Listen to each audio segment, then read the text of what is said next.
yeah, it was like fun. I was a little bit amazed because it was my first time. Yeah.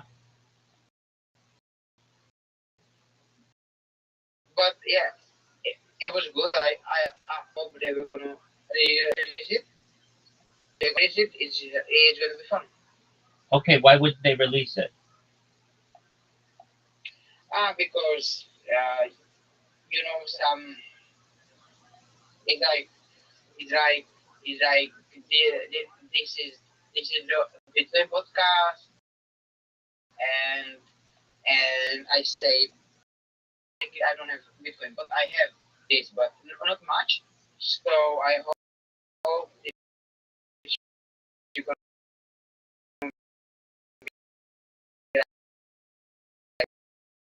okay mistake.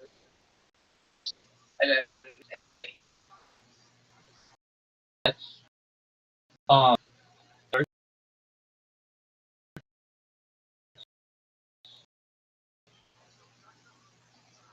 uh I think sorry, that's true. that's good. All right. So how do you plan on getting more people on your podcast? Talking to a person right now. One is going to be electrician. That is going to be interesting. And another one is going to be about God, about because he is a believer. Okay. So we are going to talk about that. All right. And do you think that um and then from there how are you going to get podcast people? From there, I we're gonna have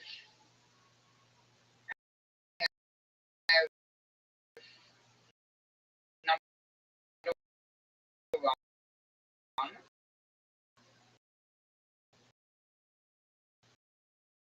right now. I have another one.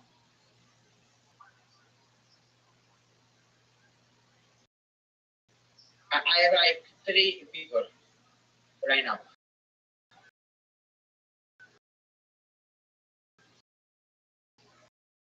Oh, that's great. Okay. And how did you meet?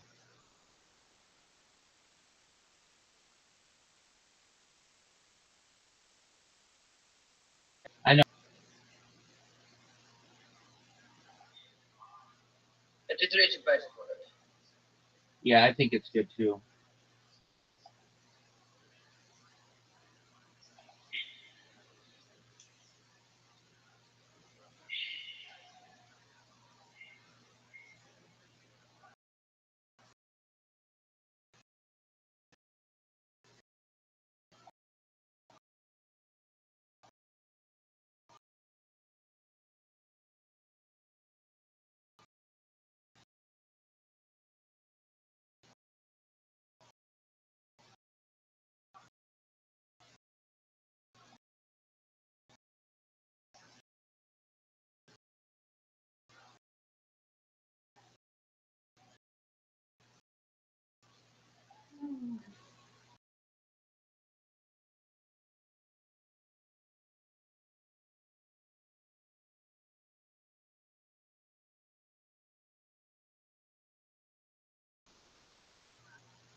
That's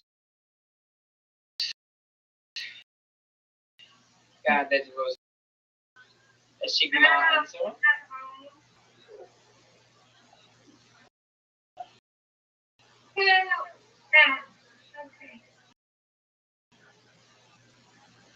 How about you? How about you? Do you feel more famous? That's a good question. I don't know. Like I'm not saying I'm more famous, but like I'm not like you. I'm not like I don't have like what? Where we're having But it's an open discussion, though, Rabbi. okay. Anyway, so, did you see the one on YouTube? He does have a podcast on YouTube, yeah. No, that's not him. Alright, go ahead. Go ahead, my bad. Go ahead. You're good. You're good. So Tony, you found our podcast, right? What do you mean? You were looking for a podcast and you found it on Riverside, correct? I found. Okay, excellent. No, these people was in my podcast, so it's like a favorite, and I was in there, Okay. like favorite. Okay, very well. Well, that's good. All right. Well, I hope. Well, yeah. Let me know if you run into any issues with it. Okay. Okay, yeah. And I have one more thing. Yes, sir. I will gonna have my first ever Brazilian on stream on my podcast. Okay. He doesn't speak English. Okay. So I'm gonna do with AI. So I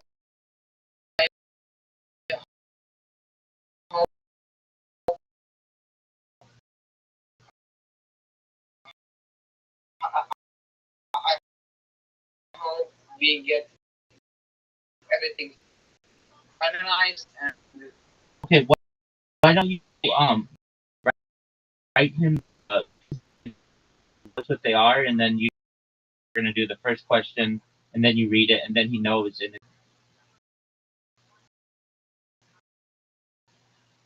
because I want to be like in like real time. Yeah. All right. That's gonna be right. Yeah, I know. But like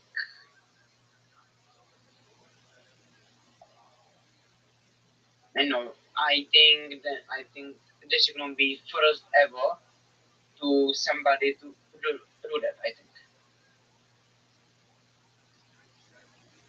Okay. If I'm not mistaken.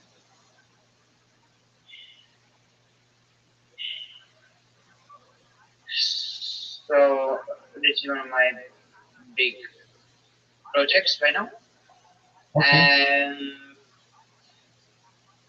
yeah, I will do that. All right. I am so happy I found that. Like I am really happy. Truly. You're really happy you found what? That part three. Oh yeah. Same here, big man.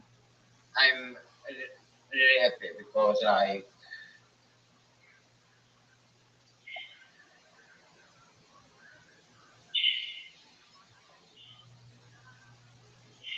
Yeah. You should just, you could use it if you want as a lesson.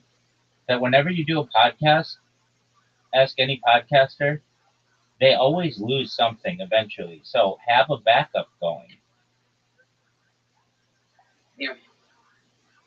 So whenever you do your podcast, just even if it's like you have a recording going in the background, just do that because if you do this enough, you're gonna run into an issue where um, you lose something. True. That's true.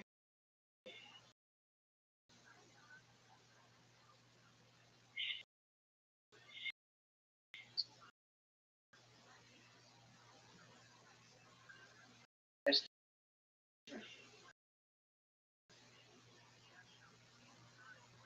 So you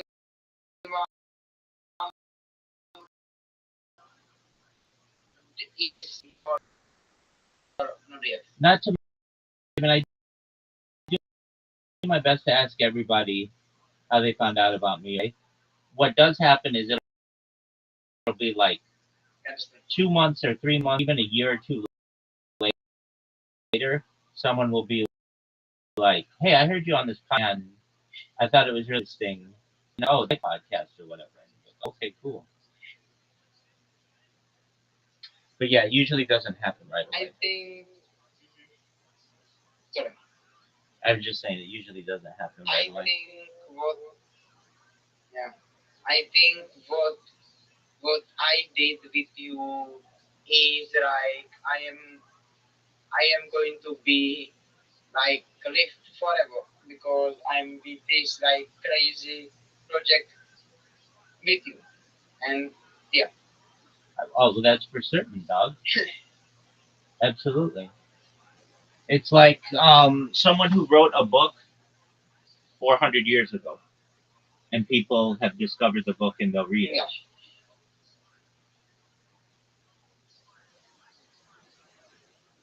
And that is like really one of the craziest thing in the world, like maybe in like one for 100 years of later somebody will be remember me because of you, because of what I did with you. That is so true.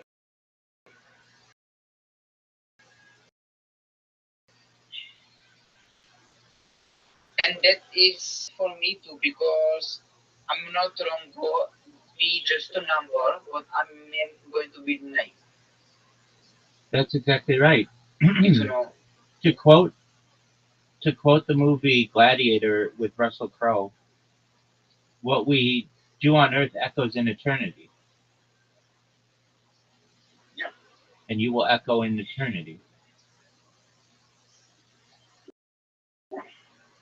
And hopefully with the right technology you'll be able to live in eternity.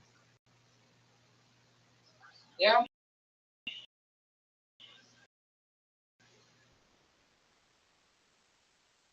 My food in the But no other person who you interview has a project that they say, well, they want to make you a trillionaire, but also that they have a much bigger scope of what they're doing. You may have somebody who's like, hey, I'm an electrician in the United States, and this is what I do, and these are the challenges that I undergo, and this is what my life is like with an electrician, and that's great. But hey, can I see what you were doing 3 years ago on this very date? And then you're like, well, no. I mean, that's kind of a wild thing to ask. But with mine, you can. yeah.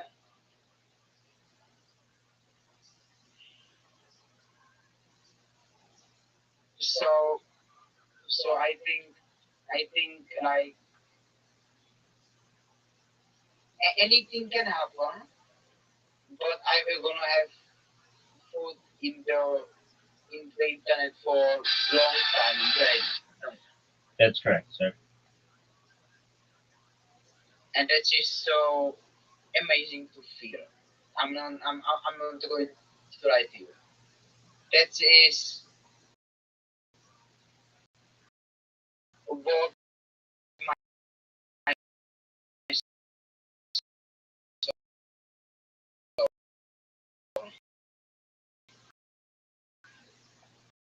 I agree. Uh, Me at the zoo. what It's like the first YouTube video. It's called like Me at the Zoo.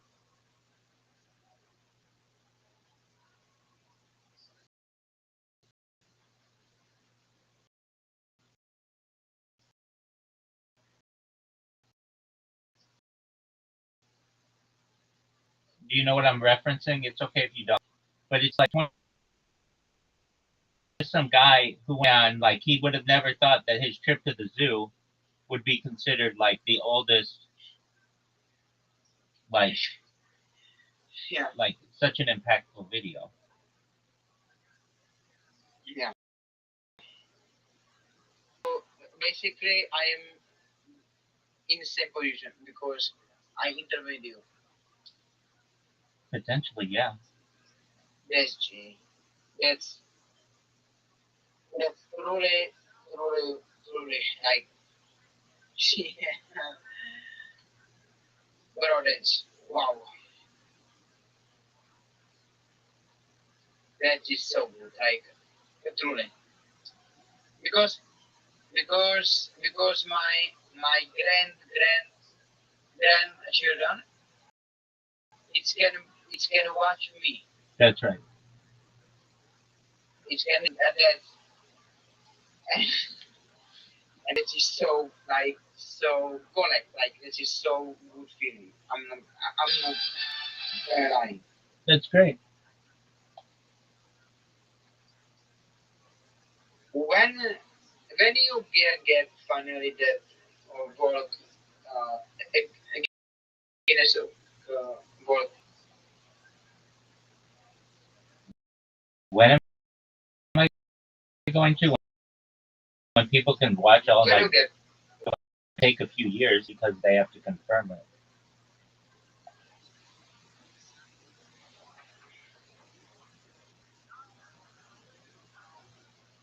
because if this happen, it's so fucking good. Like truly, yeah, like that is so good. If this is gonna happen and you will have your own. Oh yeah, and I'll have a few. This is I'll have a few of them, a few different ones, because a lot of what I've done on camera has been archived and can be verified. Like it's one thing for someone to be like, most amount of hours slept on a stream. Okay, where's your evidence?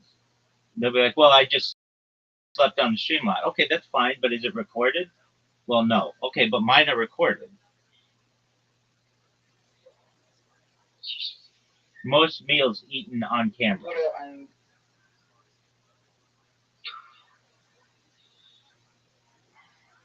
that's is So it's not just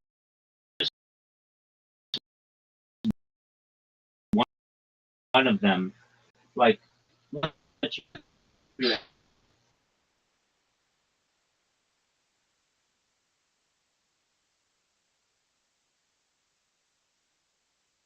I mean, and like everybody value. yeah, I mean, a lot of people know about what I do. That's important, but as they say, a rising tide lifts all ships.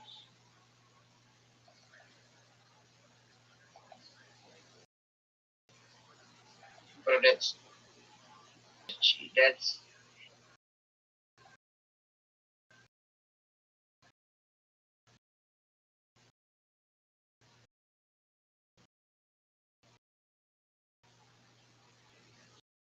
you are like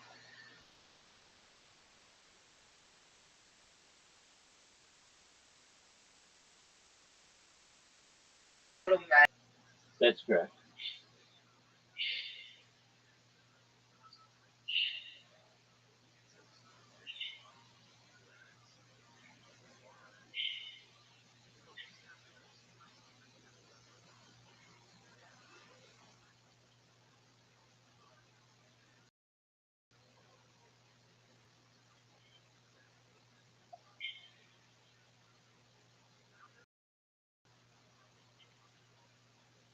you will be on TV soon.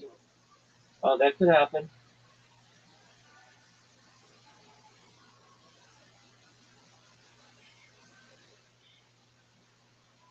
That is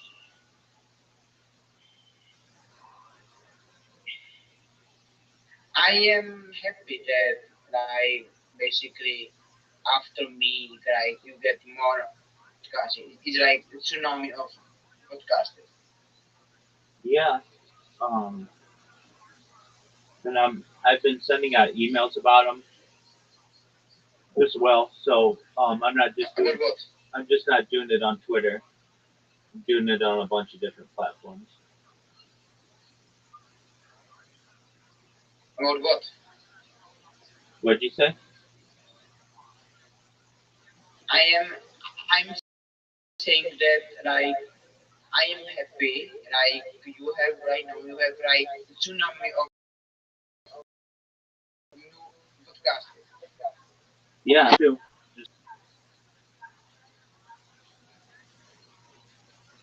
I say to myself, if I can send out 30, Soon now, if I can say to myself, I need to send out 30 emails a day about being on people's podcasts to real Spotifyers, people whose emails I get from Spotify. In 1 year, I will be famous.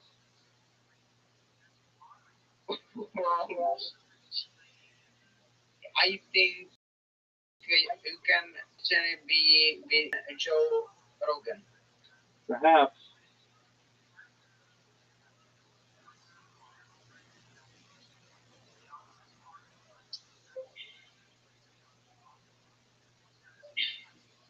And I am happy that I am part of the journey. Thank you. I am happy that you're part of it too. And my journey will be longer than yours. Potentially.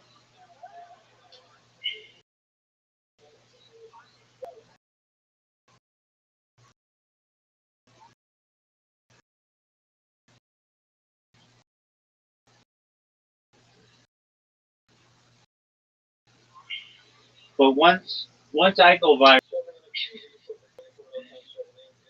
Yeah, no, no doubt, no, no doubt, no, no doubt it's right.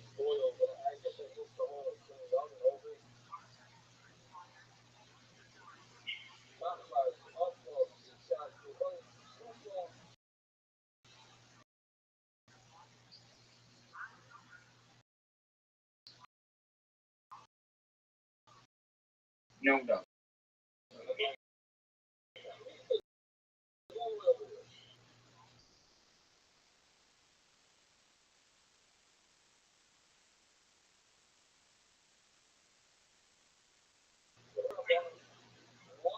What is your dream, like a podcast?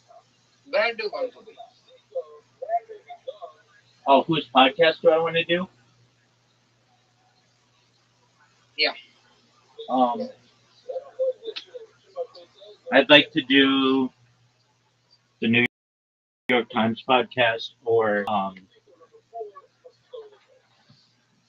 like the PBS podcast. I forget what it's called. It's a big one. It's like one of the biggest, like one of those really mainstream ones that has a liberal bend or more progressive bend. I feel like if I got on that, then there's like no podcast that wouldn't have me on because you're like legitimized. Once you're on those podcasts, you're not on like that. Those are the biggest mainstream podcasts. So that's true. it wouldn't be like Lex Friedman or Joe Rogan. Those would be cool, and I'd love to be on Joe Rogan. I'd love to be on Kill Tony. I'd love to be on one of those podcasts, but um, one of those like news hour podcasts or whatever. They're like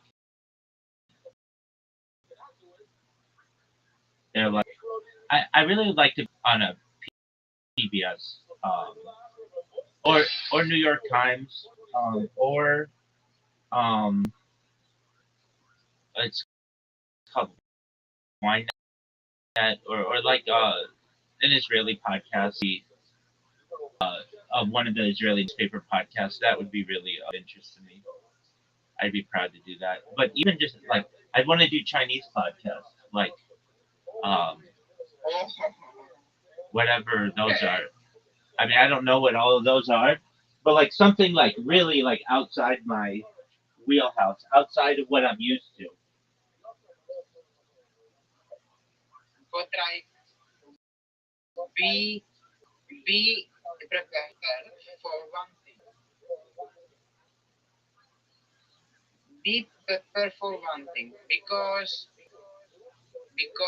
I know I understand now, but because your name be prepared prepare for a lot of questions about your name. Be ready for it. I mean, I can only control what I can control. Anybody can ask me any question that they. It's not. Mhm.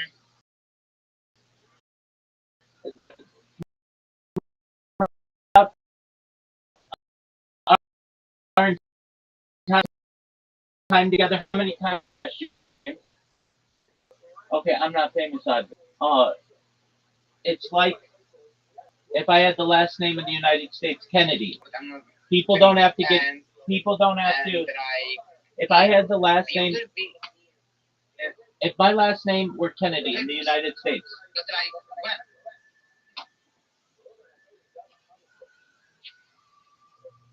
when I didn't hear you. What did you say? do you know how many you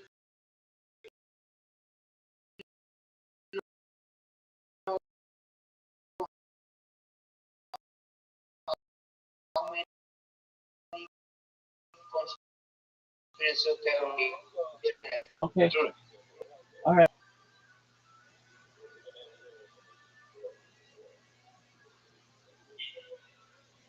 I understand you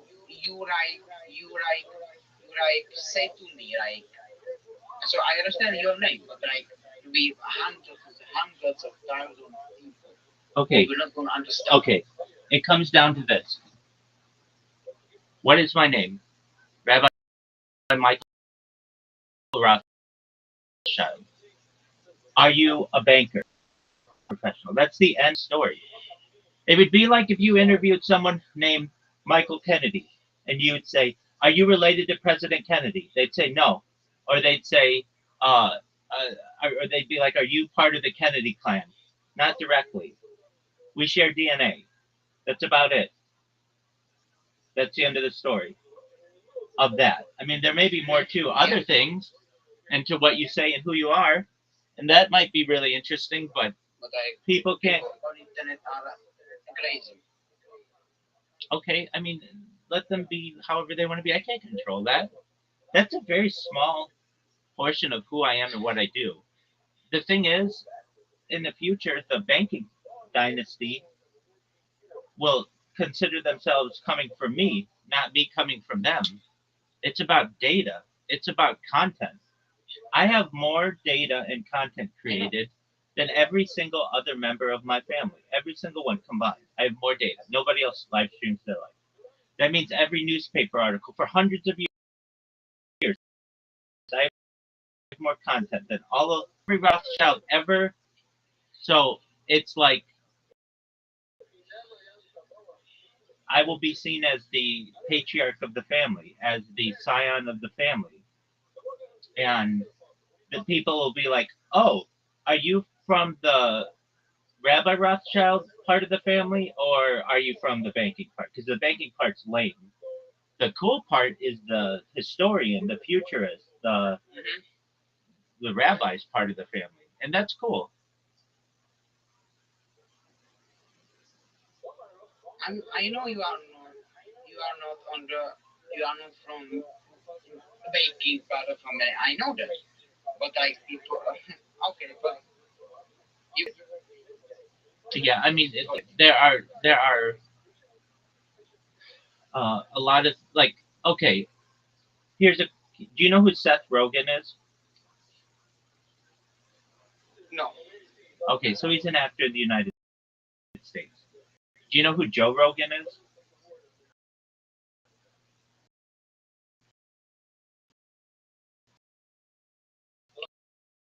I know. Okay, Joe,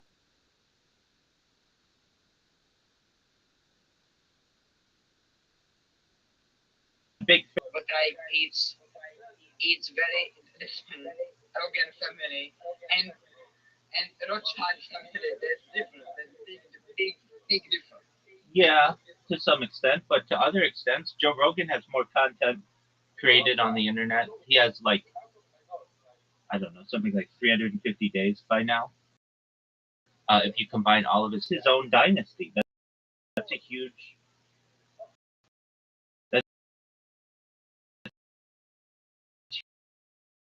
huge. And maybe Seth Rogen and Joe Rogan are get hung to talk about what Joe Rogan does with the UFC and his podcast and his acting career and his Fear Factor career. They want to find out who the person is. I I hope they will be in the same position like him. They are not going to give a fuck about your name. Okay.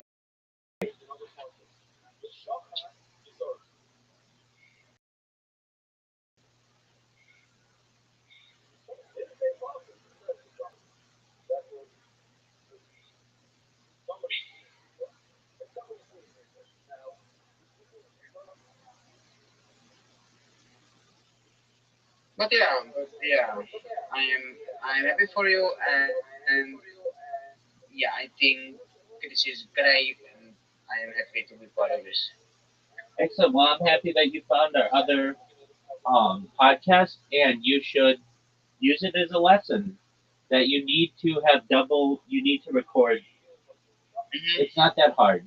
If you have a computer, you just open up your recorder, and at least then you get, you know, like then you don't like, Yeah, you know, I would have been okay if you would have been like, hey, can we re-record that or whatever? I would have been okay with that. Or if I didn't have it, I would have been okay with that.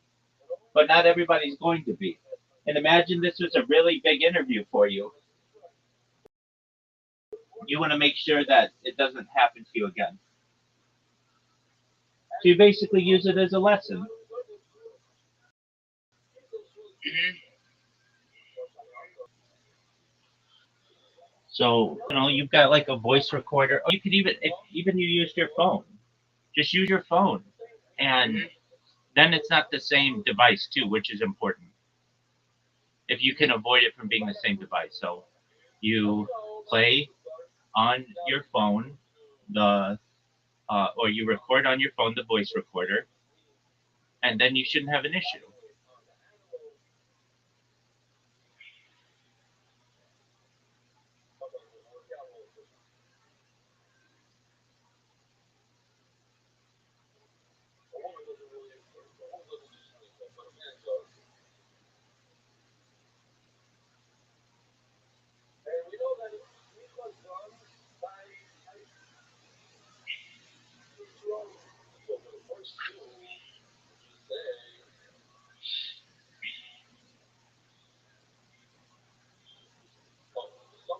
And also I did stream on How did it go? and okay.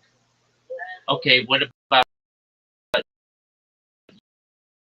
YouTube? That's And good. that's good. What about And YouTube? so small.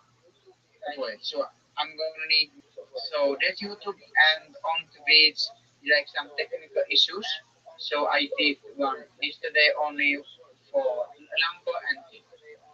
Okay, well that's good. What were the technical issues on Twitch?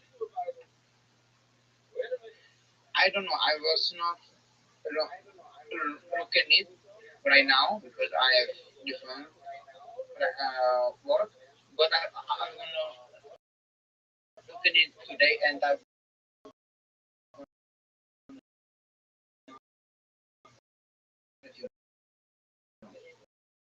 Okay.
So, what is your plan for today?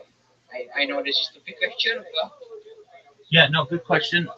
So I'm getting my streams more organized, and I've been creating a lot of blogs.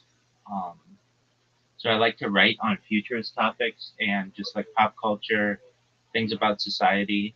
And I created a robot that does that for me automatically. And I'm just making sure that nice. it populates correctly. I'm in the process of creating about 2,000 blogs, which is a lot of not blog posts, blogs, individual blogs, which is just a massive amount of blogs. And then each blog I want to have at least 100 posts, so that's 200,000 posts, which is just the biggest set of the world. And Human break all of records. it basically, yeah, that why not? Why not, right? Why not try to No, have as much content as possible? not like in sports, but in no sports and no food, you will be best. Yeah, I mean, potentially, it's like uh, imagine someone were a basketball player, and in, instead of going into their career like I want to win a championship, they were like I want to win all the championships, and I want to break every single scoring record and every single assist record and everything. If it's a record, then it becomes a target that I want to break. That's kind of how I am. Uh, I I want to do it all.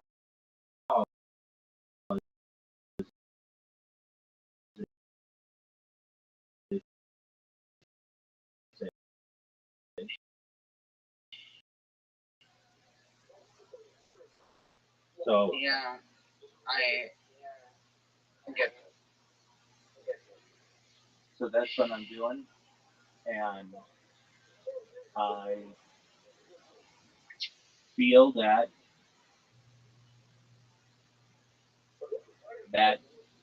that's a different kind of strategy than a lot of streamers, but that's okay. I mean, nobody says I have to have the same strategy as every other. But if I'm gonna do it, I want to do it.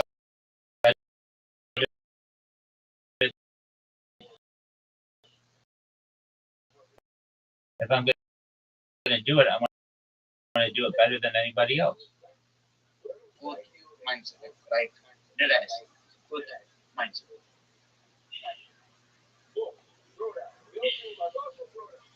I agree, and I think that we're in a unique time where the internet is generally pretty free. It's not completely free, but you can generally say what you want and publish what you want, and they don't charge you. I could see a time in the future where YouTube charges you. If you want to stream for an hour, okay, it's $5. Yeah. And that's going to limit a lot of things. But right now, it's free. So why not take advantage of it while it's free? Yeah, that's true.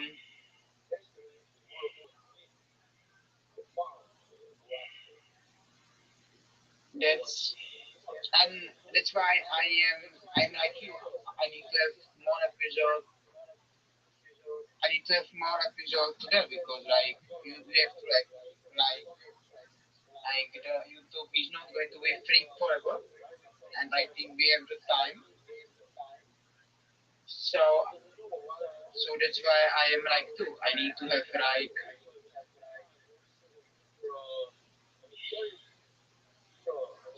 so yeah. So that's why I'm.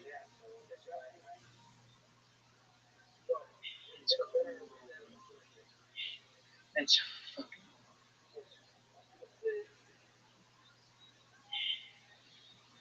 episode is almost done.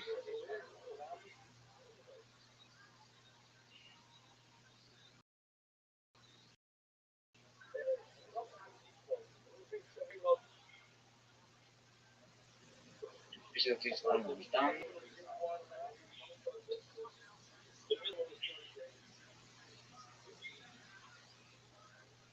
Bro, I will tell you a story about what what what happened today. Okay. Okay. Okay. So in my situation, I am very good podcast man. I can be like for Americans everything, but I'm stuck with wrong. Like that time, like the less. So I was like, okay, my brother, like his friend, want to fight me someone, but like his friend fucked up so bad, and he said to the girl, please talk to him. This him will make him feeling good.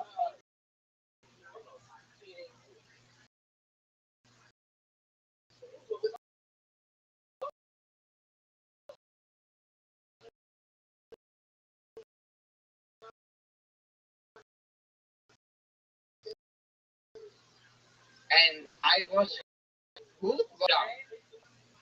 Okay. I was like, what the fuck? Okay. I mean, So I got go ahead. okay, continue. Do they have dating apps in your country? Yes, Okay, so why don't you just join some dating apps, take some good pictures of yourself, review your it's biography? not that easy. Yes, it is.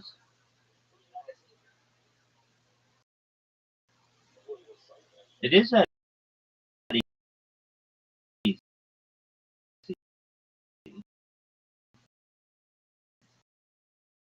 Why are you putting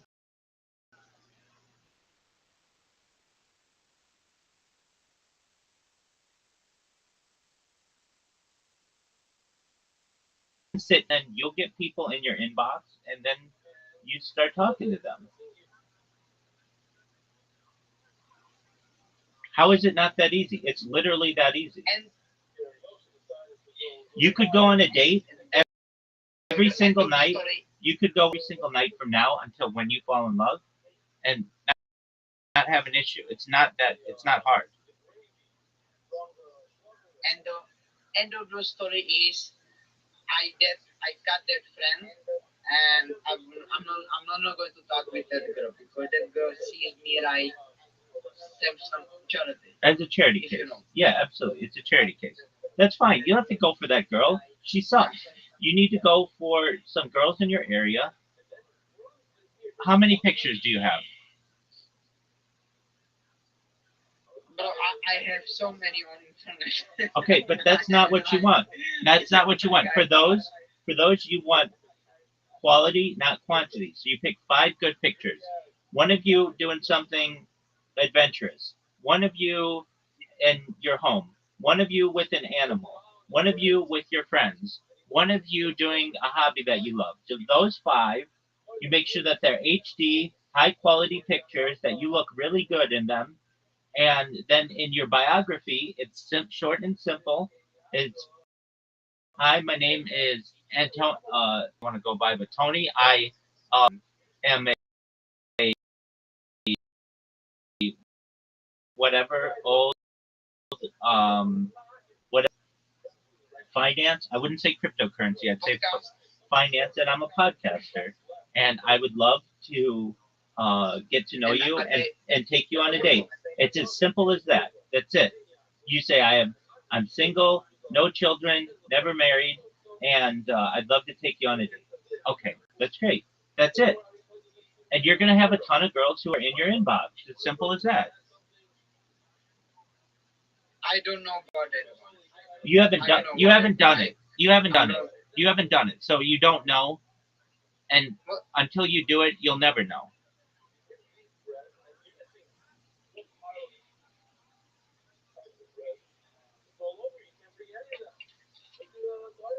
And then you just swipe right on chicks or whatever. You accept their invitation. You start getting girls in your inbox. I'm telling you, you could have girls in your inbox by this time tomorrow if you just did what I said. Do you think I have good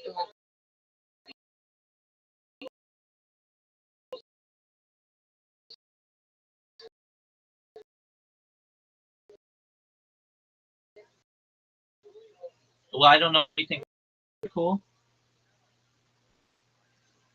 I mean, that's fine, but you could say sports. I mean, you make it more vague so that you're just like, you don't have to tell her absolutely everything right away because I'm sure a lot of guys have the same thing. So you say, I mean, the big one is, are you 6 feet tall? No, fuck no. Okay, that's fine. No big deal. No big deal. No. So, but that's so you just um you say, my name is Tony. On my podcast, I am single, unmarried, looking for love. I would love to take you on a date. Please send me a DM if you're interested. Something like that, or whatever. Uh, it's very simple. And you have your 5 good pictures, and then you go fall in love.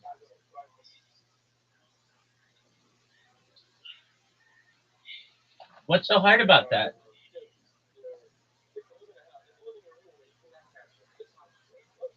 And Tinder is the best. You think? I would go on them all. Why limit yourself to one? Okay, you. I forget you are megaloman. I forget. That's okay. I forget you are. I want everything big. I mean, you want to fall in love, right? It's like, hey, dude, why to go to one bar and try to find the prettiest girl for you when you can go to 10 bars and find the prettiest girl for you? That's true. So I would join the top 5 in your area or whatever they are. Hinge, Bumble, Tinder, OkCupid, Match.com, whatever they are. And then I would take my profile. It's very easy. And then every day I would spend 5 minutes just going through girls and messages and stuff.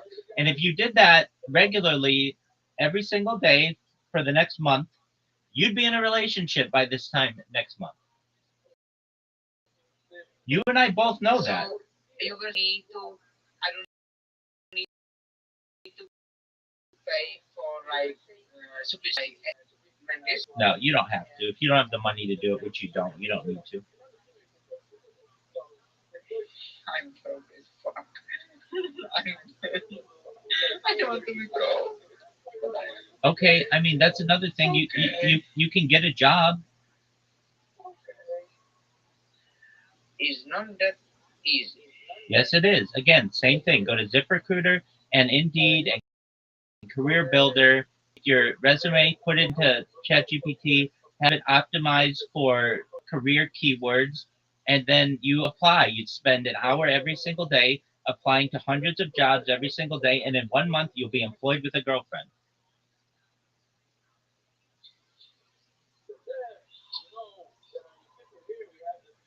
Alright, if bro, if I went to for with month with you, bro, I have everything. I have a girlfriend. I have everything, bro. I agree. That's why I said. That's You why I can said. be life coach. That's why I said you should just live in here. Did it. I said you should just live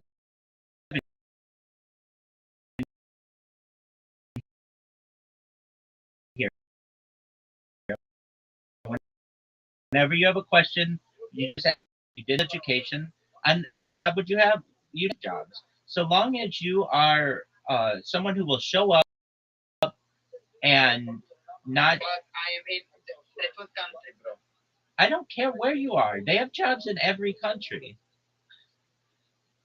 I know, but like you are I think perhaps when he's working for your you understand? It works anywhere. All of the countries are the same. China is the same.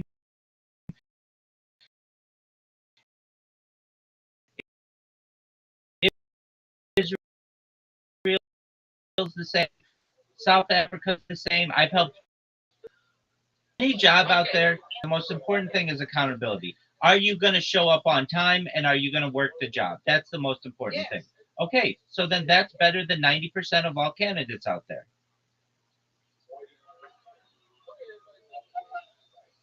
Bro, You are.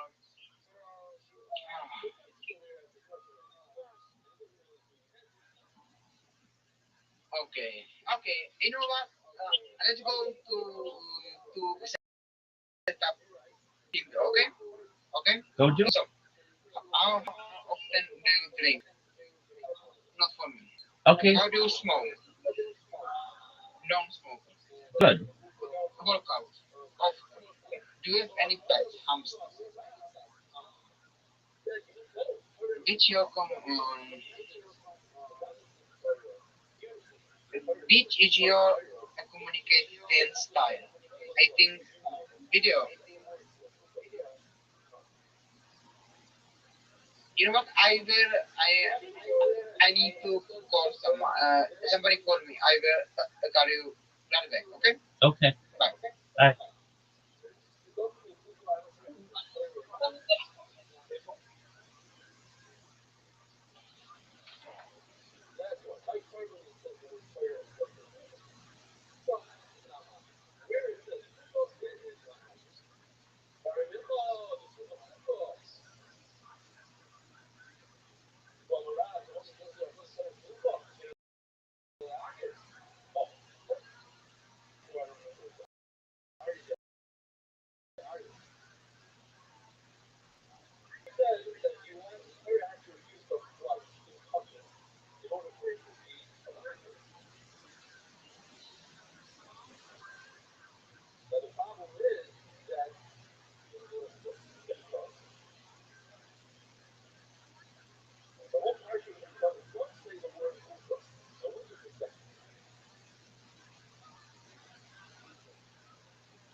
Coincidentally, that same day on the paper, if you turn over the front sheet, was the advertisement for Ed Tiller coming the next day, giving a lecture at the lab. So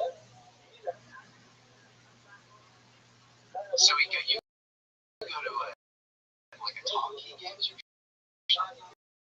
Yeah, he was about to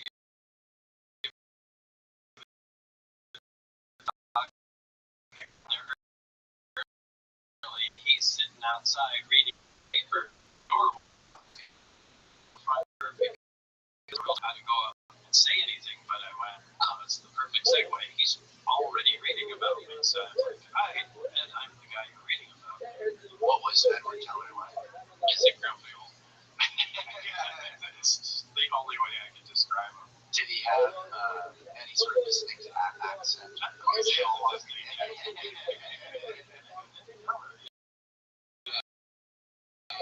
Yeah, eyebrows. And, I mean, he looked exactly like himself.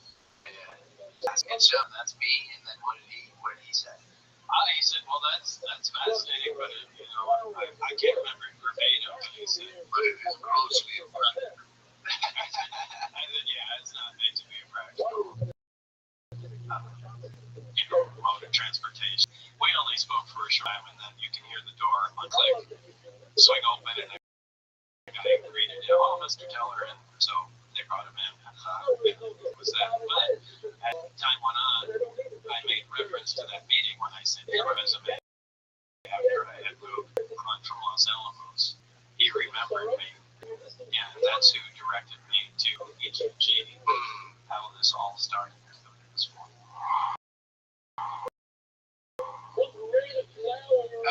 there's a video of Teller being questioned on a relationship with you. Because first of all, he goes into he's being questioned on nuclear propulsion, and he doesn't want to get into it. It's very clear. And then he's questioned on you, and he has the exact same reaction. It is, in my opinion, not interesting. I don't intend to answer it. If you ask me that together, I will shut up. I will sit silent. You're not going to get an answer out of you. And if I ask you, I can't what Obama's are, can you just say no? I will sit silent.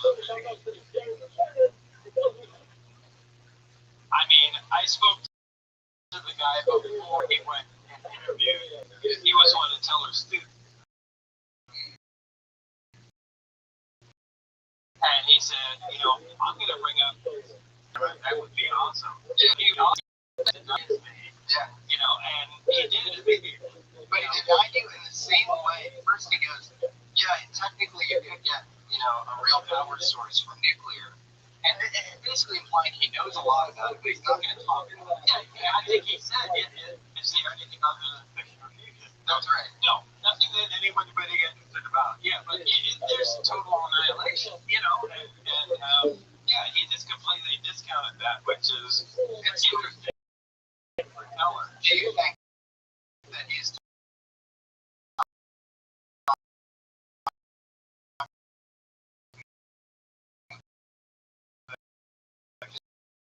you talk about this 115 you actually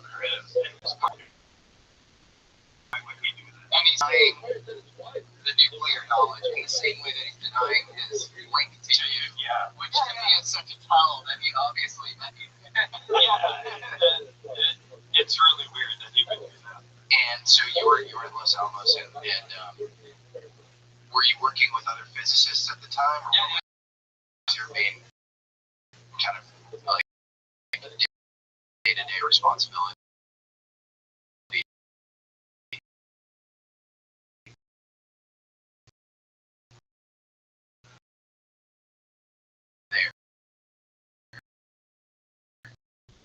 Well, it changed. Power applies stuff that's from a distance without interfering with the electric fields or anything. And day to day, there was just maintenance on the targets and experiments we were doing. So it's cryogenics and dealing with high power magnets. And, what else? Radioactive materials. I'm just trying to remember what I did every day, but it was nothing. There was no really regular routine. We'd either be working on getting ready to do an experiment, so we'd be working on the detection, or setting up the experiment, and it all had to do with the output of the accelerator and adjusting that. So this was a particle accelerator? Yeah. Oh, interesting. Yeah, it's a half-mile long linear accelerator in Los Alamos, and the beam splits off. It comes down and it splits off into different experimental areas. So you can conduct a whole bunch of different experiments, just from one beam, and they can put different things in the targets to make different particles and go different directions, and depending on the speed of the particle going by, spin, how long it's in transit, you can calculate its mass, and backtrack and put things together. An analogy I always gave was it's to analyze a Swiss watch. You really couldn't inside, but so you could take it and throw it as hard as you can at a concrete wall, and then it busts apart and all the pieces go flying off. Well, by looking at those pieces, you can backtrack everything, and you can see if one was spinning a certain direction, the rotation, how fast it came off, and the mass of it, if it was turning before, and by the angles, you could put it back there, and eventually you can reassemble the thing and see how it was made just from the particles flying apart. So essentially put an accelerator to smash something apart, and then we can figure out how it all goes together just by monitoring. It's so cool. Yeah, so I mean, that's what I did in Los Alamos. Did you get the sense that there were two branches of science that was a little more classified, and then public science? No, not at that point. Not at that point. Not at that point. I thought we were all on the same level. Yeah. I know you can't say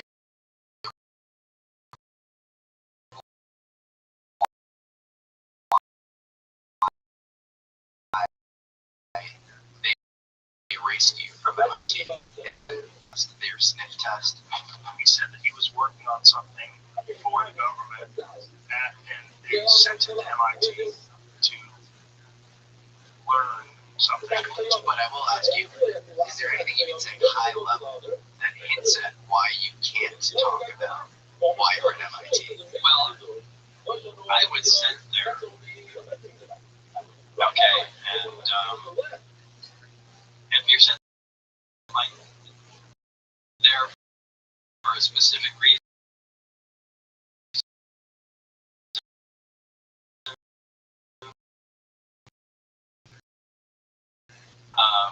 Maybe some retail. I mean, the government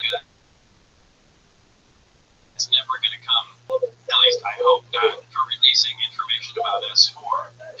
But assuming I was working on a weapons system, that's still covered under the security agreement. And at this point in my life, I just don't want to make any waves. Yeah. So I think that's very reasonable. It's also I should know. This is me talking, not you. I was at a university, affiliated research center. You are classified stuff. They have a super solid program. We're always at the forefront of nanotechnology, and so the idea that well, anything I would have potentially been working on would be so outlandish and super solid, very conventional. Sure. It's still classified material. Yeah, and stuff. I think it's just helpful because this stuff is circulating out there, and the idea that you would get sent to that school specifically and work on something that you can't talk about is very feasible. But okay, Hypothetically, yeah. You got sent there. If I got sent there, there's a very clear possibility I wouldn't be able to talk about it if I'd been working on some classified stuff. If you wanted to hire a guy who could think clearly out of the box and help solve problems, but who could be discredited if you needed to do that, I was probably the best person in the country at the time. He's perfect for it. George was originally this very instrumental part of Breaking Your Nine as part of KS. You took him to Los Alamos, is that right? At some point? Yeah, I told him all this Los Alamos stuff, and I said, well, let's go there, I'll show you. And security was a little more lax back then. So we got in a plane and just rented a car. And, at that time, everyone I knew still worked there. So including the guards who get in, hey, Bill, Bob, you're back, and so we're in and, just took charge everywhere. There's my desk, here's this, and, walk in here, and I still knew combinations to places and water.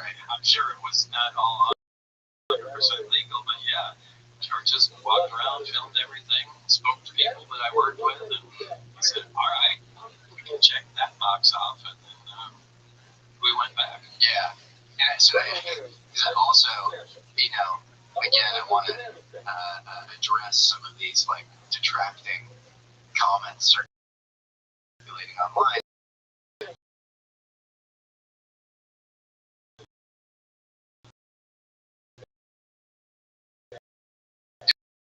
are people who are like, oh, he just quizzed the physics.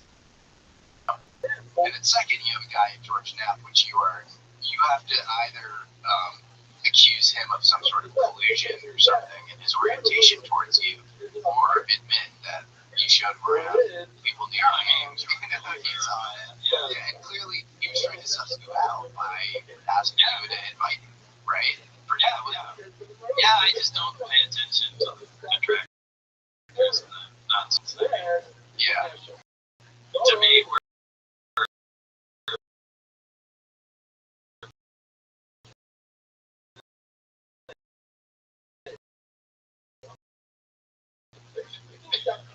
past that.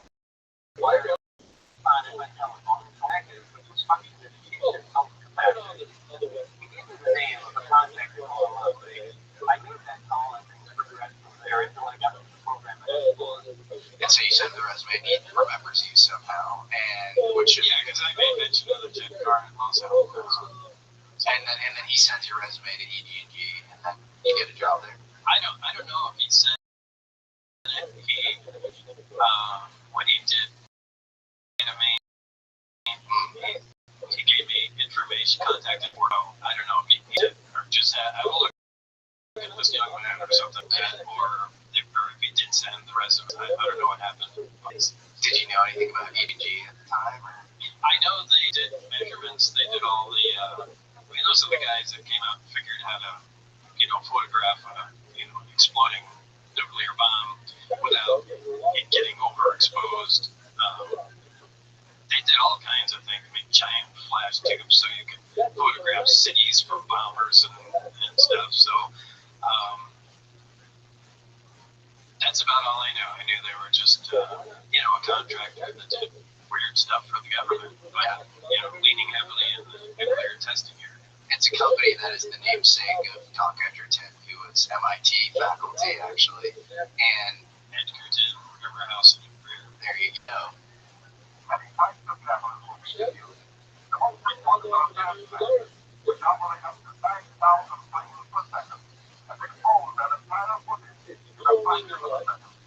Have you looked at any of the other,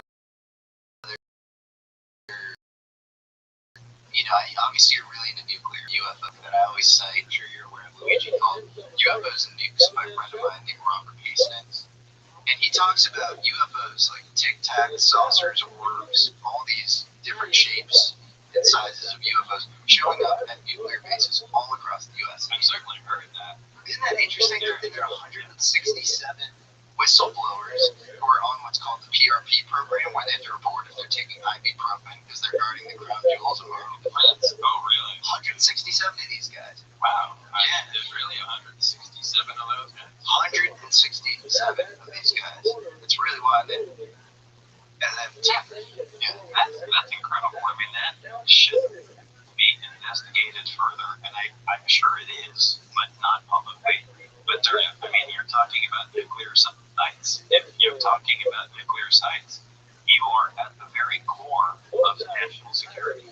So my point is if you're doing the photography of that early on, you've got to have some asymmetric knowledge of UFO stuff. I guess. The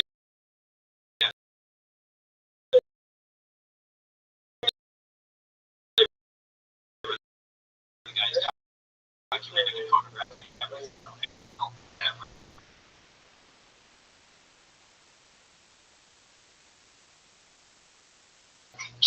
Who actually lives in Austin. His name is Eric Davis. Meets with the head of J2 Joint Chiefs, whose purview is all military technology, a guy named Admiral Thomas Wilson. And they're in the parking lot of EG&G, and Thomas Wilson is like furious that he doesn't have oversight over this specific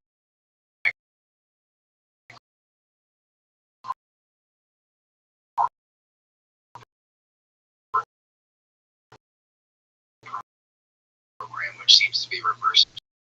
Went in there for that, and somewhere in the middle of it, they said, we actually have a different job that we're thinking of plugging you into now.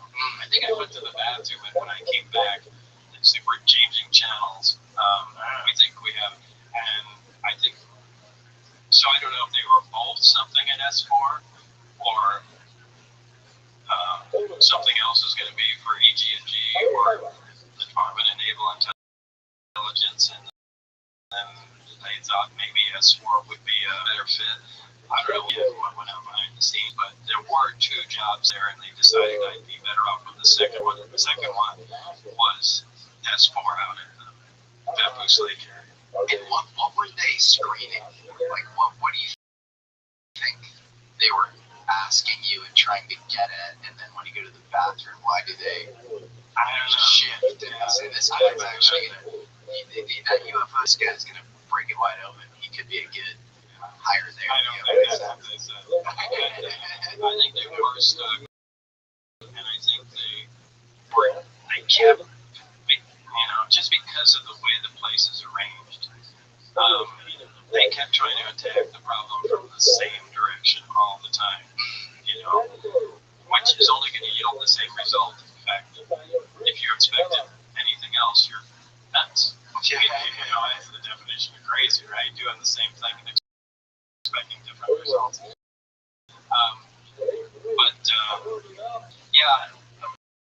Most of their questions was not about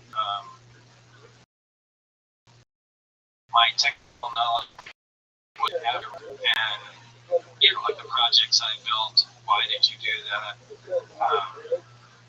And I think they were just looking at trying to find somebody that was outside of the box. Yeah. And I think that's where I fit, because before that, you had really straight-laced scientists, physicists, technicians, that abided by the rules and all that. And they we need a little push from another direction. And I mean, it's my guess. I think that's what they thought. At that point, do you have any idea what you're getting yourself into? No. They said it's at a very remote area. People are out there for 2 weeks on, 1 week off. Yeah. Some people, and depends if they're married or not or anything. Can spend that much time out there.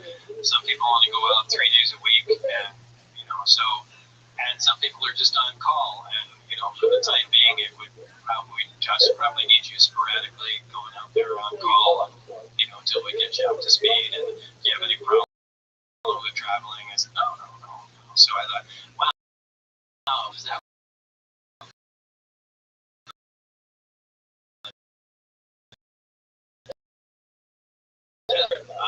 It's probably, it was really nuclear weapon related.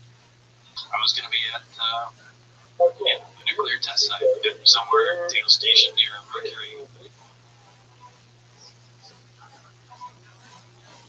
The way it worked was they called me at random days, and they'd say, Mr. Lazard is now such and such time. We need you to come out today. So I'd go out there. I'd drive out to AT&T Special Projects, which was right in McCarran Airport at that time. I'd go through a little security there,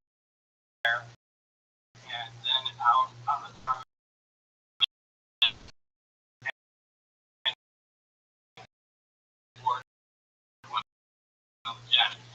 they were only used by the government. I was at I didn't know I was at Area 51. Yep.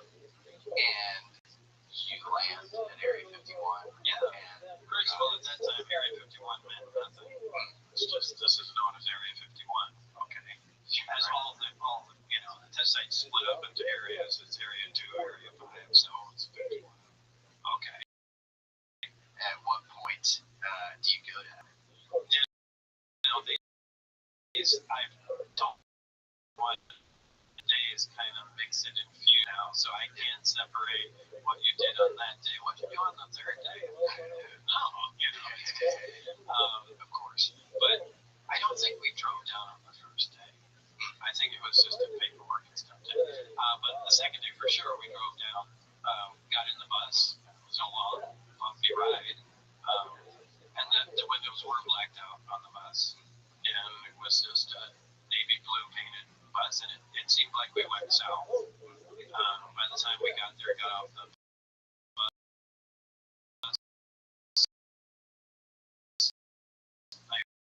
I mean, the sun was setting to my right. That's the And he's Dennis for the audience. I guess you could call him my supervisor, but he was kind of my shadow.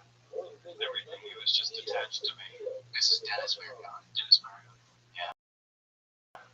And so he leads you in. Yeah, he leads me in. There's a guard there. We get past him, and then they had a train the hand grader to give a card to open the doors. And I get the card. He shows me this. You swipe in the door, and it records every time you come in and out and do everything. Is there a bodyguard or like a... No, once you're in the room with the scanner, there's definitely before you open up. But it's just a really long corridor. And just kind of, it's not modern, looks old. It's just painted cinder block with light green and dark green. Kind of looks like old kindergarten or something. It's this vast expanse, and is all of it underground or in a mountain? Side of a mountain. Okay. You know, it's so the hangars are right on the side, or it's a hill, I guess, however you want to describe it. Sure. So that the hangars are there, and then the corridor is in the back of the hangars, so that gives you hangar access. And there were 9 hangars, so and they're fairly big, so that explains why the corridors were so long. And so you're in there, you see this vast expanse, then what happens? We went to review the briefings for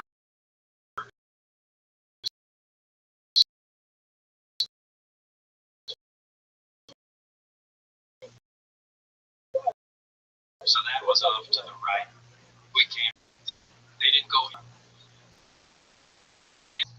in some of these, in some way, you had to have a brief overview of what else was going on.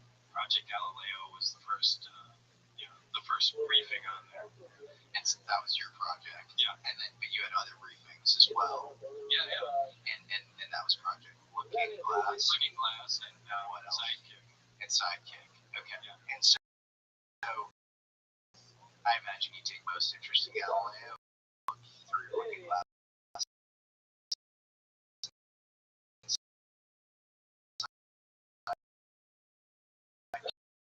Yeah, right. But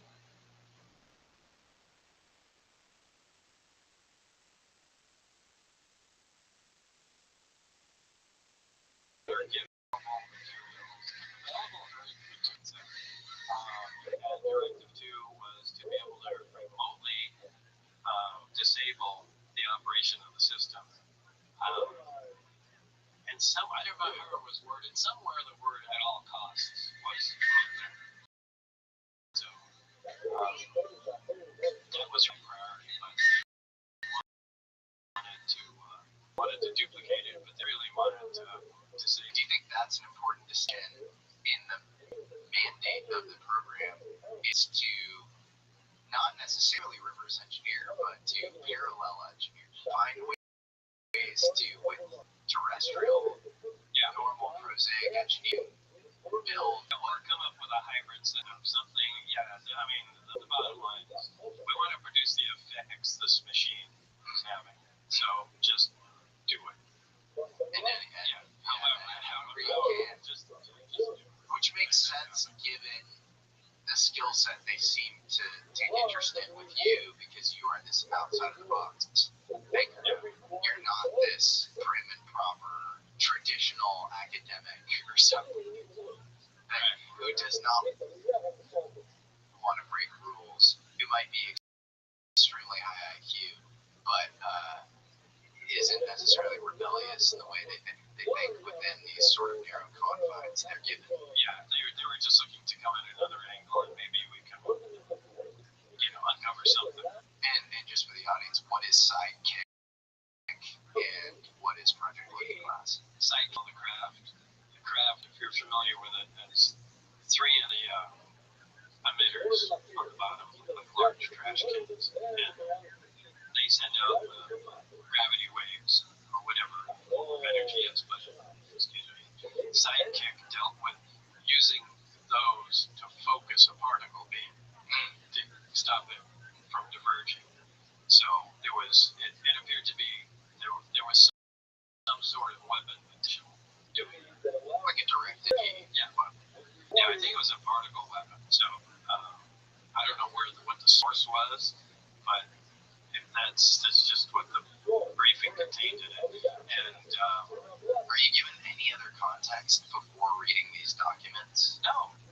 And when you're reading these documents, what's going through your... No, I mean, some of the stuff in there was just nonsense.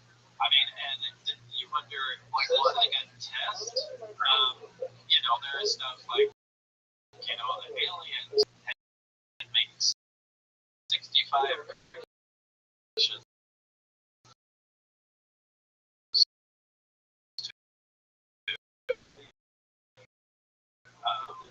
You know,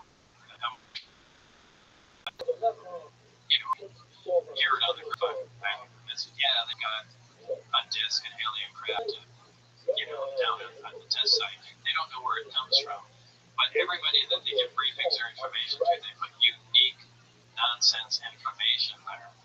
So, like if I had said anything, they, you know, yeah, flying saucers down there and aliens made 65 corrections. They go, Lazar's the guy. Yep, that. So that's why I think they put it in there to protect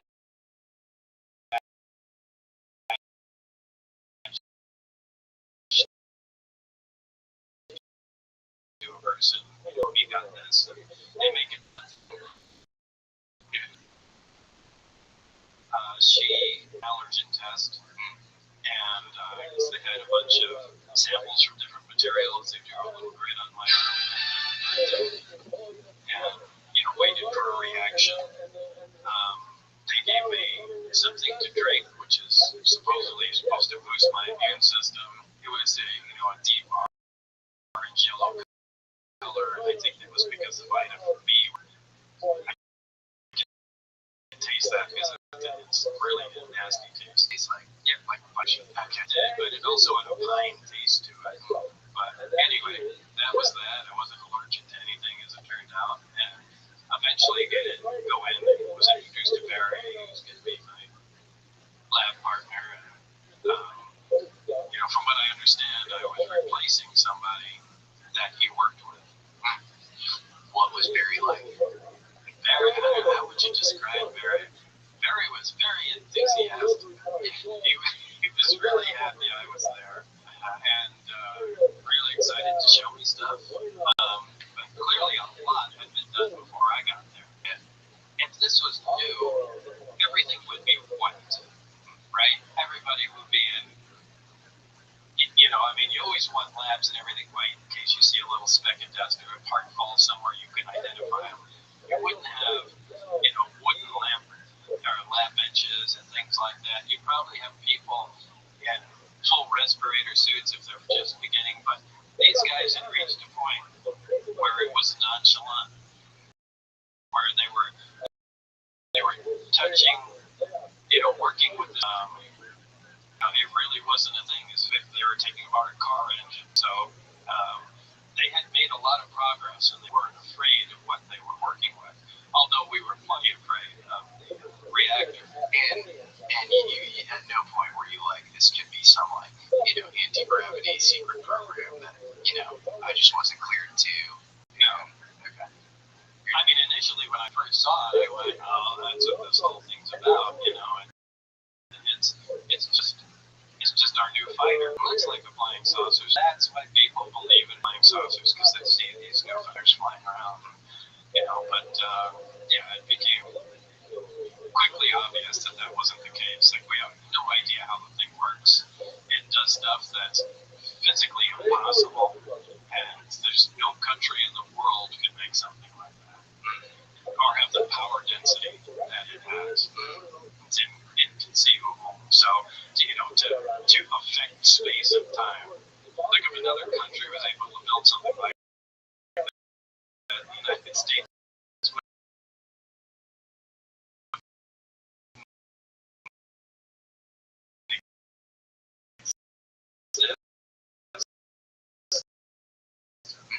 You know, to any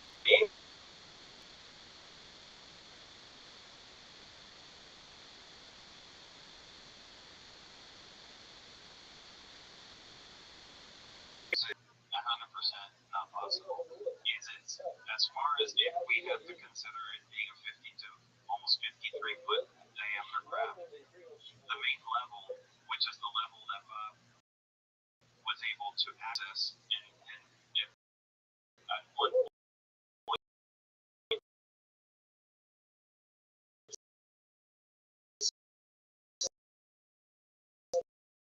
and in the middle of that is on the bottom is a supporting 3-foot diameter floor.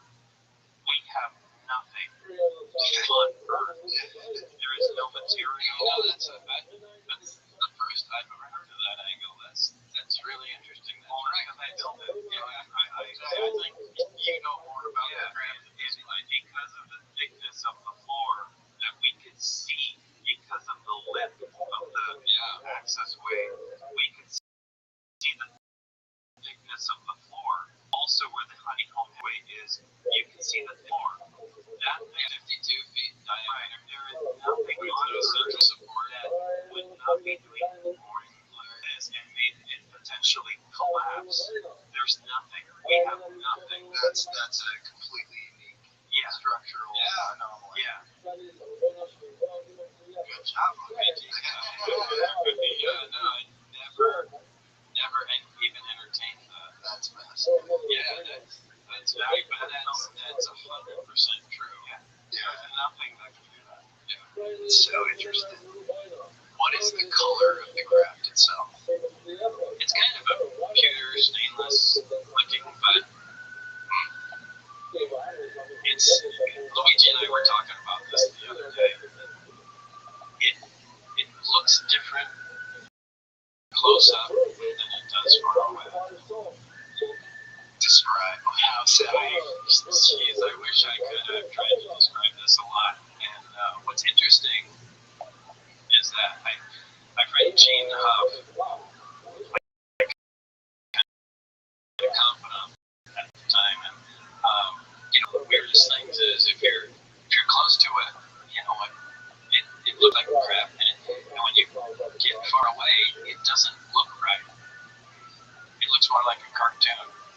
And so Luigi's spending 2.5 or 3 years modeling this and getting it in, and sure as hell, whatever they did, Luigi will probably best tell you about that. When they take the camera and they put it in the angle up, it looks like it should, and as they back it off, it doesn't look the same. It looks so they were able to, whether intentionally or accidentally, kind of duplicate it. I mean, they've got the model so close that it's taken on some of the characteristics of the actual craft. And there's a part of the craft that you describe as blacker than black. Is that right? Yeah.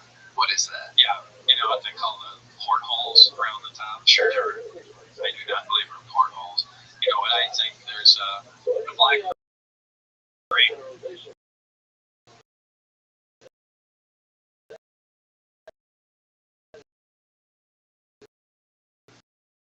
That goes around the part of the craft, and that's because all airplanes they are assumed to be like some sort of planar array, where there is something similar to a computer in the top section, and those arrays determine whether it's looking at starlight or whatever. It determines its place in space. But they don't look black. They look so black. And then it's not just phantom black.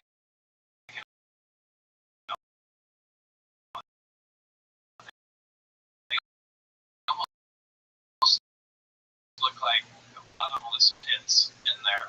I still think there is some kind of sensors, but that is some unusual material.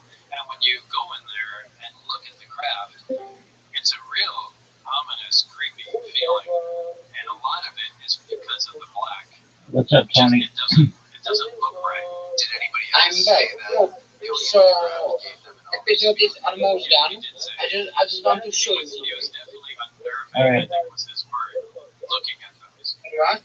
And just being crafts generally, was that like a kind of Right. support? Like, you want to get that? Show me what you want. Not from anybody, but it certainly was for me. Okay, Interesting. I will show you something, and you must maybe good or not, because In okay, Hello. but not my face.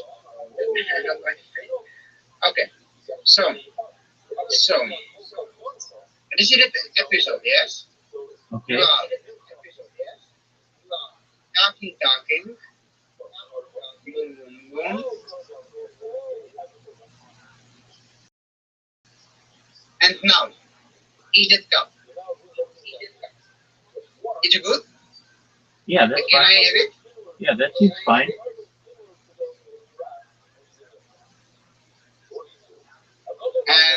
And you looking like this, and like 3 minutes you were looking like this. So yeah, I will go like time the capsule. Okay. So like if you don't mind, I will gonna have that. That seems fine. Okay, because that website doesn't have like some like if you know from like Kafka or something like that. That visual Okay. or I can't find. Okay.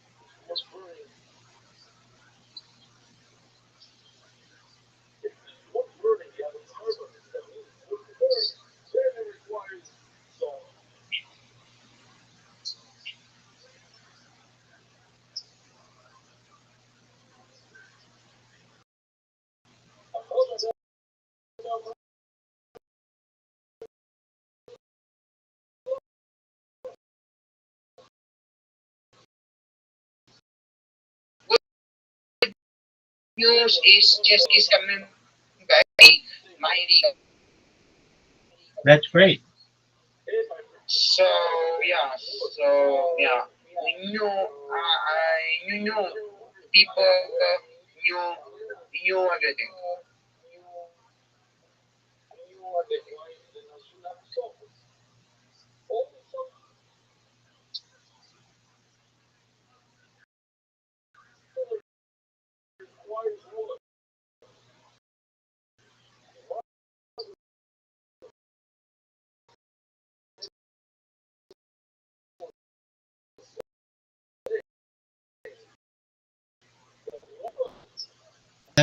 Who plays sports like football or basketball or soccer?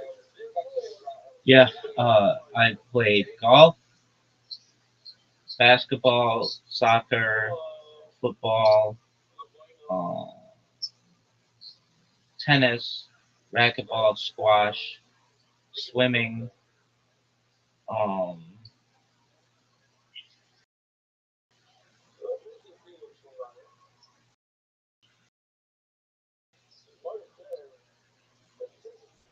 Nothing hold on. now Hold on. Running. in these streams.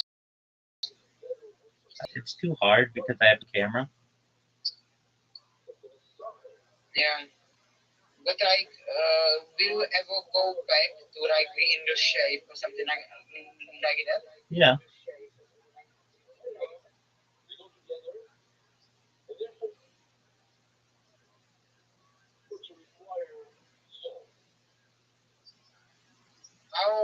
How tall are you?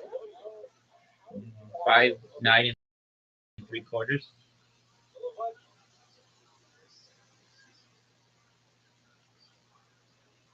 Okay, so you are taller, but you are not that. Okay,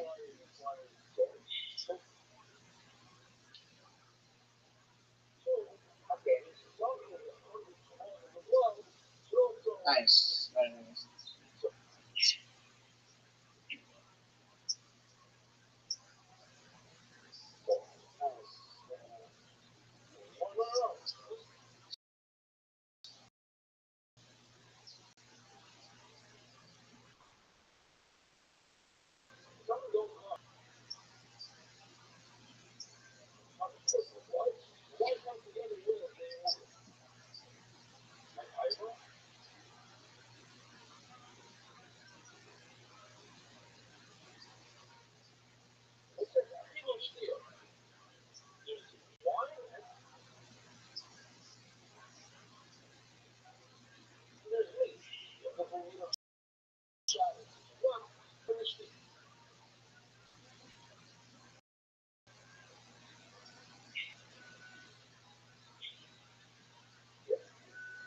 what is your favorite?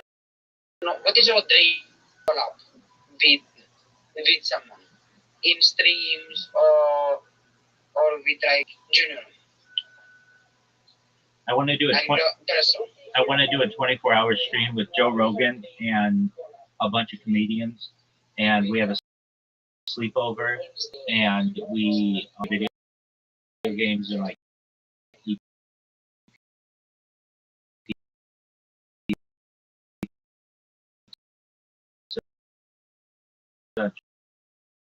drink beer and stuff. Streamers like collab, maybe Maro or Lacey or these kind of guys. Yeah, I mean, Aiden Ross has been in my stream, so it'd be cool to meet him IRL. Dr. Disrespect's been in my stream, so that'd be cool. Mr. Beast would be cool. Um,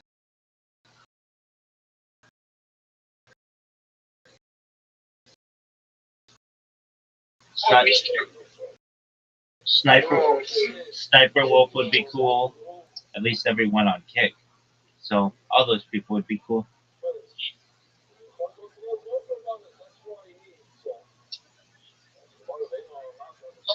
Okay. Next time I will gonna stream on Rumble and Kick and operate on Twitch. Can we like do get like something? I don't know.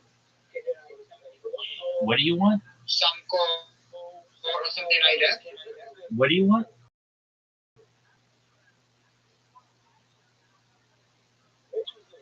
What do you want? I can't hear you because it's like frozen.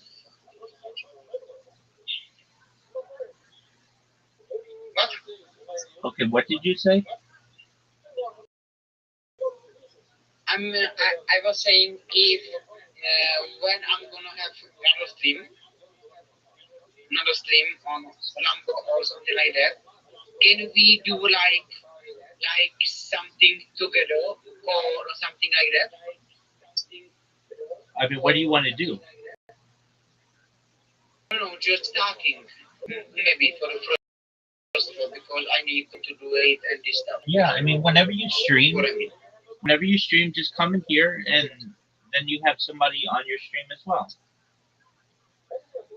Yeah, that's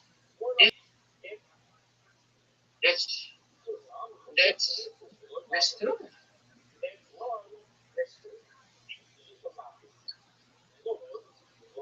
Because because but it's more different. Exactly. So you come in here and then you just do your stream, and then if you want to talk, we can talk, and then that's on your stream. And if you want to show your camera, you can. Okay. If you want to focus on your audience, you can. But then you have real people to talk to, and then you have your chat. Yeah. I will gonna definitely because I want to truly do it. I want to have because I think it's good to know how to talk in camera, and I'm happy. I'm not doing it because it's like mass. I'm doing it because it's fun and it's like for me it's good. So yeah, so I will gonna use it for sure. Okay. You need heads up.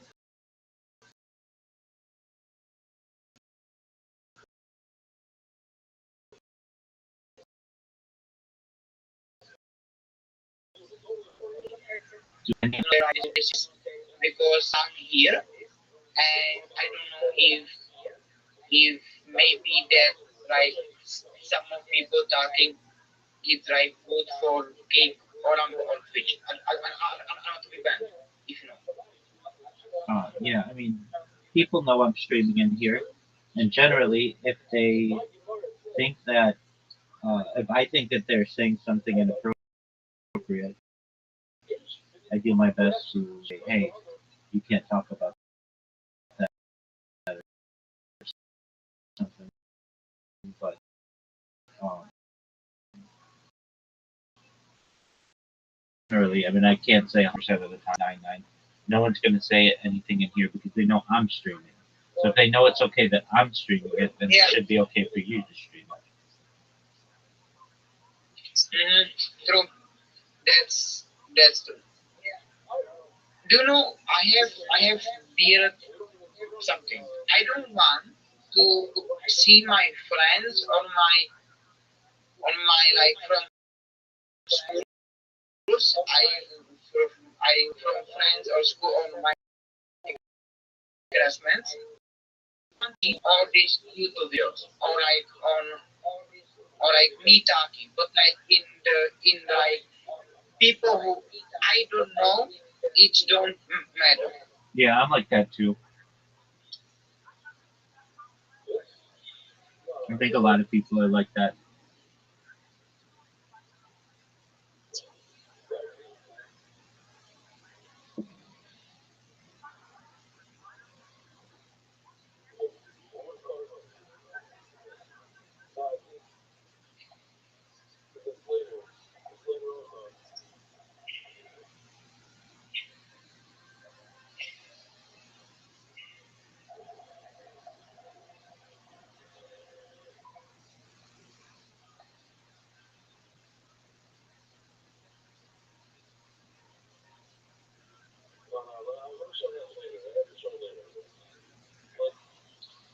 So a little later today, I'm going to teach a class which is going to take about 2 hours.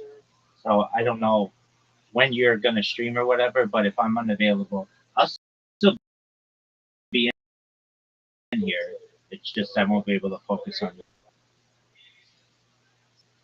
So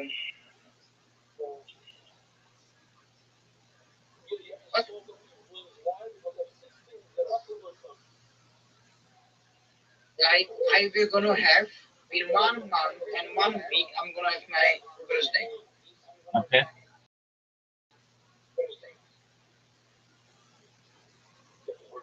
But Okay. so and I will be 22. 22. I will be old. Okay.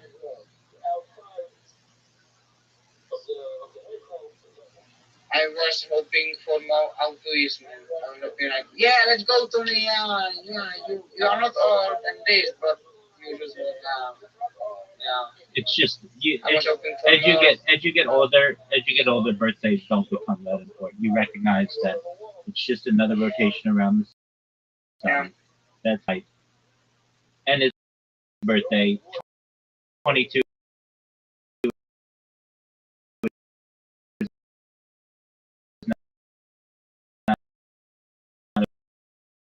a big birthday. If you were turning Yeah, that's and you got and it's not close to your birthday. Your birthday's still 40 days away. If you were like, my birthday's tomorrow. Oh, great, congratulations! You know, like happy birthday. But you got to, you're that's not the right focus. Like, I mean, I'm not saying it's bad. You should always be aware when your birthday is, but it's like you can't expect other people to get excited about your birthday.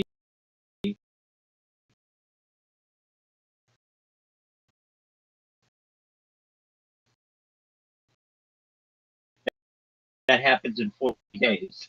Not a big deal. Like, oh, okay, cool. But it's like it's next month and 10 days. And that's like, all right. I mean, it's on my radar, but it's not like it's not even this month. So, you know, I'm happy for you though.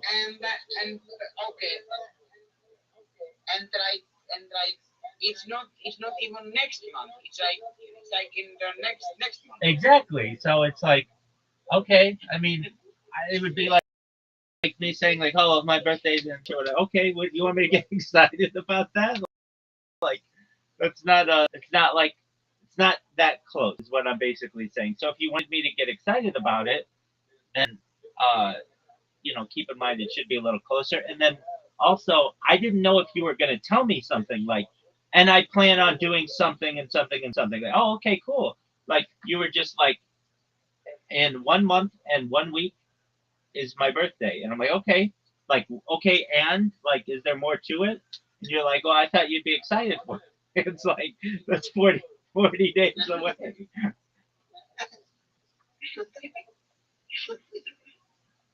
So it wasn't as much that I wasn't. Do I what? What?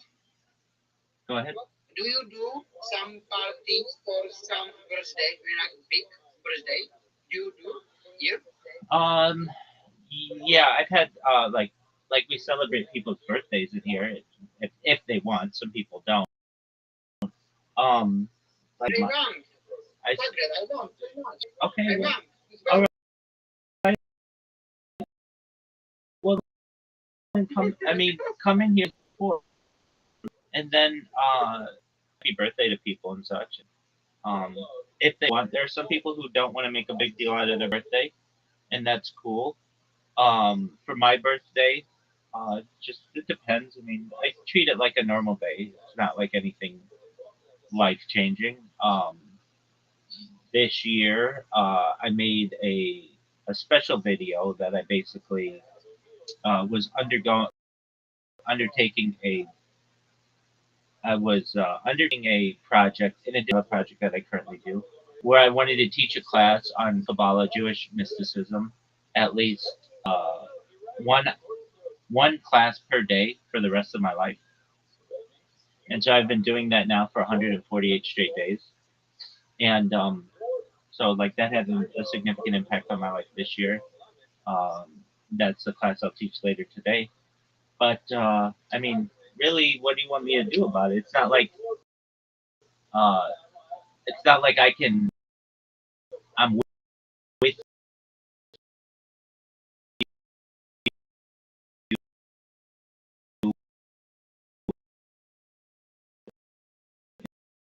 in person where I want you to celebrate it. If you think you have a birthday, or we'll do something and uh, whatever. But it's like it's just a day, and you'll find you'll find as you get older, especially now that you're not like in your teens, birthdays just kind of run together. Like they're they're big when you're a kid. Hey, it's your 8th birthday. Great job. Like okay, that's cool because you've only ever celebrated 8th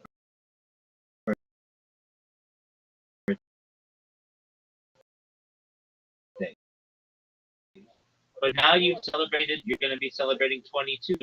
And it's, you can go to the movies and do some other things. When you're 21 in the United States, you can drink. That's big. If you were like, hey, I turned 21 in 40 days or whatever, I'd be like, oh, that's cool. Do you have plans? And you'd be like, oh, yeah, I'm going to go out with my friends and we're going to go get drunk or whatever. Okay, that's cool. I mean, just be safe or whatever. But 22, you could already do all that kind of stuff. And you'll find that you get older, birthdays just don't resonate.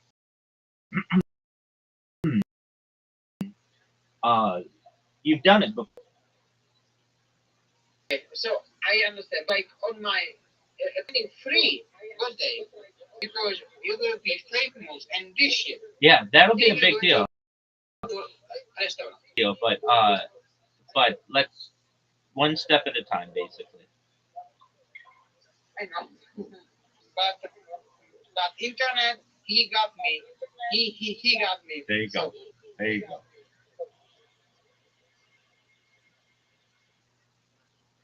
As your birthday comes up, though, if you remind me, there's something to get excited about, but not when it's not even this month, and it's not even it's 40 days away. So is it in July? even next month. Exactly. Is it in July? Yeah, the first of. Yeah. Oh, that's a good birthday, though. Yeah. Yeah, is it for Israel? Is like basically start of summer. Well, sort of. The solstice is technically the start of summer, which is June 21st, and at least in the United States, the start of summer is usually Memorial Day weekend, which is this weekend. But what it is the start of is the fiscal year in business. So a lot of business calendars start on your birthday. Mhm. So that's cool. And it's the start of the month, which is cool too. No, I feel old. All right. I Well, feel old. I don't know why. I okay. feel old. Well, I mean, I'm telling you. your age is relative. To a classroom of first graders, you are old. To a classroom of elderly people, you're not old. It's just relative. And especially with mind uploading technology and life extension technology and perhaps age reversal, 22 is just a number. In the future, your cellular age may be younger than it currently is right now.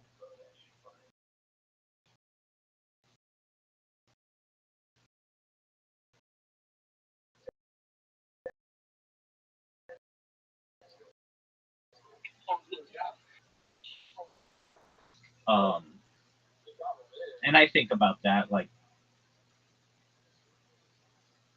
however old you may be, it's just a number. If life extension technology and mind uploading technology and age reversal are a thing, then it's it's not like what it once was. Like death was imminent and a destiny for so many different but there may be a way around it now.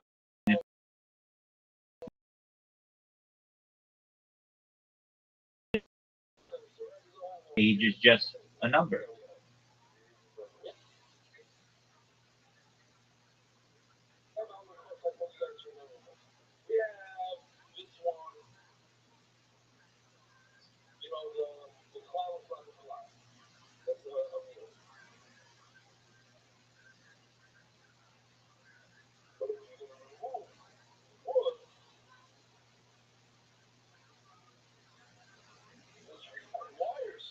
That's true.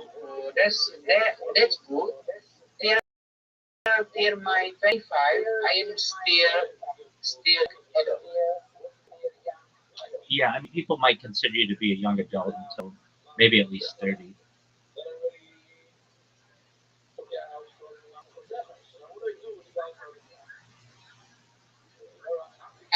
And you are 30. No, I'm 40. Oh,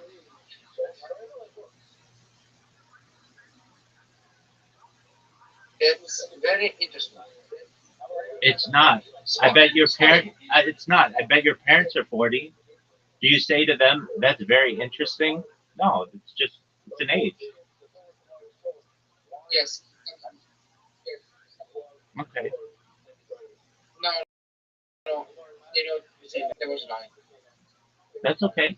No big deal. So you you are basically young. I'm 40 years old. You can refer to me in any way you want. I'm here to help you. I have a lot of knowledge that I've over the last 4 decades of life. I'm saying, pero yet come on.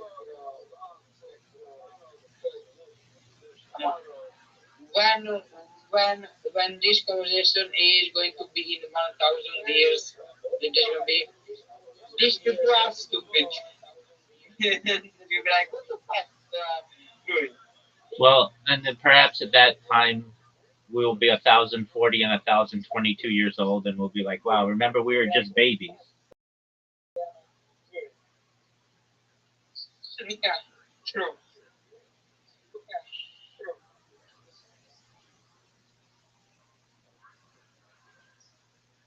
Do you have age when you want to have kids, or when it's come to round, it's come to round? when it comes around, but I've always felt that I wanted to be like 50 when I wanted to have children. I always wanted to be older. I felt that I wanted to be established and have knowledge. I did not want to be a young father.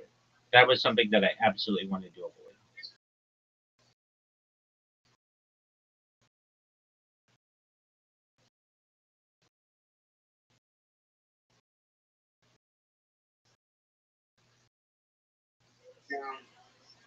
I felt that I wanted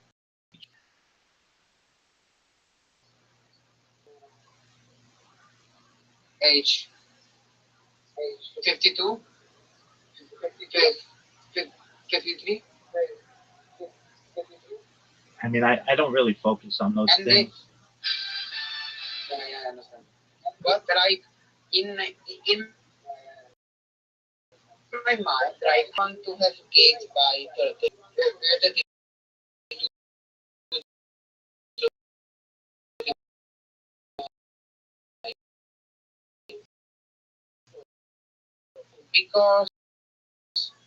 because I want to have kids to have,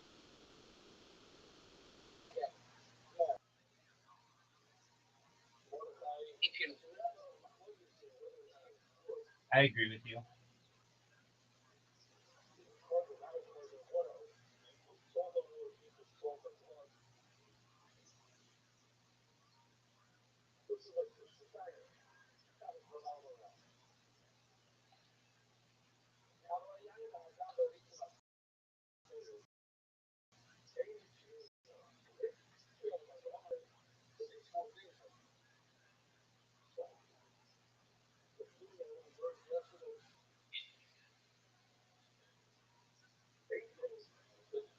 so so that's why I want to have kids when I accomplish my dream. Because, like I said, the kids is a very big responsibility, and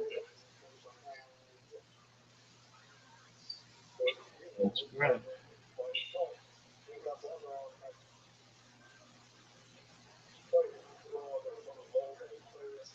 do you? I am first first I am the first man from Czech Republic or first person who is here. No, I've had people from Czech Republic before.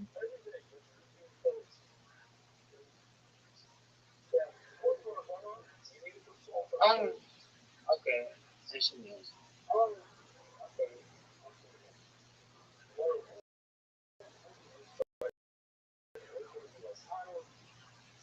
Yes. Do you think it's here more guys from Europe or more guys from USA and Asia and this? Definitely United States. Africa's really big too.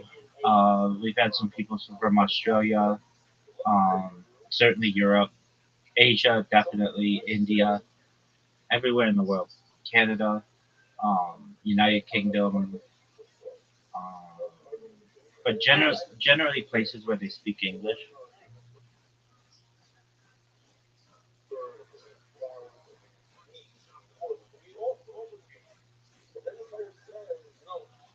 Is ever happened that some woman here was like flirting with you? Flirting with me? Yeah, I've gotten people to flirt with me. Sometimes women come in here and just openly masturbate, and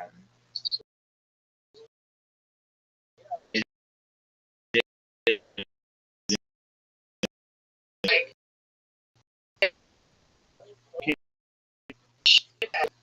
I'm not kidding. Jesus I wouldn't Christ. joke that. It's happened. They're streamers or OnlyFans girls. They're streamers or OnlyFans girls or whatever, and they get horny and they recognize that I'm always online and there's something attractive about that, and then they just turn their camera on. They're absolutely naked, and I mean it's one of the reasons why you have to be 18 to be in here. And then they masturbate, and then Yeah. they go on their way.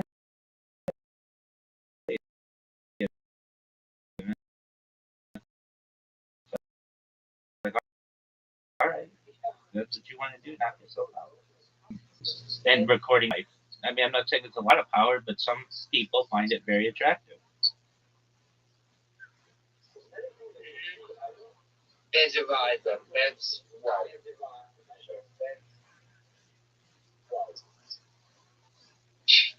Wow.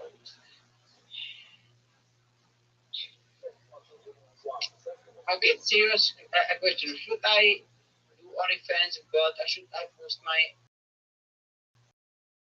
podcast there? Yeah, put your podcast everywhere that it's heard. Okay. Okay. Okay. OnlyFans, here we go. These people have no contact. We say, oh my god.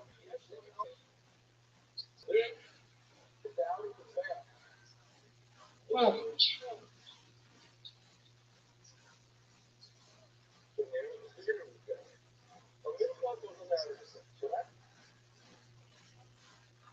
Corruption, that's why. That's but I think OnlyFans doesn't have to be like sexual. No? No, they have It comedians. can be like normative. No, they have comedians on there. They have people who don't show any nudity. A lot of celebrities go on there. They're trying to branch out to be less adult and more of just a platform.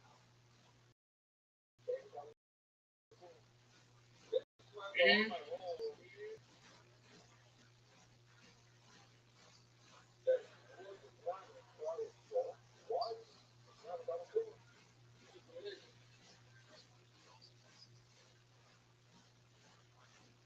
that's wrong. So yeah, I'm gonna have OnlyFans. So and everybody knows it right now.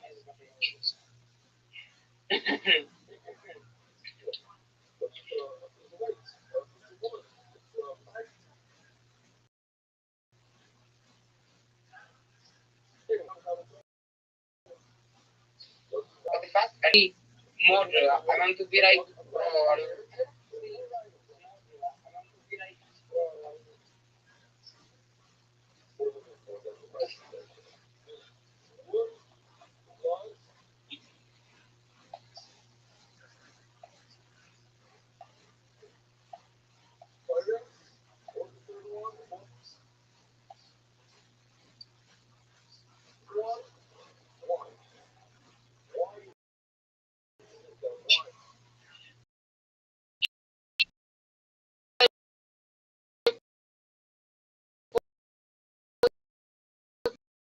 my name, like and my friends find out. I mean, if you're not naked, then what's the big deal? Bro, that's why. Okay, OnlyFans. Don't, internet, don't judge me, okay? Don't judge me. My man, it's just skin.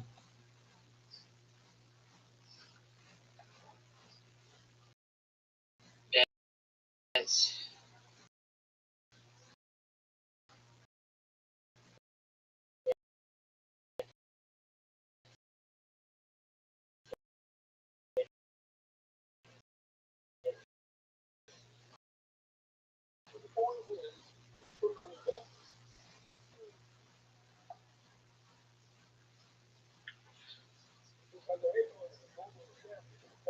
my podcast, my podcast control, bio,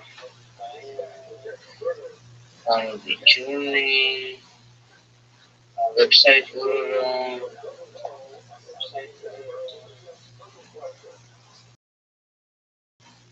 Amazon Save. Oh, I don't have my name anymore. That's good. Okay, I'll be right back.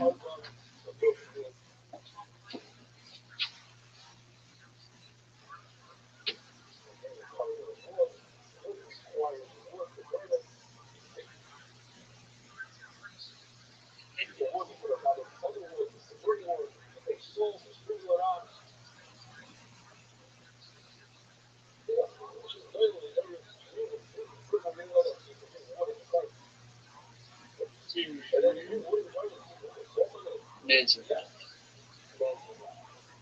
that's absolutely wild.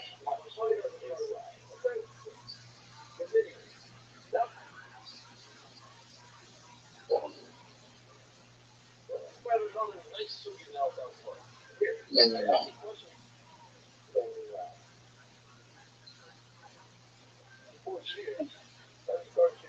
Ladies.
I'm understandable.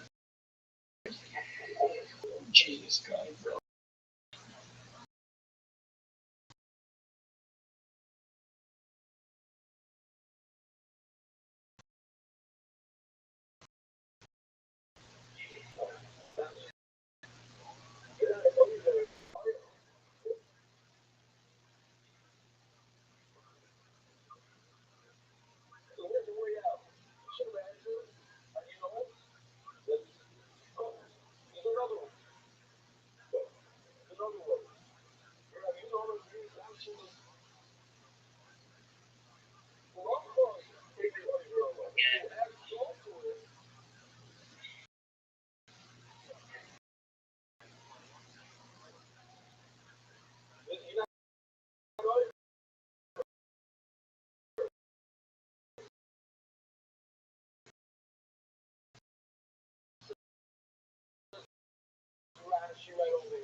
Okay, inanit siya.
Hey, Mr. Aquarius. How you back?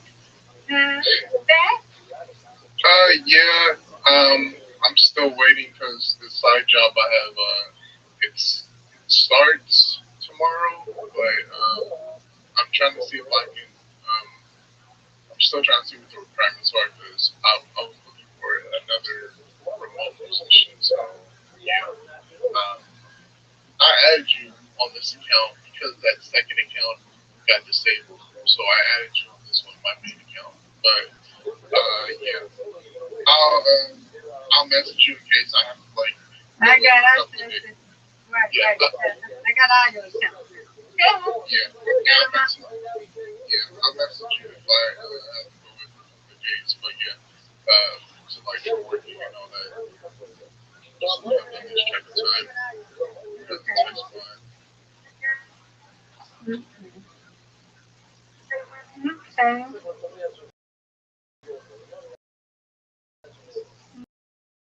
Right. Right.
Yeah, for my house. So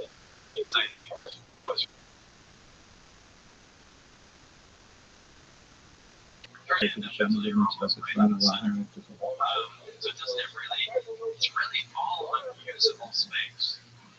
Even if you're a small creature, there's a lot of unusable space in there. And because everything seemed to have a critical function to it. I'm sure there was nothing for decoration. There's a reason to have all that space, and there would reason to keep like that. But for three things that look like seeds, we call them seeds, the color hops, large rectangular smooth objects in there. There were three of those. We know those to be the amplifiers. They work with the reactor that amplifies the gravity wave and it's channeled to the emitter, which is right under the amplifiers. Again, we just called the seeds because they look like seeds. I think it would be funny if it turned out that they were not seeds at all. Yet another component we just knew nothing about. I've always found it to be really weird that when the waveguide is applied right on top of the reactor, these two guys, they're looking out. There's one of the archways that become transparent, so people believes that maybe that's what they're looking. But this guy is staring at a pipe. Well, the archway was transparent so they can see. Yeah. Oh, and so they never made that connection. Yeah, they're looking at it. And there's a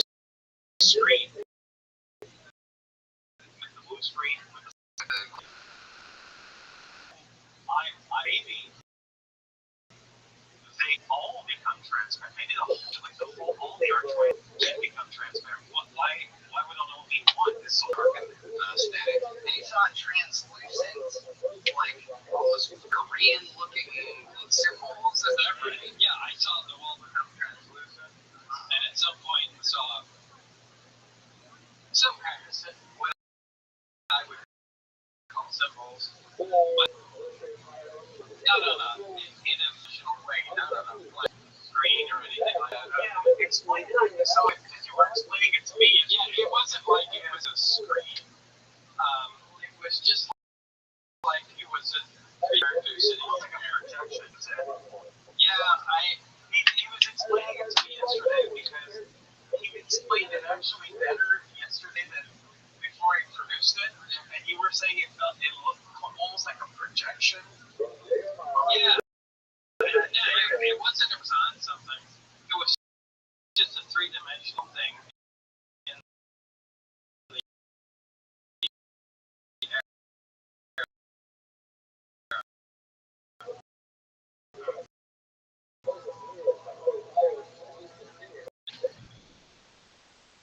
He said, "Hey, we test flight." This is great. So we go out to the lab door, right into the hangar. It was already outside, sitting on the ground. And shortly after, we got Hello, out Mr. there. Flores. How are you? I did notice there was a radio. And I mentioned this in the Thankfully. Luigi's movie, a VHF radio. What's good in your world? Communication. So Nothing. Just finding, yeah.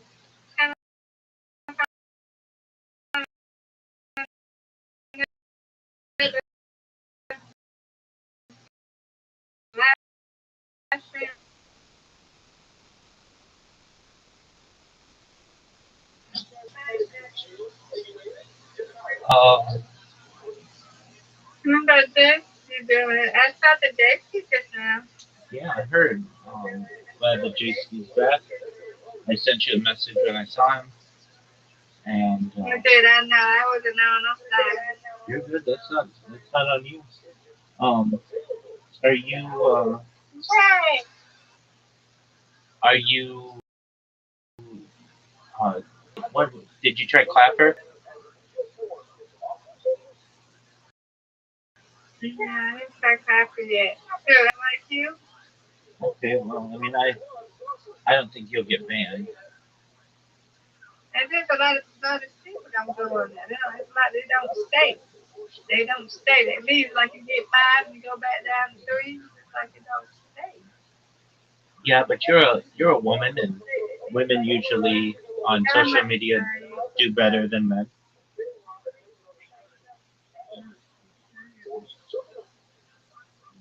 I don't have no videos or nothing, so yeah. Neither did I. I mean, literally, I just created my account and hit go within 1 minute. I didn't even have my profile set up or anything yet, and it'll get you people. Let's see. I ain't looking right now, but we're gonna see what they're talking about.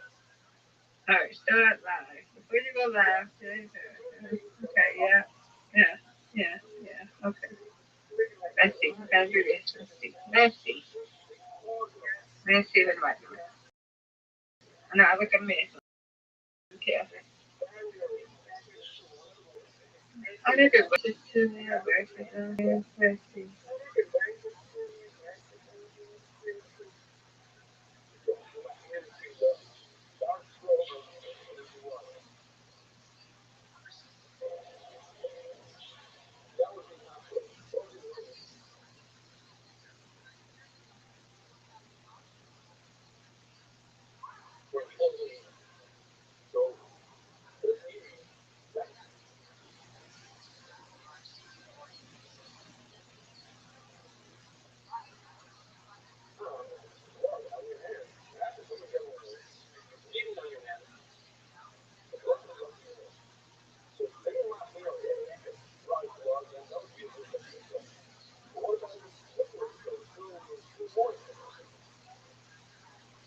Everybody else is here. What's going on?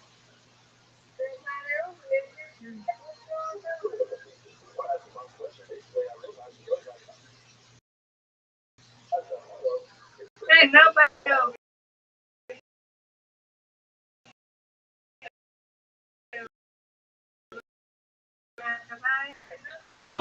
in?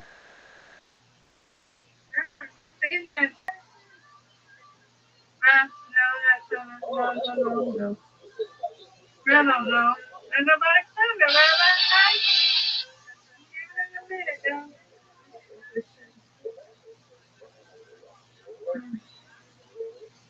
Let's go stop it. Oh, there's somebody. Hi, DJ. Hello. Thank you. Yeah.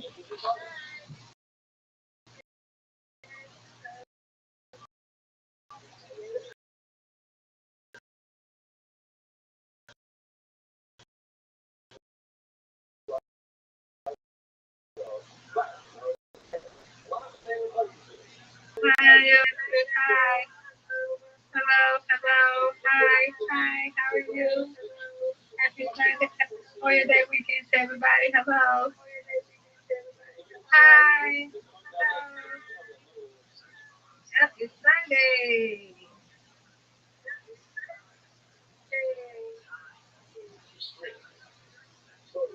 Hi, everyone. Welcome, welcome. Hello, hello. Hi. I'm new here. Hello. Hi. Hello.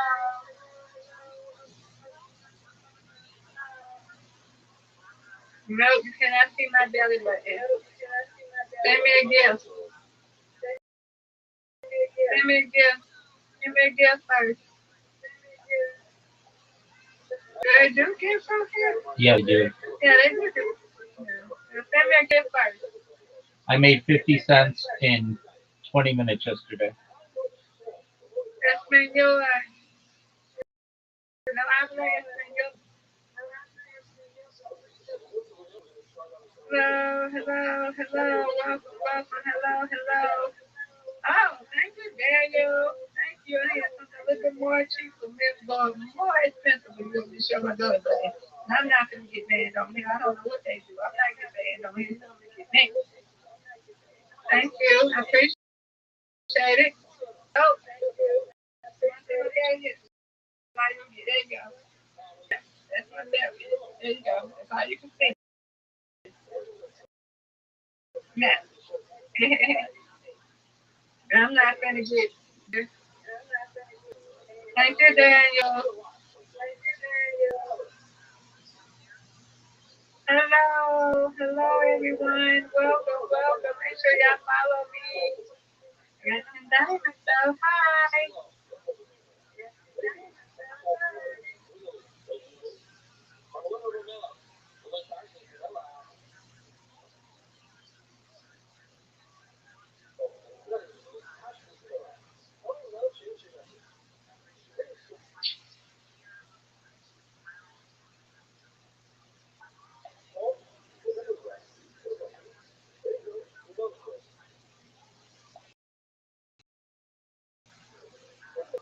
Hello. Y'all have any questions? Y'all can ask me some questions.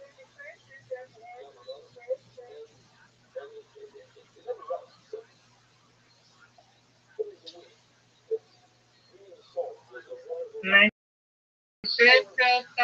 Well, I don't even know what this means.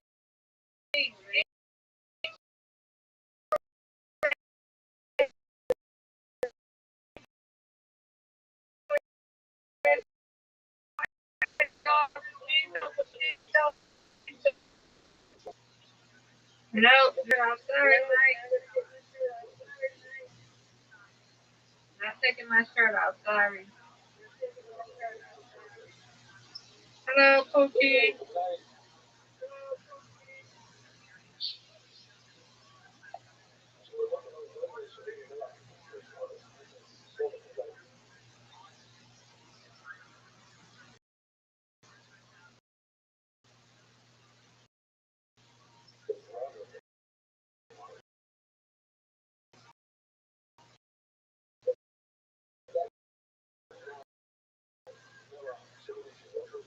No, it's women. I'm gonna have to get ready to move, y'all. Y'all gotta get back here. Yeah, you gotta move, get back. People are gonna talk about their heads. Like, get back. You know, gotta get back here. got some birth people. But I don't know birth nobody like this.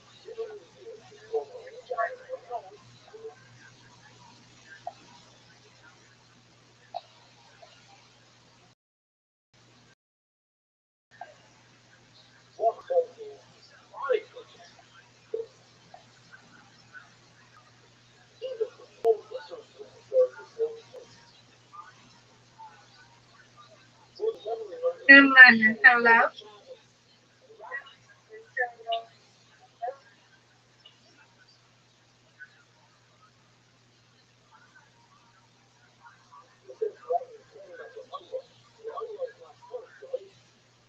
Thank you. Okay. Hello. Hello. Hello. Kristen. Hello. Francis. SK013. Hello. Felicity. To do. Hello. Oh, I can come up in here. Hey, Blake. Hello. Hello. Hello. Hello. Rabbi, you in here? No. Okay, well, echo. This hello, Michael. Hello. Hello. Hello. Milano. Hello. Jeremiah. Hello. Strike Fire. Hello. Hello. Feel free to ask questions if y'all want to King of Club. Hello. Welcome. Welcome. Joey. 01892. Hello. Izza. Hello. Hello, everyone. We go down and come up.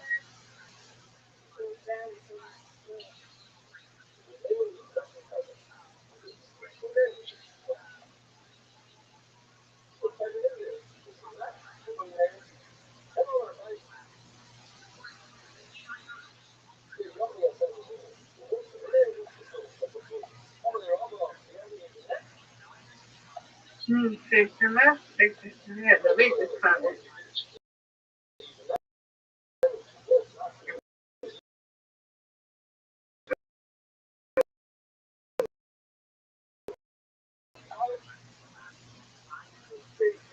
Delete that.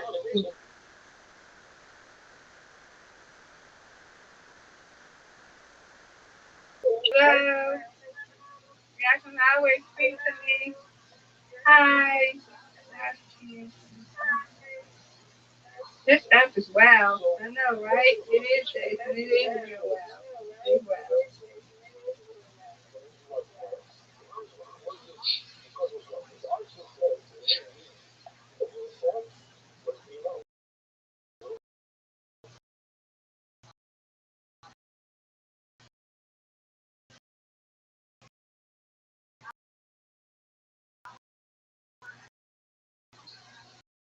Hello. Hello.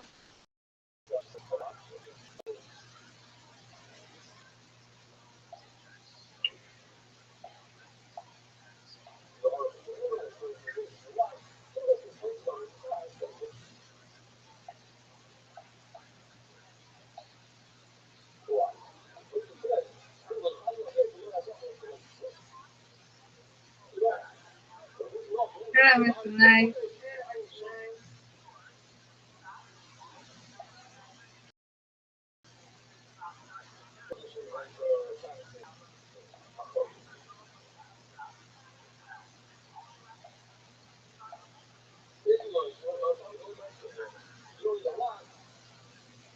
Hello, Mr. Nice. How are you?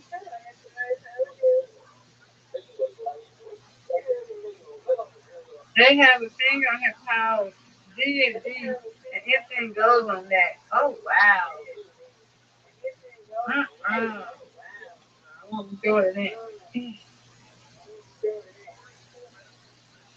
So how long you been on here, Jason? You got level 15 on here. Can you tell me anything about it? I'm new on here. Hello. Blake.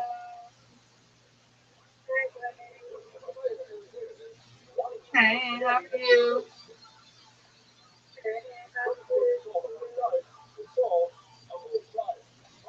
I'm doing good.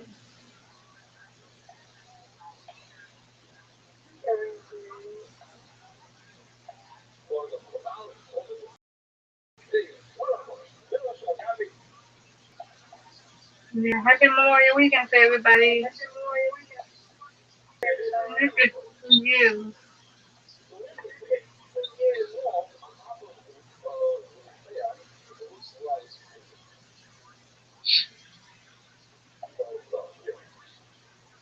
Thank you.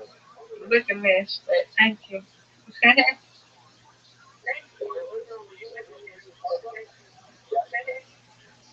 Oh, okay, yeah, TikTok is alright, yeah.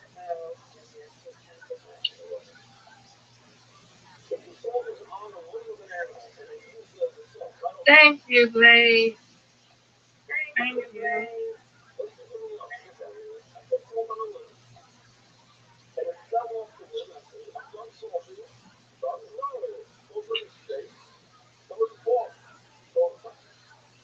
Hello, Crazy. Make sure y'all give me with a follow. I'm gonna come back on here later and get out here around 3:40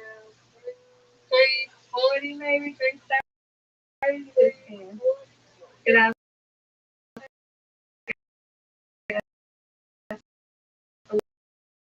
around. Just went to check it out.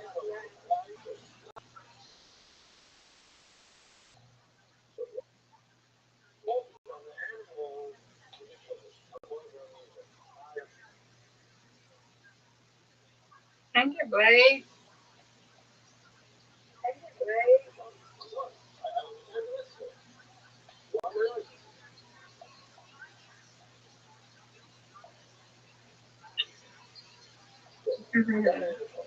Where are you from? New York?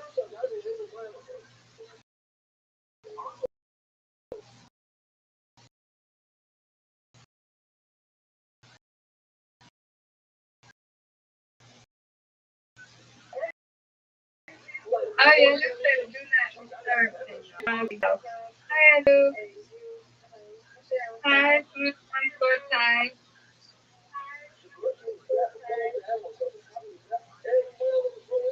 You said outing, huh? Okay, okay.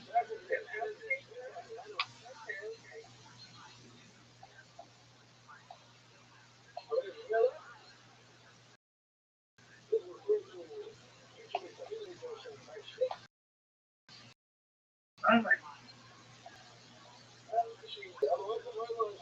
I know what he said out. My outfit. That's what it said. I was out. This was something to tell my weekend. That's all. That's something. That's it.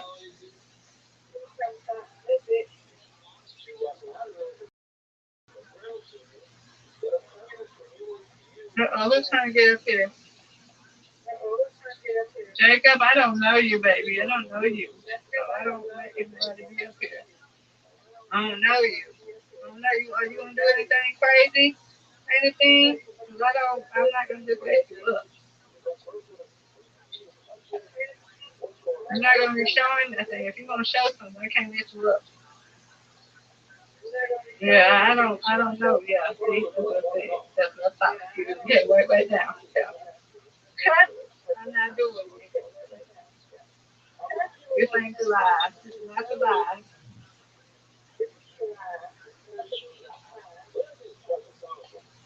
This is not the lie. I already know, babe. I already know. That's why he get down. I said, you want to show your private part? Bitch, you can't make it. He showed it.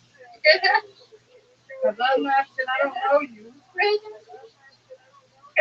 Child, don't do. We're not doing that.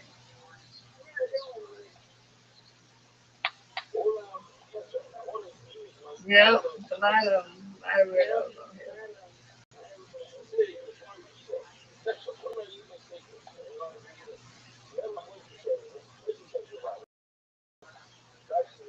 Parker,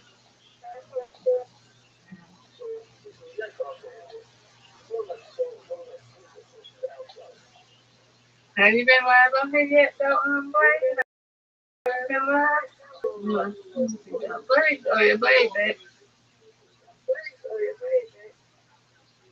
Ask them to follow. Hello. Follow y'all. Follow me.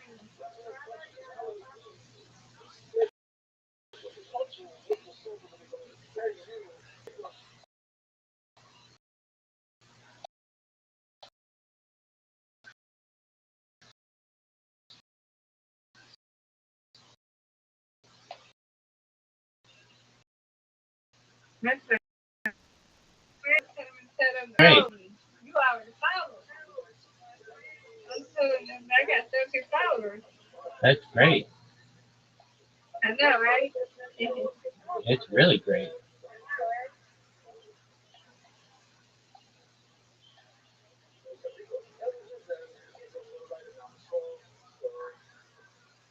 Yeah, I joined it yesterday.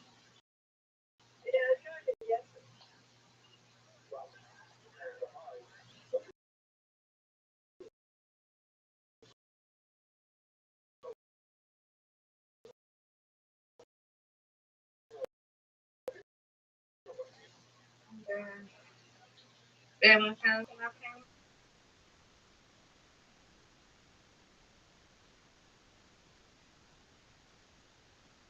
No, I don't want to show you. You gotta show your face and have a shirt on. And yeah, other than that, if you're gonna just be naked and just show yourself, no, because I'm not gonna be getting banned because you want to come up here and show your private card. Follow me, send me a gift, and hey, we'll be cool with that. Chat with me, we'll be cool with that.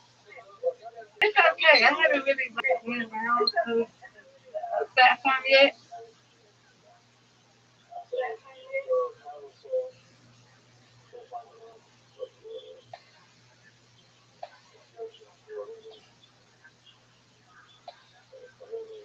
Hello, everyone. Make sure y'all follow me. Follow me. Hi, Ruby. Hi, Ed. Yep, we got 18 followers.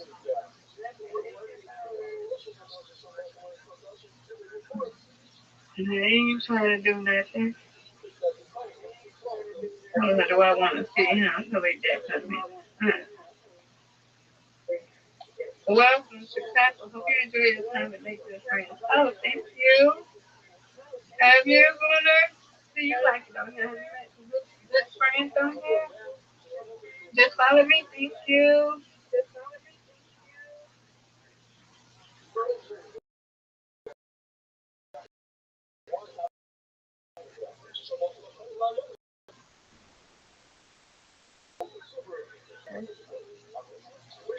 Oh, I'm trying to get by now. Money man. Money man. You haven't even said nothing to me. Make sure y'all follow me. You're not. Are you trying to get up at me to show your face? Do you have clothes on? Well, I don't want to see that. I don't. Oh yeah, I believe it. I believe it. You didn't know what that was. You knew. Yeah, yeah. Be careful what you be pushing.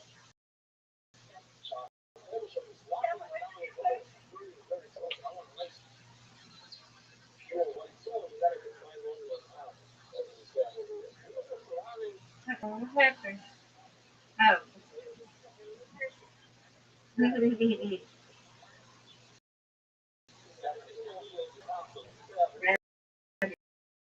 Just go savvy too.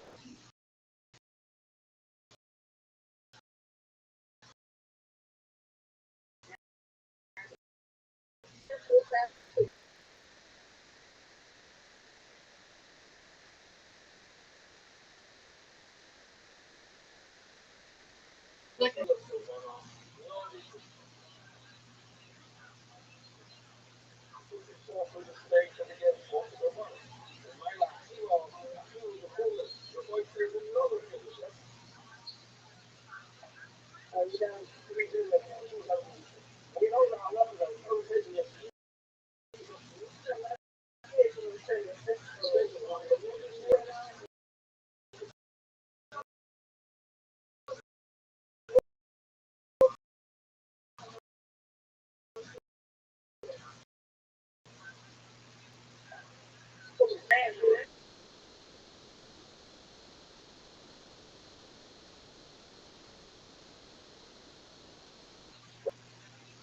Oh yeah, I heard about somebody just told me about some doing doing. Okay, nice.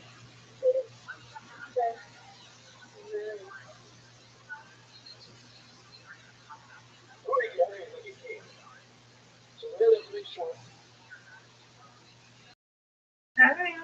Lean membership. Let's see. 1K USD. Gas you options. Remember right there. Okay. Amanda, how are you? There you go.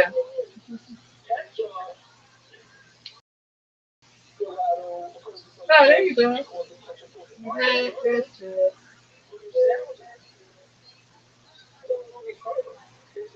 I see you going live. No, friend.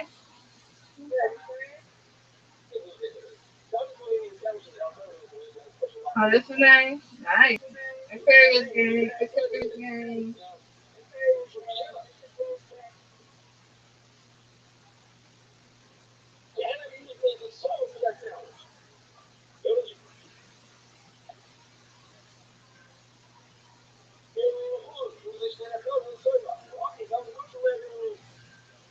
Shut up.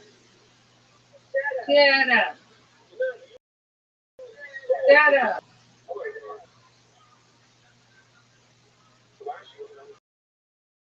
You just said you have a friend. His name. You going to Mr. Aquarius? That's your birthday. That is not your birthday. You must have looked at. Did you just look at my birthday or something?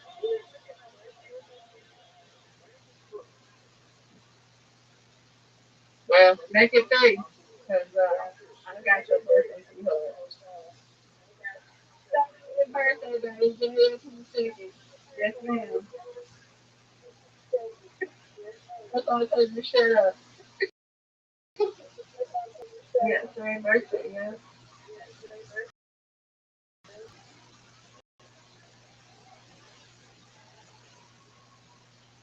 USA.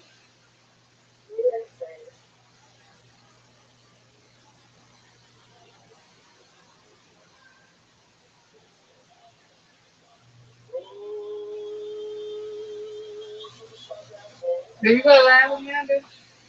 It's all fine. You had the same birthday as me. Big three bully.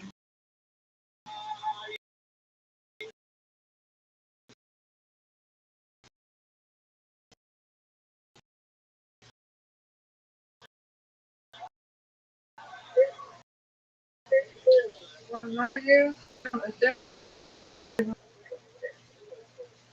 Is that you right there?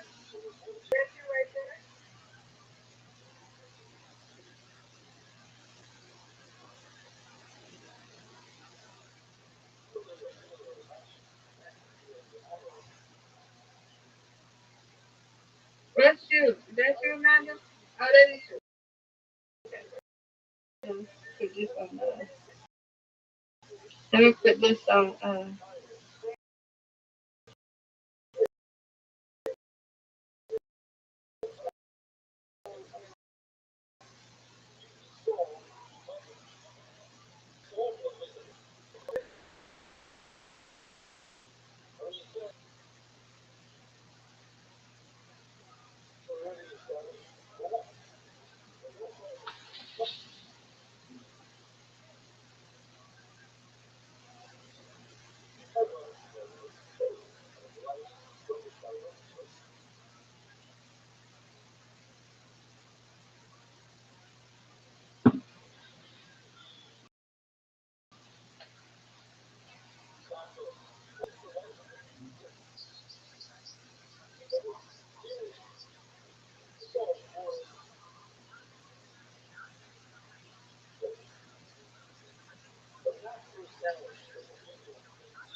good, hey. Y'all make sure y'all follow her.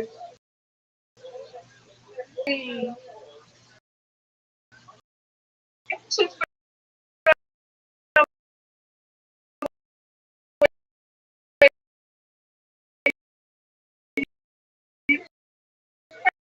proud, Rabbi.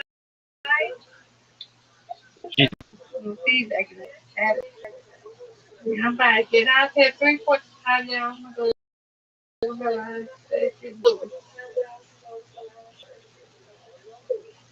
There's some weird people. Weird people on here. At least that one.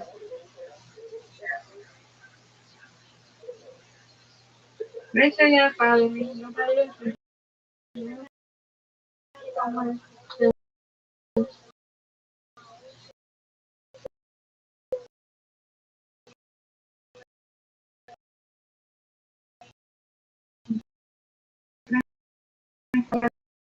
We get out here.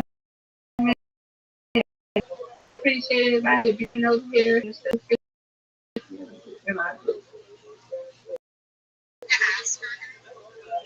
Oh, the World Cup, nice. Okay, come to the party. They really was serious. They had the World Cup down here. Wow. You heard about that, Rabbi? They're going to have the World Cup down here. Yes, ma'am. They were serious about that. They were real serious about having that in the politics system. They're serious about that.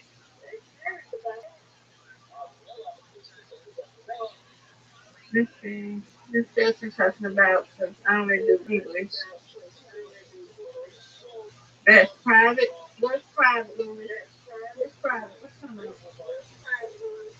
We go right there because I don't know what you're talking about. Hi, Louis. Hello. Oh,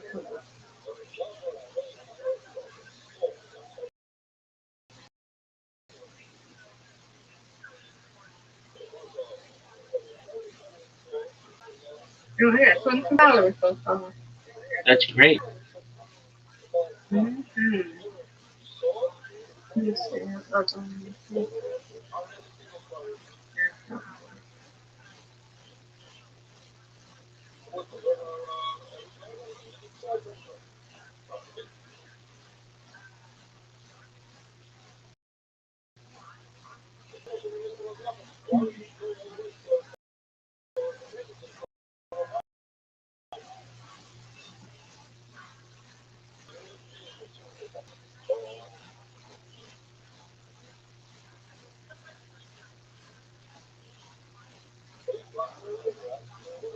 Make sure y'all follow me, follow me, follow me, follow me. I'll be getting out here in 6 minutes. Follow me. Hello.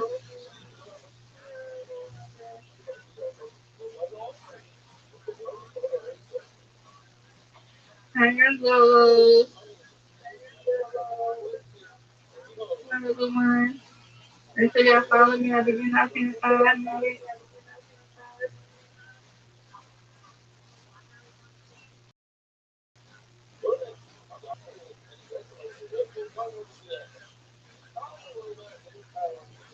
Habla inglés. No habla español. Listo. Hello. How are you, Gonzalo?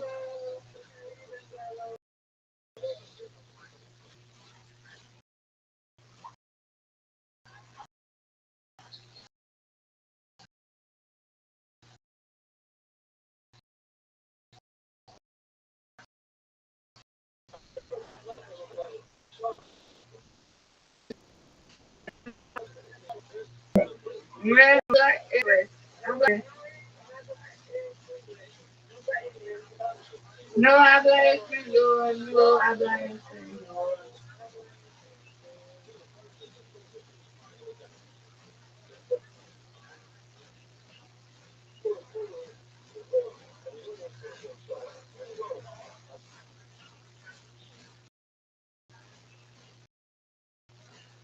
Hello, everyone.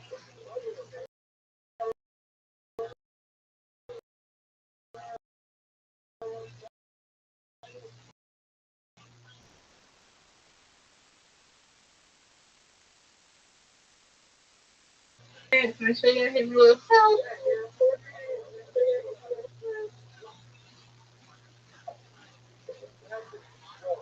Now, you're going to have to go because I don't know no English. Sorry, you got to go because I told you I don't understand it. But it keeps telling me, goodbye. Sorry. You got to go.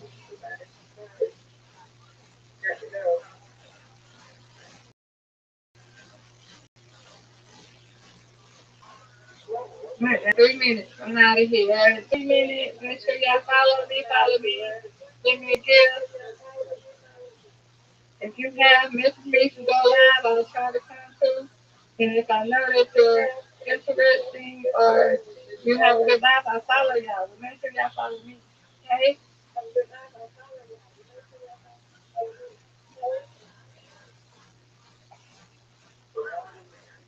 Good. Some big followers. Look at that.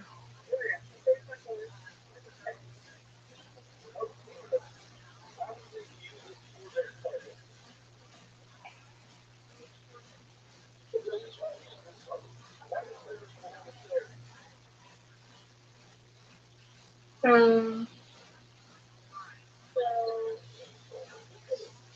you come from Puerto Rico. Okay. I've been there. Hi, Roger. Hello. Nothing. I'm about to get off here in 2 minutes. And that's what I'm talking about. You might get off in 2 minutes. And go in the toilet.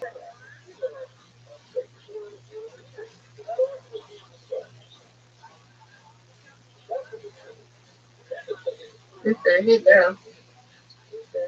I'm leaving.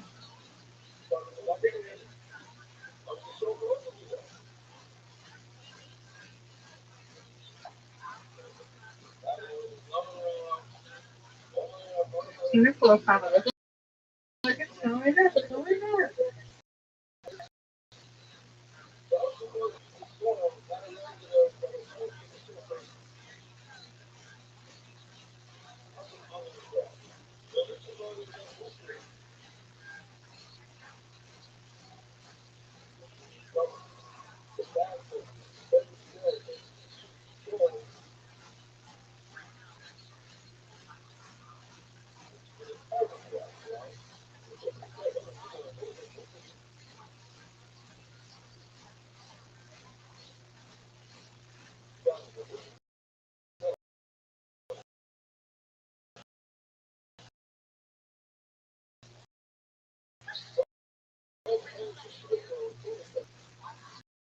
Now, everybody later.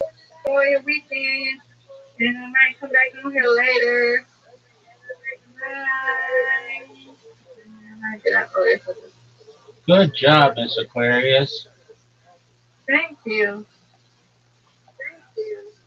Yay. Got 50 cents. This lot of $10 for 50 cents. I did $9. Yay. I had 736 viewers. Yay.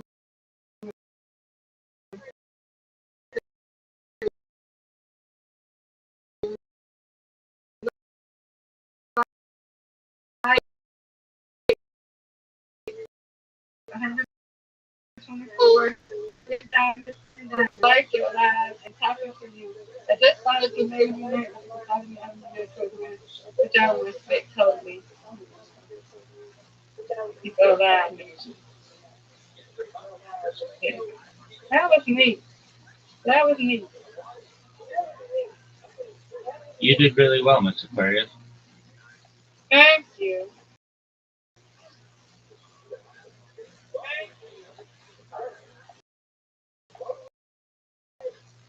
He said she was gonna go live.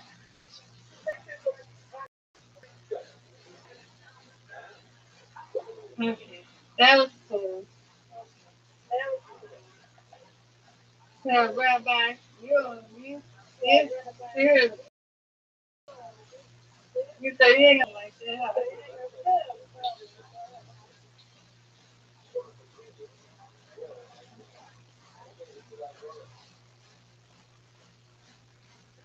You got 23 followers. That's great. Yeah. You got 23 followers. That's great. 24. 24 followers. Even better. Yeah. That was good.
To do a kick it, then you have to be a Always do it.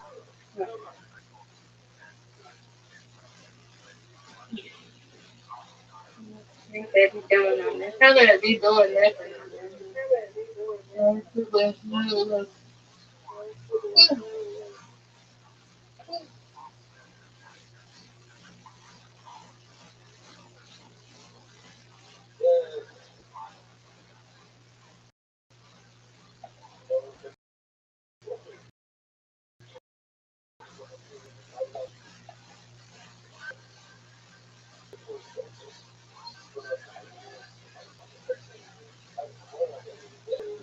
Just check.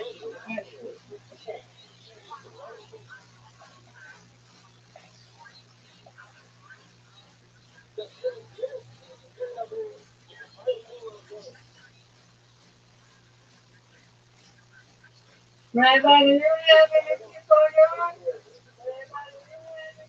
Do I have any what? People on your tweet? What do you mean? Do you have any viewers on your tweet? Oh, potentially. I don't really pay attention. Wow.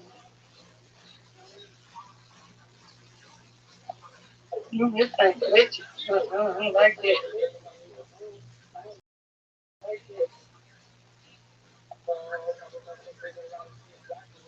What's wrong with it? You just on the site on the Twitch TV, you scroll up and you like glitching a little bit. Like,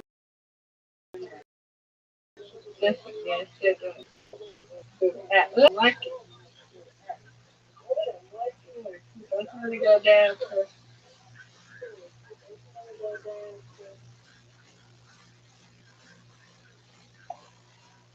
43 people.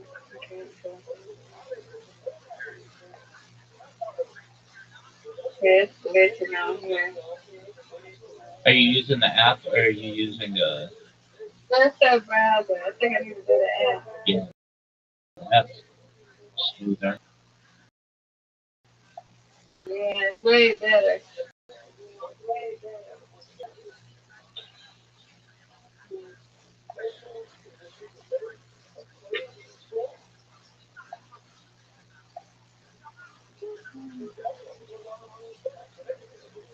Which one is good? Better? Screen or kick? Twitch has more people, but Kick I would say has more like interaction.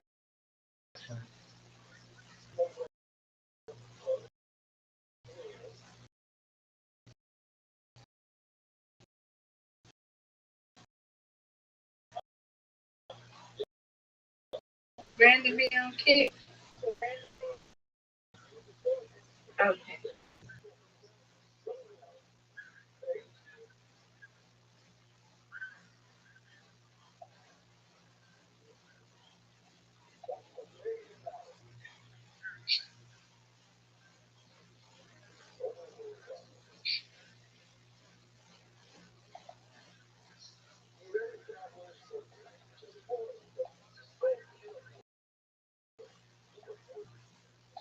Move it down.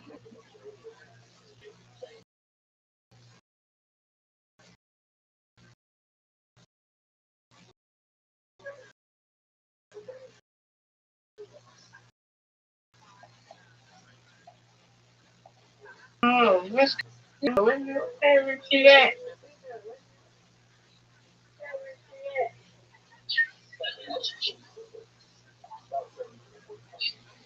Yeah, she not there. I know they ain't show. They not there.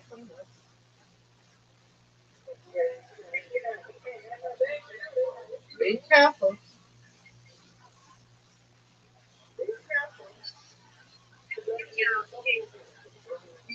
Yeah, you can't 'cause you got kids.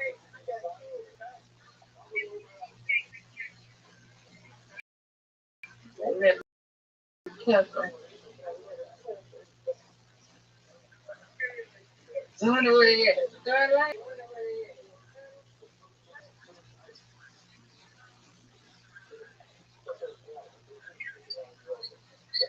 That's all. I wonder what third line they at. I don't know. They at Cascade. Up there at Cascade. See, they're on the other side of Cascade.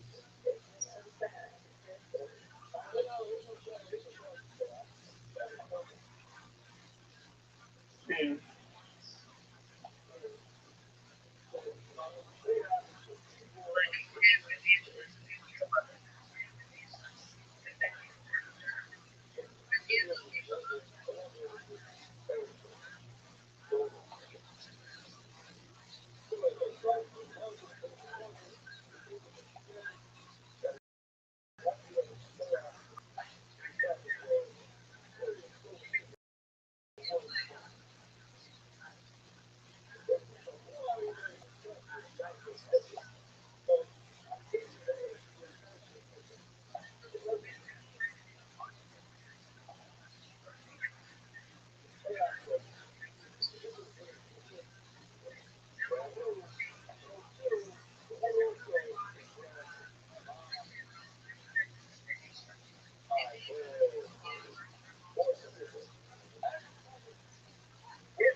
Yes, around.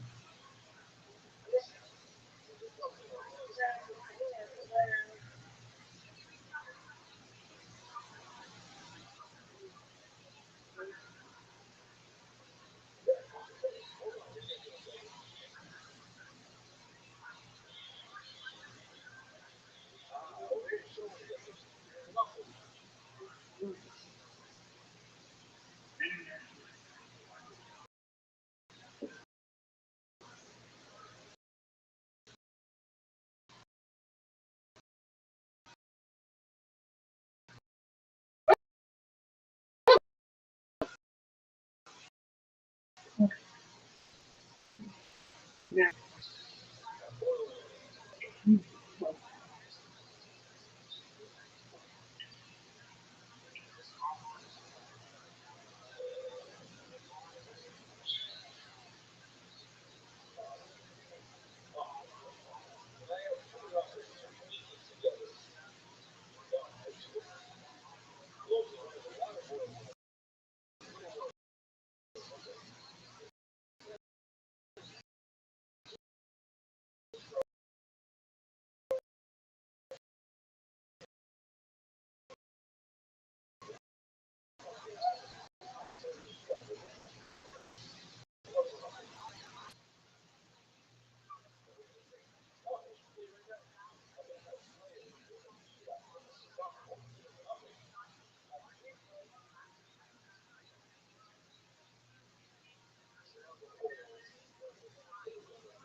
positive that there was somebody in the craft.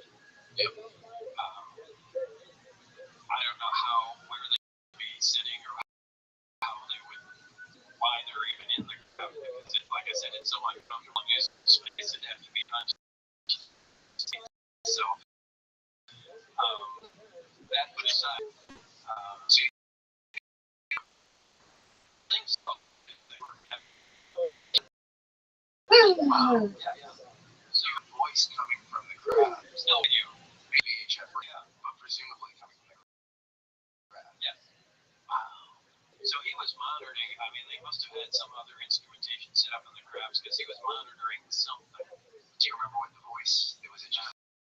But it was. I mean, I was more stuck on the fact that how is a radio getting into the crowds? This doesn't even make any sense. VHF being very high frequency. Yeah.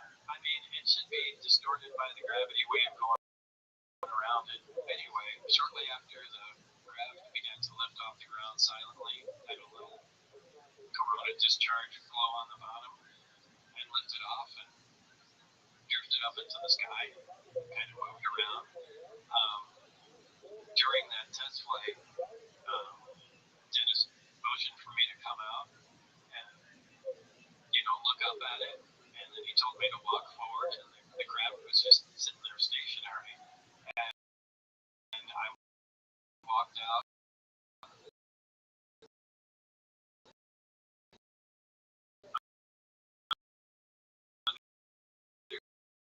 And he motioned me to look up.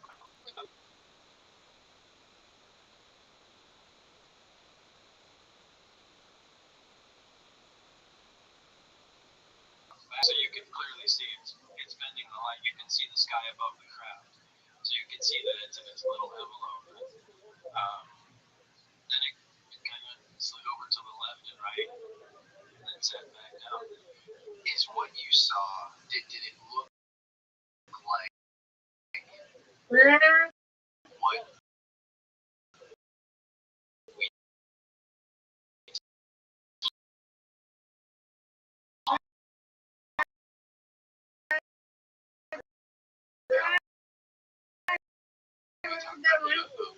It's a question of much advice. But when you're seeing this craft fly, are you thinking, this is the UFO stuff that's like in the lore? Yeah, you are. Wow. Yeah, for sure. Just because of the way that it came out, it can just negate. I mean, it's. I really don't know how to describe it. I mean, things like inertia really don't matter to it.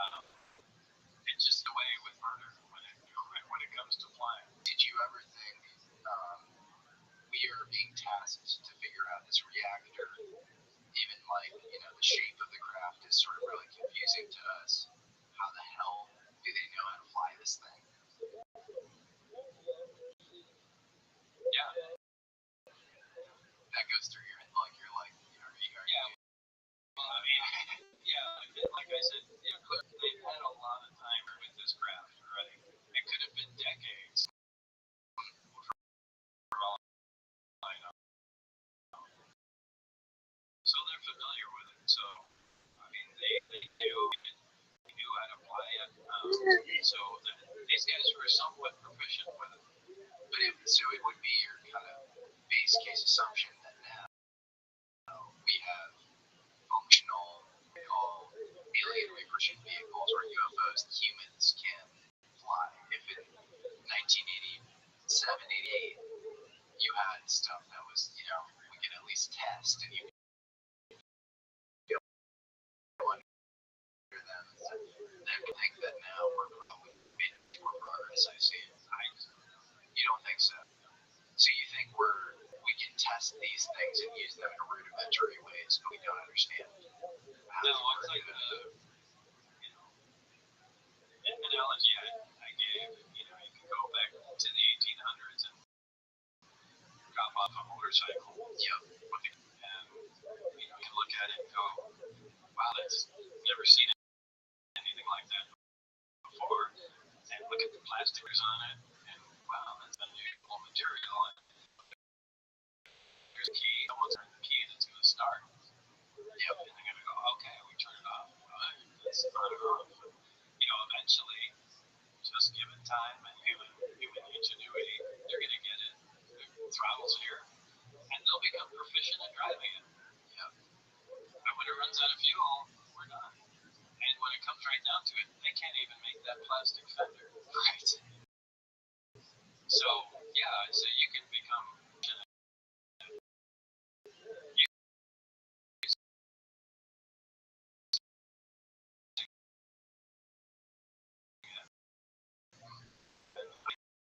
that's where we are. We get some conventional fighter or other. Why? Why would you? They say, oh, well, it's secret. Yeah, so jet engines were secret when we first came out with them, and we built a whole fleet. We absolutely divert every resource we have to duplicating these things. Do you guys think there's any chance that the craft is flown with somebody's mind, some sort of mental? It could very well be. Yeah. Because there was obviously no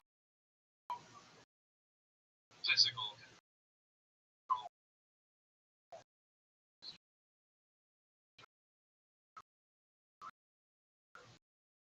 Right.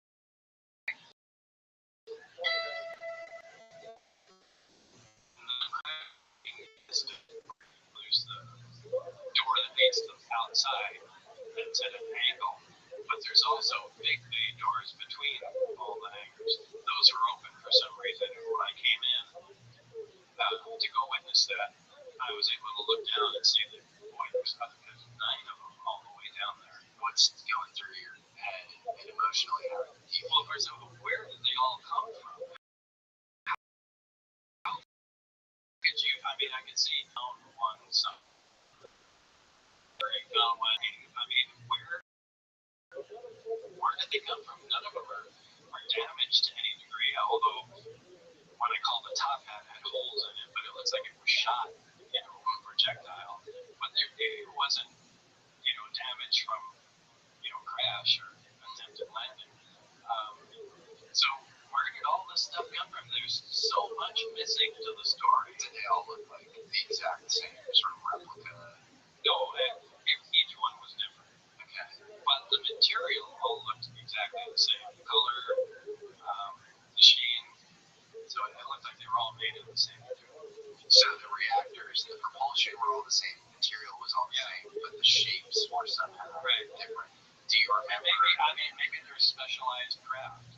You can take a step back from humanity and you go look at all the cars driving around. Well, you got a truck that's a real long thing. You look at a Volkswagen, that's like a little, you see a motorcycle. They all have the same somewhat type of engine. Internal combustion engine is all powering them all. Must have all different functions, and maybe that's just what it says they're all men. Maybe some of those things are drones or something.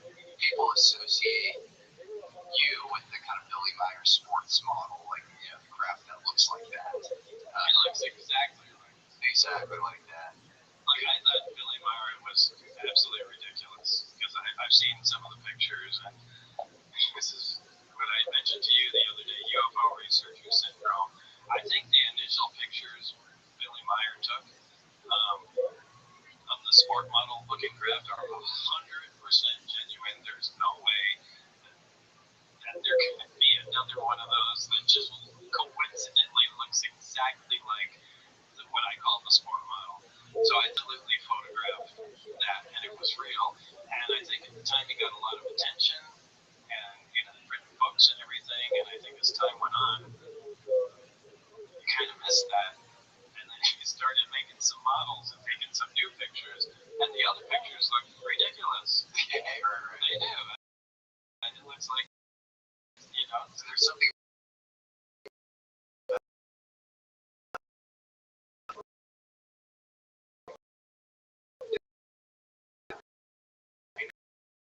Swords in his book. Yeah, I know. There's no way you can tell me that those original pictures aren't genuine. Yeah, and so that's the craft you worked on. The 8 other crafts, what do those look like? can only see two clearly because from the angle, all you can see is just a little piece, and then all you can just see is the hangar around there. But what it looked like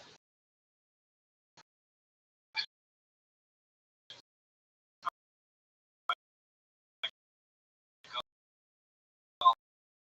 Jello model, which is more like a bun. Is your immediate instinct humans didn't make these? Yeah. At what point do you not see like an American flag on one of them? Or? Yeah, on the smart model, I saw that. I did the first day that I went in. Okay. Was there any talk of how these crafts were retrieved? I know the Navy got the smart model, and I think that was in the desert. And if there's another term for an archaeological dig that's in the water, I don't know what it is. I thought it's still a dig. But yeah, and I don't know what body of water, if it was the ocean or lake or what. But yeah, that came from the water. Again, according to Barry, I didn't see this in documentation, but yeah, that was happened upon by the Navy, and that's all I know. And I just theorize that's how the Navy got in control of everything. So what you constantly hear is, you have Hughes aircraft building the Blue Order, which subsea, discovery, and you have some actually more recent Lockheed subsea, super subsea submarines, drone sort of things that seem to be able to, scan the seafloor. And there's a great book called The Silent War by John Pena Craven, and he was high up in the Navy, and he talks about retrieval of exotic technology on the seafloor. And I wonder,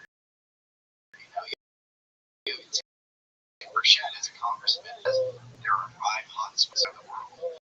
We think they're coming in from way out.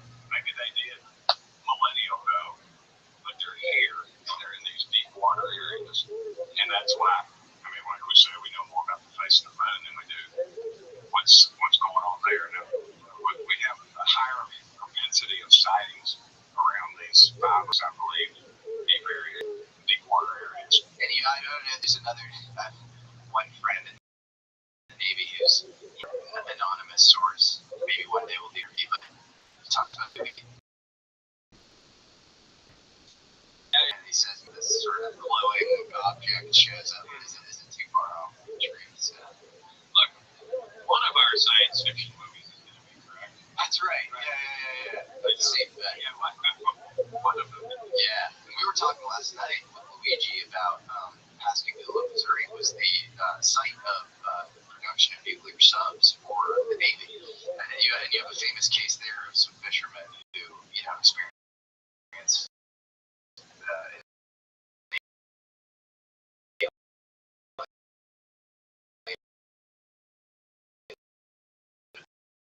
production UFO experience. Spot in the Caribbean. All these guys are hiding out.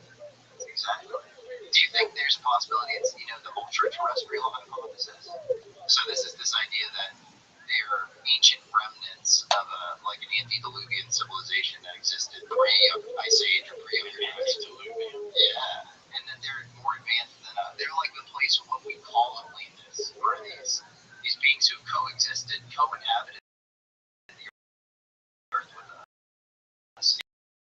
It really could.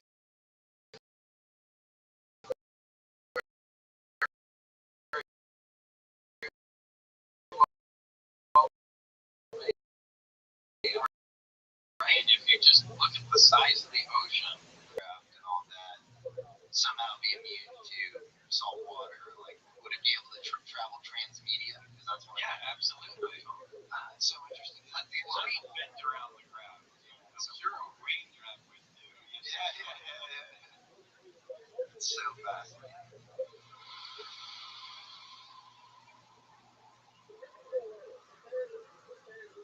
I've been involved in this whole thing since 1987, and since when I the 60s, everybody always told the U.S. Air Force and Project Blue Book.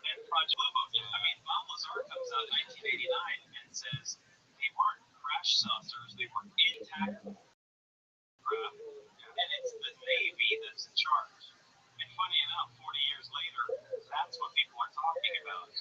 So, when I see the new whistleblowers come out, like Eric Davis or people that we're seeing, I'm not skeptical at the fact that they were involved in something.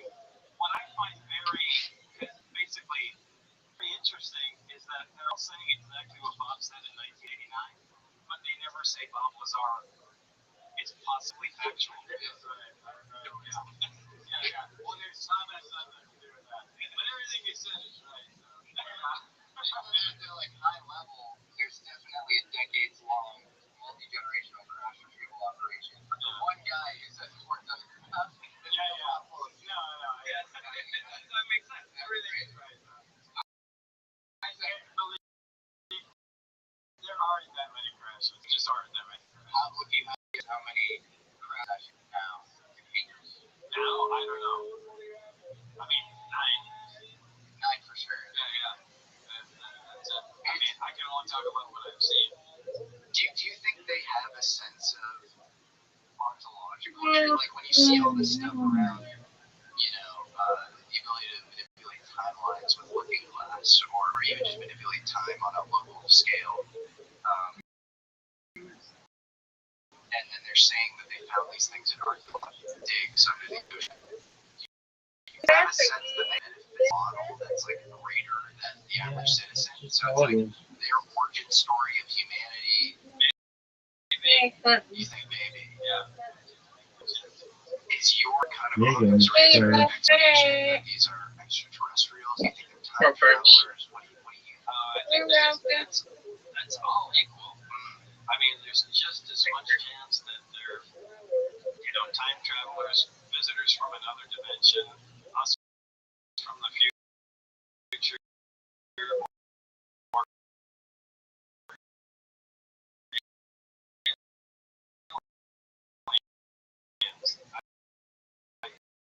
I don't see anything pointing in any specific direction.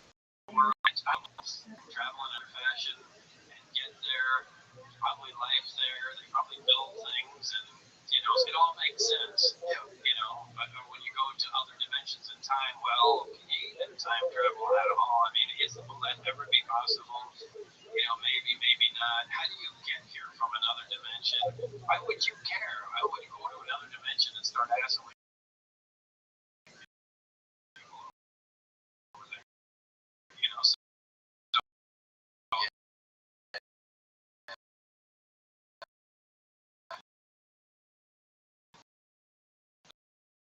I mean, the other things don't make sense. So,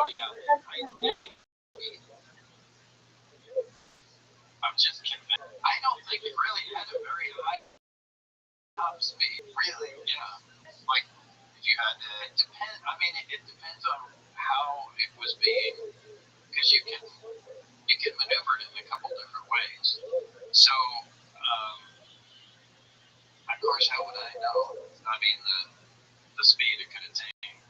But I'm just thinking about an Omicron mode where it's just moving. But you think about, in Delta, the speed's going to be near, up here somewhere else. You think almost close to the speed of light, or it would look like it's hopping across space-time or something. No, it would seem the speed of light. Because you're in a linear fashion, you're just jumping over. So it's warping space. Yeah. So it's, for a given distance, you'll get, to the destination far faster than you would if you were traveling at the speed. And it's like crunching space-time behind it, and then I don't know what is going on. It's like riding a wave or something. It's just bending space around. Did you hear anything around pulses involved? Yeah. It's not a continuous. It's like it pulses. I don't know what the maximum range of each, but I know it's like a 10 millisecond recycle time in between it. So the craft is always doing this. What travel, they're in the duration. And when only one is being used for travel, so the Omicron configuration. You guys do an amazing job with the picnic. There's 3 amplifiers, Delta. That's where they all focus together on a destination. Okay. The craft puts its belly in that direction, And that's how it moves. The Omicron is where it only uses one. Yeah. But the emitters to propelling itself is doing the opposite. Essentially, create an indentation in space-time to move forward. With Omicron configuration, it's never really stable. It's kind of a, somewhat undulating movement, It's so interesting. And yeah, it's fascinating. That seems to be a common thing. The craft. Yeah, that's right. Yeah. But when it switches to Delta, as soon as the 2 other amplifiers come online, that thing locks in space and time.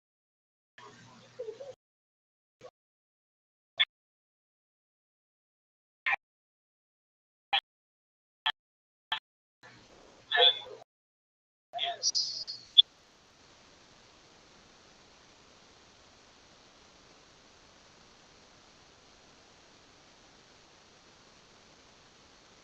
Luigi, Vitaly Balthazar, and Logan is a long-time UFO nut. okay. And you watch WWE at all? No. He is the guy in WWE right now. He has an amazing podcast as well. I've known his brother actually for like a decade plus. Dude, I gotta say, Bob, is it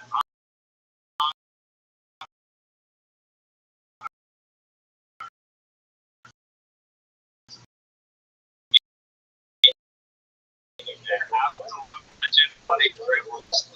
So, I session UFO footage that has a story behind it that is compelling but not convincing. And I've been waiting to do something with this footage or receive confirmation of sorts. And I see this particular orange disc sometimes in UFO videos and Twitters and what. I mean, it pops up every now and then. But when I was watching the trailer for S4, and you guys are about 80 feet through the trailer, you guys show a that is at night, but then kind of itself in this right. Yeah, that's right. Yeah.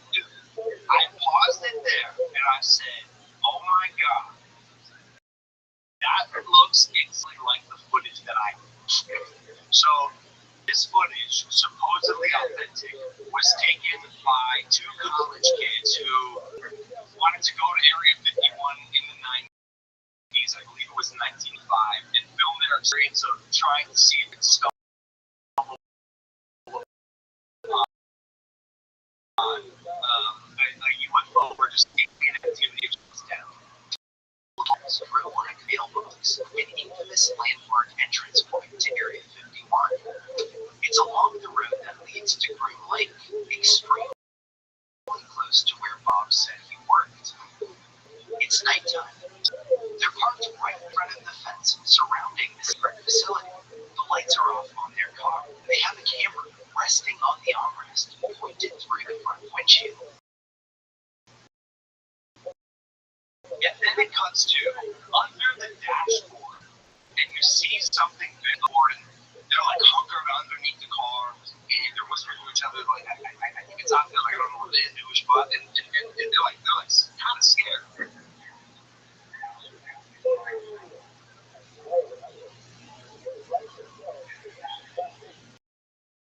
Then something appears just beyond the glass.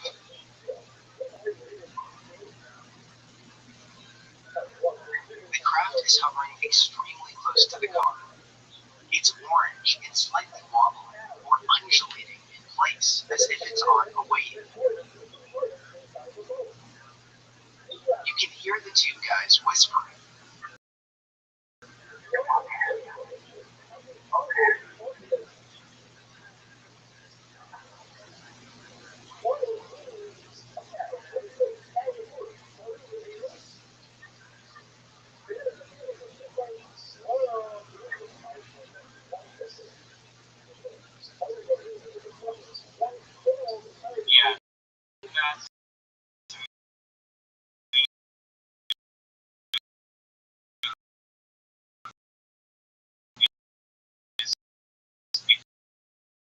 exactly how it was described by Bob.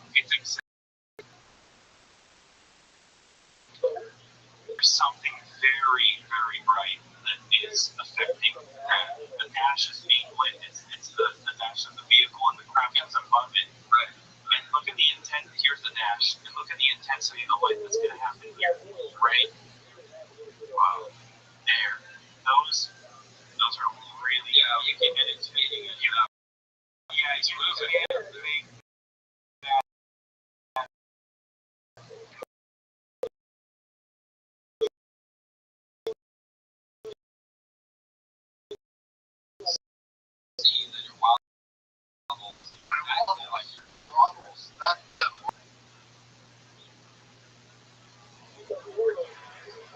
The craft emits an orange-reddish color, which is not a coincidence. The craft through strong field interactions, like the one that Bob alludes to, creates an ionized plasma sheet around itself.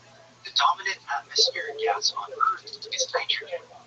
Ionized nitrogen that interacts with plasma glows red and orange. This classic observation of a glowing reddish or orange ball of light moving slowly and erratically is commonly reported UFOs across decades, sightings worldwide.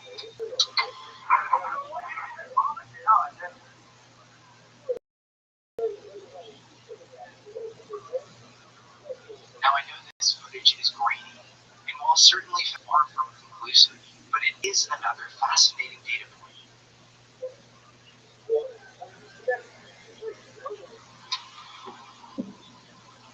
What Luigi's movie almost definitively vindicates is the existence of S4. Remember, when Bob went public in 1989, Area 51 itself hadn't even been officially acknowledged by the government. And to this day, S4's existence is still denied. It's not supposed to exist. But Luigi used Google Earth's historical imagery to go back in time and found a new version of the area surrounding S4 that was not yet blurred to obscure. And yet, vehicle tracks are visible in these older satellite images. You can clearly see the tracks. Look at them going in every direction. Yeah, guy driving or one guy driving. Exactly. So there's no public out there. So what are you doing? Luigi also shows Bob a high-quality aerial photograph taken by a pilot roughly 17 miles from Papoose Lake. The image had previously circulated online, but Luigi enhanced the contrast a bit to reveal additional details. And if you look carefully in this version here, where it's the contrast has been changed, that as we zoom, you see them clearly right there. Yeah, the slanted rectangular doors. Yeah. Finally, and perhaps most damningly, the map of Papoose Lake was altered 8 days after Bob Lazar went public in his first anonymous video. You heard me right. They changed the map 8 days after Bob started to speak out. And the map was clearly modified in a way that would specifically hide the existence of S4. Bob went public on May 5th.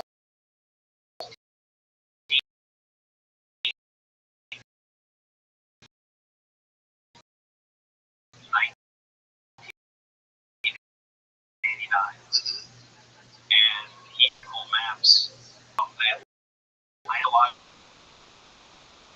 landscape at the test site actually modified all the maps there, specifically Groom Lake and Papoose Lake and Papoose Mountain Range there. And there's a stamp on all the modifications because the modification was made in 1989. So on the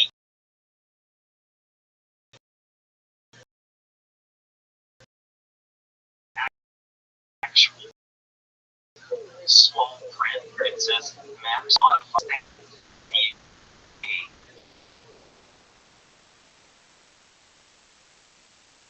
They remove what the specificity there is the specific thing they remove is there's a road that leads from Groom Lake down to Papoose Lake. And as it leads down to Papoose Lake, the north end of the lake, the road forks out, it splits off in two areas.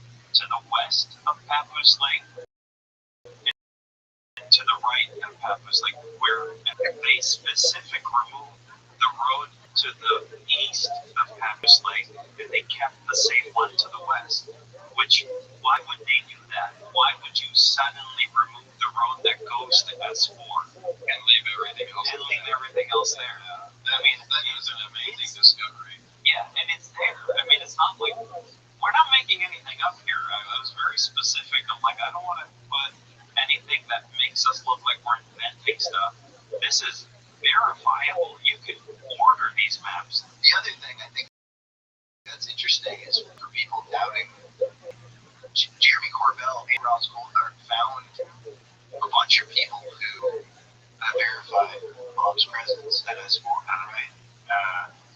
I don't know if I think arriving at 51 in the bus or something. That's right. Yeah. And then I found that George also had some Poland. They got threatened back then. They were told 6 people that were threatened, and basically they never made it. Or George talked about it, and he's talked about it in the past. And he says they all received all threatened. And then, for anybody who's a Rothschild'S detractor or doesn't believe the story, you then have to not believe George Knapp. Because why would George lie about that? Well, what's the benefit here? And somebody's going to say, well, it's because he put his name attached to the Bob story. No, not when that was happening. He was still investigating the Bob story. So he said that back then. It's not like it's new. For me, he was getting a lot.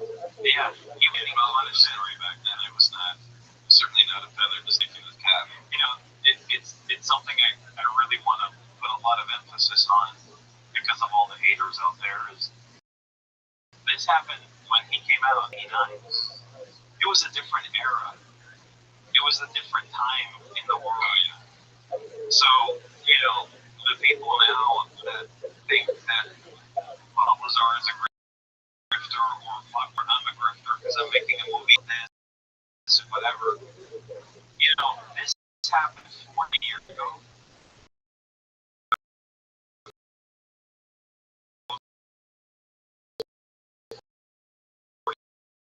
Years ago, believe me, I was not popular.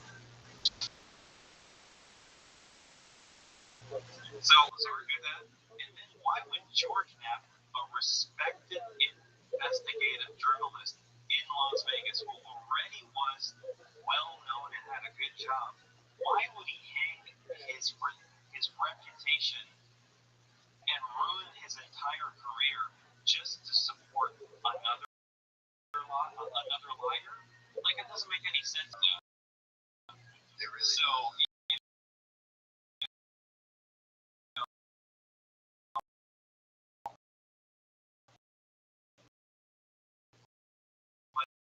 Let's not forget those. Yeah, he has a Peabody. He's just well respected. Which is apparently also brings up some other questions to me. Apparently the reactors in all the craft are exactly the same. So that makes me think of a manufacturing facility. Yeah, that's like a Ford making an engine and it goes in, a bunch of different models. How can all these crafts have the same, the same power system or propulsion system? Anyway, I don't want to go off on a tangent, but from some other crafts, and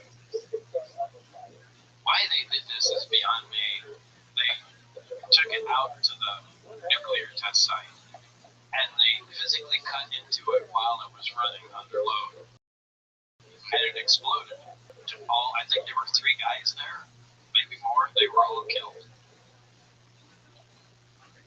So, number one, why would you do that? Number 2, it makes me think either they were extremely desperate and want to just, find out what's in there, and why would you even do it while it was operating? or extremely confident that they knew what was going on in the reactor, where they could safely cut it, and they had a reason to get in there. But apparently that information back, whatever they gleaned from it, or even their suspicions at the beginning, because Barry and I were kind of starting from the beginning on the reactor. So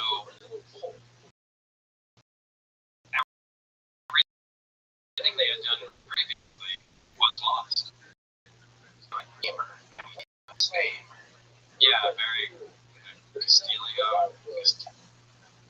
It's spelled Castillo, but Castile, I don't know how it's pronounced. Yeah. Have you ever tracked him down after? I think briefly, decades ago, we made it real, because there was another guy that would come in once in a while named Renee. Okay. Don't remember his last name, but I mean, at some point, I really put a lot of effort into trying to find Dennis Mariani and tracked Dennis not too long ago. Okay. I don't know about Barry, but I never able to find it. I mean, back in the time I was looking for him, there was no internet, so you had to go through public records and stuff. And, it was much more difficult than it is. Yeah. And I know of one instance in which the name Dennis Mariani was corroborated by somebody at, a Nevada test site. And so, I won't know.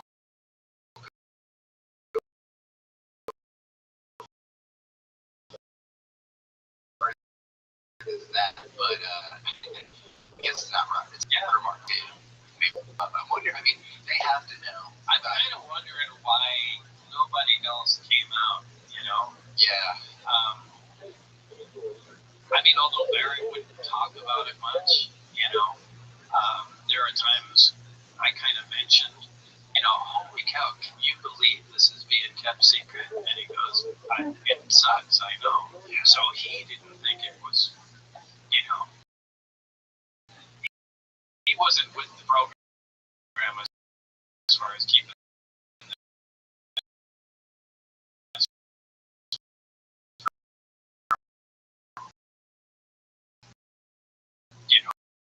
the entire world. What was his background? Nice as so rigidly, so I'm sure you heard the story where he threw the golf ball at the reactor, and sometimes we just start talking about stupid stuff. So it's good to see a normal person, that just acted like a human instead of a robot. What happened when he threw the golf ball at the reactor? He was showing me the field on it, and he said, check this out, and took a golf ball and intending to hit the reactor. Instead, it bounced off the fan, which dislodged it and made all the little particles, come down. And we knew Dennis was going to be coming back in 2 minutes, so it was, red alert. We had to, grab the stools and come and reascending, clean it up and everything. And shortly after that, Dennis walks in and says, what's going on? Nothing. We're working like we should be. So, this is a remarkable detail around the reactor. You have this sort of force field-like thing, this repelling force. Yeah. Once the hemisphere on top of a plate, about the size of a basketball, maybe a little bigger, on top of a 15-inch square plate, the hemisphere is removable. Once the hemisphere is put back on, if the emitter is in the right position, the reactor will turn on immediately, and it'll produce a gravitational field around it, and you can push on it.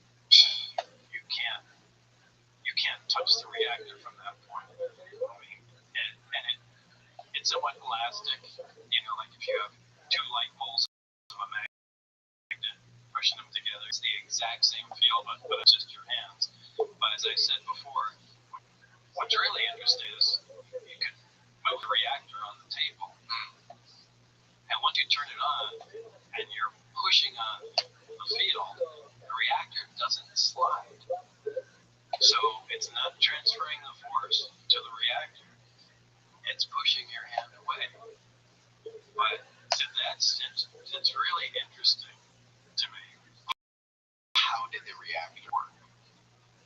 This is all guess, just all guesswork. It has a super heavy element in it, which appeared to be 115 on the periodic chart. There's a little tower in it, and we can see that there's a loop around the base plate. So it was theorized, apparently, Barry with his other lab partner. They thought that was a cyclotron, an accelerator, and that the tube that came up the side was an off ramp, essentially. And that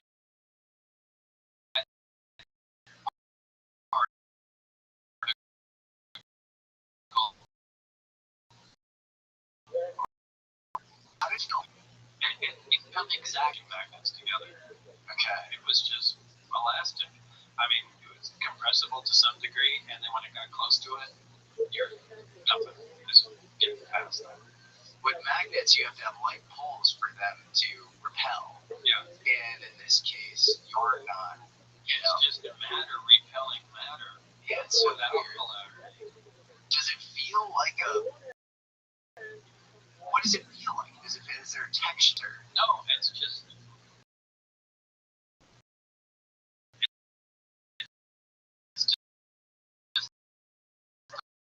Elastic, but it becomes, it's not linear. You could probably sit your head on top of it. Does it feel like saran wrap, or does it feel like what does it feel like when you're in it? Does it feel like? No, it just feels. It's literally like, you're like. Yeah, I see what you're saying. You know what I mean? Described up. Yeah. Like, is there a coolness, a heat? It's just time itself. Yeah, it's just. Sure. Yeah, it's just there.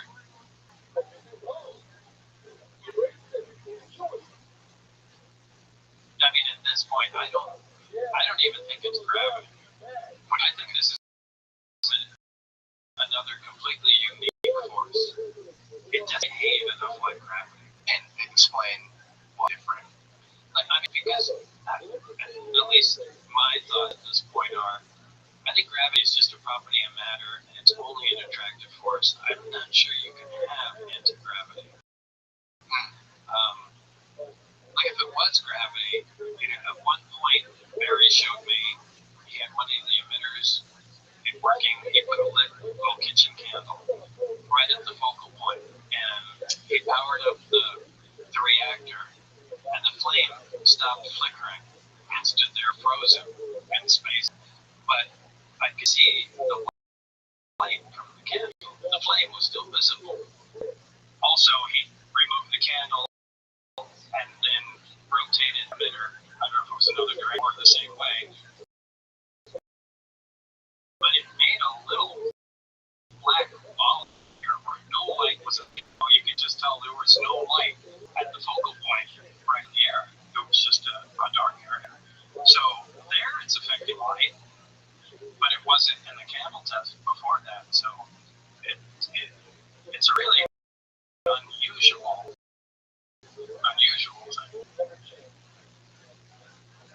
When Bob mentioned this anomalous force coming from Kraft's emitter, I immediately racked my brain for any conventional aerospace circle that talks about something similar.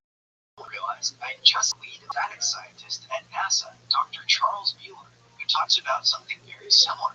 Where in the heck is this energy coming from? Because if I was opposed to stick base, it would itself. The power off. That's a problem. You see, there's a long lineage of people studying gravity control or anti-gravity in the United States. Perhaps my favorite example is mid-century inventor Thomas Telford.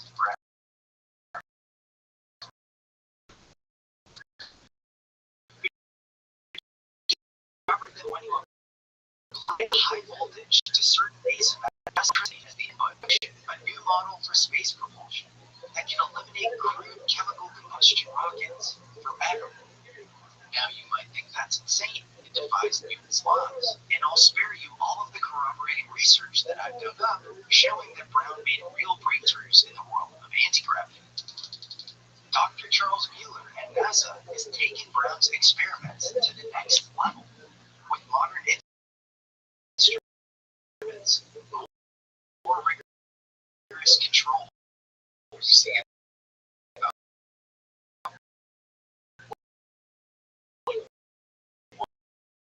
grams that corresponds to about 1 million.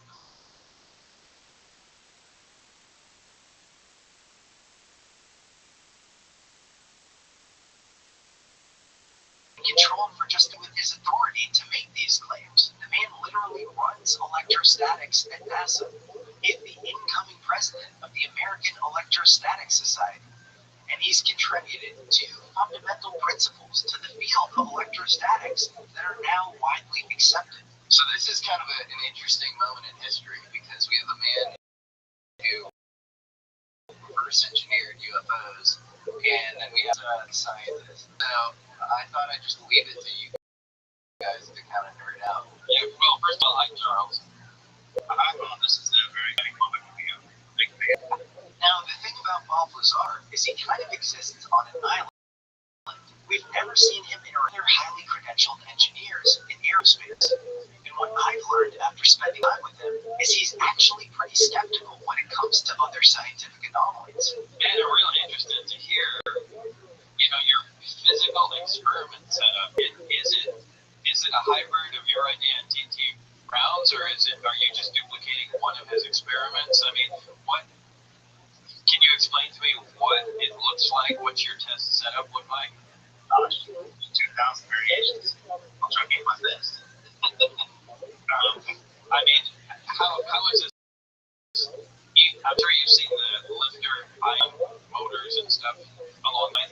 How is it different from those? A few ways. The ion thrusters obviously use the ions in there to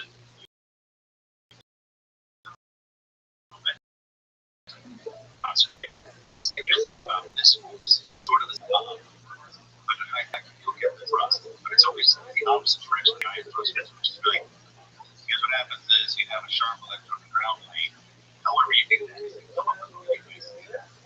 In the air, we can do that. We break down the gases and the products and stuff like that. In vacuum, we can actually see these forces arise, but they're always the opposite direction of the ion, which is really interesting. That is very It's the same direct off, so you never think of that. So it really messes with it. So that's what's interesting about this one big difference. Yeah, that's really interesting. I mean, the fact that it's in the opposite direction of an ions, where an ions, and you've done it in a reasonably hard vacuum, and you're getting measurable thrust. But we have. We've been doing that since 2020. So for the last 6 years. We test almost every day, or every other day. Different configurations, zero in on configuration, just another concept.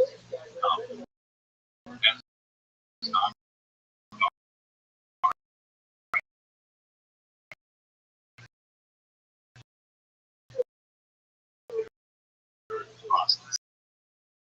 So yes, we have tested high mag 6 or better. We're still playing for million parts, probably up to the 50 million mark. But that's when we stack these together.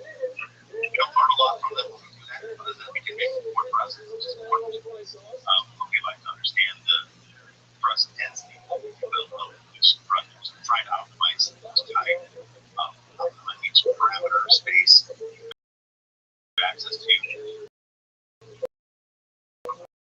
before we can get to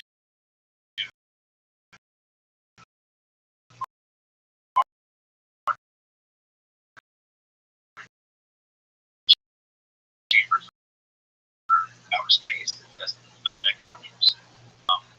So that we can do different things with the stack of try different voltages, and then we try to measure currents, make sure that in many cases there is no current, which is very odd.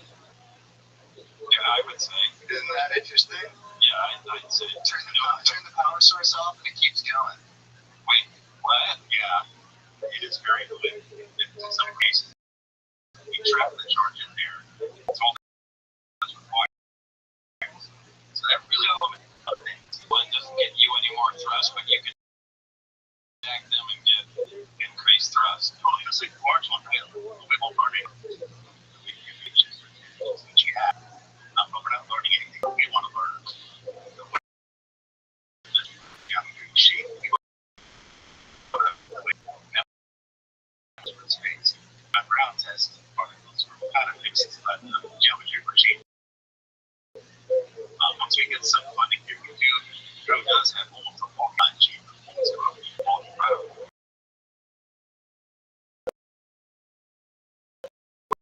That's online in a few months. We can test it. All you expect. Try to optimize as much as you can with the chamber we have on that. How much are you charging them up to? What voltage you're from 2016 around the 150,000. The voltage, okay. Thank goodness for putting that now. 400 volts? Yeah, so his belief is that it's really Brown thought that the voltage range was, the thing causing the thrust, but Charles' belief is that that's sort of a proxy for electric field strength. And there are obviously other ways to amplify electric field strength at lower voltages. So he's using 400 volts. Yeah, but it's shocking. Like what that's unbelievable. Man, I want to come over and hang out with you.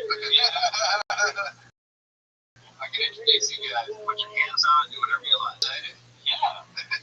I can't believe you're getting these results, and I can't get past the 400 volts either. If you increase the voltage, you don't have any change in thrust. Or you'll get more thrust for sure. We like to stay at 400 volts, 500 volts. We like to stay low. Yeah. Okay. Yeah, no, it's forever. We will average this to 25 volts. We start worrying about bringing down.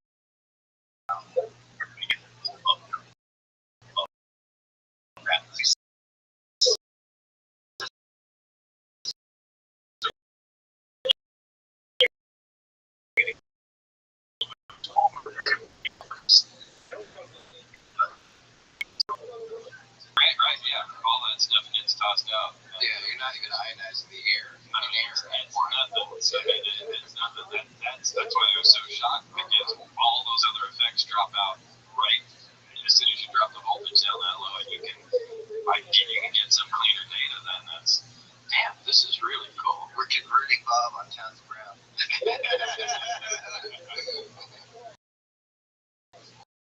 Well, Dan, thank you for this.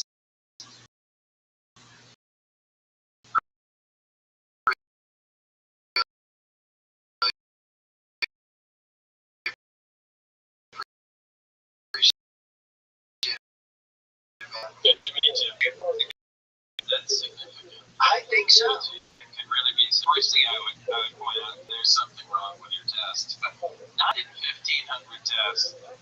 And when you've gone through it that many times and have done it for this long, boy, and you've adjusted all of potential parameters and fallouts to no, I can't. Yeah, you got to assume there's the thing's working. You also see voltage tons of ground.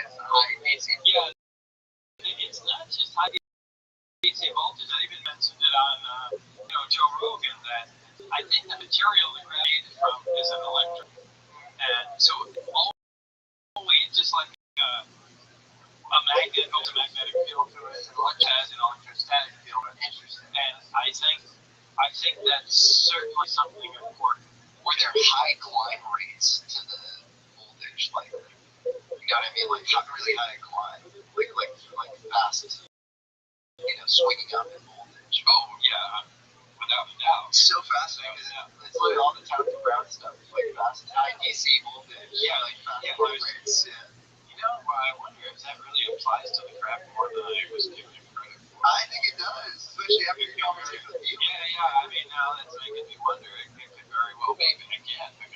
voltage on the craft, and it's DC. Yeah, there's no magnetic field interference. Yeah, right.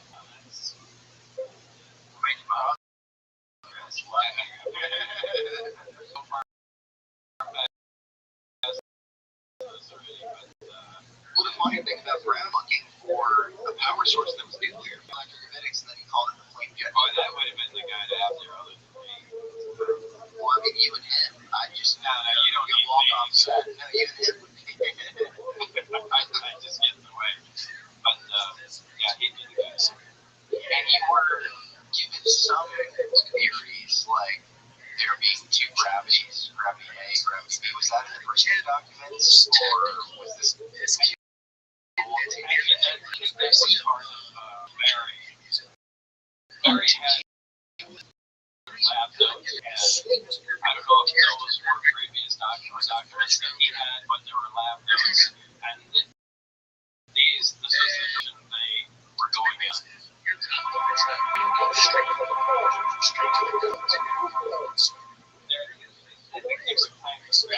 Gravity A and gravity B.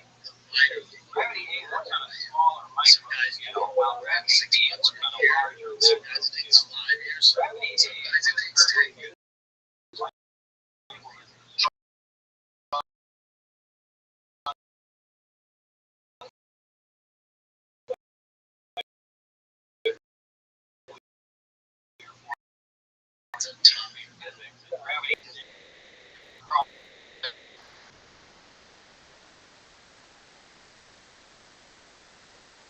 tutorial we were texting about it.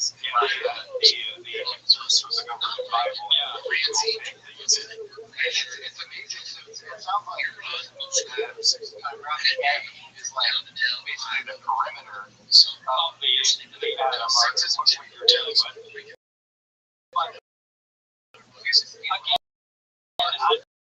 just repeating stuff that I was told.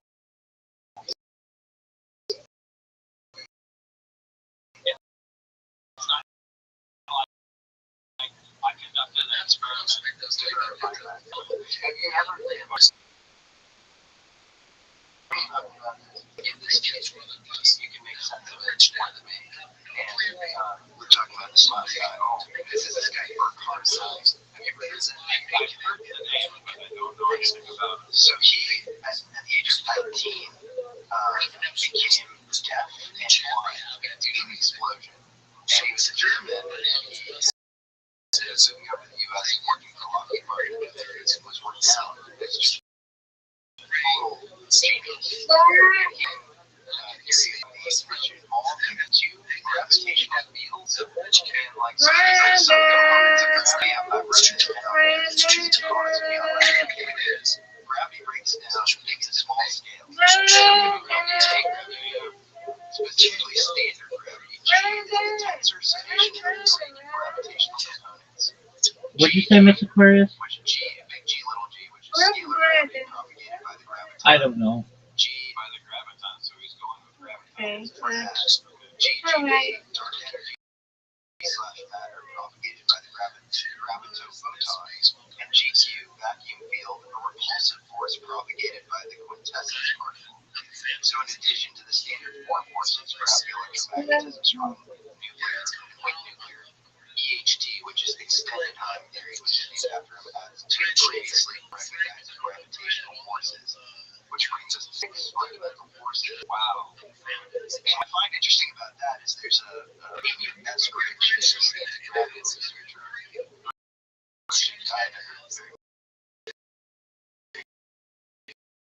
Circumstances.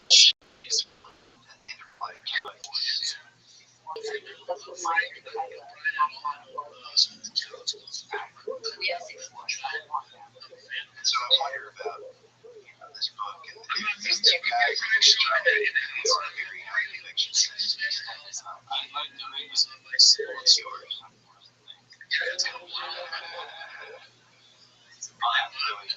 Isn't it interesting?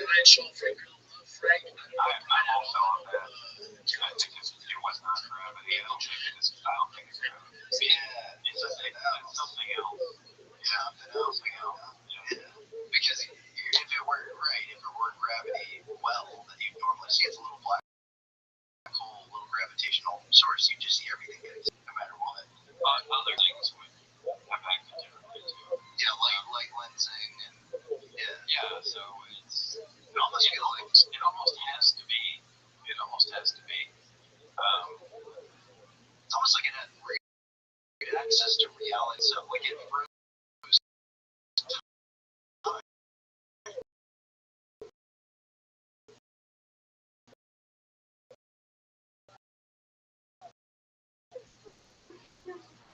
It was still the photons Yes. flying out. Or maybe, and if you say, well, it doesn't affect photons, how come it made the black hole? Well, so Where do you think would you have best candidate for what it is? no, there is no. That's why I'm saying. I mean, I lean towards this is another force, and just stop calling it gravity. But Do you think like it's Barry said, the only thing we know that does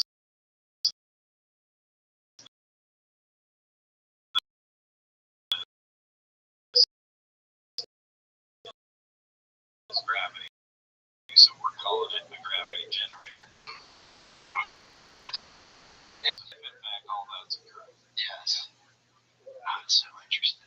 I mean, don't forget that in the film we did not include the mechanical watch experiment that was also conducted in the lab. So there was the candle, the black ball, and the mechanical watch. We didn't put it in there just because we wanted to shorten the film. But there was another experiment, Bob, where there was like a mechanical watch that just stopped. Come back. I mean, wow, that's another indicator where it's kind of similar to the candle. It just stopped, but I can still see it. Yeah, It's like it's freezing time. it's freezing movement, but not affecting anything else. And it just freezes movement. It doesn't. But that is really, time is so weird because we Something that inhibits kinetic energy, right. which would be that really weird. Well, it's so weird, like given all the forms of possible kinetic energy. You're talking about a watch, a mechanical watch, and a flame are very different things. Yeah. So that's so strange. Did you tell anybody what you're doing? You know, your wife at the time. You know, Gina, You told Gina. yeah. Okay. I told John Lear. And you even brought them to. Yeah, oh yeah, to do the test. Yeah, because I had my schedule. Yep. So Wednesday night, yeah, we're out there. Yeah, This is John Lear, and today is March 22nd, 1989. We're standing just about 8 miles to we saw one of the airplanes fly over there, just for about 7 or 8 minutes. Right here, I have my celestial scope, it's 8 inches, and I had it focused in for about 15 seconds and saw it for myself. And in fact, it was a yes. There was with the camera back. And that was while you were working at S4. You showed them, or was it afterwards? That was what? That's a tough question. That was while I was working. Okay. When you saw the UFO with Gene Huff and John Lear, and you kind of, took them, what was it, to the little mesa? No, it was right outside. It was before you get to the black mailbox. The reason anybody knew about the black mailbox, everybody wanted to know where the road was that we turned down when you come up the highway. It's this first dirt road. You go down.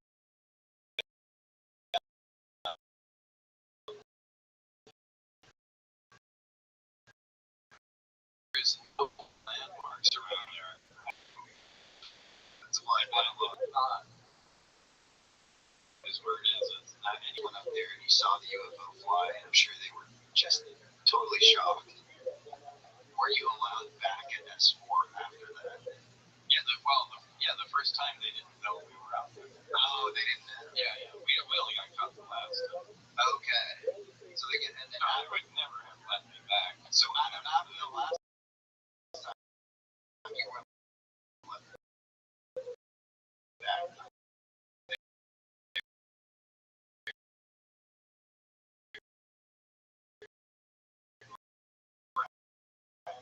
that was it.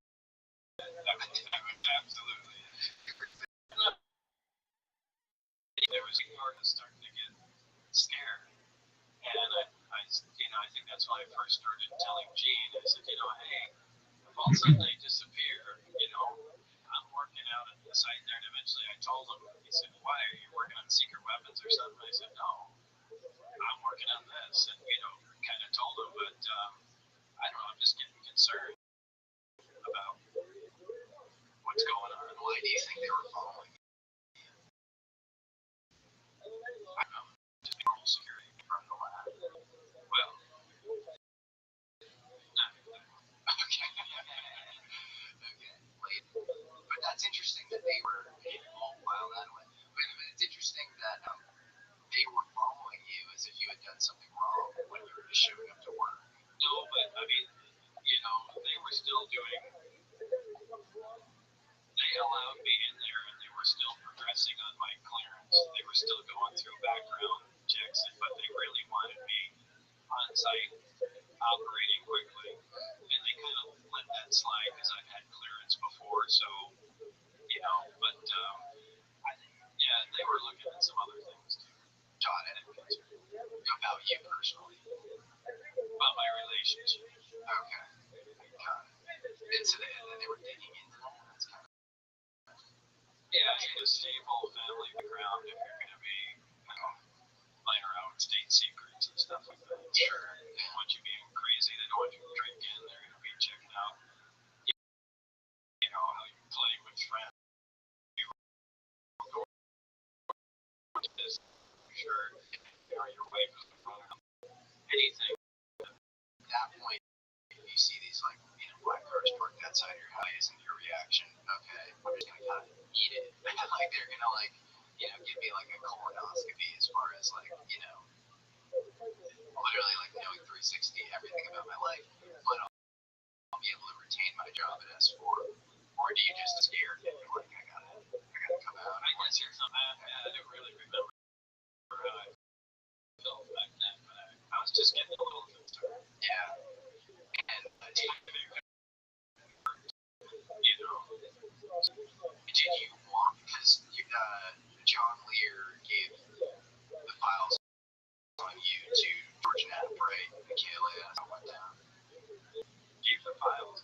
Or gave the, said, hey, yeah, I mean, John Lear is the one that contacted George Knapp and said you should speak to this. Okay. So you played kind of, was he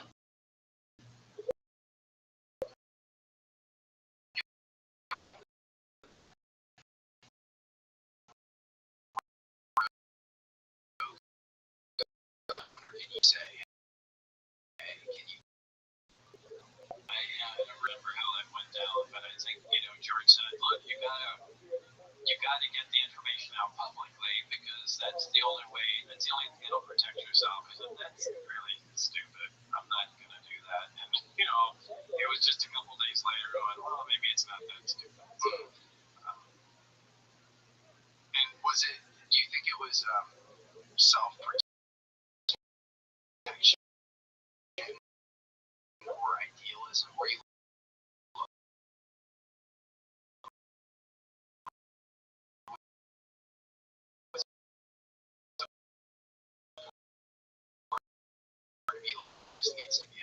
I mean, some of the stuff was so ridiculous. I would sit there and just talk to him and go, you are absolutely out of your mind if you believe it. I mean, he didn't believe the sun was hot. Yeah. He said there are people living in the sun. There's no one living in the sun, John. And said, yeah, they built the moon on Jupiter, and that's where they manufactured it, and they towed it into Earth's orbit. What is giving you these ridiculous? Why are you believing this nonsense? how'd you meet him? Gene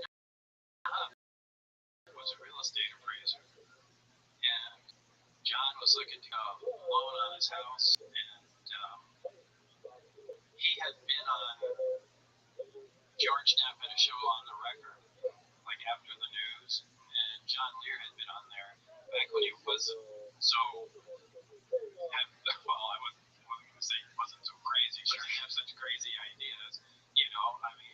like he was an accomplished pilot, a brilliant guy, and he had tons of files and had lots of great contacts.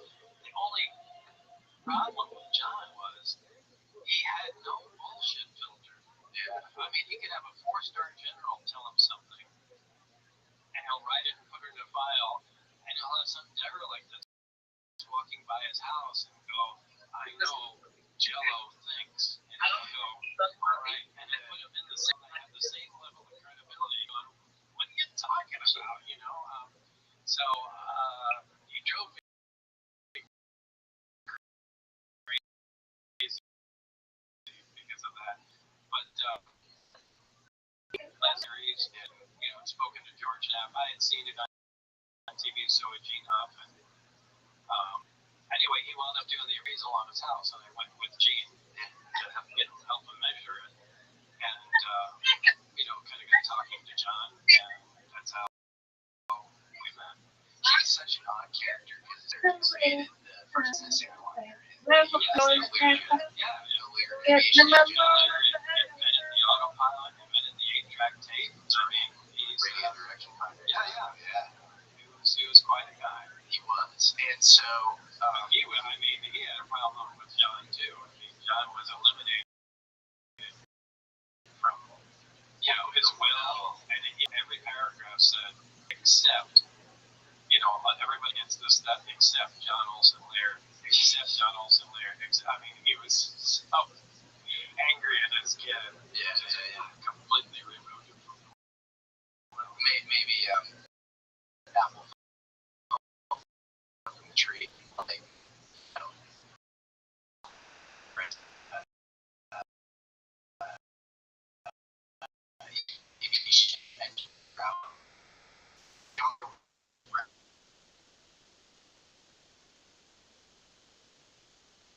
John Lear was super into UFOs before you got the job at Area 51S4, like, and he had a UFO blog. And so, do you think, why do you think it didn't come up in a background check that you were friends with this guy? It did. They absolutely asked me about Lear the first day. Okay. Yeah, what's your relationship with John Lear? And that might have been the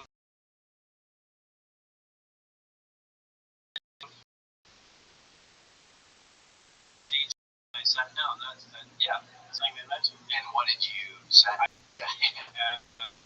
Told him, met him, and it's fascinating. And I mean, John would just do the craziest stuff. Back then he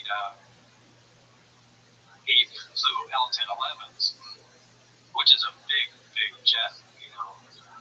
400 people on it or something like that. And occasionally he'd call and just be like Tuesday night, 8 o'clock. Hey, you want to go to Minneapolis? And come on. So I and out of the craft, and I'd come on the tarmac, walk up in the plane, and he'd tell the co-pilot engineer, hey, this guy's in the FAA, so he's just going to be observing us and taking it. So I take the jump seat behind the pilot and just fly with John. Did he talk to you about UFOs before you got it? Talk to me about them. I mean, he spoke about them. Did he ever? He used to tell me there are aliens living in the mountains alongside. I think it was in the highway. He said, yeah, there's 1 billion of them in there. And it's so crazy. Did he ever show you anything Billy Myers related? I don't recall. I think when I described to him and drew it, I think he brought out the Billy Myers books, and he said, I think that's where I first, in fact it is, that's where I first saw it. So we showed him the Billy Myers tape. I said, yeah, that's not like the crap. Did he, was he still affiliated with, because he was a CIA cargo pilot until 1983. Yeah, that's true. Did he continue flying for them after that, or did he disavow? Okay. I don't think so. Yeah. Because he he's this interesting character to me because it seems like he has crazy access to Area 51. Like he's like snooping around and taking photos of like F-117s. He even leaks the details of the F-117 to George Knapp, but then he still like knows all the security guards there. So I'm like, what's his deal? Yeah. You know? I mean, I had been out at, before the S4 thing, out in the desert in the middle of the night with binoculars and stuff, outside of Tonopah. Yeah. Trying to get pictures of any new aircraft that's flying around. I mean, he was obviously a big aviation buff. Yeah. And I was into that too. Sometimes I just go out and watch, fighters taking off from Nellis Air Force Base, because you can get right up to the fence there. And, so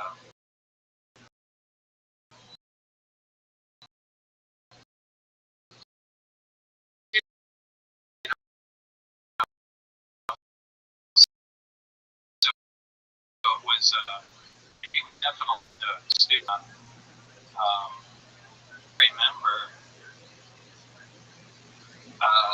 somebody was talking about making a movie with him, and then after hearing about me and talking, they started talking about, well, maybe we'll do it on Bob instead, and he was super pissed off. Really? Yeah, and then from that point on, all of a sudden, everything comes in. Really? Yeah. But, initially he was, because he writes this drink he drinks and memory lapses it caused. no, but there's no memory. Memory lapses. So it was like this vitamin D shot that was like immunity related. Yeah, that's all it was. Okay. Again, we're working with completely unknown materials. Yeah. We don't know what, and apparently people had severe reactions Yeah. to some of the stuff just touching the craft. So, yeah. So they had dealt with that before. I feel like I can defend you on 99.9% of things and have trouble with the MIT, because that's the other thing circulating is did you get your master's there, or you were sent there on a specific kind of program, isolated program? Yeah. And then and I did a lot of auditing in both places. And then on Caltech, for Caltech, what was that? So you were sent to MIT, and then Caltech was different. Caltech was way before that. Okay. That was, but and now, I don't know. I guess if I really look through old paperwork and stuff, I can come up with things, but that's never been. Yeah. And I think George Knapp found, me. I mean, One other question that people have is, why were you allowed to give him a tour of Los Alamos after, you blew the whistle on Area 51? Like, why wasn't there this nationwide directive at all of the national guy back? it was really nothing. I mean, we got on a Southwest flight, came out there, rented a car, drove up, and I still all stuff like that. So So you think it was just like good time? Los Alamos is so much higher security now. I mean, it was so nonchalant back then. And we just rode right into the experimental areas, came overhead, said, George, this is my desk. Were you surprised? Was a part of you nervous that there would be some red alert? No, not at all. You were like, Zero concern. you didn't worry that there was any sort of coordination between Area 51 and Los Nobody Alamos. knew what was going on there. It was just, like I said, it was very lax atmosphere. In fact, a year or two after that, they were so concerned about that. I think they called it the Tiger Team, who came in to test security there, and they failed so horribly that they just redid everything. And after that point, forget it. You're not going in. But I still had keys and things. It was not even a problem. When did you start United Nuclear?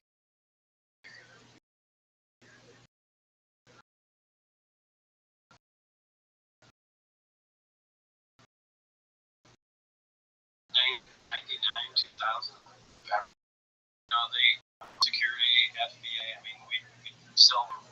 stuff all the time, especially when they're training people to use radiation detection equipment.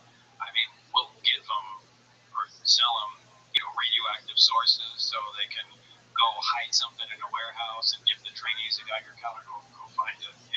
Did you ever wonder why they didn't view you as a liability given your, late 80s experience at S4 Area 51 and they were just down to do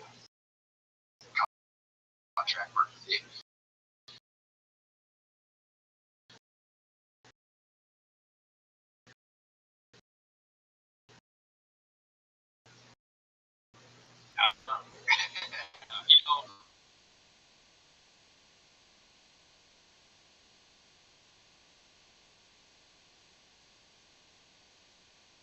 Went down to the FBI and reviewed everything with them, and they went, "No, you can. That's cool." Went down to the Bureau of Alcohol, Tobacco, and Firearms. No, we're good. Or the Postal Service. No, everything's good. All right, good. We're gonna go selling it, and then rated by the Consumer Product Safety Commission, coming with a SWAT machine. Well, my wife had with an M6 on it. I was like, we checked with everybody. I didn't check with us. So when you guys talk, so yeah, one hand has no idea what the other's doing when it comes to the government. Yeah, no, I believe that. Is there any part of you that thinks that you did somehow and that they wanted some frameworks? Because to your point, it's maladaptive to have this completely shut out from STEM student who's talented and why go through the complicated? Why make it complicated and make me do it? Right.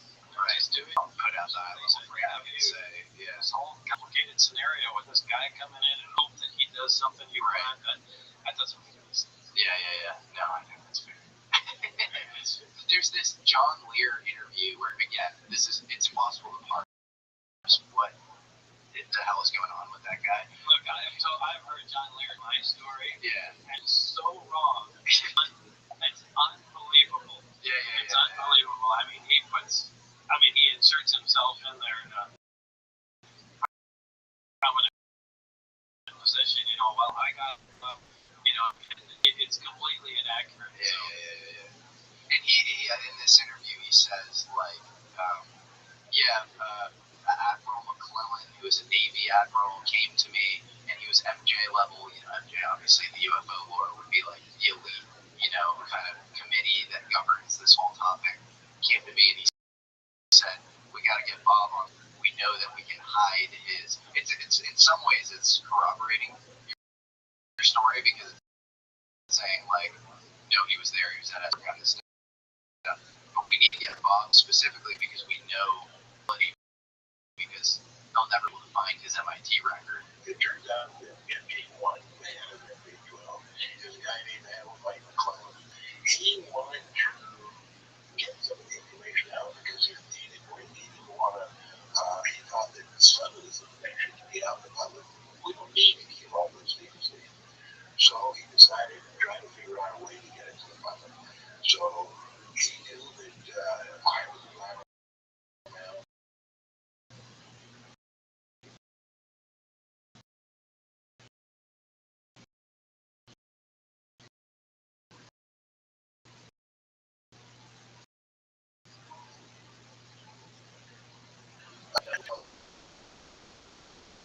They investigated trees. He had a background such that they could instantly discredit him. And then I thought about that for a while, and I was like, what is this? And I can't even find an Admiral McClellan. And then I've heard that name before, but you have. That's interesting that you've heard it. Yeah, I have definitely heard the name. It could have come from John Lear. I don't know.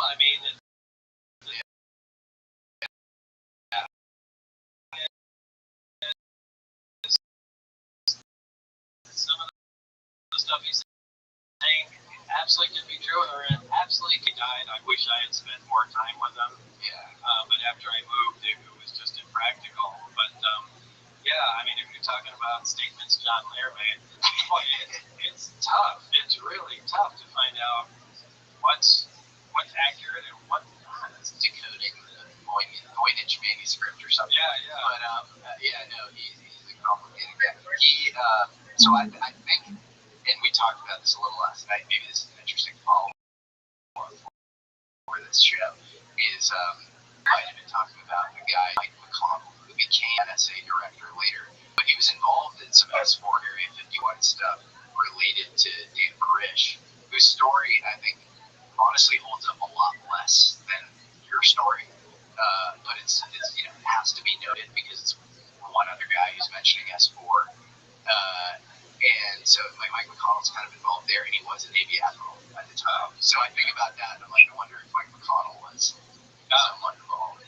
When you came out as Dennis, was that a shot across the bow against Dennis Mariani? Yeah, sure was. So you were trying to kind of get it a little bit? Yeah. What were your feelings towards him, kind of personally? Were you resentful, or were you, how'd you feel towards him? I guess somewhat resentful. I don't know. It's hard to tap into how I felt back then. Yeah. Why do you think, and I know Luigi, you might have some theories here too, why do you think Dennis wanted to meet up with you at the end hole and meet up with him if he's looking and he's just not even like looking at you? Like, what is that about? I don't know. I think Dennis really had something to say. And I don't know. If people from S4 got there and changed his mind.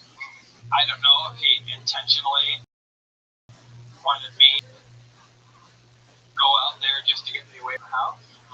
I really don't know. Because you got back to the house and something. Yeah, things were missing, yeah. Anything that haunted was. Yeah. And so,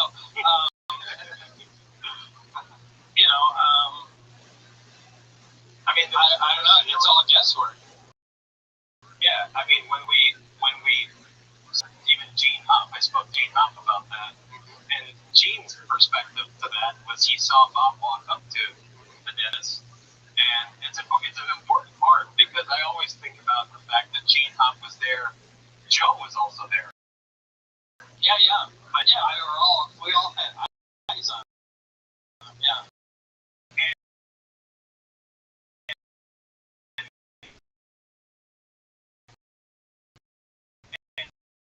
When Gene said,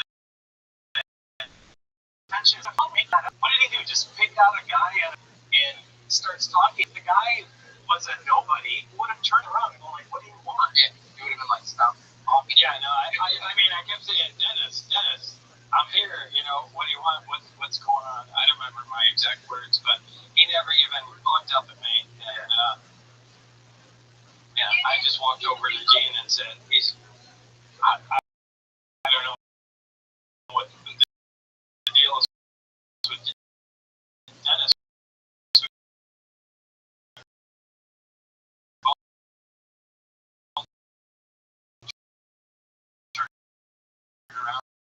It was gone. Yeah. He could have wanted to fly Bob out of our house. Yeah. He could. There's 1,000, but there's no direction to go in. I mean, that was so striking in the documentaries. They put your gun was set up in your own car, and the doors were open in the parking lot, right? And then you walk. Yeah, that happened more than once. That's scary, man. Did you? Yeah, and I mean, we would lock it and test the door, and because it had happened before, and go, all right, come on, lock. Go into the jail. Was there ever a moment where you were like, over 50%, I might get assassinated?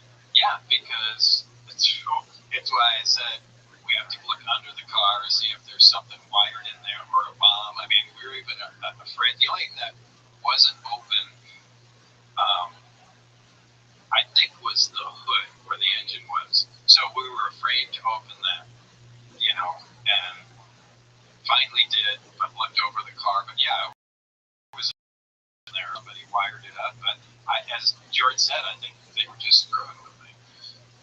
And Mario talked a lot with him, and we really, really spent a lot of time, and it's hard to he also kept saying it's really hard to like explain and express what that worry was, because he said I was with Bob all the time, and we were scared that something was up, and he said I was so going through my hard time that I didn't care. I just told Bob stay out and I'll try it, and he would start the car. Just like, fuck it, I'm gonna do it. But you can see that you feel free. And so, this is like clearly causing a lot of worry, not just for you, but for Mario as well. It's like, what the hell is going on? The doors are unlocked again, and, why are they doing this? So clearly you think something stupid could go wrong. But whether they were trying to just intimidate or do something, whatever that was, it was happening according to these guys. Did you get the sense that there were maybe mob ties? Like there was some, they talk about the UFO legacy program sometimes like it's a cartel or like a mafia that exists outside of the state. Did you get the sense? Obviously, you're going back and forth from Vegas. Vegas is a hotspot for that sort of thing. Did you ever get that sense? Not that it was the mob per se, yeah, but it was like these guys were disconnected from the government. Yeah, they were like their own. Yeah, they were their own cabal. Did you kind of get that vibe?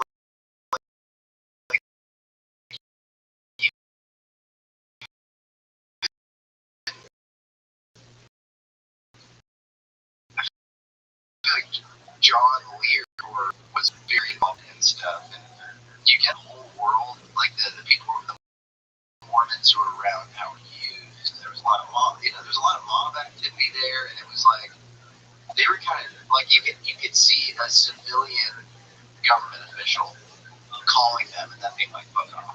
It's the vibe. Yeah. We're doing our thing.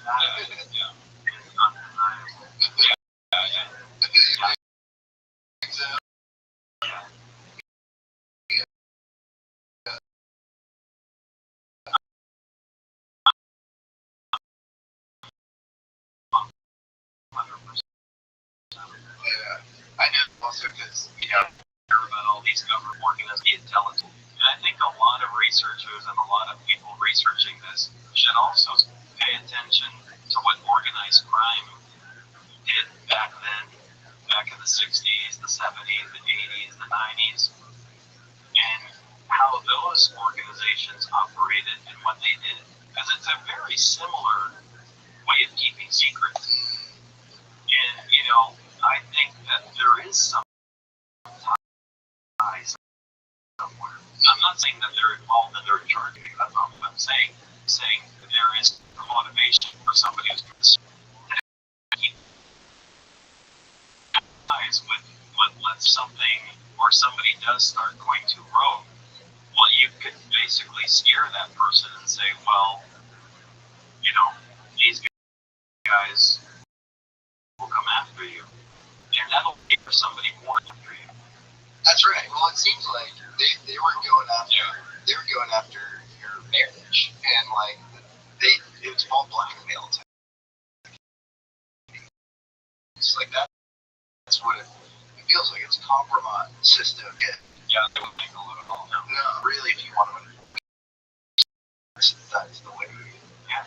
Which is pretty wild. I mean, you see this stuff with the Epstein thing too, where they're just clearly this distributed kind of compromise system, and it deals with spooky stuff. I don't know if you're tracking any of it, but like, yeah, I started looking into it.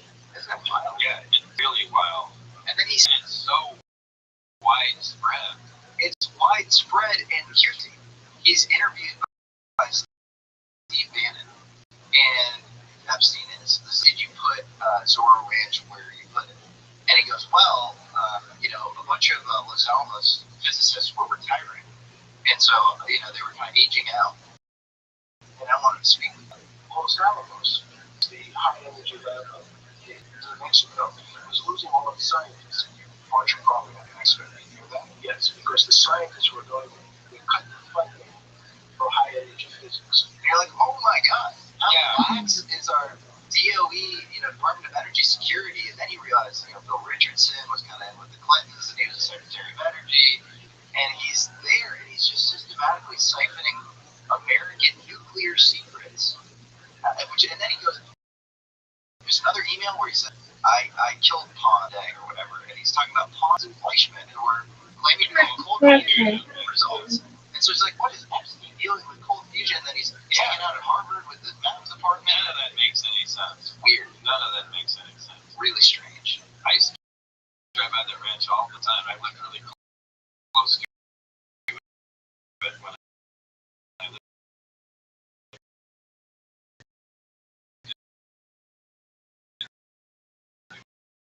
in Mexico. Yeah. And they have a secret.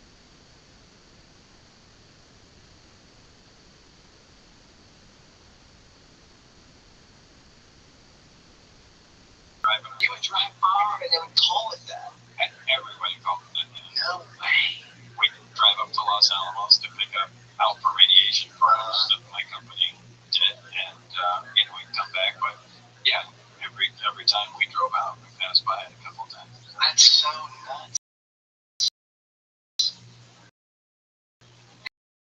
Damn. So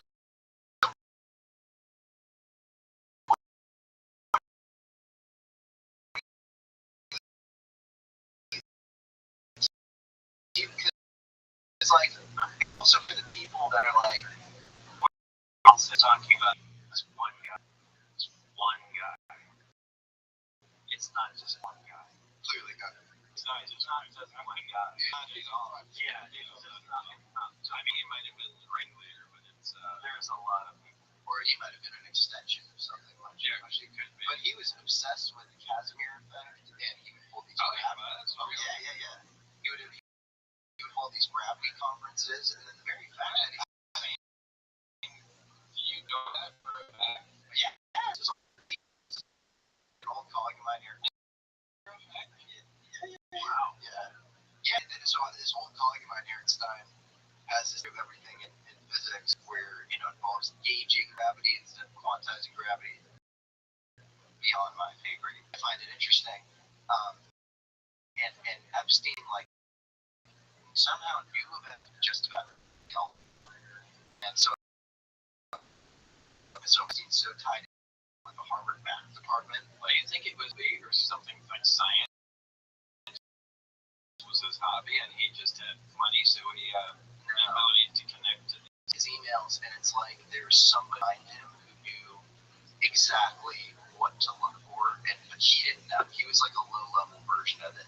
And so he'll say things like, you need to boost your physics. Time is much weirder than you think. It's actually just a function of the vibration of cesium atoms. Who's giving you this stuff? And then weird. I mean, did he said that? He said that. Yeah. Okay. Which is true. Well, it is in a comic. Time is, but Time's our perception of time. Time is very weird. Yeah. What you say, just from a pure physics perspective, it's an anomaly. It's strange. Yeah. Like it's the most used noun in the English language, but we can only define it with respect to the movement of macroscopic bodies or to oscillations on an electromagnetic wave. But it's not it's a thing that we're like, it's almost like fish in a fish bowl where like the fish are trying to even describe what water is, but they can't because they're in it. Yeah, and then we're in time. Yeah, you have to be outside of it to describe it. I mean, that's it. You can't be outside of it. It's just a concept that makes us happy. Is what time is. Do you think that there's something about time being weird that might help explain some of the UFO stuff? Yeah, I think there's definitely something. Yeah, because if gravity is gigantic chunks that are missing.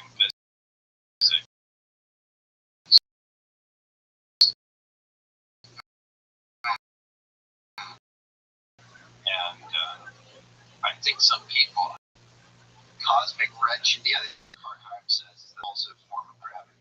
And if you look at dark energy, you can literally just look it up. It's like it's not one of the four fundamental forces.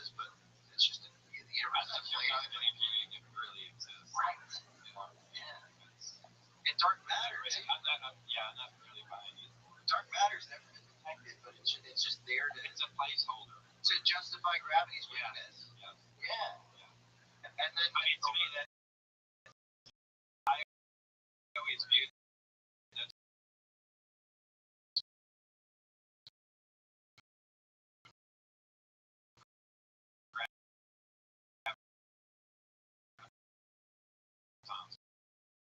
that's why a lot of people say it's right around then. There's a guy named George Tremblay at Martin Corporation's RIAS, Research for Institute for Advanced Study, and he was this really wacky thinker, and he worked with Lewis Whitten and probably Townsend Brown, and they would say like it's going to take us the time that it took to build the atom bomb to basically beat gravity. Stanley Desser and Richard Arnowit, who were famous physicists at the time from Princeton, were talking about gravitons. They were like, we have gravitons and we know how to do this. And the two things that come up for gravity, when there's a lot of smoke but no fire, is the thing we just talked about with Bueller, extremely high electric field differentials creating thrust.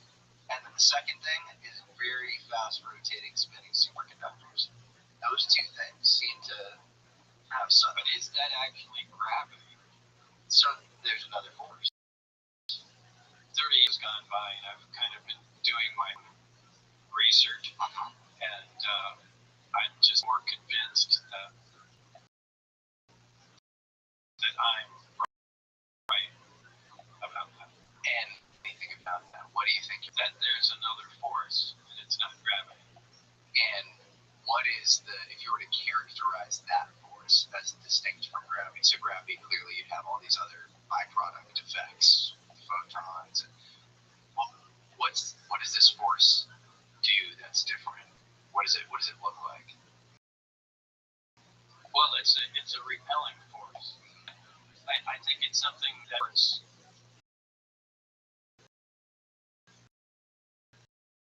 closer to the way you would think fiction, where you really can't think gravity. I think this other force you can to make simplify it, push or pull. And I think it also affects the flow of time exactly like gravity does. I think it affects light. It does some of the observations you would have with gravity would also overlap in this other force, but I think it's a unique force. Have you ever measured this force? Next question. All right, yeah. You have? Yeah. How have you measured? No, there's no follow-up question. Okay. Fine. Is there anything kind of high level that you can say as far as the goal of your research, post the experience? Like, Just to duplicate anything. Just to duplicate anything. Yeah. Okay. I'm sure I can. You think you can?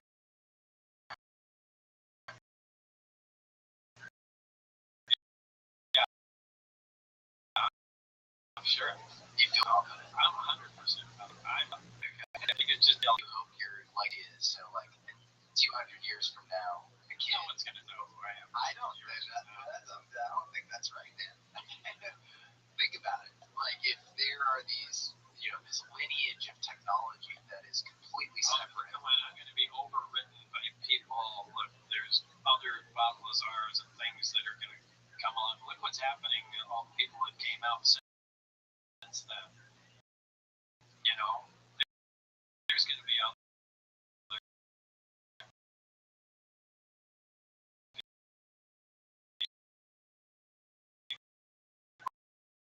like me. Eventually, some more of this is going to come out, and I would put it the invert. I would say those guys. You have like a number you. The fact that you're the first makes it even more interesting. I think likely you'd be forgotten if no one comes out after you. Do you hope to vindicate your own experience through your own scientific experimentation? Yeah, I do. That's exciting. That's cool. But I have no idea what other people are doing. Yeah. But I know exactly what to do. What we did in S1. So it's actually a leap forward. saw one hanging up against the wall. Yeah, it was sitting on the wall, and there's actually an error in the movie. It has a one in the two, not two. But yeah, there was just a hole bent out, clearly bent out, as if it was shot from the bottom. Why do you think? Oh, it looked like it was shot. Yeah. Interesting. So do you think it was shot with like a kinetic weapon? Yeah. No question. Wow. And do you think it was a human weapon that shot it? I don't know. It looks like done and stand it up, shoot through it, see how we can penetrate this material. Wow. Have you ever heard anything about like electromagnetic pulses and UFOs and them taking out UFOs, taking them down, or anything? Well, that was the other directive of the project. It was energy. Well, yeah, it depends what you're talking about. I mean, our directive was duplicate the propulsion system at any cost. As directive 1 and directive 2 was be able system at a distance. Do you think then so that's somewhat directed energy, but then there's also Project Sidekick, which is a weapon. So that's also directed energy. So yeah, it kind of depends where you're going with it. And I guess, had you heard of any UFOs prior to that shot down with direct energy, with electromagnetic pulse? Okay. The only thing I ever heard prior to that was stories about Roswell craft hit by lightning. These stories, like, do you think that Roswell happened? Are there any of these stories you lend credence to? I don't know much about the crash other than what I've heard, but it sure seems like they were working real hard to cover something up. That's true. The Roswell crash was not one crash. It was not in one place only, though. But it might have been a round of two. Yeah. I really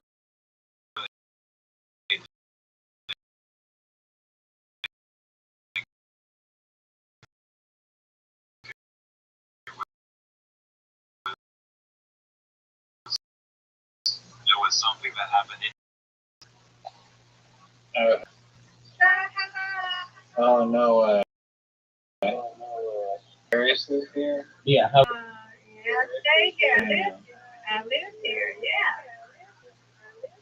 Oh, yeah. How was pickleball? How's your Sunday going, Miss Terry? Good. Good. Did you have a big brunch today?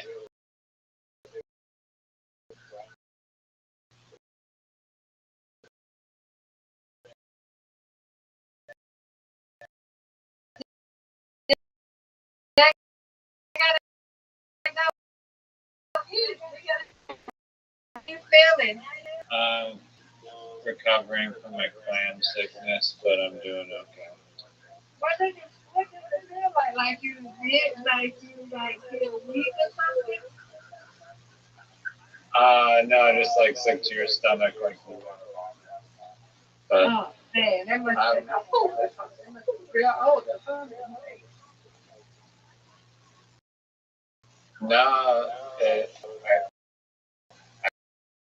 don't know. The clams are not. No one should be eating them. But seriously, Same oysters, I've never even tried oysters, but I feel like oysters. Some people like them, but they're like disgusting. I could not want to eat one. Do you like oysters, Mr. Aquarius? no, that's why.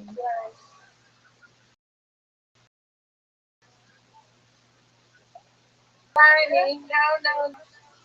I like Friday.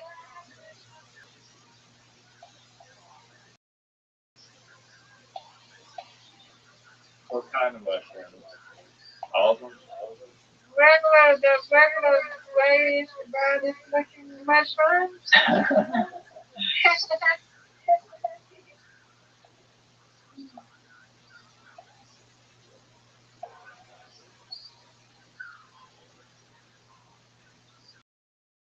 How was pickleball? I'm sorry, go ahead. You good? How was pickleball?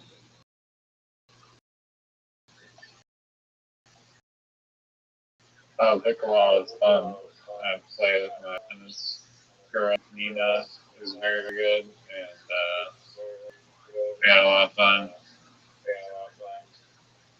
There's this game. Have you heard of it, Rabbi? It's called Paddle. Do you know what I'm talking about?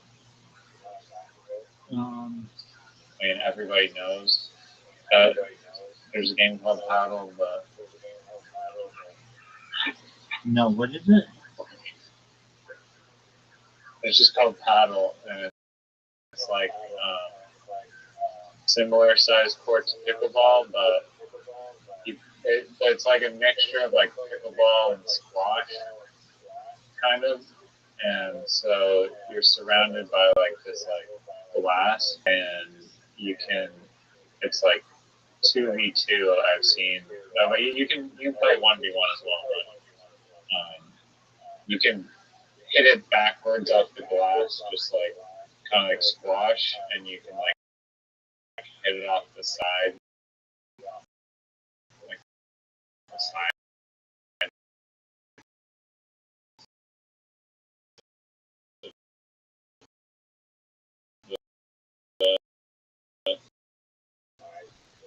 Or, I might do it. It's different than racket. It's different than racquetball.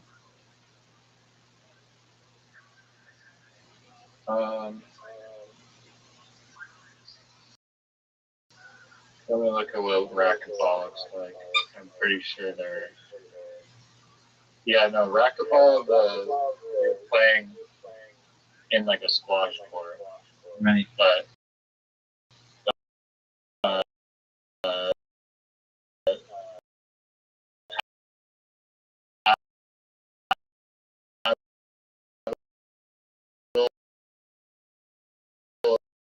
it's like same setup as pickleball where you have like a net.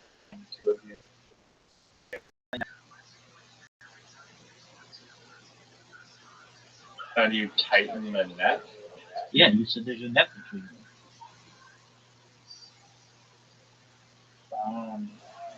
I mean, it's tensioned around these like pulleys, and then there's some way to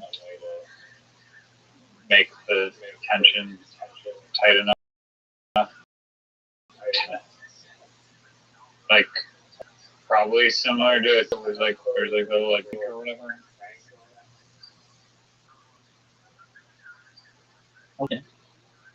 I'm not an expert in paddle net tensioning, but that'd be my guess. Are you ready to lose? I'm ready to deliver a loss to you, like an Amazon Prime driver. Nobody's paying attention to that. Those are independent contractors.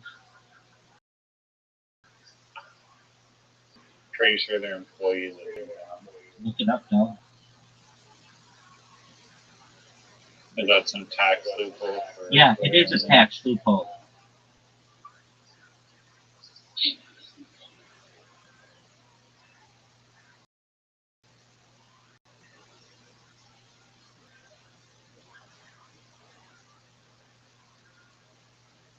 I didn't know this, but apparently rabbis, if they're called to a funeral, they pretty much have to like ditch everything they're doing and go.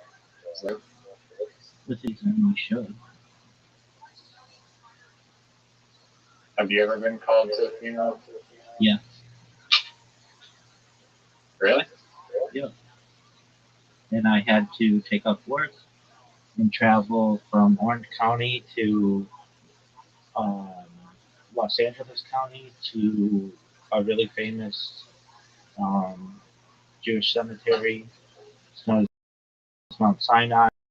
It's where like the most prominent Jews have been on whatever. And what I did not, I was not extremely close. I deceased. He and I attended the same classes together, at just from another shul or synagogue.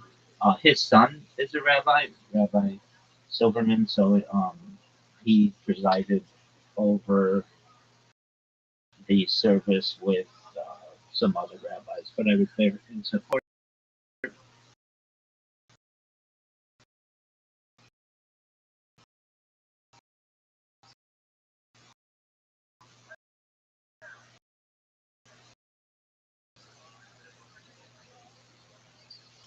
I mean,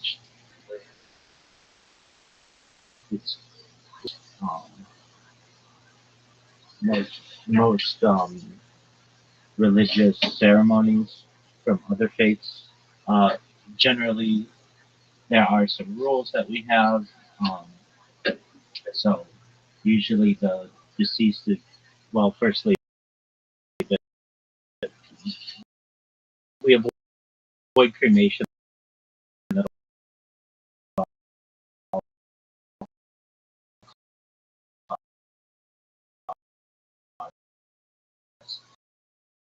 The deceased is generally buried in a kittle. And, people, we have to generally we bury very quickly. So generally within 72 hours. Within the desert history of our people, it was important to get the dead buried as quickly as possible, just because disease can spread and such. And then from there, we have a. It's really more for the family, but it's called Shiva, where the direct families, the direct relations of the deceased are basically not, I don't want to say not allowed, but they don't generally any celebratory activities. They don't wash, they cover their mirrors, and then people within the community come and visit. And it's not like you may see on TV sometimes, like I've seen in in some Curb Your Enthusiasm, where it's like thing where you eat and enjoy. That might be something in Reform, but within Orthodox, it's generally a very somber time, and you talk about the person and the things that they had on Earth. They have a memorial service thereafter as well. Um, there, I think, like in some religions, you have like a service, like a or like Catholicism, they may have a mass or something like that. It's different within Judaism. We have morning prayers certainly, and we do something called we have Kaddish, which is a mourner's prayer, and then the direct relations, the the direct relations of the deceased will say Kaddish is what it's called, which is a mourner's prayer for the next 11 months. So they should already be going to shul, but generally this is in a perfect world. The person attends what's called Shacharis, Mincha, Maruv. These are the three services throughout the day, and they will say a mourner's prayer, basically. Um, and then if they're unable to do so, let's say they have work or something like that, you can pay yeshiva students, basically uh, uh, younger generation, younger, not always,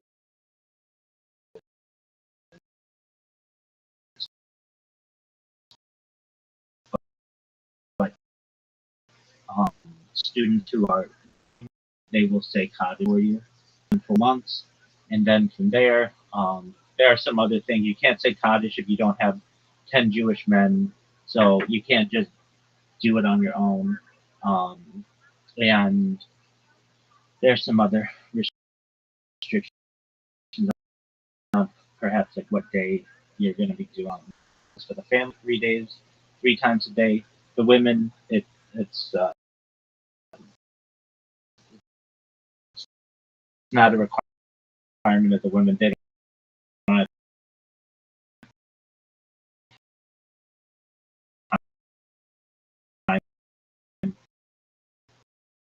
base mitzvot, that's what it's called, or commandments, body friend of the people, the grave, Kohats of Aaron from the Bible traditionally, do not, um, there's a certain distance that needs to be kept from being in direct contact with the dead. And then from there, generally, there is a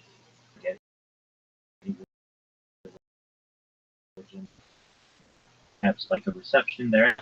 It's a little different because there isn't a special service that is like the funeral service per se. I mean, it may be called a funeral service, but the services don't change. It's morning, afternoon, evening, and then the funeral service would be throughout. And this is how it goes. Generally, as well, depending, we avoid any kind of ornate. Um, I'm not saying it's in a plain pine, and I know while I haven't attended a funeral in Israel, I have attended funerals for people who have been buried in Israel, specifically in the Mount of Olives. I viewed them via satellite or whatever you want to call it, via live stream, and the service generally are short. You'll have someone who shares some memories about the person, and then other people might be invited to share memories about the person. And then there is a process where the person has just a simple marker in the Mount of Olives, and there's almost like there's a mound of rocks, and from there the family it's a sitting shiva. That's 7 days of mourning periods, and then from there there's another 30 days where you avoid some celebrations and such, and then from there you're I don't want to say you can go back to living your life. You still are supposed to be saying Kaddish 3 times a day for the death of the person, and then we feel, at least within the Orthodox world, that after 11 months the person's body is no longer in this neutral state, and that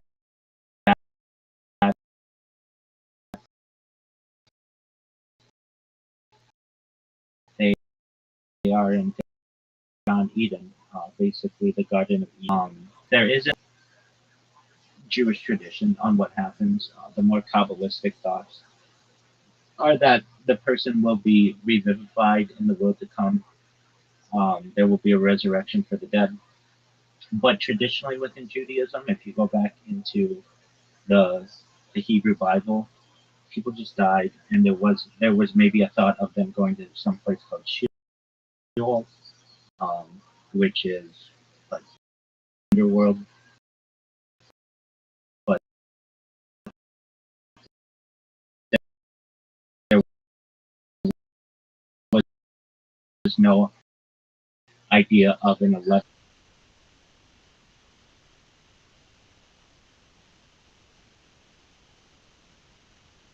That the family might, you might read of a story where a family is saddened by it, but it's not like they're attending shul 3 times a day. There is no shul, and then later on in the stories, there, even at the Beit Hamikdash, the temple in Jerusalem, it was not seen as something that was forced upon someone to necessarily say Kaddish. All of that happened to 400 of the Common Era, really the Talmudic era, what we call the period of the Geonim, and then the beliefs of what happened to the person evolved into specifically like 1200 of the Common Era, when ideas of Kabbalah, of what a body goes through, occur, And then into the 18th century, additional Kabbalistic um, priorities are brought upon the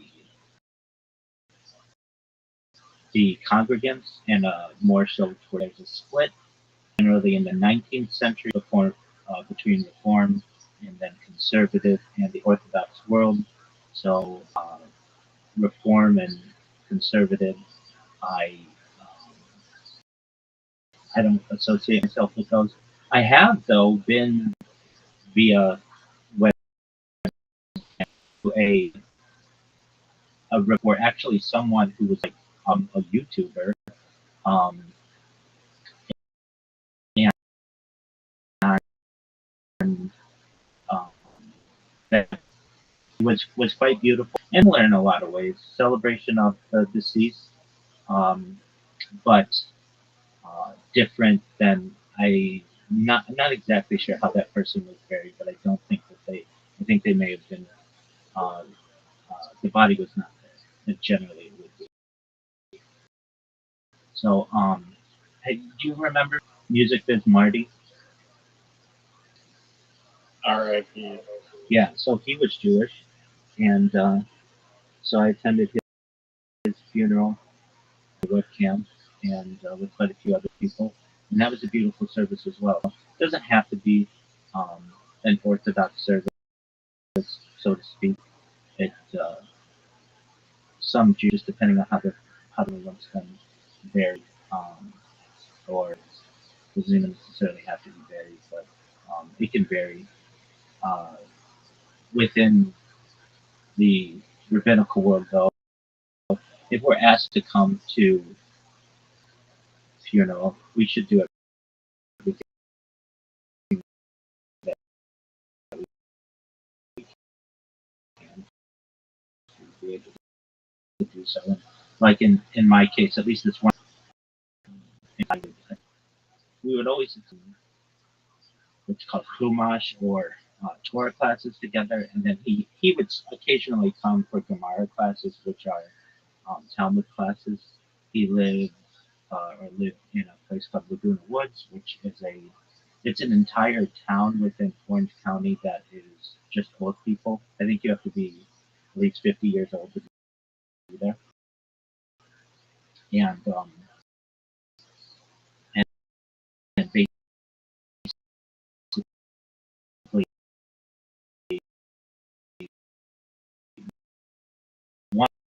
one of my synagogues, we had a memorial service for him at his community, and that happened like a couple weeks later, I want to say. So generally, the timeline is that we bury as quickly as possible, usually within 72 hours. A rabbi should preside over it. It's not necessary. It's not as if you can't find a rabbi for whatever reason, the person still should be buried as quickly as possible. There's a 7-day mourning period of the family.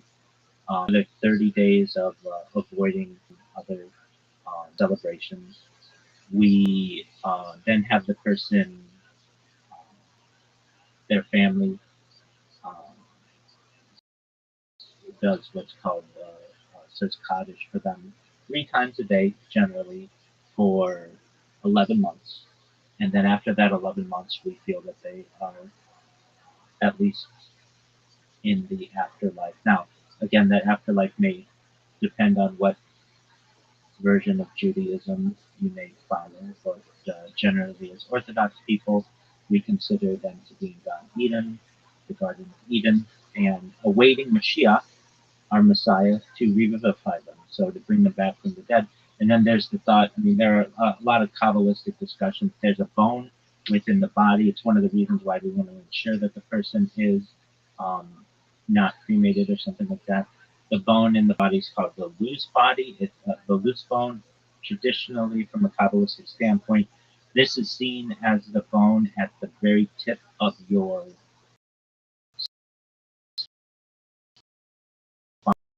spine, like where your coccyx is. Bone is considered. Mashiach comes, Mashiach will wreck all of the dead using that bone. So there's some Kabbalistic thought basically Jewish mysticism as to why we want to keep a preservation for the body. But this was not always the case. Jews in general have been buried in a variety of ways over the course of our history. But really, since like about 1880, the focusing on avoidance of any kind of cremation has been a point, but wasn't always. Again, was not always necessitated. And there are certain cases where that may be avoided today. And then we feel like in a case of, the Holocaust, perhaps people were gassed and maybe cremated. In those cases, there may be, even years or decades afterward, some type of memorial service for the people, for anyone who couldn't have had a proper Jewish burial. Let's go. See here. I'm watching that Bob Lazar thing, so I'll be right back. One moment. Mr. Claris, are you there?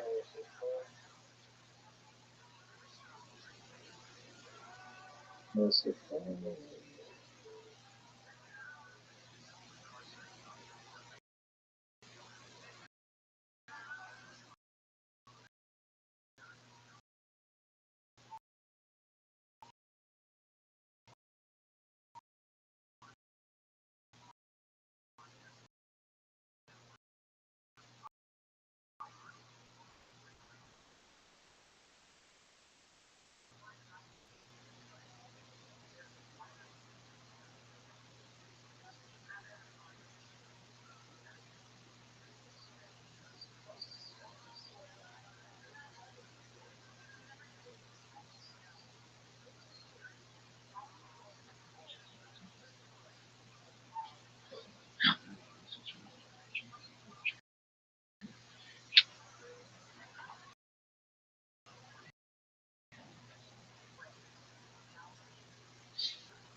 All right, I'm almost.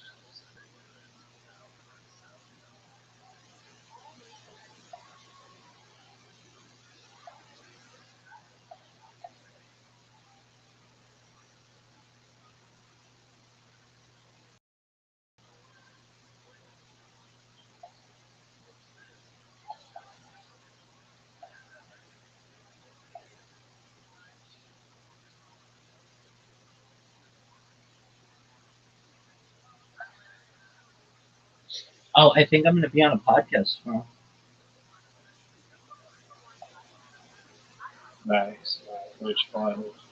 It's a UFO one? it's a paranormal one, yeah. So I just do this thing that I send out 30 emails a day, and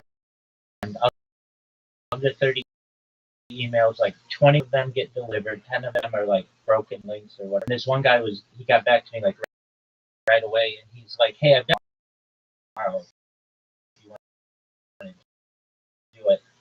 And the thing is, I'd say I'm the biggest paranormal person in global history. I listen to Coast AM every single night and have for years on stream. Like, but I don't get into ghosts or like cryptozoology too much. Though I do know something about it.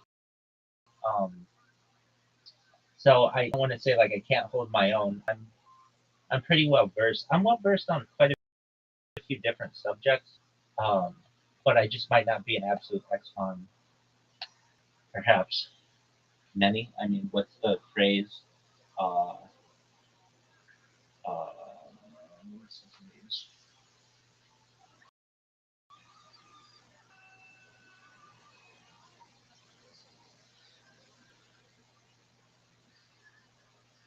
the jack of all trades, master of none. But I am a master of some trades, so I'm not gonna put myself down that much. So I'm gonna try to listen to this person's podcast a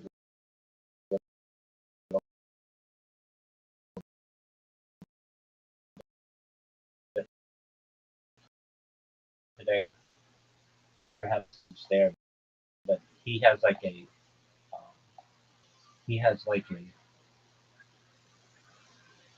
fan page, and so I couldn't message him right away. But I don't know. This all happened within the last 2 hours.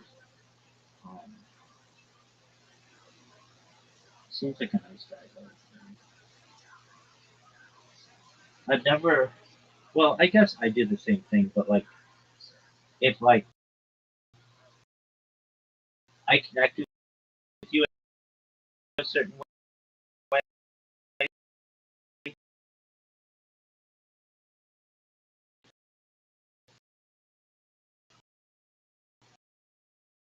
let's just connect that way. Let's be. But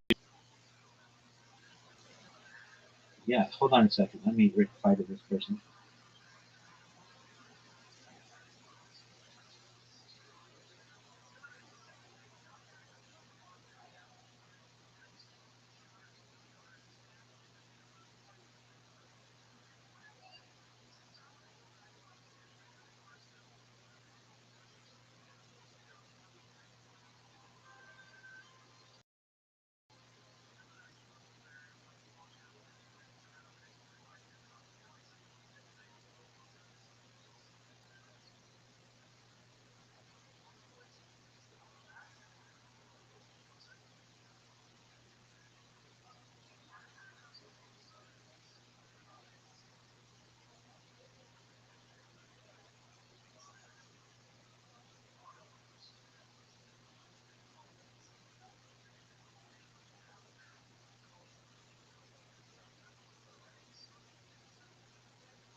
So, I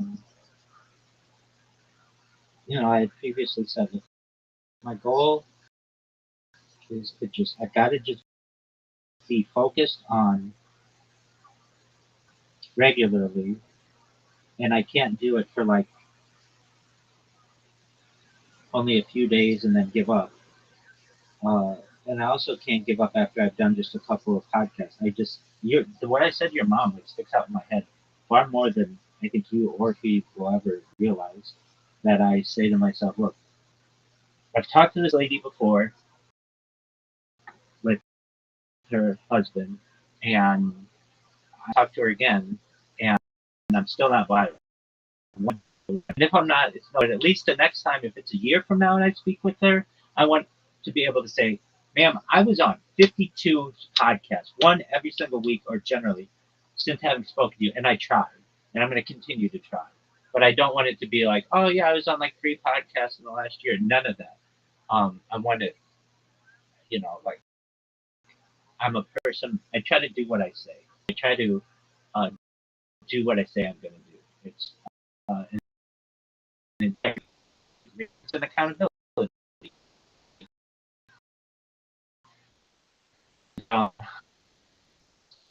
Just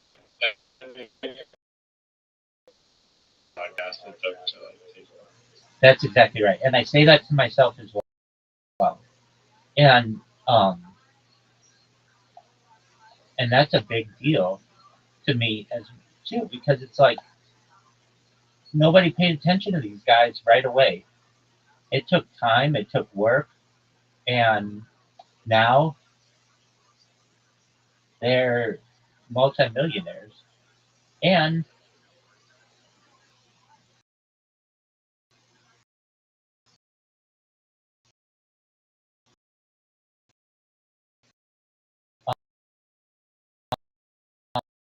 um, of interest, and um, I don't really. That's all I care about. Comfort is far more than money. What I feel is important. We'll play in about 5 minutes. I got it. I know I say 5 minutes, but just please bear with me. I've got to do something. What I feel is important is not having to worry, not having my worry. Like money means nothing in a socialist system, and that's what I think moving. So the fact that this could make a lot of money, I don't care about that. I care about the platform it will give me to be able to eradicate hopefully a lot of issues that we have in the world, like world hunger, food thirst, and war. And I know that'll make it, and I get that. I'm fine with that. It's not like a huge. I know perhaps an issue in the one guy I did his podcast like 3 times, 4 times. He came in, Tony, and he came in today, and he was like, the third one that we did, like I think I lost it, and I wasn't too worried about it because it's like I've got all this saved. Like I could pretty. I went to my um, my Twitter, go through and find all Twitter. I have however many Rumble backups. I have multiple YouTube backups. Like I don't sweat that part of it too much, but I just helped walk him through how he could find it, and he was able to find it. And he kept saying like, he's like 22 years old. Is he 22? And he's like, this is gonna make like this has a chance to make me to put me on the map. And I'm like, yeah. I mean, when I go viral, you will have one of the most important in history. And you're smart enough to do 3 of them. Will bring you a lot of acclaim, perhaps. I mean, I don't know for sure, but it would be like if somebody had an interview of I don't know Joe Rogan from like 1992. It would be like, oh, that was an important conversation that he had, perhaps, especially with the things about which I talk about. Joe Rogan might have been talking about like the stand-up world, but I talk about the future of humanity, and I know that's crucial to future. And I said that thing to you like a few days ago. Like, imagine we had a video of a guy who was sleeping from 500 years ago. That would be like a really popular video. You laugh, but you're like, yeah, I mean, it's true, and it's absolutely true. The guy who was in the guy Tony, who I spoke to, who was on his podcast earlier. He was, you're gonna have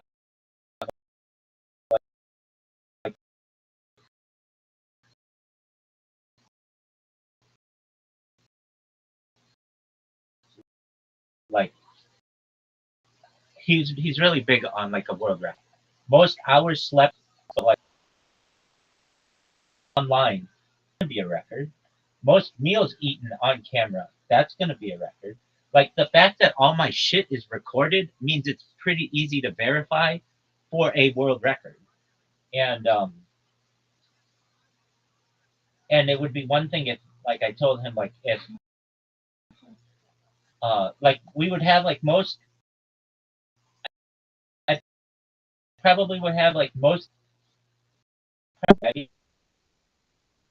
games. I play at least The best played of yeah, world record. definitely. I bet I've played more Scrabble or Literati on camera that has been archived than any person in global history, and that's not even that much. But it's like very few people record themselves of doing these kinds of things, so that's what makes it. That's what gives it some credence. Um, but that's not why I do it. The most trash talking recorded on That's why I do it. No doubt. No doubt. 1, 2, 3, 4, 5, 6, 7, 8, 9, 12. Just one moment. 1, 2, 3. All right, let's do this right. 1, 2,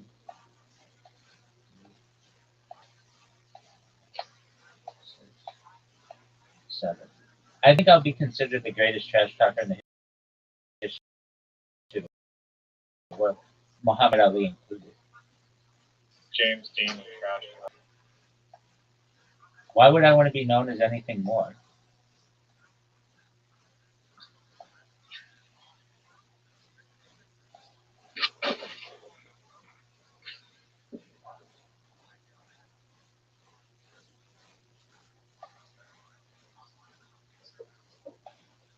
So when you play your game, when you play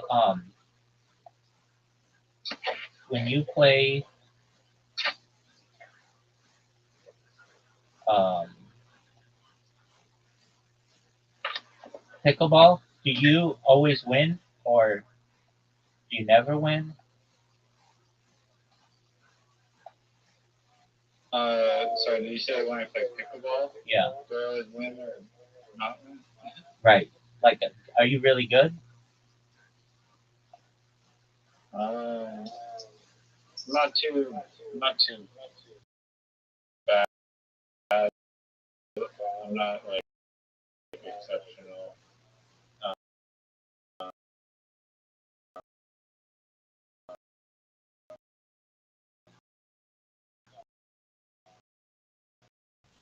The people I played with today, I shot and I got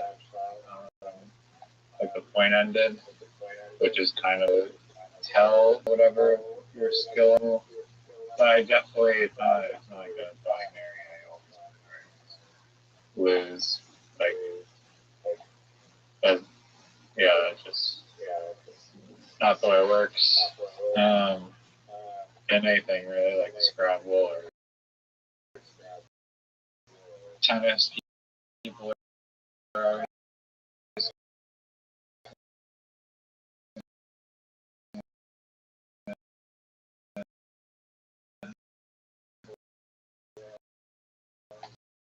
lose typically. Right. It's like one-on-one. You racquetball. You got a big wingspan. If you have a chance, play racquetball. Like, take my advice on that. You'll love it. It's way better than any other sport you're gonna play.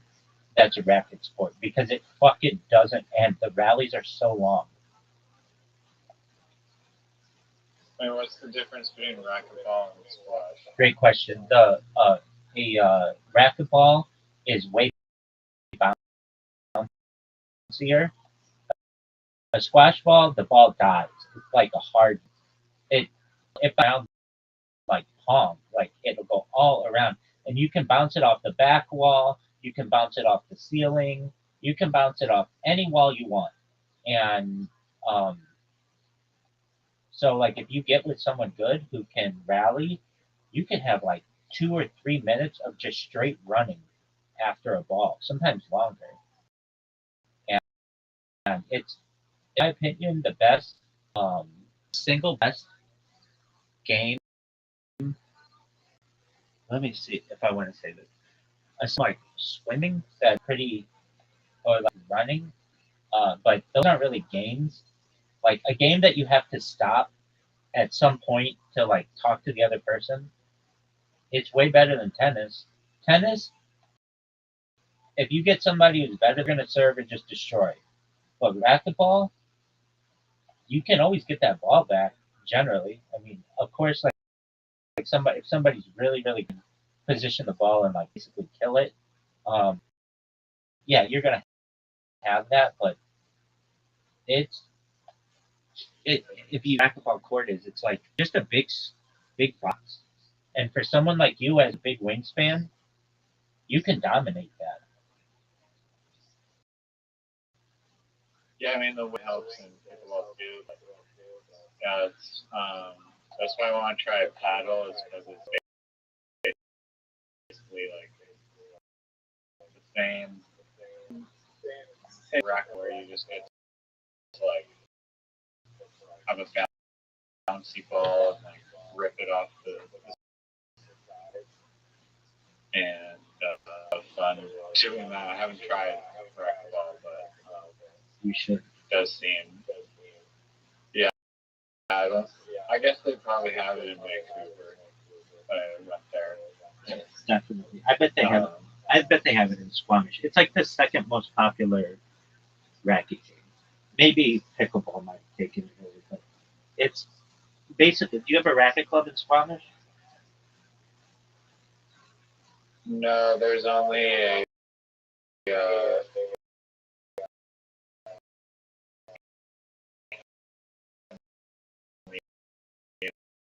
community center that's has like one hockey rink and a gymnasium. I've never gone on my way to look. I'm pretty sure there's no wash courts, but You have an invitation.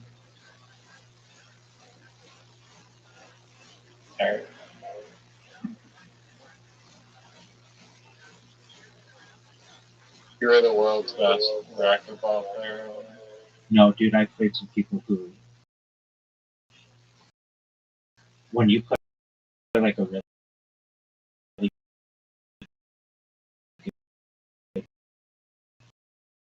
good person,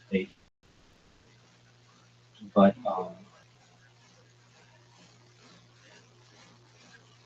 like I'm trying to think of anything that it's better exercise than tennis, and I like tennis. It's better exercise than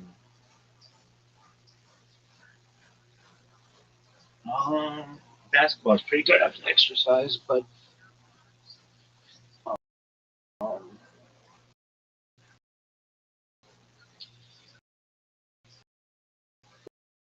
football, it's like soccer. Soccer's pretty good. I guess that like I don't know. It's not as fast as highlight or badminton, but it's faster than tennis. Maybe. I don't want to mess it. Like I guess if you're playing with like super good placed people, maybe it's not as fast as tennis, but it's fun.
That was a mistake.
Bye.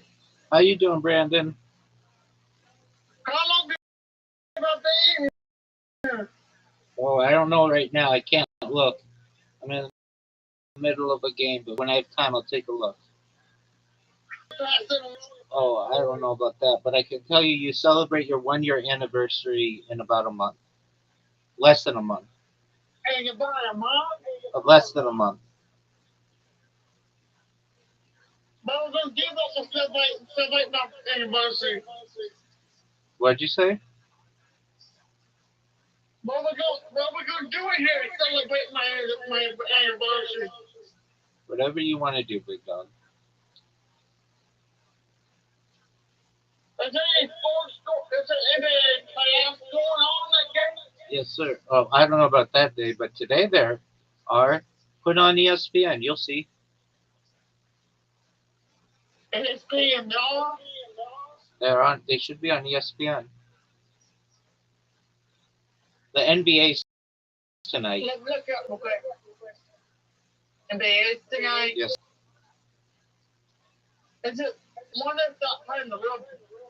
I'm going to get this.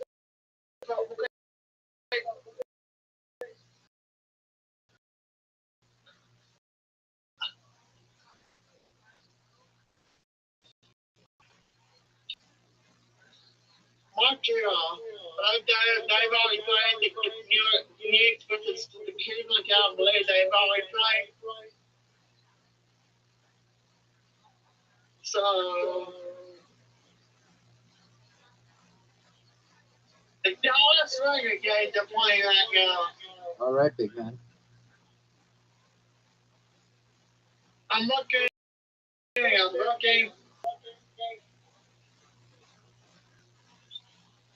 NCAA football tournament. Okay. Right on right now.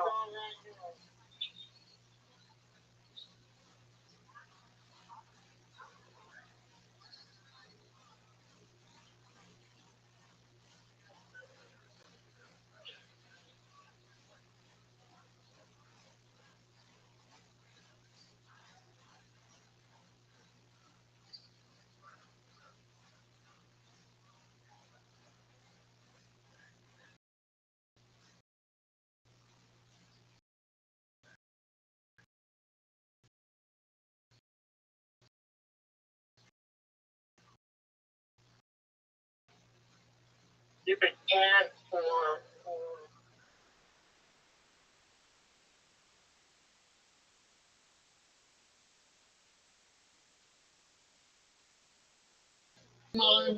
keeps leaving. Rabbi. Yeah. No worries. Sometime when we don't have anyone in here, let's work on that. Okay.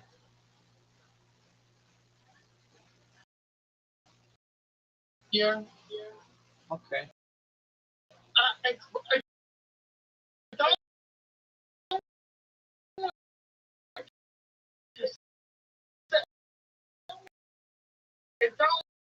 don't get there.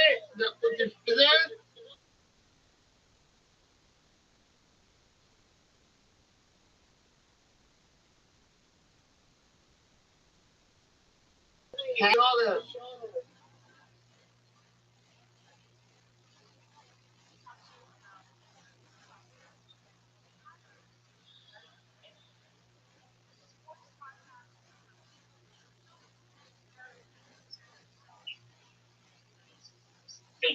Up there, left arm.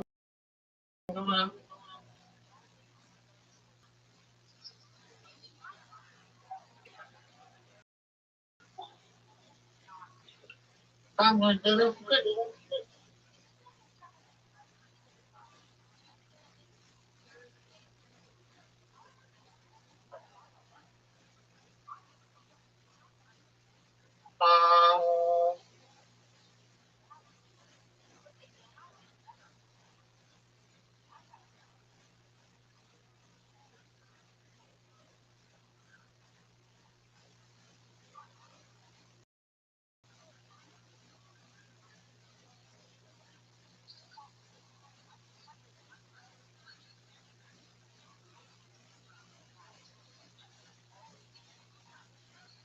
What's that?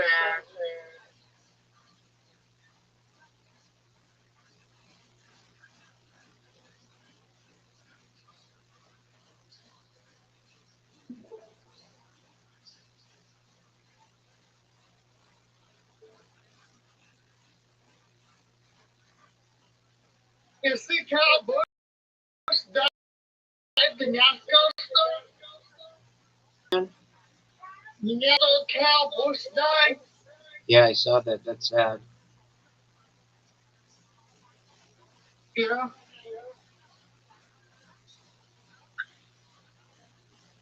And so now, anyway, don't let you get back to it. Stop interrupting you, Rabbi. You're good, big man. No worries. You're always. I'm still being here. That's my favorite. Thank you, big man. I'm wondering.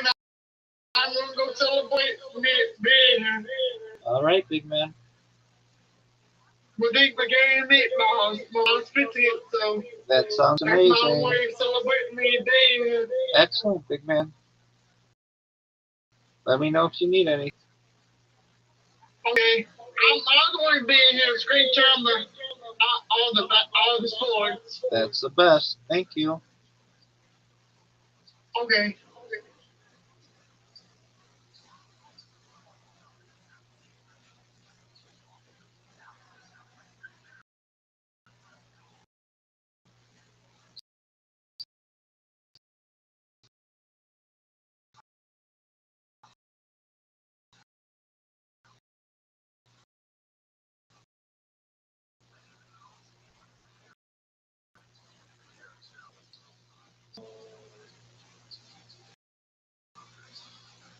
I mean, it's kind of self-explanatory.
Oh. Nice.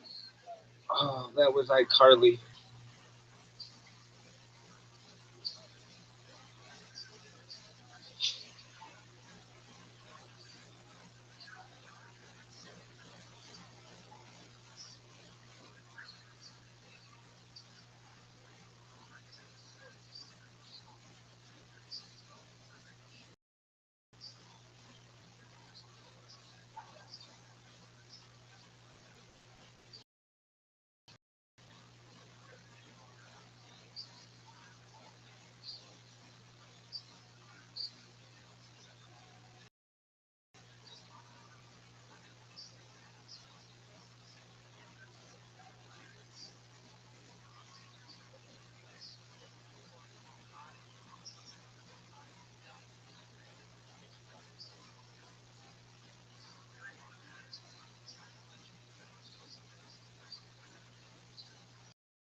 Dog. What the fuck is that, dog? Not like Harley. You know that.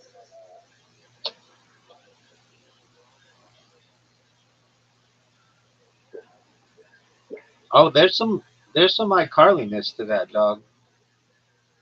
Oh, you did not just do that. Doug, what do you want me to do when you pull that iCarly bullshit?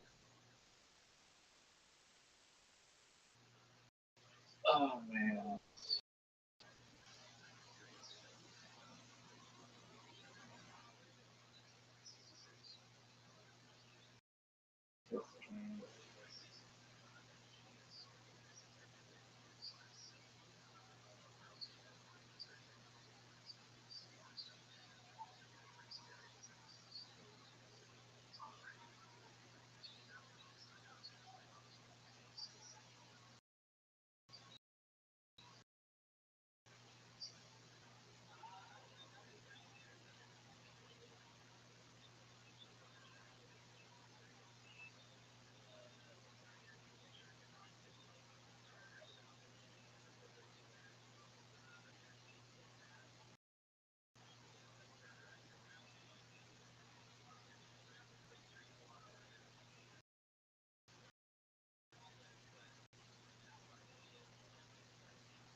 Left?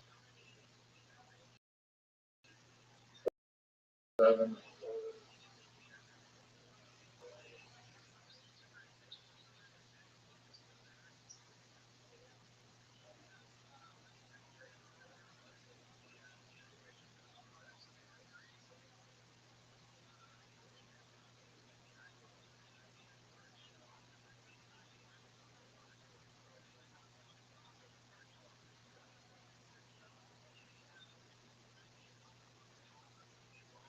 Thank God, it's secondly. No, but it's good. It's bombarding me.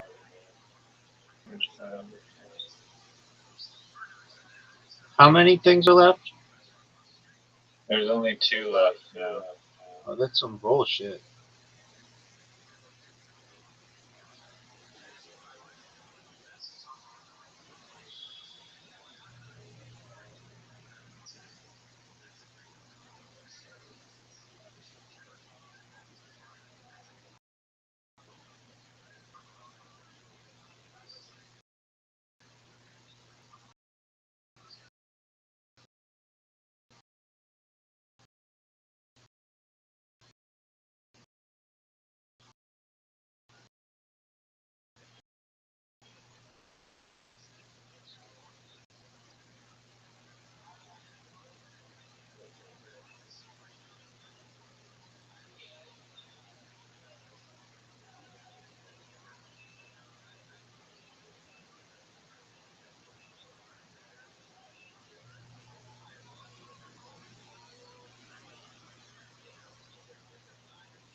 Oh, fuck.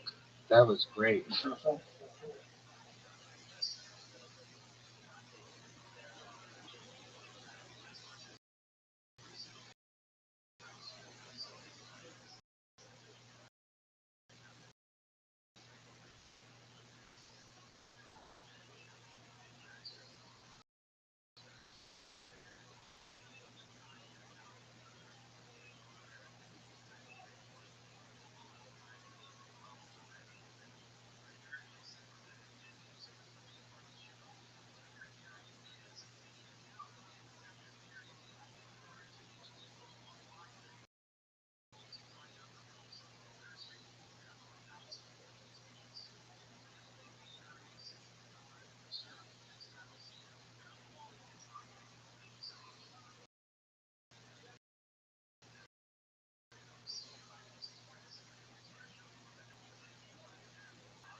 Have you been to Europe before? No, I'm too cool for that shit. What? I'm too cool for that shit. You're too cool to step foot in Macedonia. You mean that fucking place in like the Balkans? Yeah. Let's go there. All kinds of people go to the Balkans. Nobody wants to go to the Balkans. Everybody from the Balkans moves.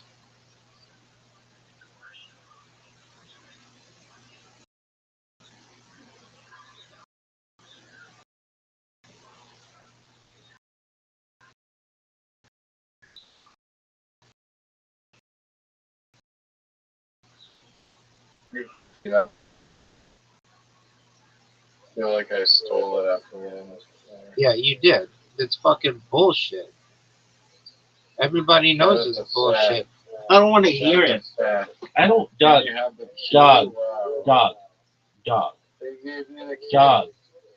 Yeah, it's the last fucking letter when there were no other letters around. Everybody thinks that that's bullshit. I asked everybody, the whole fucking world, and everybody said, Rabbi, that's some bullshit. And I said,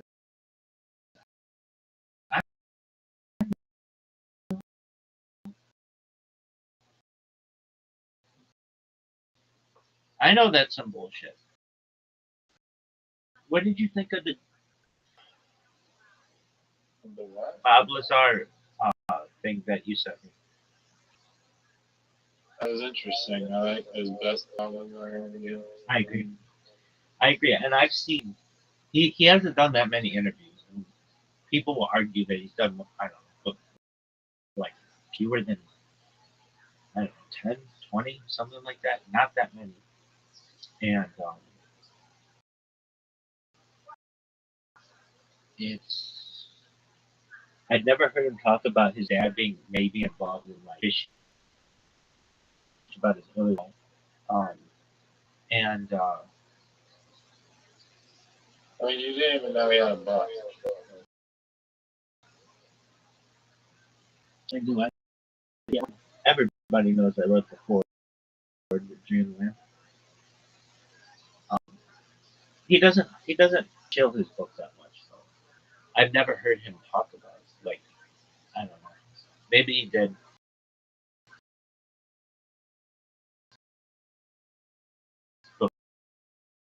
before I got into him, which could be true if it was in the 90s.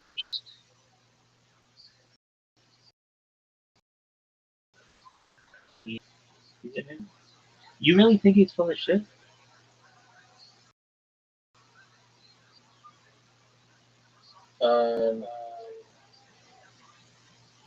I think some things that he says. I mean, I was thinking about this because you're and when they in like the movie or whatever, like one of the only good parts of the S4 movie was like when they kind of like proved that Balthazar at least knew that like secret area of S4 and how it had the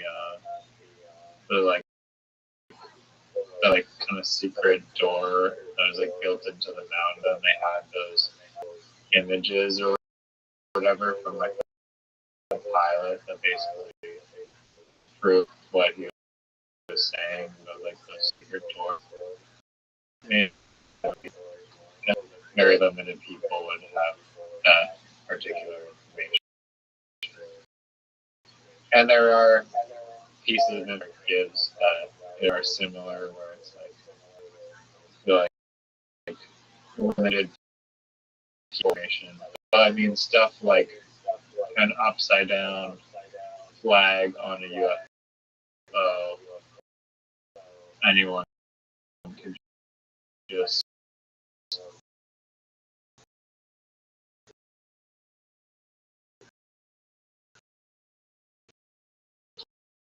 pull that out of the tile bag. Upside down. Uh, It's just that's how American person, because it should be like how the flag, when it's moving forward, would be waved in the wind. So like imagine you had a truck that has a flag behind it. Whatever way the flag would be facing when the wind is going is the way that they put that logo, like on planes and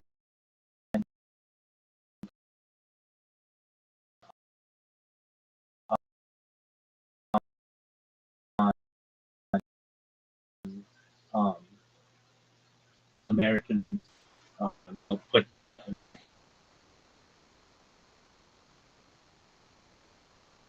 vehicle was in motion. depends on the direction of the wind. No, if the vehicle were in motion, can you see my hand?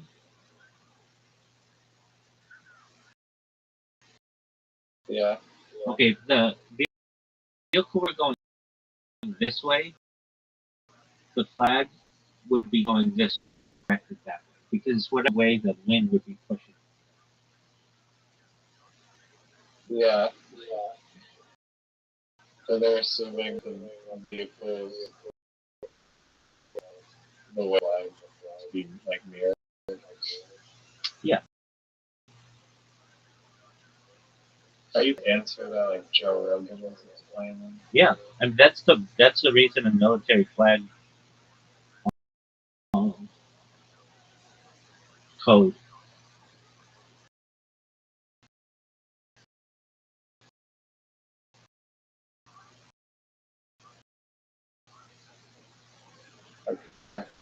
Like, or maybe Balthazar was saying otherwise.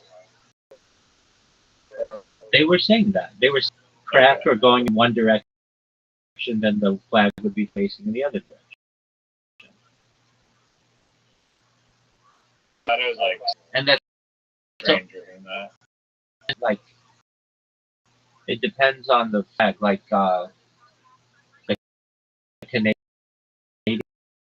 flag, it doesn't really matter because it's symmetric left to right. The flag, I think it's the same. The Israeli flag's the same. The Chinese flag would not. Chinese flag's asymmetrical, so Chinese flag would be different.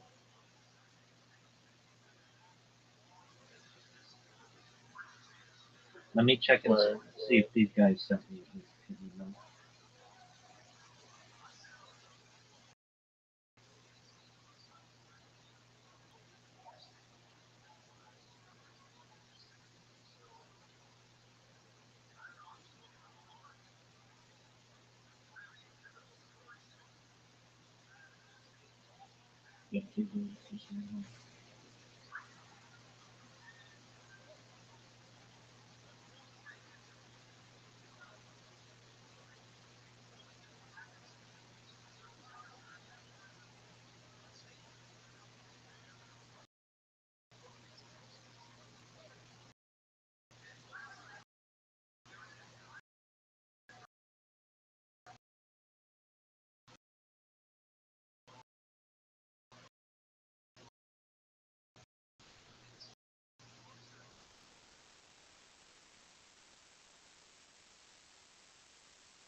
Podcast. Alien speaking that I think would be interesting to the audience. It's paranormalist, and I still feel, to me, it's just like zoology. It's just like a higher level of classification of beings.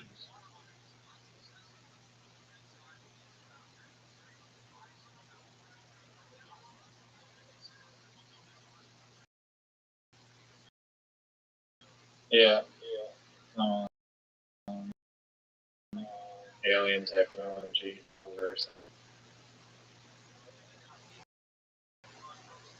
Hypothetical alien technology.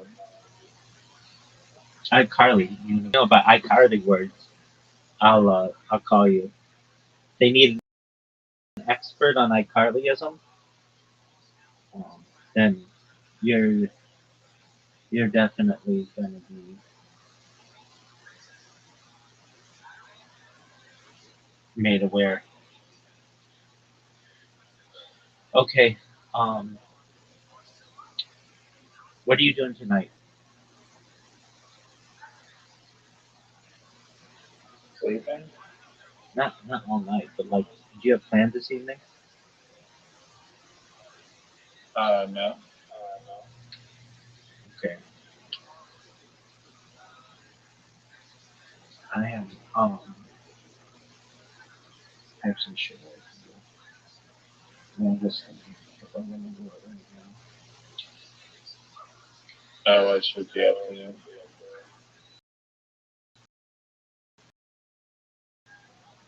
I'm gonna teach a class, and I just have to fit it in sometime before like 10. I mean, I could do it later than that, but I want to be ready for these podcasts around. I want to be able to listen to them. So that's another thing I wanted to do was listen to these podcasts and see what they're like. Is your Jewish ask you before your funeral stuff? If you're still doing that, the Jewish class? Yeah, 140. Today's 149 straight day. Oh, Word dog. Yeah, I've done it every day for at least an hour for 149 straight days. And when I started, what's the topic today? Kabbalah. Specifically, I enjoy listening. So I'll teach the first part of it and just I review. Well, first I say no one really knows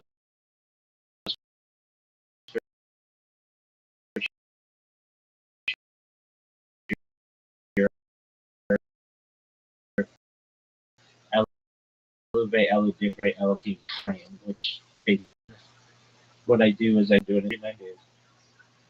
I give the date. We just finished a period, Norm, the Omer count. It's basically 49 days between the second day of Passover, second night of Passover, and a holiday known as Shavuot, which is where we receive the oral Torah on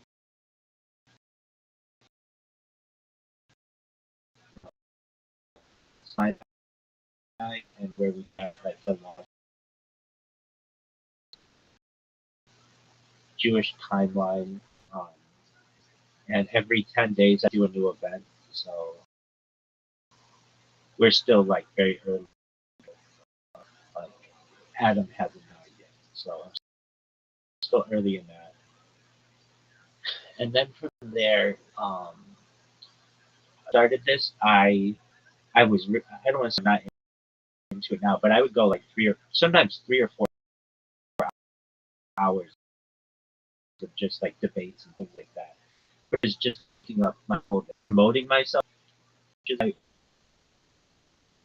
and Scrabble with me for like 4 hours a day. Yeah, I know, but it's not always expected. I'll get other people and whatever.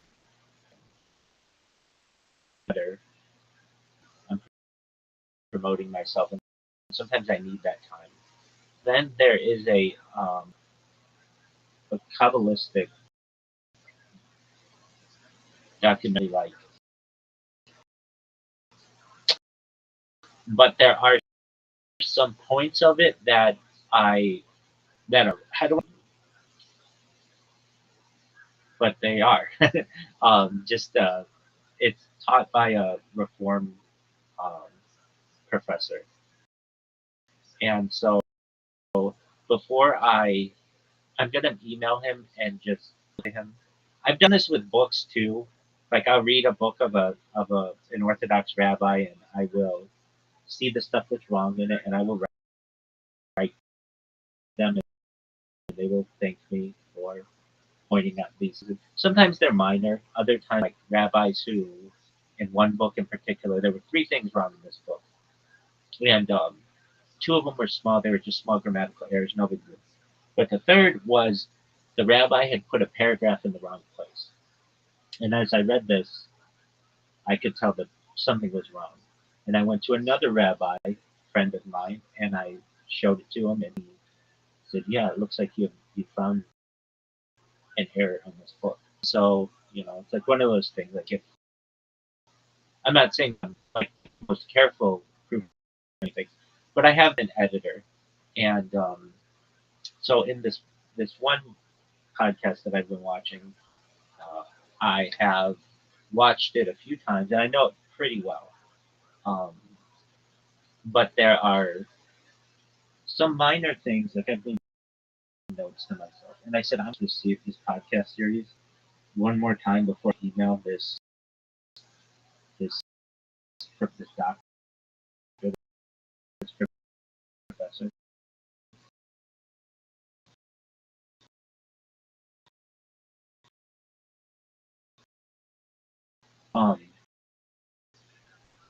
So one thing, like he says it a couple times, and there's no clarification.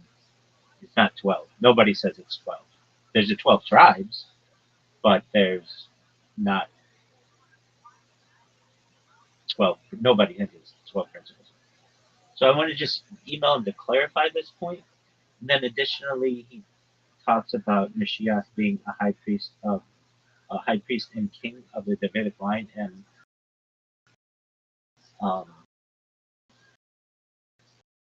that's not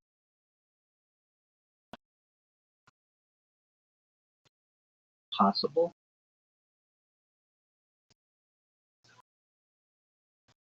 So you can't be the high priest is those are 2 special, but it's a clarifying point that he says it has to be this way, and that's not necessarily true. And then there's another point that he makes that I just think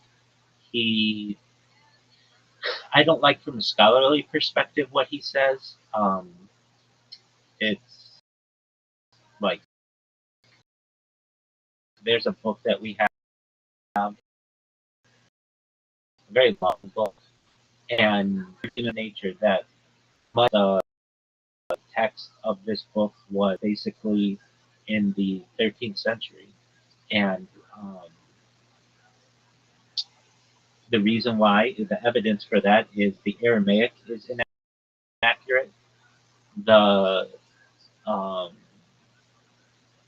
the Aramaic that's used is not Aramaic that would have been made 1,000 years before, which is when it was supposed to be written, had been written. And the big key is that the man who publishes it, Moshe de Leon, his wife said it was fraudulent, and that it was to make money. And so I think that this is a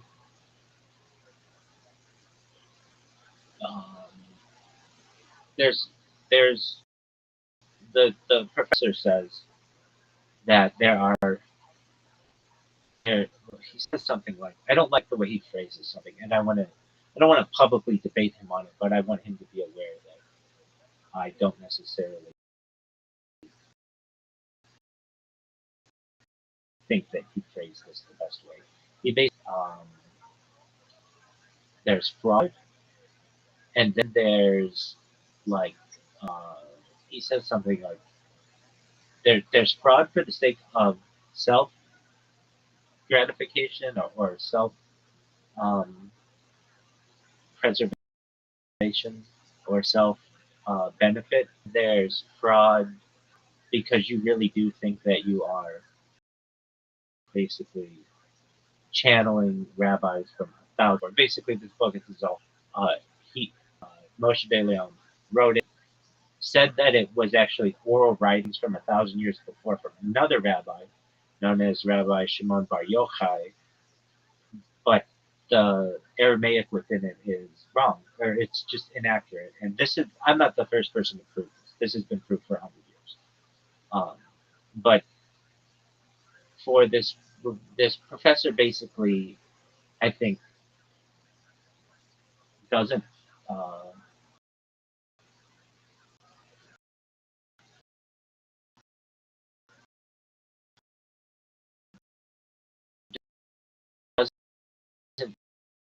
take the he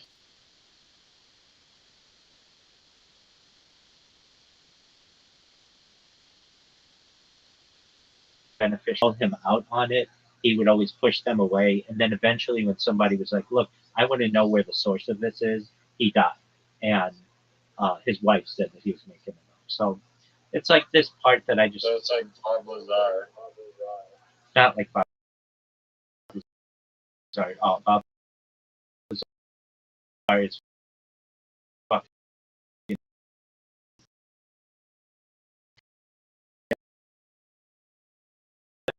on 100% exactly right. This other, if he wants, Paul was on that podcast. Which one? The one that I sent you? Yeah. I mean, Jake Paul's pretty famous. So. Yeah, but Bob Lazar had no idea who he was. Don't you think Bob Lazar would be like, "Oh, I'd love to come on your podcast and talk about it," if he was so self-beneficial, self-serving? No, it's smart, and he knows that people want to dig in to people. Quiet. If he remains low key, he'll be more of an enigma. Garbage. So anyway, I have this class that I wanna watch. I've been going through this podcast yet again, and making my notes to this email that I want to draft to this professor, and I mean, he has his own take on it, but I think at least I've done this too in the past. I do it in an honest way, and I don't do it to be like, I'm better than you are by any means. I like almost seek clarification. Hey, I noticed that you said the 12 principles of faith. May I ask, generally this has been known from my teaching since I was a boy. This has always been the third principles of faith. Am I missing something? Is this a take that you may have had on? And he may say, "Oh yeah, I just made a mistake." And then the other part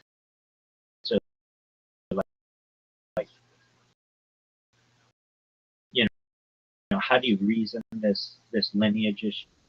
I know how I've heard you say it has to be a certain question. Like I've got just a few questions, so I'm going through this again, and it's good for the people who perhaps listen to my stream in the future, just for the Kabbalistic parts of it, to hear this.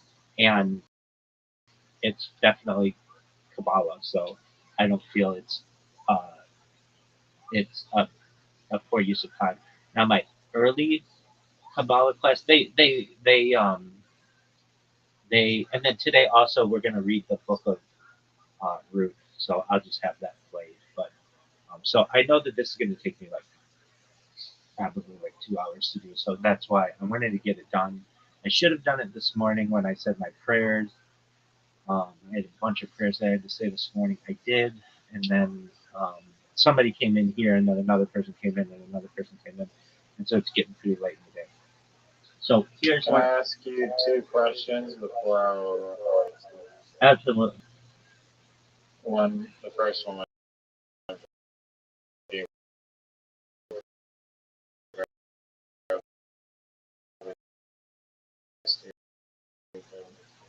second one. There is, but is there a way to make money as a rabbi? Is that a job just being a full-time rabbi? Are you paid through synagogues or universities? Yeah, so there are different kinds. That's the revenue stream. Absolutely, there are different kinds. There's a congregational rabbi, which is a job that I don't want. It's like running a small business. And while I've never worked as a congregational rabbi, I have been basically the second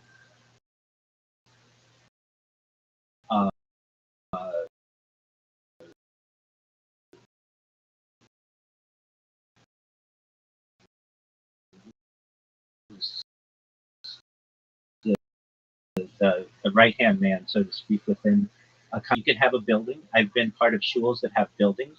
I've been a part of shuls that don't have buildings. So how do you have a synagogue without a building? Sometimes the rabbi has it in their house. Sometimes the rabbi has services, or the congregation meets in someone else's house. There are what are called mushroom shuls or mushroom synagogues that only sprout up during the high holidays. Basically, you have no shul, then you have a shul, then you have a shul without a building. I've been part of shuls that rent buildings, so they don't have a building, but they're fundraising towards a building. And then I've been part of shuls that have buildings. And then I've been part of shuls that have beautiful buildings. So I've kind of been a part of every level of a. So how does the rabbi make money? Usually, the congregation has we have dues. So every year we pay dues, and depending on the size of the shul, sometimes it's maybe a few $1,000s.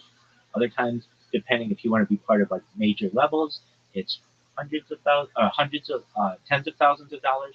I'm sure there are some that are hundreds of thousands, millions of dollars if they wanted them to be. But that's when you get some really big donors. The rabbi, which is different than I think most religions, usually is hired within a congregational within a setting, is usually hired by a board of trustees. So that, I think, in some communities, it's just not that way. And within some non Jewish communities, it's not that way. But generally, the larger the shul, the more prominence the board of trustees or the board of directors will have. And they have a contract. Usually the contract is for not that much money. It's usually for pretty set, at $100,000, and that doesn't go that far in Orange County, and maybe some other place does.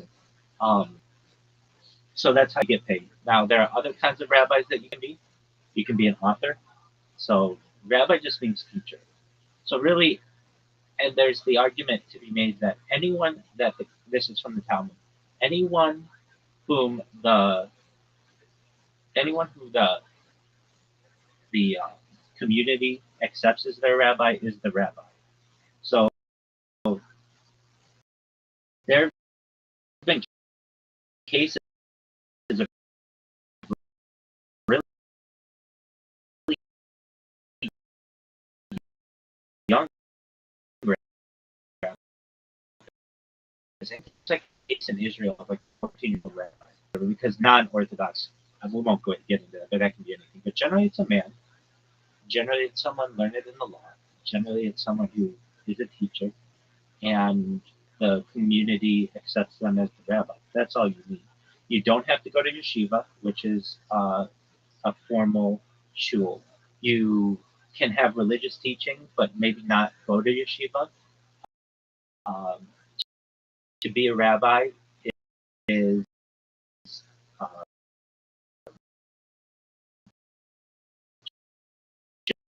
generally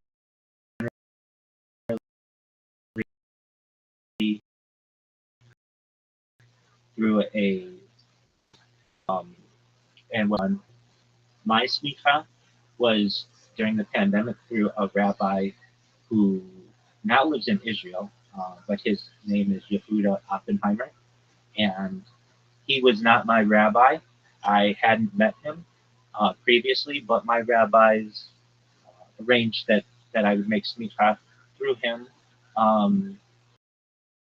because of the death in our community, basically the wife of the rabbi. And so while that rabbi was dealing with that and didn't want to delay my learning, I made smicha through Rabbi Oppenheimer. He lived in the United States, but then moved to Israel over the course of our studies. And that doesn't mean that I get money for being a rabbi by any means. It just means that another rabbi or a community felt that I was learned enough in the law to teach it. And it also, there are like 3 different types of rabbis technically. And most rabbis have what's known as yore, which means he may teach. There are others, another higher level is yam, which means he may judge. And then there's another kind that no one has today, which is the ability to judge for Sabbaths. So we don't harm anyone. And basically, once you're a rabbi, Is that referring to human sacrifices or animals? No, we don't do human sacrifices. No, animal sacrifices. Jews don't do human sacrifices. Okay. And then from there, I mean, I had already have, and I do. I mean, I have what's called a primary. Well, at the time, had a primary position, and as a certified project management professional. So I didn't need money as a rabbi. It was almost like a graduate degree that I was from like 2016 to 2019 or so. I had shown just incredible dedication to my shul and shuls to several communities, and it was the community that recommended me, and my rabbi as well. And I was already called rabbi, funny enough, in my Freemasonic lodge that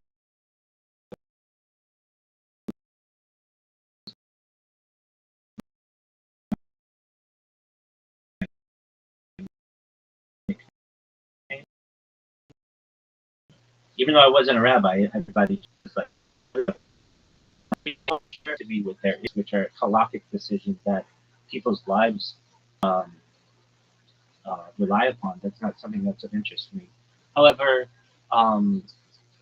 I, after having some heart to heart with some rabbis, recognized that it wasn't this. They're human as well. It's not like they're in particular any whole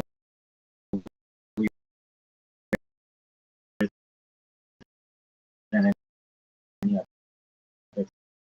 person. They're just learned, and that I myself as a member of this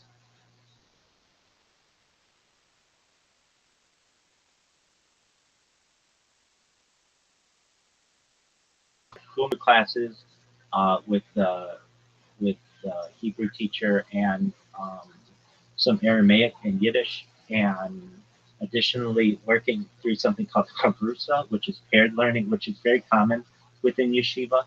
We in Orange County don't have a yeshiva.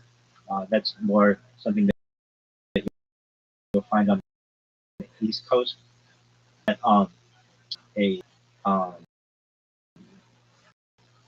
as a similar type of learning, you learn with a person. So we would study what's called Rambam Mishnah Torah, and certainly the Talmud, and certainly also for Hebrew Bible, and so we would do that on Sundays, and so every single day of the week for like more than for like 4 years, I was attending some kind of class or going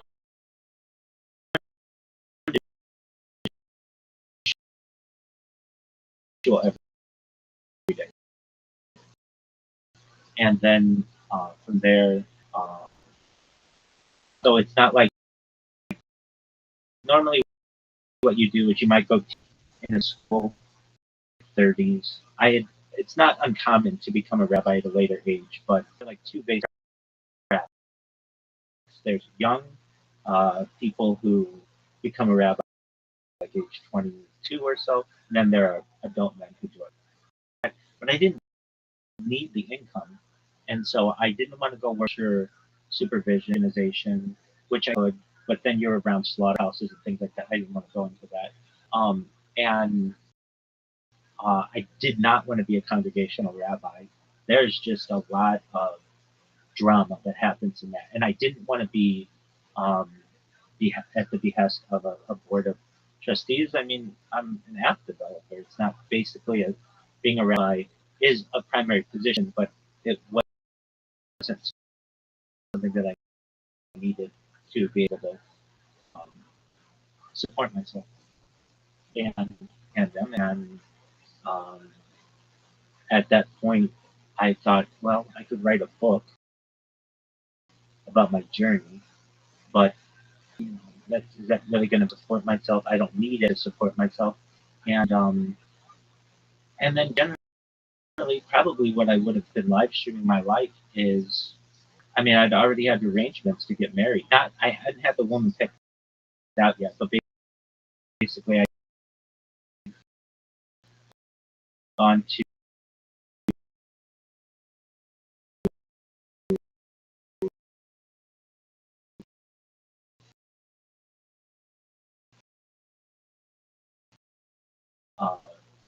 matchmaker and was in the process of and there was some leniency that had occurred during the pandemic on live streaming on Shabbat that the Sephardic world had taken more lenient than the Ashkenazi world, and I follow Ashkenazi customs, but nevertheless, I saw a window that had opened up that basically said, if you're not benefiting from the live stream, it may not necessarily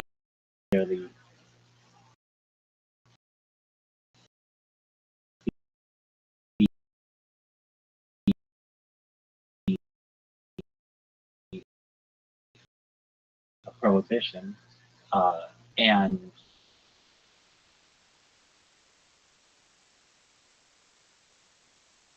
as you know, I told you after work and such, and my life had gone from never being on camera to being on camera for like 12 hours a day. I was on camera 8 hours for work and anywhere between 2 and 4 hours a day for my classes.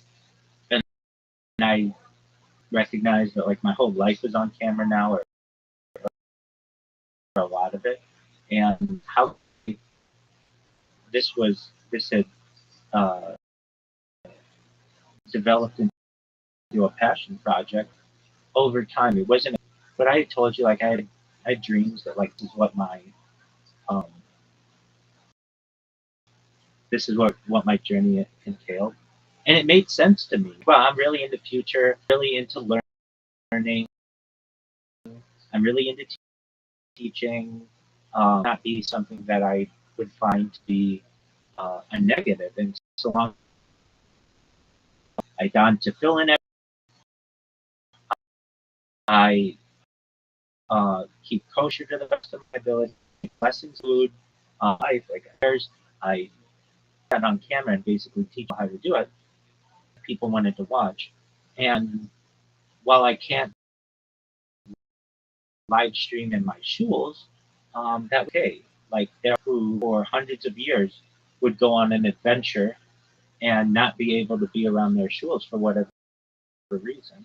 And while I can always go back to shul, I don't want to. I want to surprise. This is like this, and I still get the on and who got married and all that other stuff. And I have my friends, and we do communicate. They don't all understand what I'm doing, but they recognize it.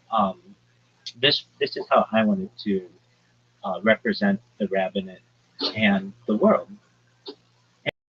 And if that meant that I wasn't going to make money as a rabbi, I was fine with that. So basically, and along the answer to your question is generally rabbis make money through three ways. There's congregation, there's being an organization, but that's not all rabbis. I think it's the majority of rabbis or people with smicha do not work as your traditional rabbi in a congregation. They may attend congregation, but that does not. There are only in the United States fewer than 1,000 Orthodox synagogues, so that'd be fewer than 1,000 people every year. Approximately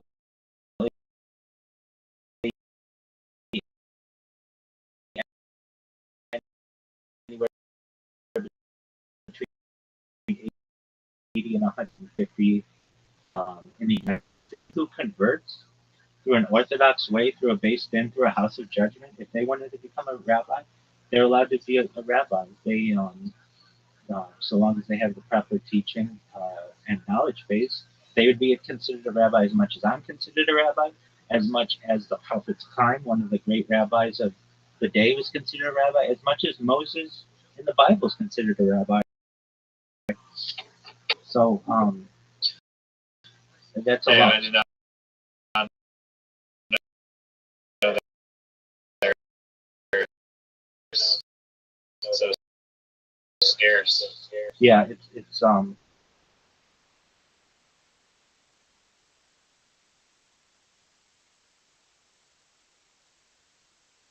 anyway.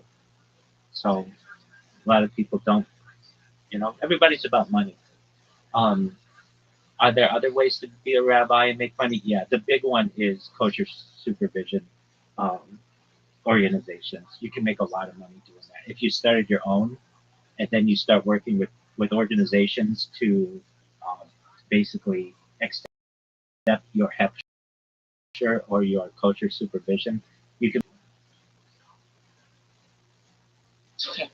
Did not know that. So that was your first question. What's your second question? Yeah, the second question was just like these lessons that you do. Are they published somewhere specific, and do you have like a audience that's actively like learning from it, or is it just kind of like archived? It's both. So I do have some people who attend, not every single day, but when they can,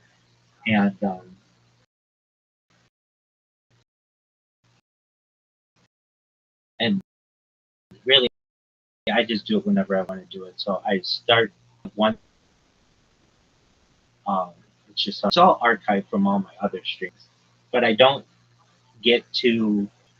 I don't get too detailed about it, like writing like a title for it and the description of it, because I know at any given time YouTube can take out those accounts, and then all that hard work is done.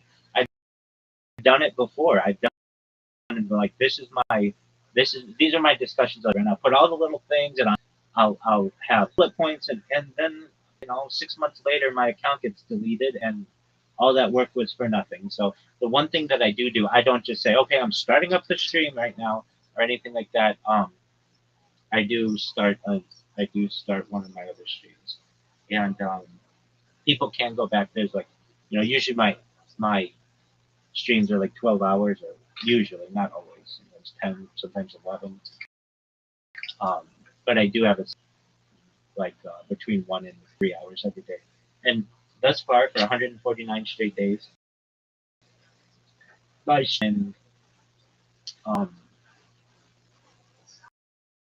have been more than an hour. I had to do one that's less than an hour.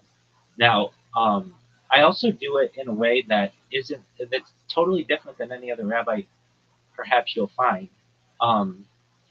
I recognize that rabbis are humans too, and many times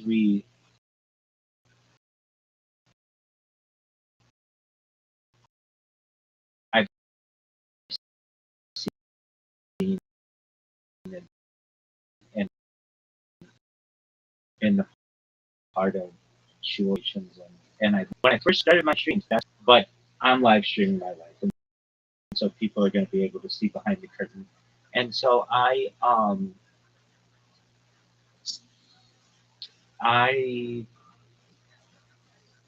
when I speak, I will.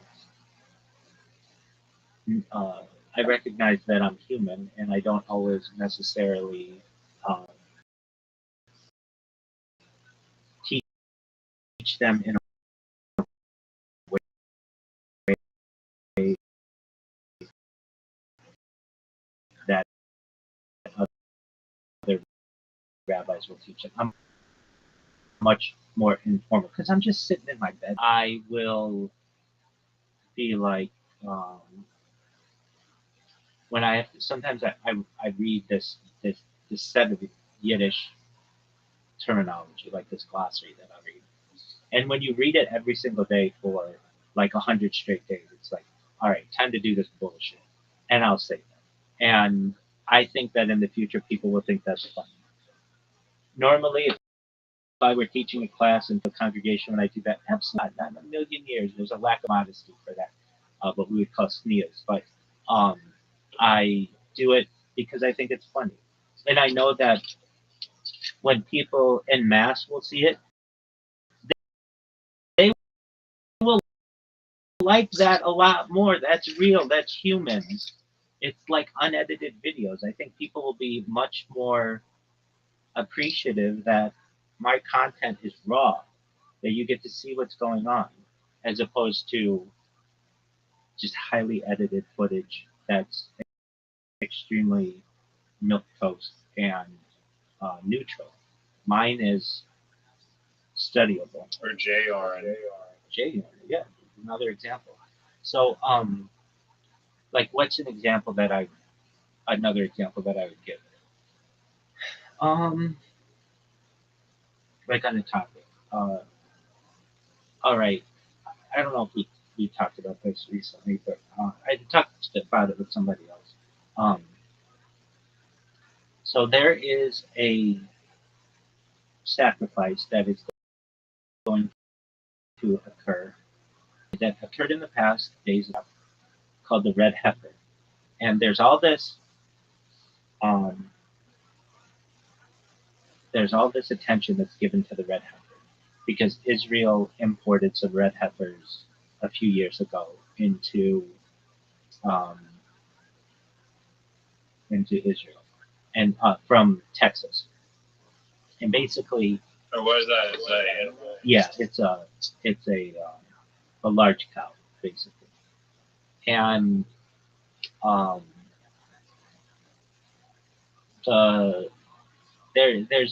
it's considered the greatest, at least Solomon, Shlomo, who is like considered a genius. He considered it to be the greatest riddle in Judaism, which is basically without getting into all the technicalities. There's a process where in the Mount of Olives, the heifer is slaughtered in a kosher manner, of course, and then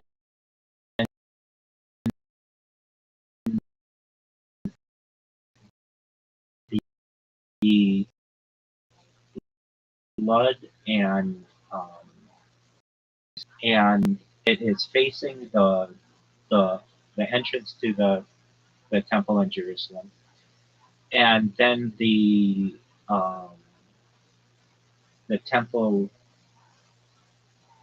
assistants, but basically the other rabbis, or they don't have to be rabbis, I shouldn't say that, but just say temple assistants, collect the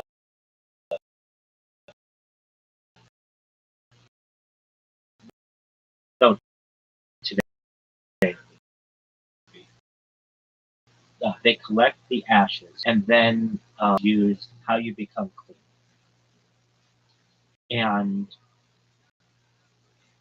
by doing this, the person who splashes the crowd, they themselves become unclean. And it's been this debate. How could this be so that no one in Israel, like Israel can never, everyone can't become clean because at some point somebody has to come. So I was going through this just as a lesson. I would just pick something every single day. Again, I haven't done that last like month or so because I've been focusing on these other things. So I've been watching these podcasts anyway. And like all of the intricacies about the heifer are like, it's really, really specific. So the heifer can't have more than 2 non-red hairs. So like it has to be perfectly red. But I've seen the heifers. They're like perfectly red. They're like a burnt orange color. And they can never be calved. So they can't ever be milked, and they can't ever have had calves. And they can basically, there are all these specific things that have to be achieved. And they're not sacrificed at the temple. This is sacrificed at the Mount of Olives, which is in sight of the temple, but not at the temple.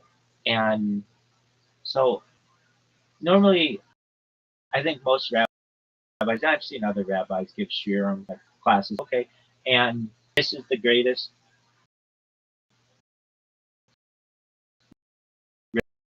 riddle in Judaism. And then they like, but they don't, and I try to solve it. And I'm like, I'll figure out a way how we could have this sacrifice of the red heifer, and have all of us 100% be clean, basically. And we're gonna try to figure out this bullshit. I'll say something like that. And so I came up with a way, and then I asked ChatGPT about it, and it was like, "That's fucking brilliant." And I was like, "Yeah, see, Israel, we can figure this out." So the way that I figured out how to do it, which again, this is the greatest riddle in Judaism, is you take 2 heifers and you put them on the wood piles and you sacrifice them simultaneously. And then the one rabbi usually who cleanses could then cleanse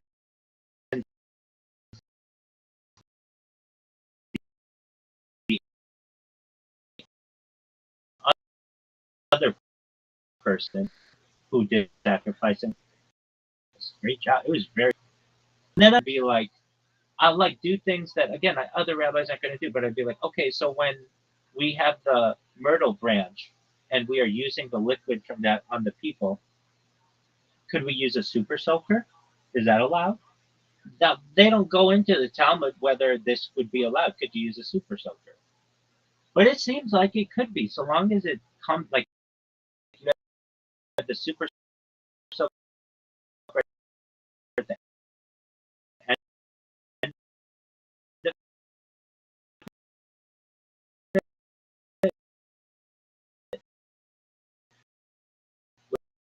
with a myrtle branch.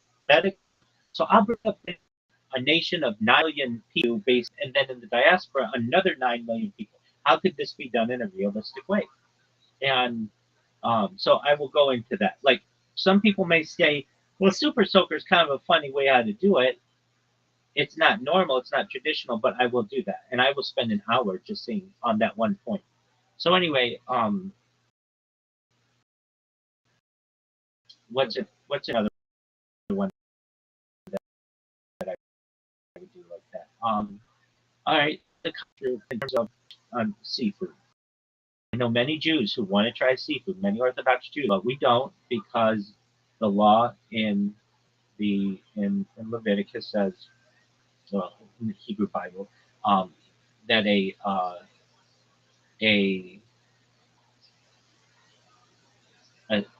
sea-dwelling creature needs to have shells. Pardon me. Needs to have um, fins and scales. That's the thing. And I'll go into like the biology of a lobster and of a crab, and I'll make an argument that says that a lobster, even an exoskeleton, has that tail. An exoskeleton could be an argument for a scale. A lot of people would say an exoskeleton is a scale, and that I live by. This is not traditional Orthodox teaching, but I'm gonna show the opposite side of this, how someone could make this argument, and I'll go into that. And is that a Kabbalah teaching? No, but I call it practical Judaism, or it's called. Did you make that same argument for like a clam though? Exactly, and I make that argument. It's very difficult. So how could I make an argument for a clam? And I will say, how would I make this argument? And I would say that the shell is a lot like a scale. A lot of people see that, and the um, the definition of a fin is not very specific within Hebrew Bible, and it's really not that specific within Talmud. Um, and you run into issues with some fish today, like sturgeon.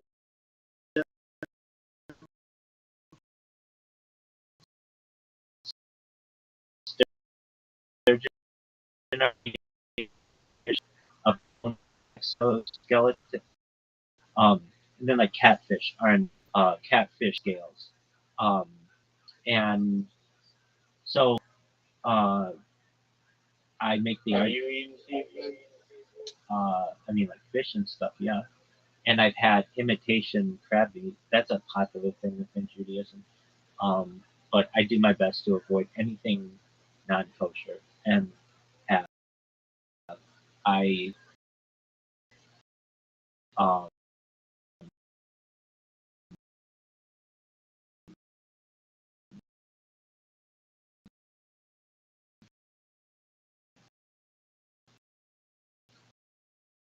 anyone out there who says I've never eaten non-kosher, but what you do is there are like microscopic bugs in produce that even though we wash it very thoroughly, you just can't get it all. So when I say I do my best to avoid eating non-kosher, I do. And there are different definitions of kosher. There's what's called Chal Yisrael, which is overseen by a rabbinical supervisor. Only Chal of Yisrael milk, but there was a determination by a rabbi named Rabbi Moshe Feinstein in blessed memory. He made the determination that any government milk, like basically that you would buy in the store, is kosher because government milk isn't offered in the only government milk that's allowed in the United States is nobody is allowed to mix like goat milk. That's not a thing. anyway, without going into that. Um, so, but some people would consider drinking government milk to be non-kosher. There are people who, like I've been in rabbis' homes that they eat from rabbinical organizations, rabbinical supervision organizations that I wouldn't eat, but they eat it. Now, does that mean I'm any better than they are? It's just with different familial traditions. Even though most people would consider that to be kosher, I just and other rabbis that I know don't consider it to be kosher, even though those people in those homes say that it's kosher. There's no like perfect way of it, but no, I do my best to avoid any non-kosher foods. Like what's Would you try a lobster? and this is what I'd like to do with my streams. If I could get enough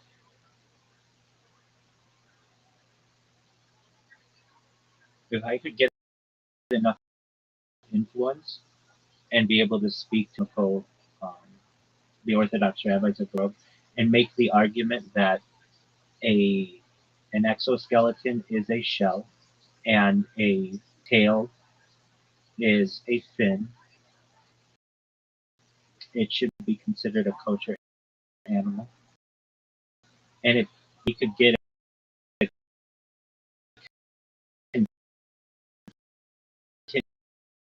contingent, it wouldn't have to necessarily be a majority, but that or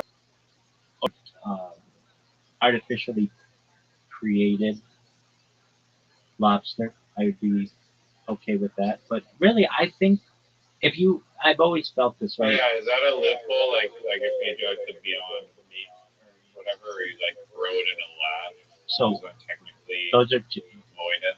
no. So it's an area of contention, but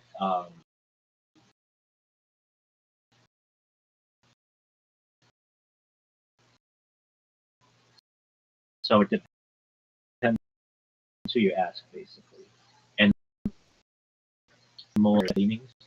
And the answer is the jury's still out.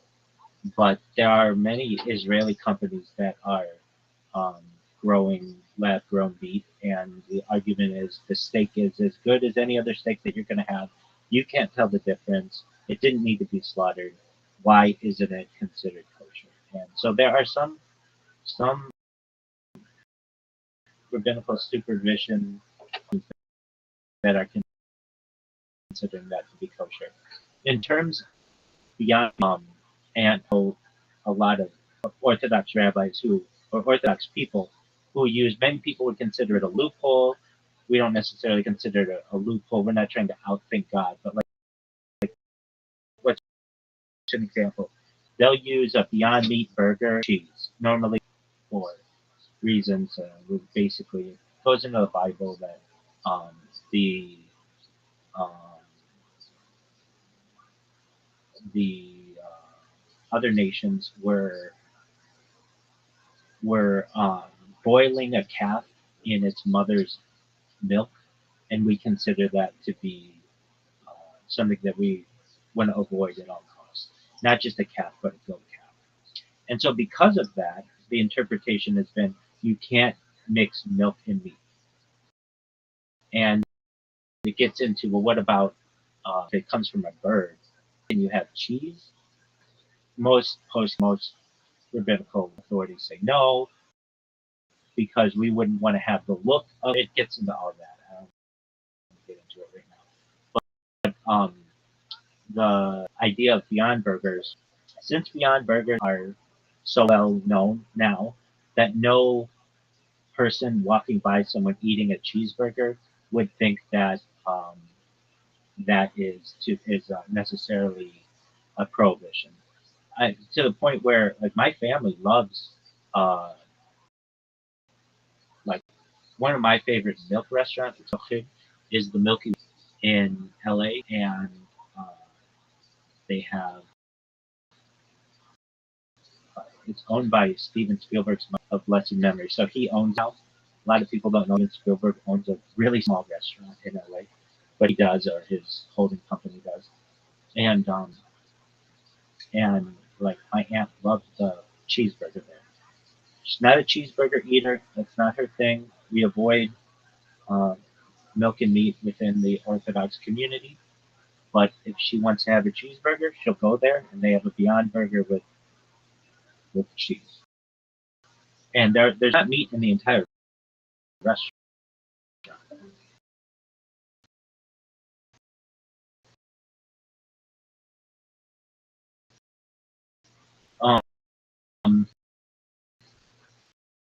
So I know other no grow it, no or it's just that's entirely. we're talking about. Usually it's like tofu and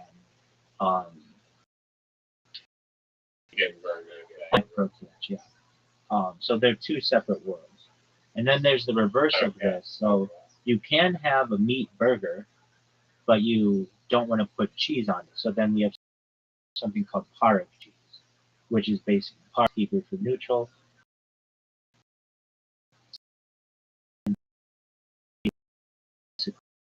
Basically,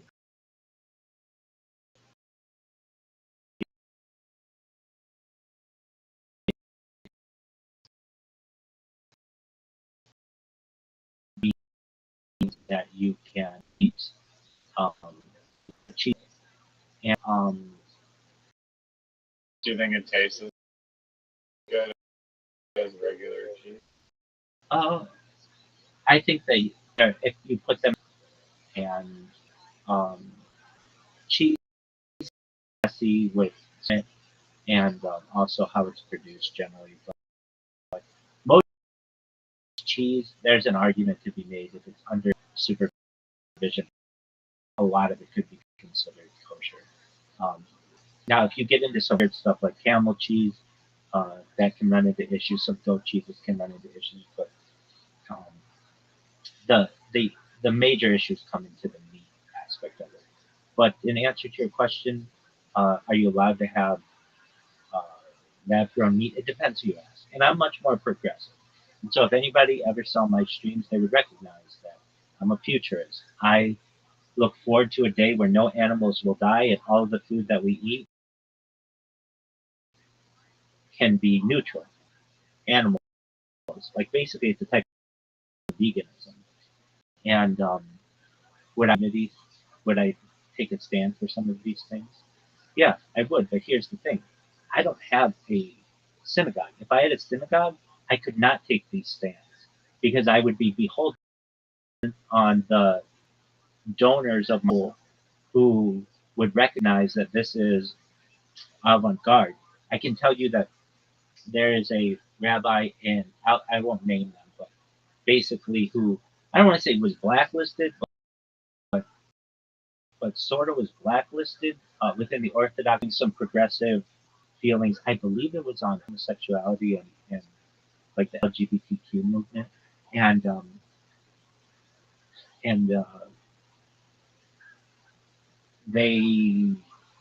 their shul, their synagogue, now community, they lost a lot of members because of that. And so, being a rabbi. Are you as progressive in the LGBTQ plus stuff?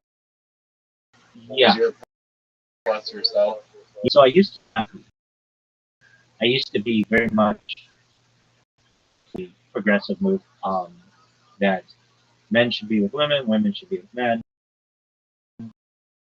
That's how the Bible states. That's what I've always known. You want to be gay, or whatever. Like that's not within Judaism. Lesbianism is far less a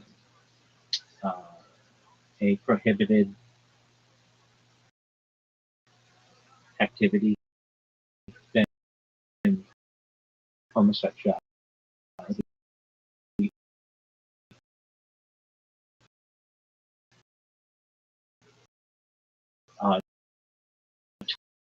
Twice within the Hebrew Bible it says, I was always confused, frankly, but the argument gets to you need two kosher witnesses, and let him have an Orthodox individual who witnesses two gay men have sex in front of him. Actually, two of them. Two witnesses witness of two gay men having sex with each other, then they can't be brought before the Beis Din, basically the house of judgment. So no Orthodox man is going to put himself into a situation where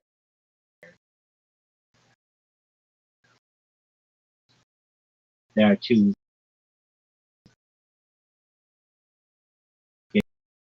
gay men having sex in front of him. So we just don't do this.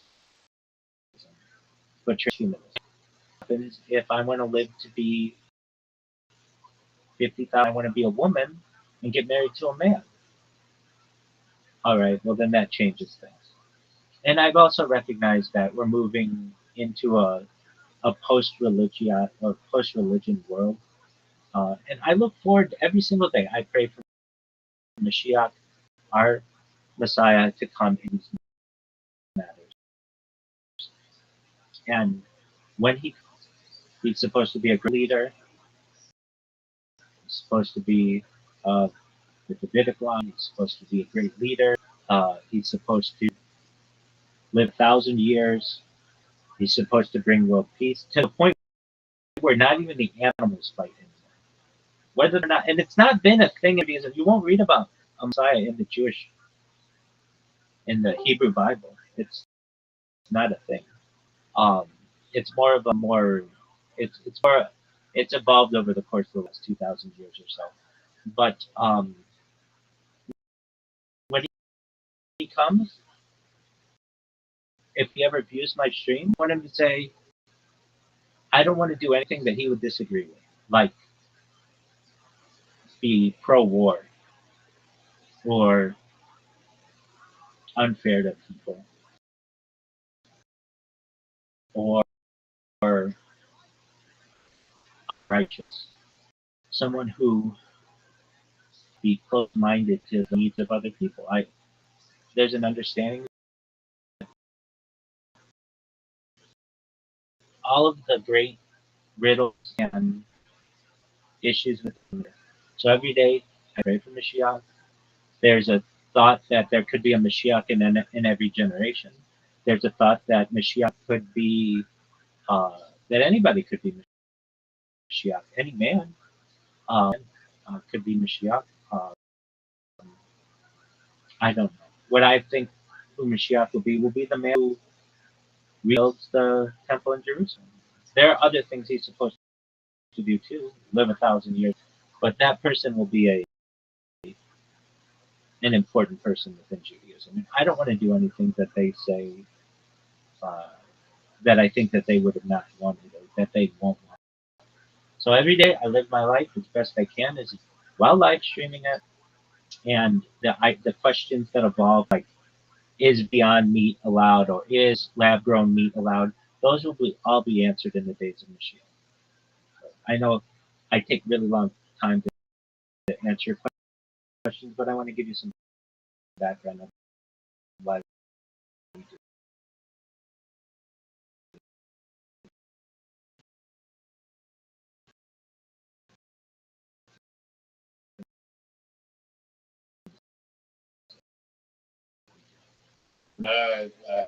Right. So,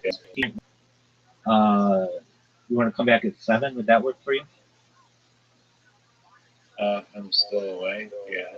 Okay, excellent. Thank you for your interest, and we'll see you then. Okay, Big Dog? All right. Peace out.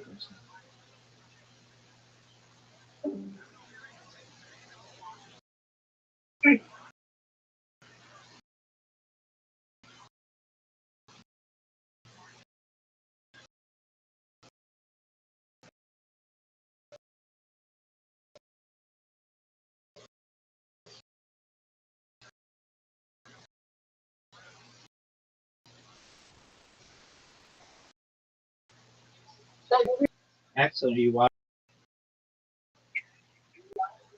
I think as much. Yeah. You know what the score right now? Okay. What's the score? Oh, I don't know. I don't know.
What's up, baby? What's up, baby? Nobody knows for sure. I would say, I would for sure. What's up, baby? No one knows for sure. I would have a different everything. Fine, but this is enjoy your fine. Enjoying this bitch 149 days. It is 8 Festival 5786 Sunday, May 24th.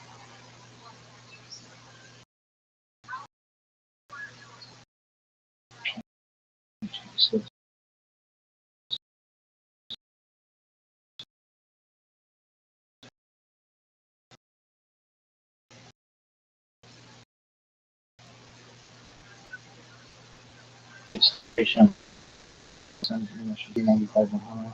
17 3301 460 Son of Ohio, was 1 31 39 622. Son of your born. Right, folks.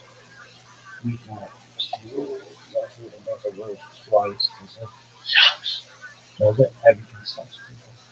If you're watching this right now, I'm excited. Maybe I might be on 2 podcasts now. I'm excited. On what, Rabbi? Preparing. Oh, okay. What are you? I don't like that too. What would you call it?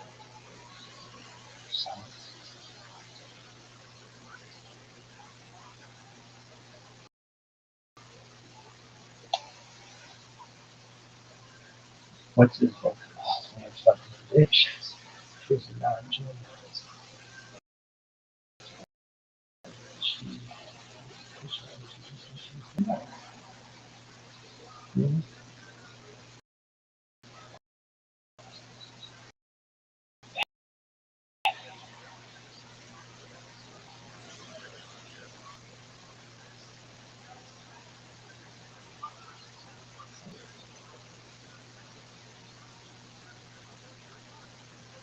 Area's new library assistant experimental. Discover and explore text in the powered assistant. 1. In the days when the chief is ruled, there was famine in the land, and a man from Bethlehem in Judah, with his wife and 2 sons, went to reside in the country of Moab. 2. The man's name was Elimelech, his wife's name was Naomi, and his 2 sons were named Mahlon and Reuben. They came to the country of Moab and remained there. 3. Elimelech, Naomi's husband, died, and she was left with her 2 sons. 4. They married Moabite women, one named Orpah and the other Ruth, and they lived there about 10 years. 5. Then those 2 Mahlon and Chilion also died, so the woman was left without her 2 sons and without her husband. 6. She started out with her daughters-in-law to return from the country of Moab, for in the country of Moab she had heard that God had taken note of the people of Israel and given them food. 7. Accompanied by her 2 daughters-in-law, she left the place where she had been living, and they set out on the road back to the land of Judah. 8. But Naomi said to her 2 daughters-in-law, "Turn back, each of you to her mother's house. May God deal kindly with you, as you have dealt with the dead and with me." 9. May God grant that each of you find security in the house of a husband. And she kissed them farewell. They broke into weeping. 10. And said to her, "No, we will return with you to your people." 11. But Naomi replied, "Turn back, my daughters. Why should you go with me? Have I any more sons in my body who might be husbands for you?" 12. Turn back, my daughters. For I am too old to be married. Even if I thought there was hope for me, even if my love had been 14. They broke into weeping again, and Orpah kissed her mother-in-law farewell. But Ruth clung to her. 15. So she said, "See, your sister-in-law has returned to her people and her gods. Go follow your sister-in-law." 16. But Ruth replied, "Do not urge me to leave you, to turn back and not follow you. For wherever you go, I will go. Wherever you lodge, I will lodge. Your people shall be my people, and your God my God." 17. Where you die, I will die, and there I will be buried.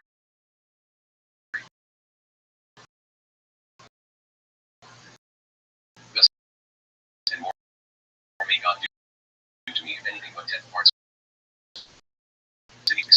Naomi. 20. "Do not call me Naomi," she replied. "Call me Mara, for Shaddai has made my lot very bitter." 21. "I went away full, and God has brought me back empty. How can you call me Naomi, when God has dealt harshly with me, when Shaddai has brought misfortune upon me?" 22. Thus Naomi returned from the country of Moab. She returned with her daughter-in-law Ruth the Moabite. They arrived in Bethlehem at the beginning of the barley harvest. We use cookies to give you the best experience possible on our site. Click OK to continue using Sapphire. Learn more.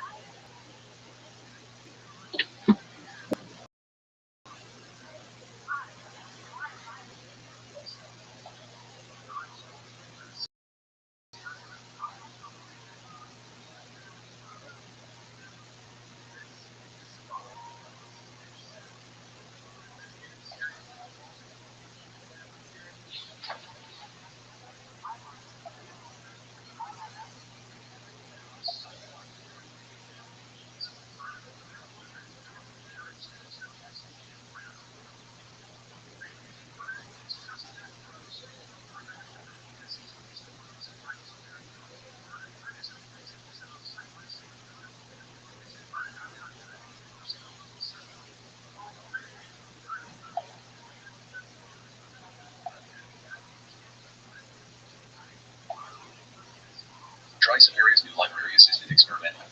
Discover and explore text in the Sapphire's library with our new AI-powered assistant. 1. 1.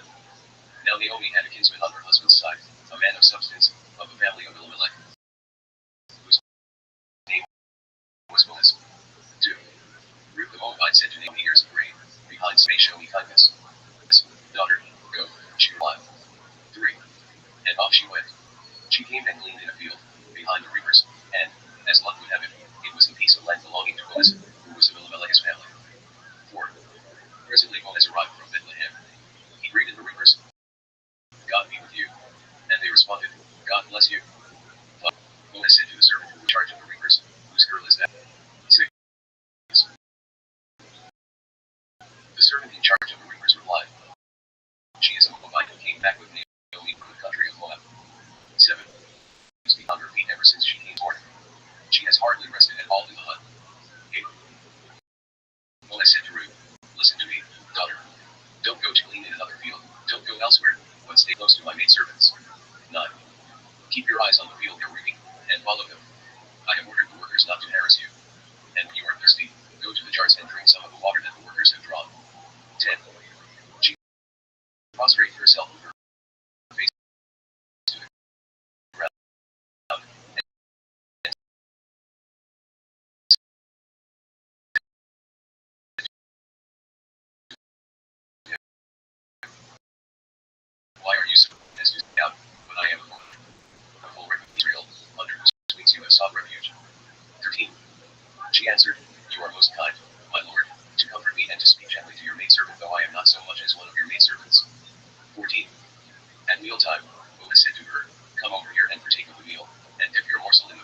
not only to let her glean among the sheep of interference. 2. When she also took out and gave her what she had left over after eating her fill. 19. Her mother-in-law asked her, "Where did you glean today? Where did you work? Blessed be he who took such generous notice of you." So she told her mother-in-law whom she had worked with, saying, "The name of the man with whom I work today is Boaz." 20.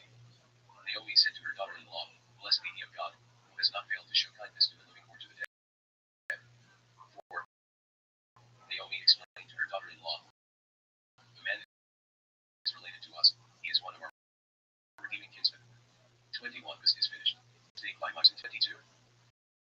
And Naomi answered her daughter-in-law Ruth, "Daughter, that you go out with the servants, and not be accosted in the other field." 23. So she stayed close to the maidservants of Boaz, and gleaned until the barley harvest and the wheat harvest were finished. Then she stayed at home with her mother-in-law. We use cookies to give you the best experience possible on our site. Click OK to continue using Severia. Learn more.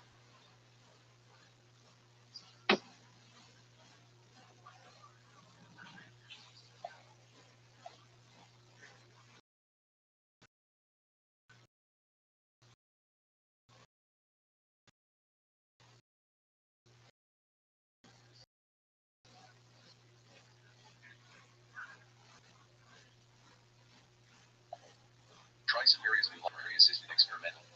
Discover and explore texts in the Severia library with our new AI-powered assistant. Group 2. 1. Now Naomi had a kinsman on Ruth's side, a man of substance, whose name was Boaz. 2. Ruth the Moabite said to Naomi, "I would like to go to the fields and glean among the ears of grain, behind someone who may show me kindness." "Yes, daughter, go." 3. And off she went. As luck would have it, it was the piece of land belonging to Boaz, who was of Elimelech's family. 4. Presently Boaz arrived from Bethlehem. He greeted the reapers, "God be with you." And they responded, "God bless you." 5.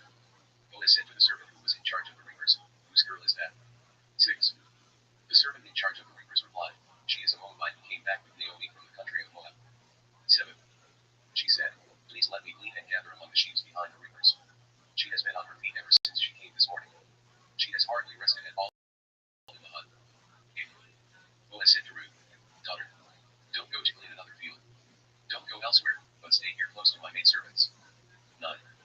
Keep your eyes on the field they are reaping, and follow them. I have ordered the workers not to harass you. And when you are thirsty, go to the jars and drink some of the water that the workers have drawn. 10. She prostrated herself with her face to the ground, and said to him, "Why are you so kind as to single me out, when I am a foreigner?" 11. Boaz said in reply, "I have been told of all that you did for your mother-in-law after the death of your husband. How you left your father and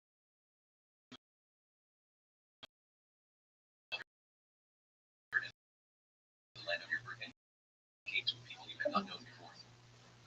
May God reward servants, servant though I am not." Since 14. Boaz said to her, "Come over here and partake of the meal, a morsel in the vinegar." He sat down beside the reapers. He handed her parched grain, and she ate her fill and had some left over. 15. When she got up again to leave, Boaz gave orders to his workers, "You are not only to let her glean among the sheaves, without interference."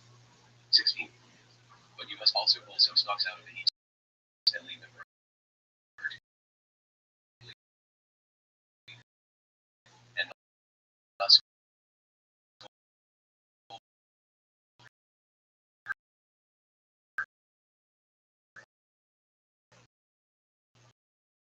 17. She gleaned. Her mother-in-law asked her, "Did you glean to work? Took such generous notice of you."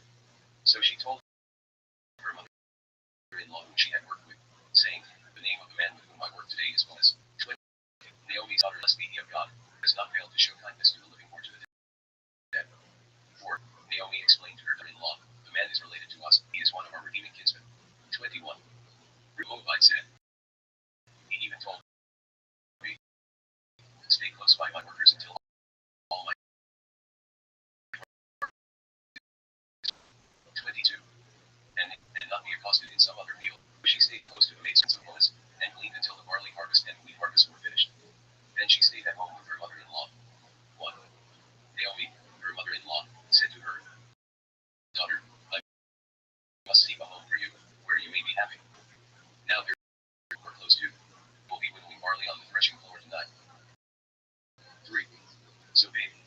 yourself, dress up, and go down to the threshing. But do not disclose all to the man until he has finished eating and drinking. 4. When he lies down, know the place where he lies down, and go over and uncover his feet and down.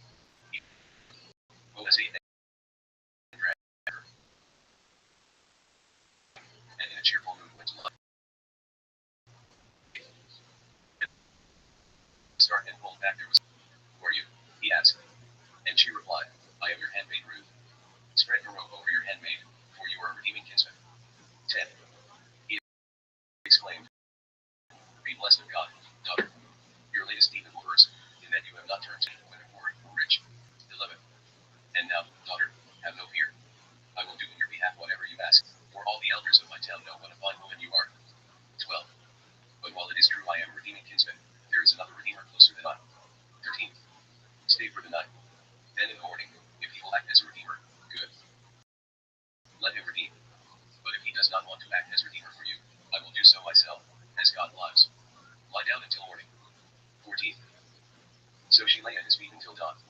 She rose before one person could distinguish another, for he thought, let it not be known that the woman came to the threshing floor. 15. And he said, Hold out the shawl you are wearing.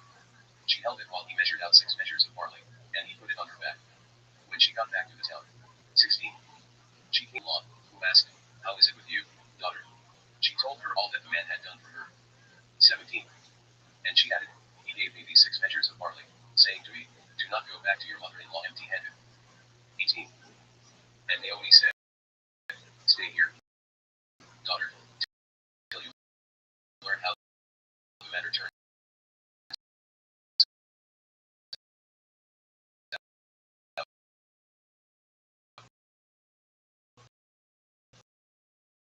For the man will not rest, but will settle the matter today.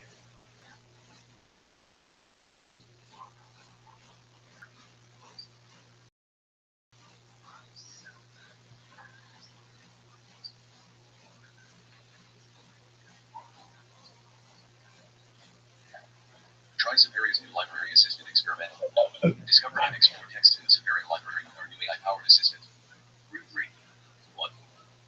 Naomi, her mother-in-law, said to her,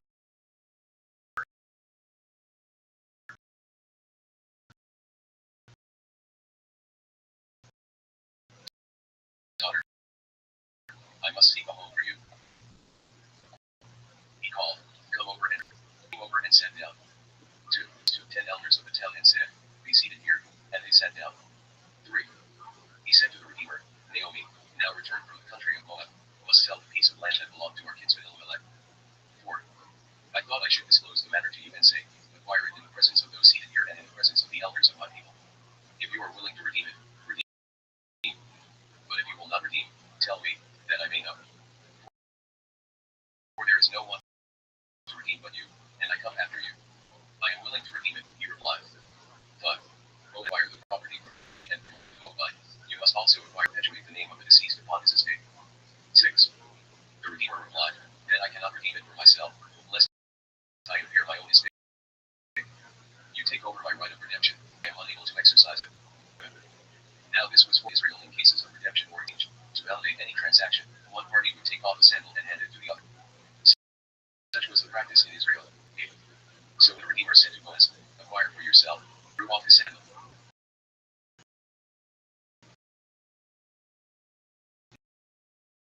9.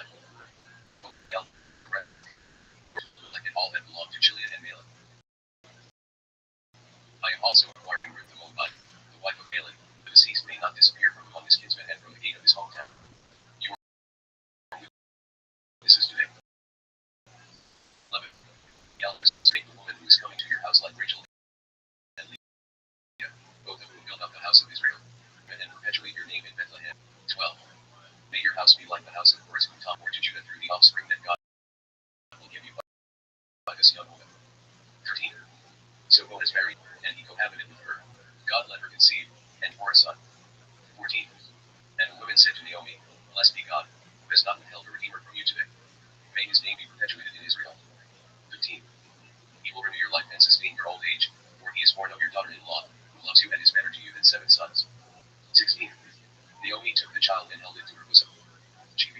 foster mother.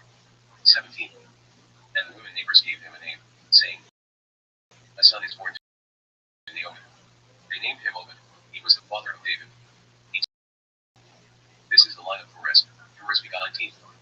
Ezra begot Ram. Ram begot Amminadab. 20. Amminadab begot Nahshon. Nahshon begot Salmon. 21. Salmon begot Boaz. Boaz begot Obed. 22. Obed begot Jesse. And Jesse begot David. We use cookies to give you the best experience possible on our site. Click OK to continue using Safari. Learn more.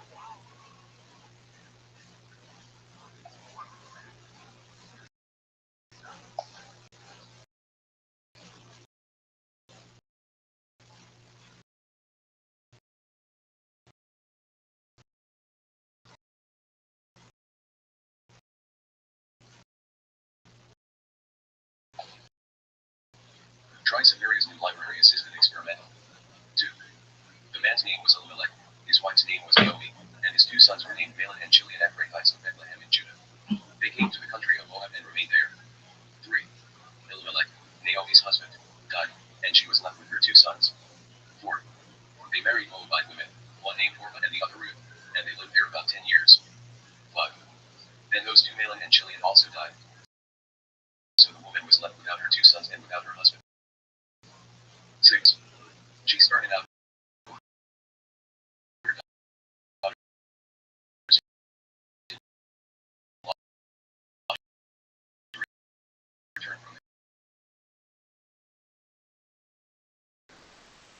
turned back, but Naomi sent her 2 daughters into her mother's house.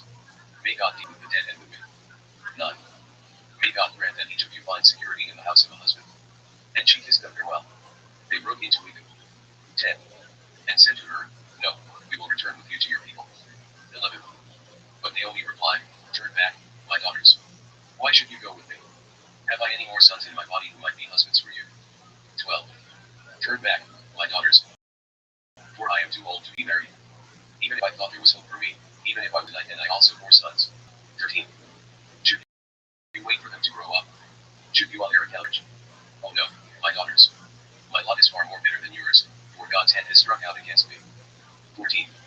They broke into weeping again, and Orpah kissed her mother-in-law farewell. But Ruth clung to her. 15. So she said, see, your sister-in-law has returned to her people and gods. Go follow your sister-in-law. 16. But Ruth replied, do not urge me to leave you, to act and not follow you. For wherever you go, I will go.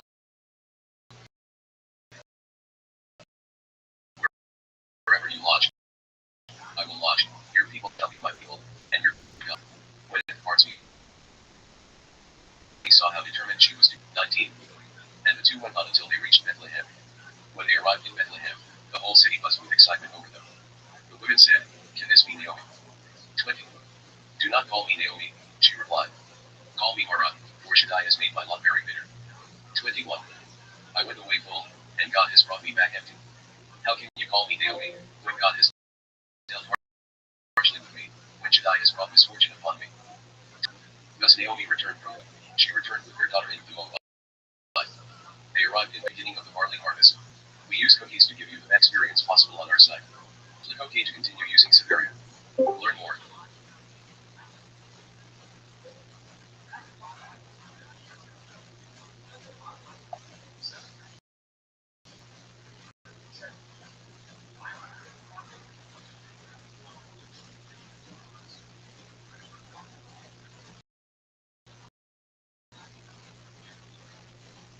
Try Safari's very assistant experimental. And experimental house 1. 1. Now Naomi had a kinsman on her husband's side, a man of substance, of the family of Elimelech, whose name was Boaz. 2. Ruth the Moabite said to Naomi, I would like to go to the fields and glean ears of grain. Behind someone may show me kindness. Yes, daughter, go, she replied. 3. And off she went. She came and gleaned in a field, behind the reapers. And, as luck would have it, a piece of land belonging to Boaz, who was 4. Presently Boaz arrived from Bethlehem.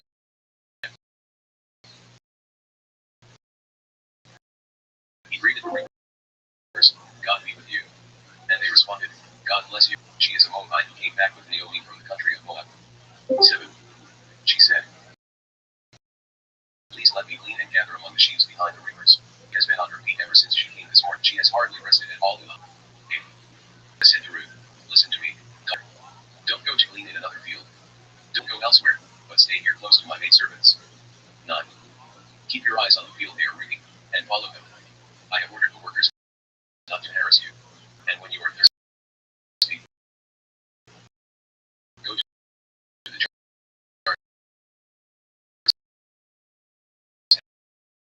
and drink some of the water that the workers have drawn. In the land of your birth and came till you had not. 12. Your deeds. May you have a full recompense from the Eternal, the God of Israel, under whose wing refuge. 13. She answered, you are most kind, my lord, to comfort me and to speak gently to your maidservant, though I am not so much as one of your maidservants. 14. At mealtime, Boaz said to her, come over here and partake of the meal, and dip your morsel in the vinegar. So she sat down beside the reapers. He handed her parched grain, and she ate her fill and had some left over. 15. Student worker, you are not without interference. 16. But you must have pulled some stalks out of the heaps and leave her to glean, and not scold her. 17. Gleaned in the field until evening. Then she beat out what she had gleaned. It was about an ephah of barley. 18. And carried it back with her to the town. When her mother-in-law saw what she had gleaned, and when she also took out and gave her what she had left over after eating her fill. 19. In-law asked her, where did you pick? Where did you work? Blessed be he who took such generous notice of you. So she told her mother-in-law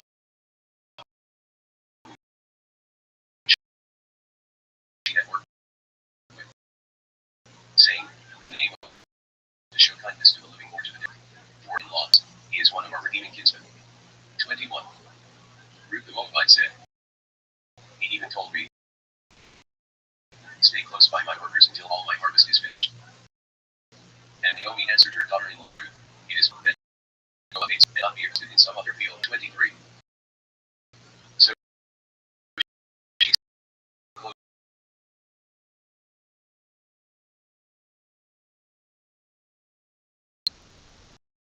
as possible on our side.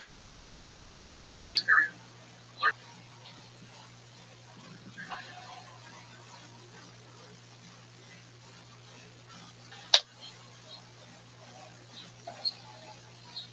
Try Severia's new library assistant experimental. Discover and explore text in the Severia library with our new AI-powered assistant. Route 3. 1. Her mother-in-law said to her, I must seek a home for you, may be happy. 2. Now there is our kinsman Boaz, whose girl loves you. He will be putting on the threshing floor tonight. Dress up and go down to the threshing floor. But do not disclose yourself to the man until he has finished eating and drinking. 4. When he lies down, know the place where he lies down, and uncover his feet and lie down. He will tell you what you are to do. 5. She replied, I will do everything you tell me. 6. She went down to the threshing floor mother-in-law had instructed her. 7. Boaz ate and drank, and in a cheerful mood went to lie down beside the grain pile. Then she went over stealthily and uncovered his feet and lay down.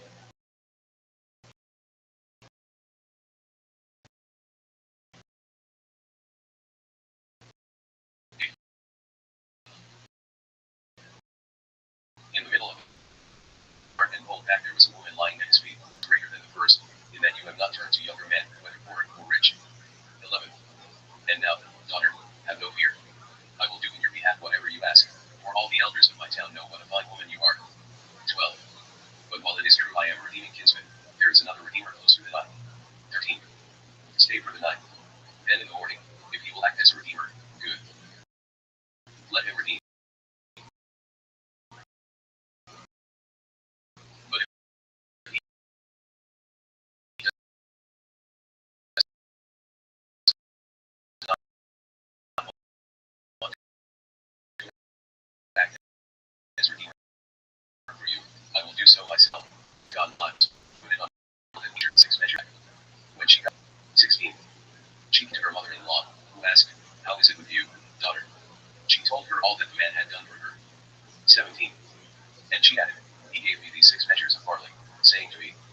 back to your mother-in-law empty-handed. 18. And Naomi said, stay here, daughter, until you learn how the matter turns out. For the man will not rest the matter today. We use cookies to give you the best experience possible on our side. Click OK to continue.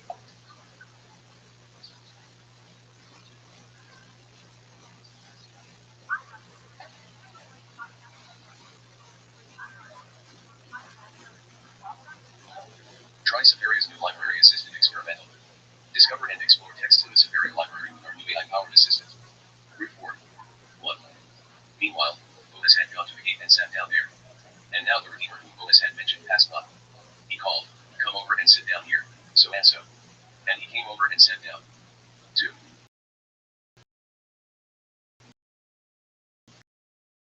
Then Boaz took 10 elders of the town and said, be seated here, and they sat down. He said,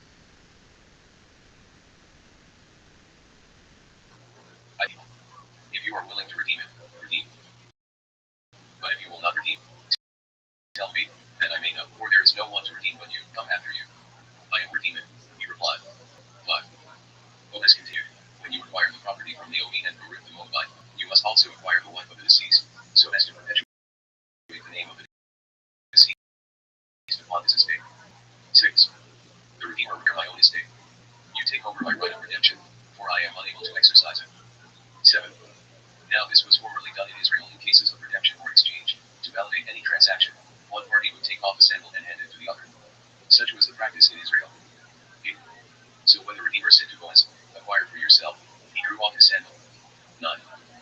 And Boaz said to the elders and to the rest of the people, you are witnesses today that I am acquiring from Naomi all that belonged to Elimelech and all that belonged to Chilion and Malon. 10.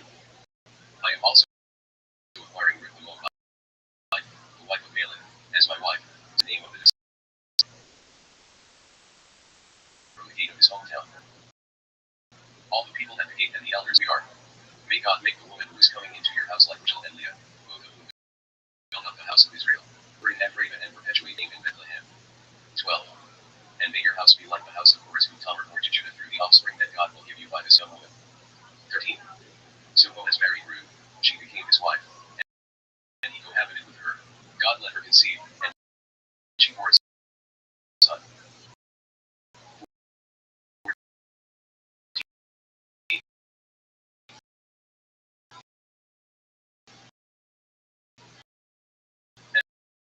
And the woman said to Naomi, blessed be God, Redeemer from you today. May Naomi God held it to her foster mother. And the women neighbors gave him a name, saying, a son is born to Naomi. They named him Obed. He was the father of Jesse, father of David. 18. This is the line of Perez. Perez begot Israel. 19. Israel begot Ram. Ram begot Amminadab. 20. Amminadab begot Nahshon. Nahshon begot Salmon. 21. Salmon begot Boaz. Boaz begot Obed. 22. Obed begot Jesse. And Jesse begot David.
I'm Dr. Justin Sledge, and welcome to Esoterica, where we explore the arcane in history, philosophy,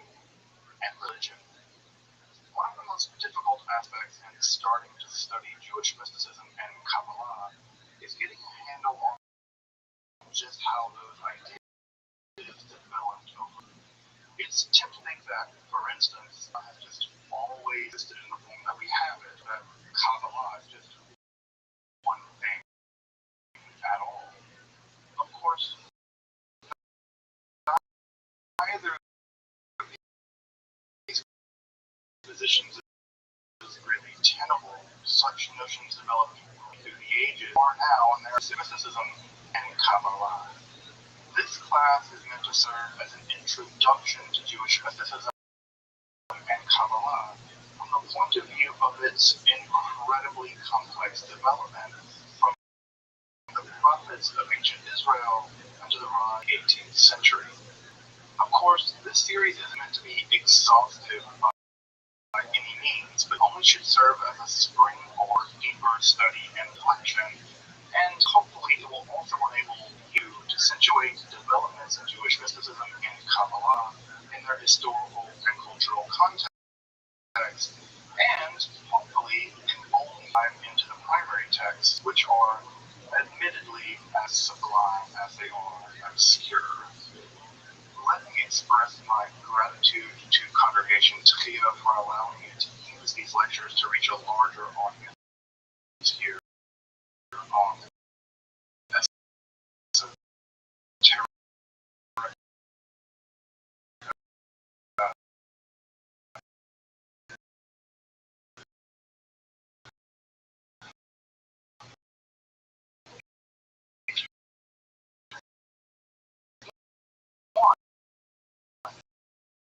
Find the entire series under the playlist and check out my other videos I hope on topics in this, and perhaps consider supporting the production of free academic and scholarly topics in occultism, hermetic philosophy by joining my Patreon or perhaps with a one-time donation. You can find those links below, and I really appreciate your consideration. Now, let's enter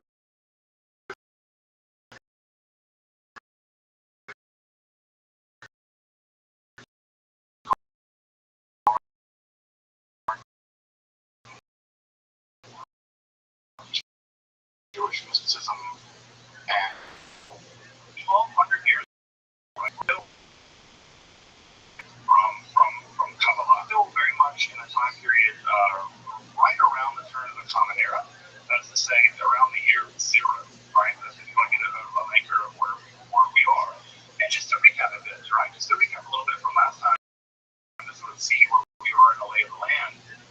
We defined mysticism, at least for the purposes of this class, which doing things everybody will disagree with you that studies this stuff. So I just basically, anytime I find mysticism, it's like putting a target on my back.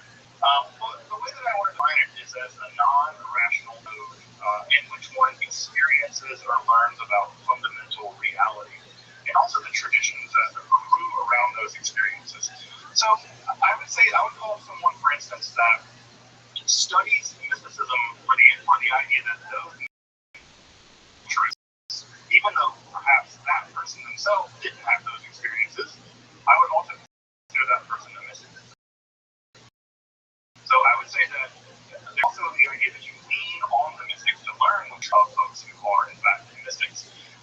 And there's an entire tradition of Judaism of what we'll call intellectual mystics. Those much later, intellectual mystics are those that say, look, I never had this experience, but I trust that this person did, and I think that they're fundamentally right. So that's also, I think, another form of mysticism that actually doesn't involve mystical experiences. And as I mentioned last time, the first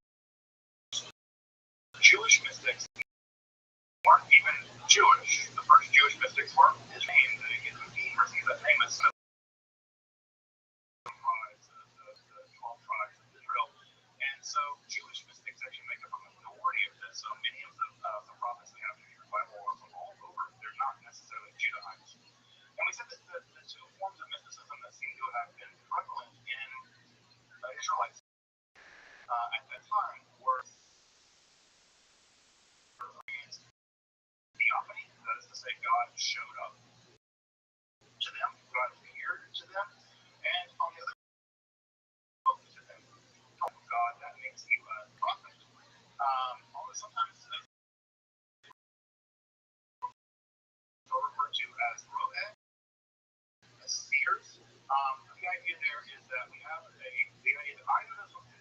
nature, or something from God, and those we typically refer to as the prophets. And the most important theophanies in the Hebrew Bible, historically speaking at least, we don't think that the theophany was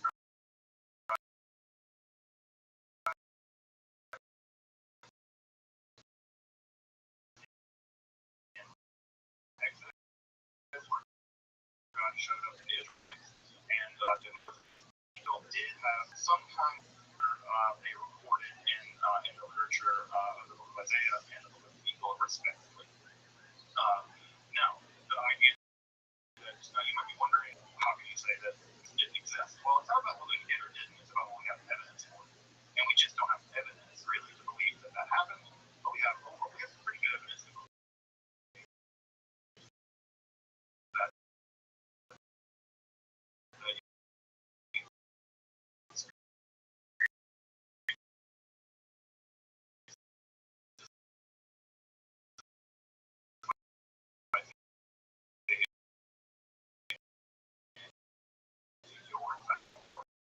screaming at people because they're like, y'all, I'm like, I'm not calling cops on them. So I don't want to live anywhere near prophet. Egypt's like a pretty great place to be prophet free. We saw last time that there are a great deal of prophets that live all through the ancient Near East, and especially in the Neo-Assyrian context, when you track very carefully, actually very temporally to the ancient Israelite context. And so we actually know a great deal about those ancient they just didn't take prophets' words for granted because it seemed, and if they seem crazy to you, they seem kind of crazy to people back then too, right? Just because you see Jesus in your toes doesn't mean Jesus is in your toes. It might be that you might need help. And so many people in the ancient world also thought, right, this guy just drunk, right? And there's many cases in the Bible where people do prophecy and other people are like, they're drunk. So theories called prophecy and other mechanisms that would detect whether a prophecy is reliable. Typically, prophets to establish are actually telling the truth.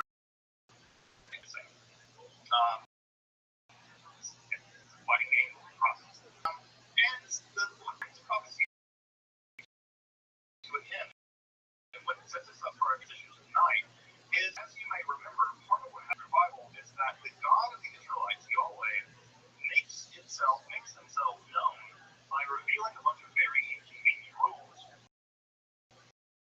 And by revealing all these very inconvenient rules, the Israelites to follow those rules and protect them and give them land and provide for them to have large families and agricultural surplus. Well, what ends up happening is that for various reasons, the Israelite state is destroyed and the Judean state is destroyed. And as you might imagine, when your entire theology is founded on a vassal contract, right, and your vassal relationship gets defeated, well, that's the end of that. And so again, it's like you're living in a house and your landlord gets bought out by, I don't know, well, you have to be landlord. You no longer, now you got to deal with other gods. And so the Israelites have some pretty complicated problems in their hands. And the pretty complicated problem on their hand is we predicated an entire theology on one system, and it worked. Our God seems like either God is defeated or we're defeated, and what now? Right? What do you do now?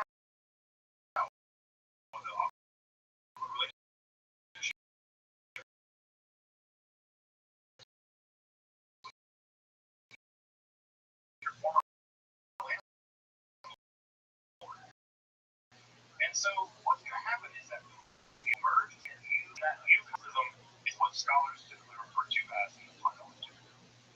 Alright, time for the pop quiz. I bet you know this was coming. So time for pop quiz. This is a trick question because of course it is. You're in a class about mysticism. Does anyone here know, and feel free to put it in the chat, where in the Tanakh are the events surrounding the Hanukkah story recorded?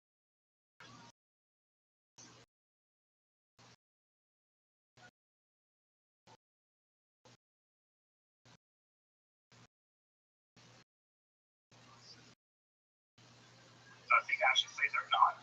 Anyone know where the events of the Hanukkah story are actually depicted in the Tanakh, not in the Apocrypha, like in the book of Maccabees, where they're literally described, but in Tanakh, in the Hebrew Bible, in the Old Testament, as you may know it. Bear with me. Why are you asking Dan questions like this? I'm the one taking this class, right? So actually, you are right. It is not described transparently. It is, however, described clearly in the book of Daniel. It is actually encoded in the book of Daniel. Now, the book of Daniel is probably the least read Jewish book in the Hebrew Bible. It's in some ways one of the most confusing. But historical scholars of the Hebrew Bible, scholars of the book of Daniel, are fairly confident that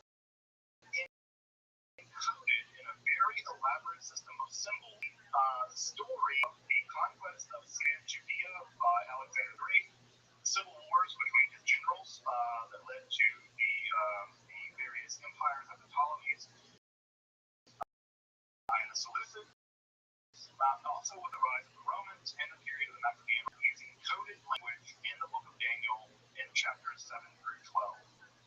I've never read the book of Daniel. It's a very weird book. And by the way, it's one of the few books in the Hebrew Bible that actually has extensive sections actually written in Aramaic.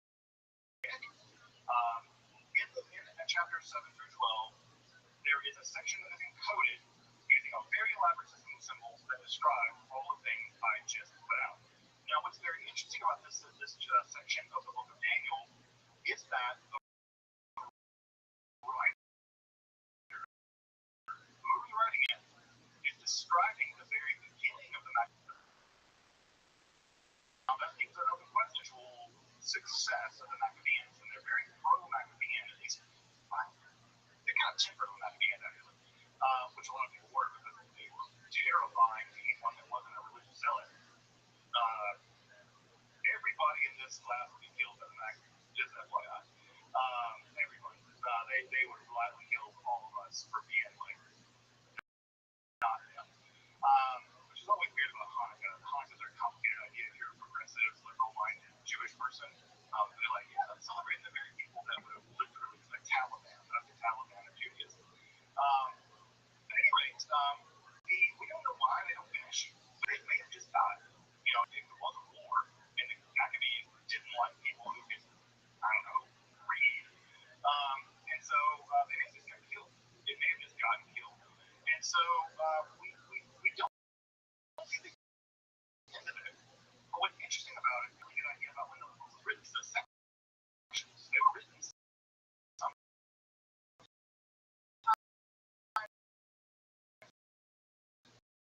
after the Maccabean revolt began, but before it ended. So we know the BCE. So good idea, strange language codes in weird symbols. Well, because it's a new kind of literature emerging, a new kind of religiosity emerging in the aftermath of the demise of the prophetic period, and that new kind of religiosity is what we call apocalypticism. Also, by the way, describing current events as if they're taking place far in what we call in the literature exponential.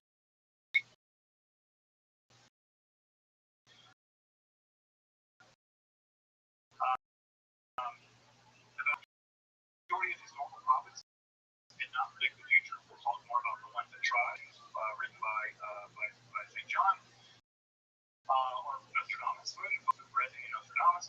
Always weird stuff like evil that comes from the east and attacks the great bear, and the bear follows the sun, and the sun turns to blood, and you're like, what in the hell are you talking about? They're not describing the future. They're actually describing the present using encoded language, right? It's what we call exponential prophecy. They're describing things that have happened using codes. Why would they do that? Well, it might be because, again, what is one of the things these people like to do besides the standard order of things? And do you really want to be the person living in the Roman Empire being like, the Romans suck and I hate them and God's going to kill them all? You want to publish that? You don't want to publish that because they'll crucify you for it. So what do you write? Well, the kid team, right, will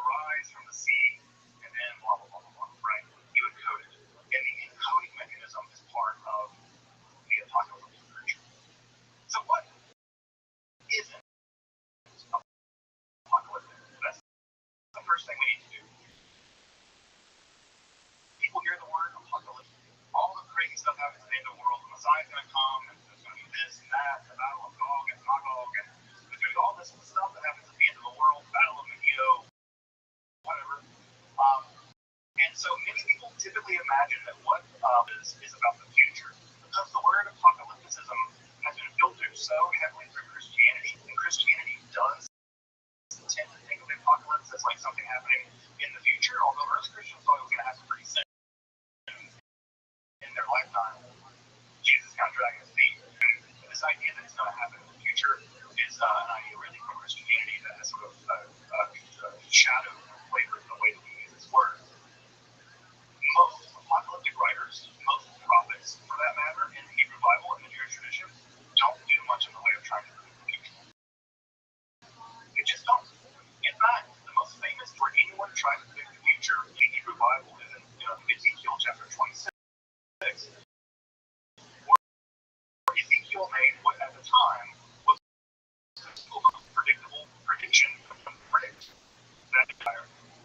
Well, he predicted that because they're destroying everything. Everything, right? It's just like predicting, right? Like it's like American imperialism will continue. Yep, it's going on, right?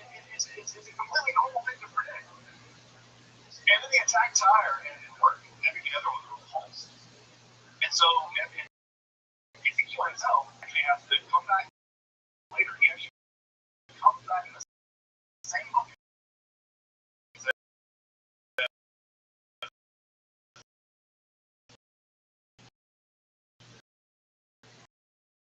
Well, what I meant was reinterpret history. They was a quote from Friedrich Nietzsche, right? Never hurts a prophet to be too vague, right?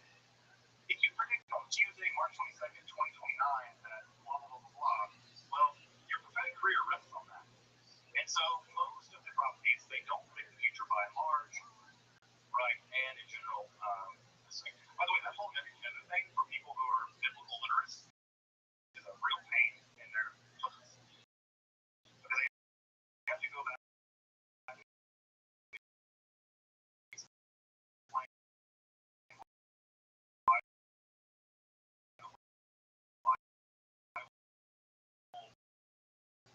Why a prophet got it wrong? Now they agree 200 years later. Somebody got it. So Ezekiel wasn't totally wrong. I'm like, really? That's the best you got. Okay. Most Jewish apocalyptic texts just don't have much interest in the end of the world. In fact, when they do discuss the end of the world, they almost always lean on Hellenistic ideas. And those Hellenistic ideas, specifically the Stoic idea, was that basically God was going to trash everything at the end. That there was going to be some kind of global conflagration, that the world would be ended, would be by a giant common idea in ancient world. And so, in many ways, the do get by the end of the world are themselves just the popular ones. If you were to go to a Greek philosopher at the time and ask, what's going to happen at the end of the world, they say, the Logos, the fire, is going to consume the whole world. They're like, sounds reasonable. They want with that. So it's actually basically, it's not even really a Jewish idea as it is a Hellenistic idea. So let's put some context on this, right? I'm going to say what the apocalyptic is in just a minute. But I want to put some context on this. Understand about the raw time period which it emerged, the political and theological upheavals that lasted from roughly about 586 BCE, when Judea was destroyed, the last independent Jewish state was destroyed, all the way up to around 130 Common Era, where the last independence movement on the behalf of the indigenous people of Judea, Jews against the Romans, led by Rothschild'S, was defeated with hundreds of thousands being killed in the process. What's important to understand about this political is a major breakdown, as I mentioned earlier, in the theology of the time. As I mentioned earlier, right, this entire theology is built on what is called the Deuteronomic theology, which is again the idea that Yahweh is going to have a covenant. And that covenant works in the way that the Israelites perform religious duties and Yahweh is stuff, right? So that's the way it's supposed to work. The prophets, their main way that they present themselves was as sort of a breaking the contract and God, you have a great contract. Well, after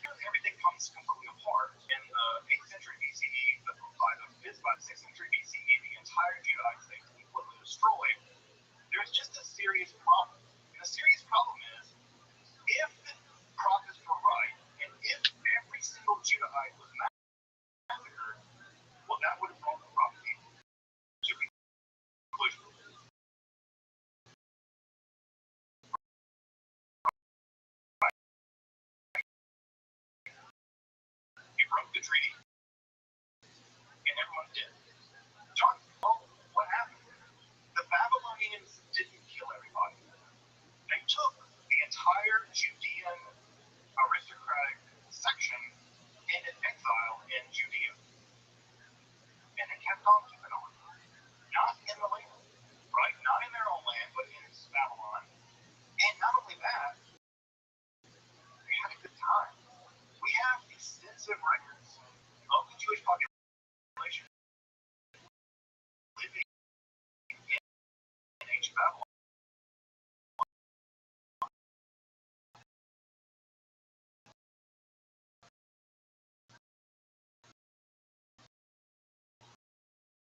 And we know they're living relatively well. They don't seem allowed to return to Israel, to Judea. He didn't want to go. A rock that had full land. That's, I can live here on these rivers, and we can live in good. This is a great empire. They didn't want to go home. And so when you go home, right, they were born there. There were diaspora Jews living in Babylon in comfort and security. Why go back to a wasteland to rebuild something that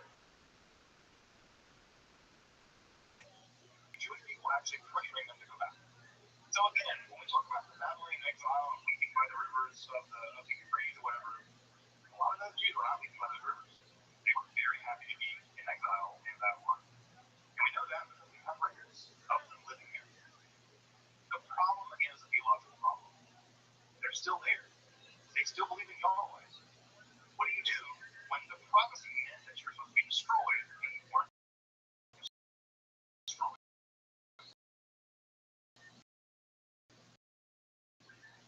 So, does God make a new deal with it? What's going on? What do we do with this Yahweh thing? The covenant doesn't make sense anymore. The covenantal theology doesn't make sense because there's the remainder that contradicts it. So, what do you do? What do you do? Well, there's a couple different options. We'll do that.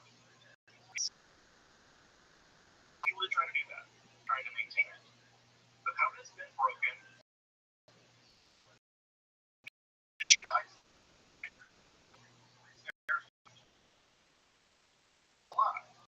That's a real problem. It arises as a way of settling that problem, right? The way of settling that problem is by shifting your theology. Right? Never let a good catastrophe go to waste. You simply innovate your theology. And what ends up emerging is a new kind of religion. In fact, I would argue that Israel religion went into exile, but Judaism came back. The religion of the ancient Israelites practiced to be unrecognizable to anyone here. Like killing animals and burning beer and grain to appease a sky god. No one here recognizes a religion like this. But what comes out of exile is a theologically innovated, renovated religion that is much more like the Judaism that we might recognize now. So what happens is that they innovate. They theologically innovate. They develop a new theology that maintains the trappings of the old covenantal theology, but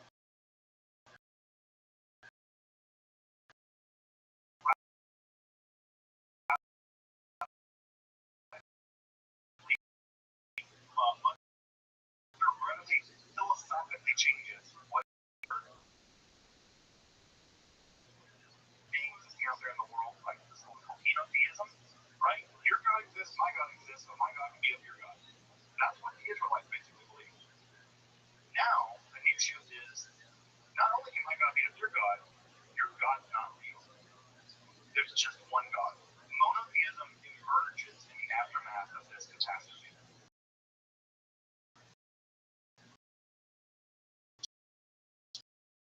So the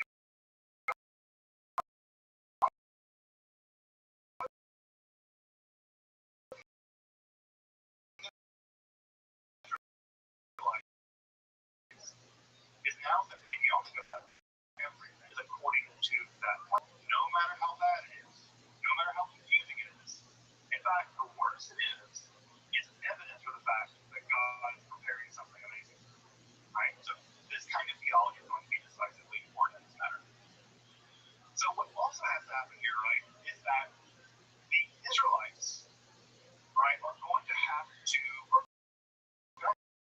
have to begin to change the way they think about their relationship.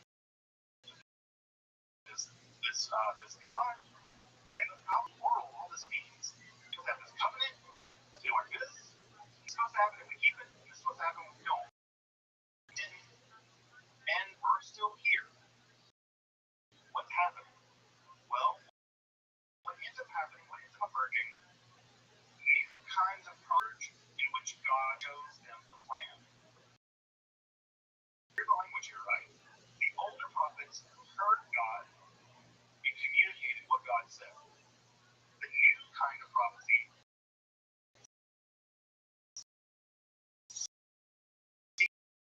sees what God is showing them, and communicates what God showed them. And it's so distinct that we now think of it as a distinct kind of religiosity. It's not prophecy. They're not speaking on behalf of God. Describing what God has revealed to them. And that is a completely different phenomenological mode of experience. Right? Very different kind of mysticism indeed. Now, what precipitates this? How do they get the ability to what underwrites this? And the answer is really complicated, and the short answer is we don't know. We don't know. Because we don't have good records about how this goes down.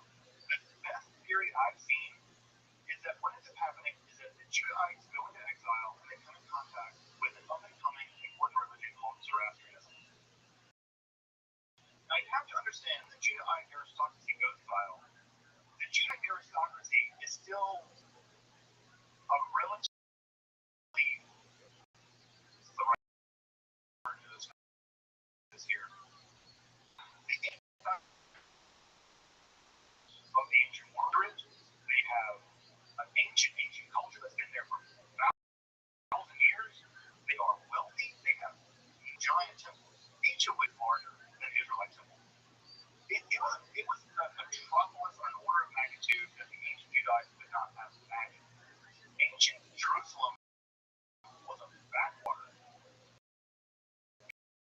It was a tiny settlement of 2,000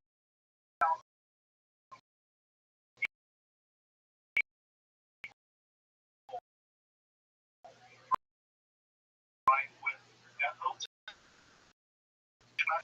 Babylonians. Occasionally.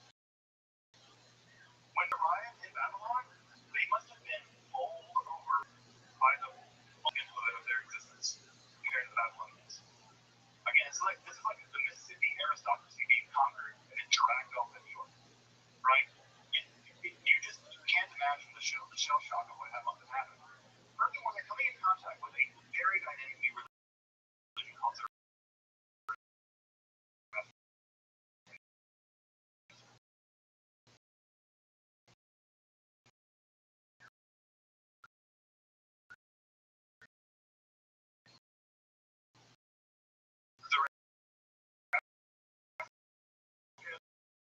is, of course, one religion founded by claims that a god for the destiny of the world.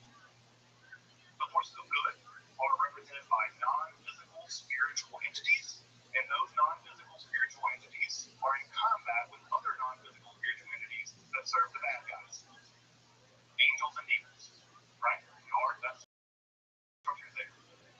Now, this is going to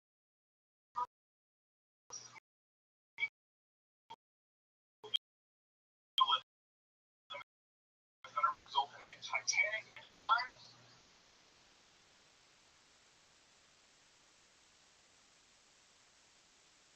Up to Europe, and we're fairly confident that South Alligator was influenced by it. The Divine Comics probably being influenced by these tours of hell of the Zoroastrian literature. Now, near the end of the world, there's going to be a savior figure, Saoshan, who will lead the forces of good against the forces of evil, and at the end of time, everyone will be resurrected bodily, right? And there is a massive set of literature, right, being composed by Zoroaster, and the idea is that your relationship with Scripture is more important in many ways than doing sacrifice like sacrificing animals. Those priests, by the way, are called Magi. You may recognize them from the Bible, right? Those are the guys that show up to adore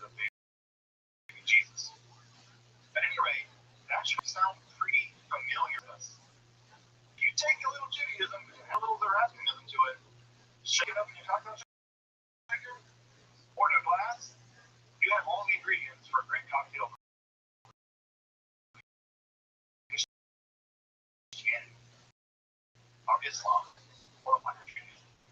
It's informed, changed by Jewish pagan people. I got news for you. When the Jewish people arrived in this area, they would have viewed the Zoroastrians as a completely intellectually superior group of people. And I guarantee you they would have been influenced by them. They would have been influenced by them. So, there probably has a huge impact. And in fact, many ways, Zoroastrianism has a huge impact in world religion, huge impact in music. You may know Freddie Mercury, the lead singer of Queen. He was a Zoroastrian. So, thank God for Zoroastrians. They produced Freddie Mercury. So, sadly, it's a threatened religion now. It's a very tiny religion primarily located in Iran, America, and in Iraq, or India, rather. They're not doing that great, unfortunately. Pretty small. So, now talk a little bit about the groundwork for apocalypse. What is it, right? We call it a religious mode.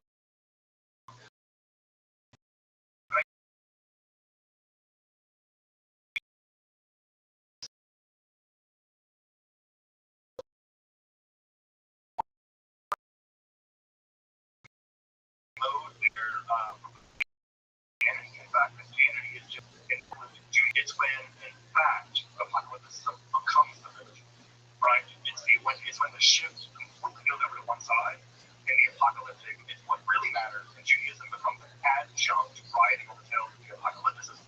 One can imagine Christianity that way, but also in Islam. Islam is also largely an apocalyptic religion. Again, it's a religion that God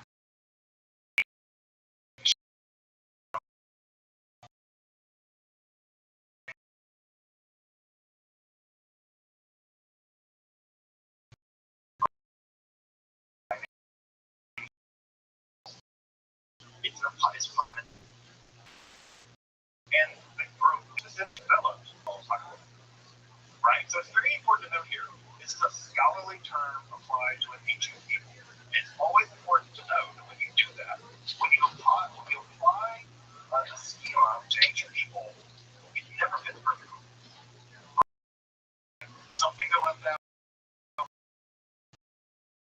but some people kind of do think that it's apocalypse. That is mentioned here in the last, but I'll mention it first.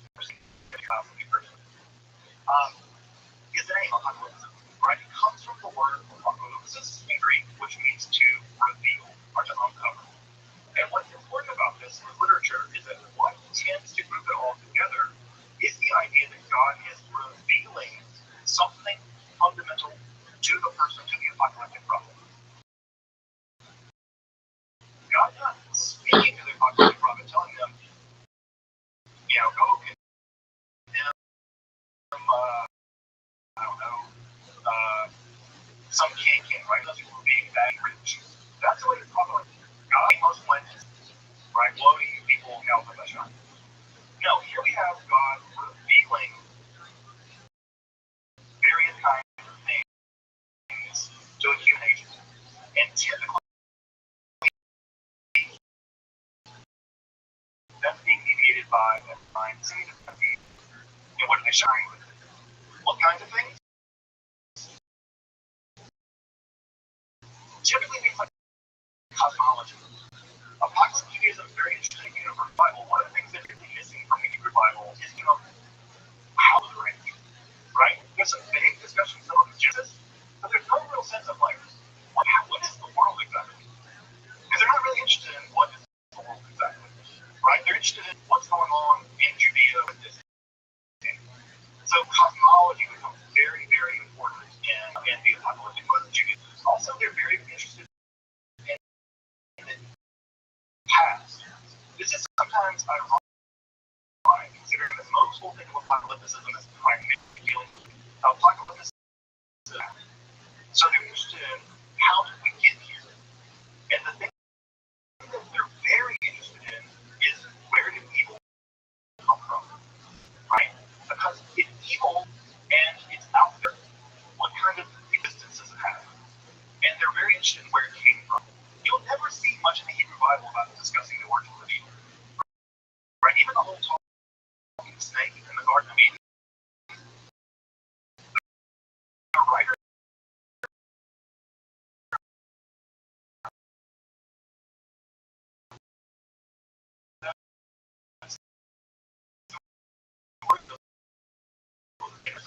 never says it has to. Right? So, right, the apocalypse will be very interested in this. Also, they're very interested in the use of symbolism. Right? The Bible doesn't do much in the way of symbolism. Right? But the apocalypse will be very interested in symbolism. Very. They're in fact virtually encoding their writings. And also, again, as I mentioned earlier with the exit into prophecy, they're going to be really interested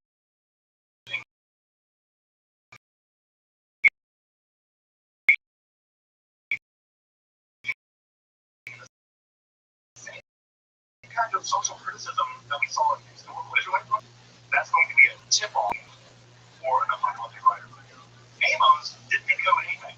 He called people cows for being rich. He's like, you people are bad because you're rich and God hates you.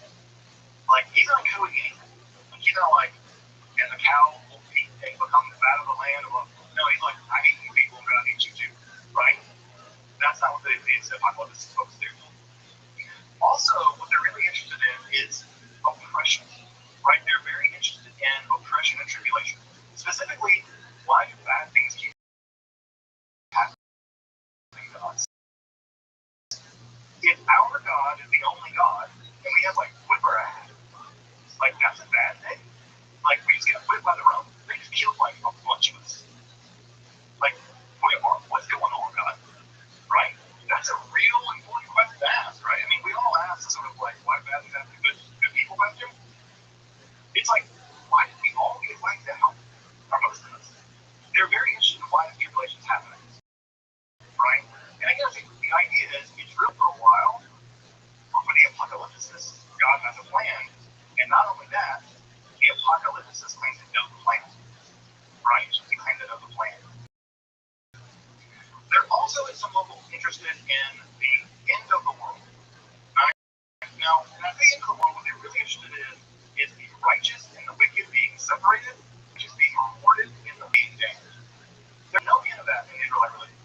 Everybody in Israelite religion was the same like underworld.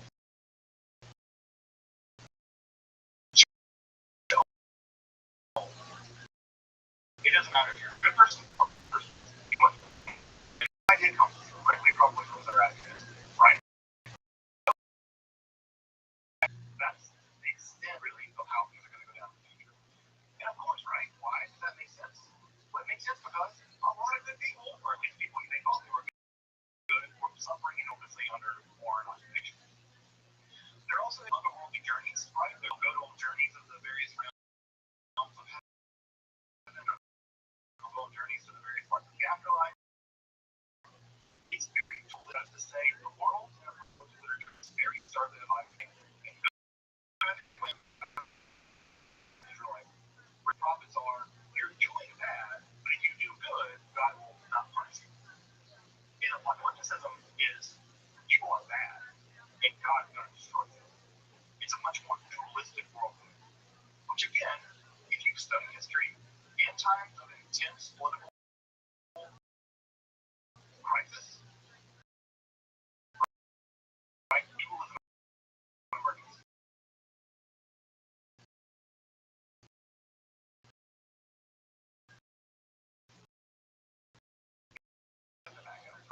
Right? Well, they're the sons of light versus the sons of darkness, and anti-Semitism on the Jewish question. So anyway, right? Also, what's really important about apocalypticism is someone's going to fix all this, right? Because clearly, if you look at the time period being conquered by the Greeks, being conquered by the Romans, being massacred by various people, it's pretty clear that we're not going to be the ones to fix this. And so what do they say? There's going to be some kind of savior figure who's going to enter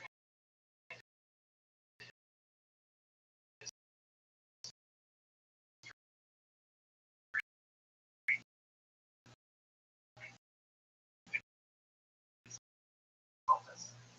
And that, of course, has a permanent, was never clear sections of Judaism actually believe there would be a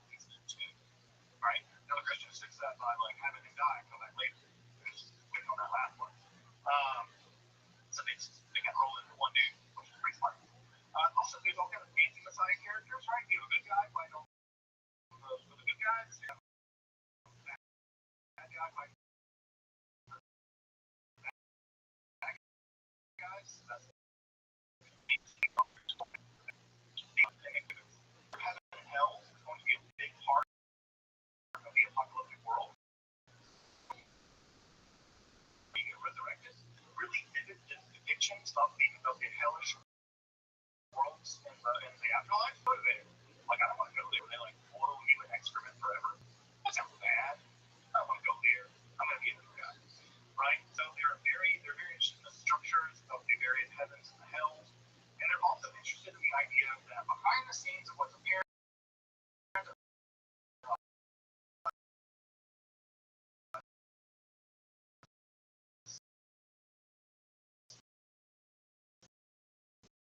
the world's actually being dominated by very little alternatives. They kind of show, right? But in the apocalyptic, they are everywhere. Angels and demons are literally all around you, engaged in titanic spiritual in the world. Every country has its own angel, right? Michael's the angel of this country, of this country. They kind of don't like the Egyptians, and they kind of don't like the Assyrians. But you never have a global analysis of the world. Because they're kind of a parochial people. The apocalyptic writers are not parochial. They imagine the entire world divided into countries, and they explain political science in terms of the spiritual battles that are going on that we don't see.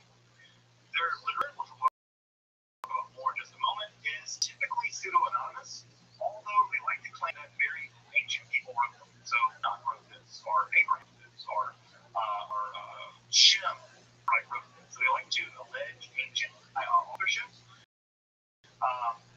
Because, it's just like Menachem, the dude who cares, right? Like, Manny wrote a book about angels. So, yeah, Manny's the guy that, like, fix their shoes. Like, the hell does he know, right? So, Manny's shoe guy, Manny was like, Enoch wrote this, right? And so he put the Enoch name on it, right?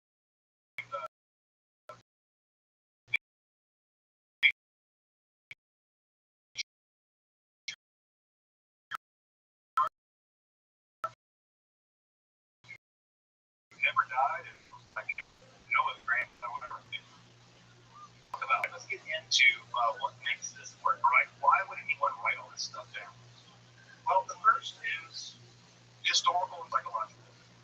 You're living as Judahites in a world of theological and political turmoil, right? Now, I don't know about you. I don't like turmoil. And when my life is in turmoil,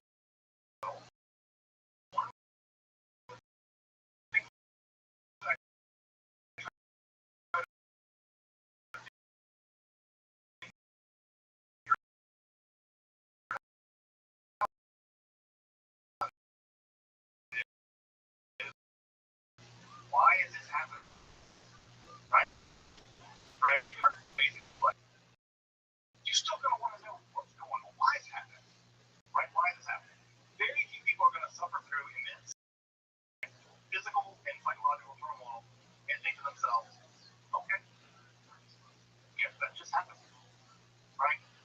Most people don't do that.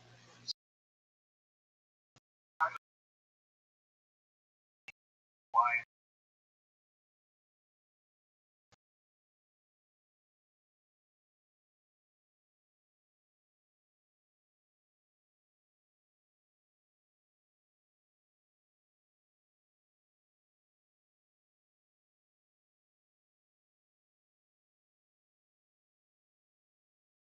Not going to be a memory.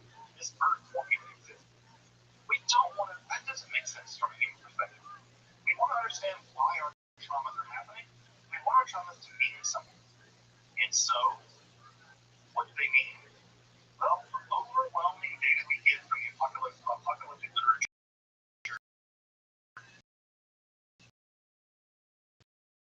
is that God has planned every single thing that's happening in the world.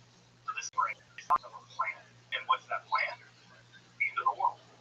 Right? The world is going in a very specific direction, and God is going to make things right.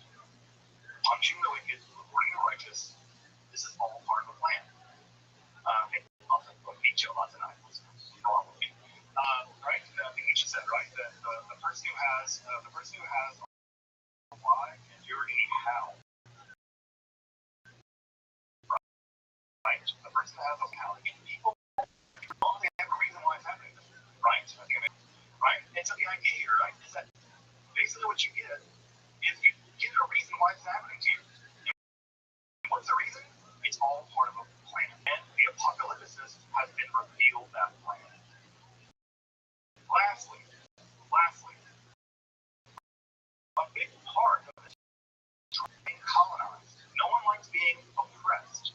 No one likes having their country destroyed by foreigners. No one likes foreigners moving into their country, taking all their stuff and slavery. And so you want to protest against it, right? In Algeria, when the French come into Algeria and destroy that country, the Algerians like and they protest against it. Now, what you can protest? One way of protesting is militarily trying to fight them. You can try that. And people did. And they had very limited success. You can also write books about how they're bad. God hates them, and God's going to judge them, and God's going to kill them.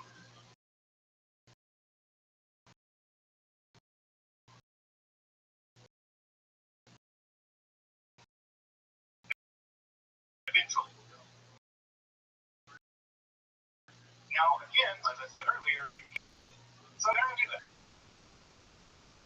And if you know, right? If you know, and anyone who knew how to read this literature could read the code.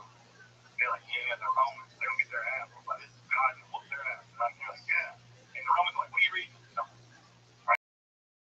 So that was a way of coding this. Now, how does all this work? God has to reveal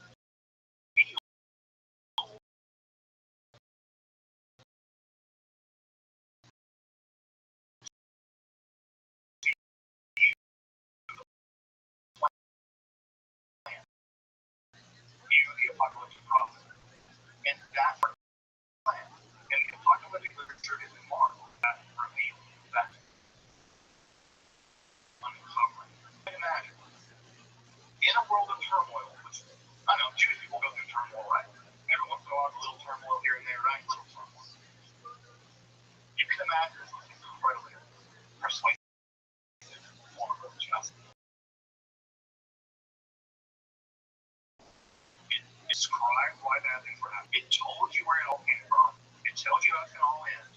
And it tells you that the things that you're going through as a people, as an individual, are, and they're not punishment from God. Right? All those. But the old Israelite theology, bad things happen to you, punishment from God. No.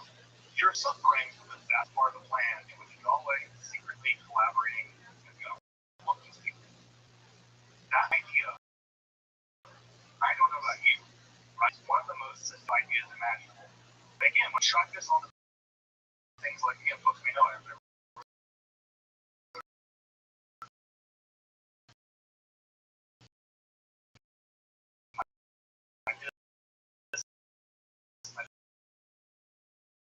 Marx.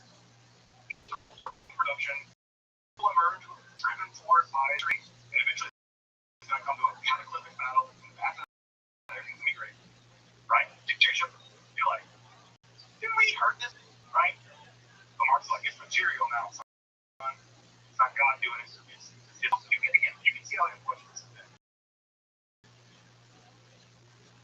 The apocalyptic form of literature for hundreds of years, one can even argue for 1,000 years, roughly about 350 BCE, and extending all the way through the Middle Ages, honestly, right? Turmoil, it continues. And so, the apocalyptic literature kept being produced. Christianity is in many ways an apocalyptic religion.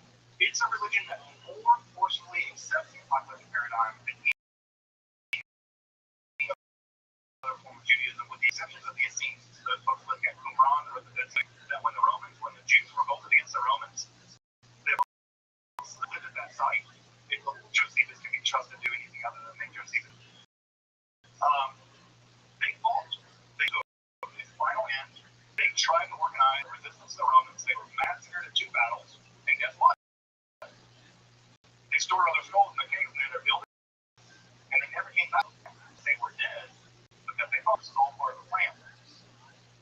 Lucky for us, scrolls sat there more or less for a couple thousand years, and now we have. You can see in the literature where they're planning for this battle, even describing the banner and horns they will be blowing carrying in the battle.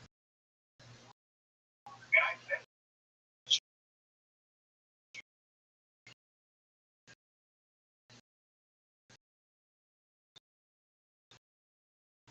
when that legion of Roman soldiers were like blowing this stuff.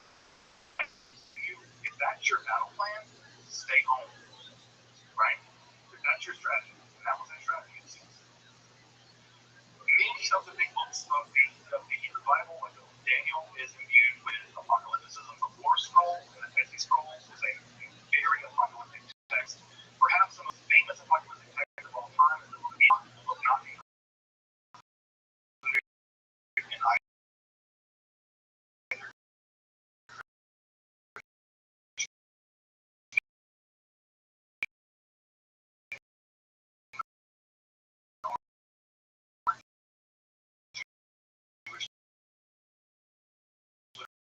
Literature, but preserved, thank God. So, what's going to also happen, and we'll get to this next time, is apocalypticism is also going to give rise to a new form of mysticism called the Merkaba mysticism, which we'll be discussing next time. How do you vision? How do you go see what God has to show you, or what angels have to show you? Well, spiritual techniques were developed for this, and a new form of mysticism arose as a subset of apocalypticism in the Gallicis. Show me this stuff. To the next week. As you might imagine, apocalyptic Judaism, right, and rabbinical Judaism never quite saw eye to eye. The rabbis never fully embraced apocalypticism, right? Because the rabbis are all about the day-to-day keeping on of religious survival, not the Titanic. Right? Rabbis are more like, how do we do Judaism now the temple's destroyed? Move the temple into our home. Apocalyptic people like,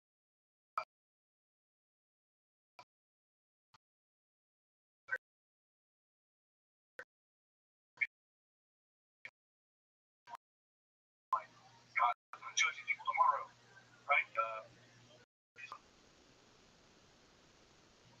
Talmud, that will come, God delays the coming of the Messiah. It's the years that you calculated in the future. The rabbis don't like this. Right? When Rabbi Akiva said, right, that the Messiah will save us all, the other rabbis make fun of him. They're like, grass will grow in your cheeks before the Messiah comes. Like, that's not going to happen. Unfortunately, grass didn't grow in his cheeks. So,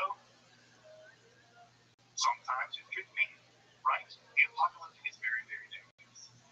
But it was incredibly popular. On the screen right now is a short list of all the literature from this time period. If I were to grab my collection of apocalyptic literature, it would be longer than an enormous amount of literature, right, was produced in the apocalyptic genre. There are more copies of the Book of Enoch than there are copies of Leviticus. That's close.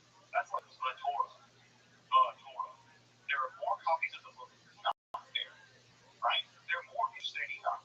If we take the amount of scrolls they had, that had any indication. So the apocalyptic was, and even with the rise of Christianity, including the apocalypse, just why? Well, Jesus has that. And Christians are able to, for being the Jewish people. Jesus wasn't coming back, and Jesus not coming back. Year after year after year, with even then further and further apocalyptic ideas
tired of that about cheating. Oh, we're going to fight the Roman stuff.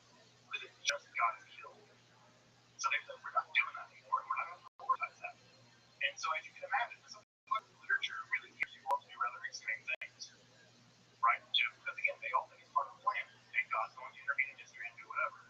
And it doesn't happen. Over and over and over again, it doesn't come to pass.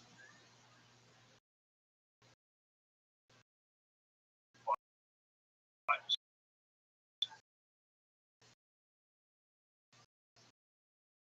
the rabbis don't like this. They think it's marginalized. It's produced in half of the 135 rebellion by Rothschild'S. But there is some, right? There are some texts that do get produced, like the Apocalypse of the 10 Signs. So the literature does survive a little bit longer. Just to say, just to wrap up for tonight, folks, needless to say, apocalypticism as a mode of religiosity, I would argue is the most enduring mode of religiosity. So enduring that even in like Buddhism, right? Apocalyptic ideas flowing from this tradition, even into things like Buddhism. Om Sharingo is a good example of an apocalyptic quasi-Buddhist sect. You may remember them for having poisoned the subway system in Japan with sarin gas in the 1990s. That's part of an apocalyptic agenda. To this day, in a 2012 poll, nearly 15% of people worldwide believe the world will end in their lifetime. That's millions of people, folks. That's hundreds of millions of people who believe the world will end in their lifetime. That's an apocalyptic idea, right? And apocalyptic sects are a huge part of American religiosity. Once you think of the Branch Davidians out there in Waco, Texas, and other kinds of things. And of course, those folks, part of the reason what motivated them to stay in that building was an apocalyptic understanding of history. And of course, that probably led to them being massacred by the U.S. government. They had their own hand to play in it too, but I do think that was pretty significant in this manner.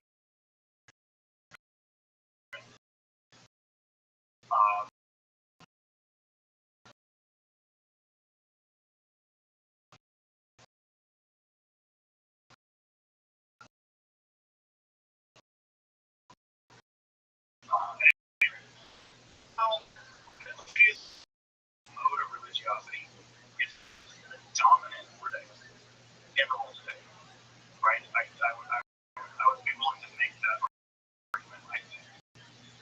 But what's going to emerge, mysticism for the purposes of our learning together, is that a form of apocalyptic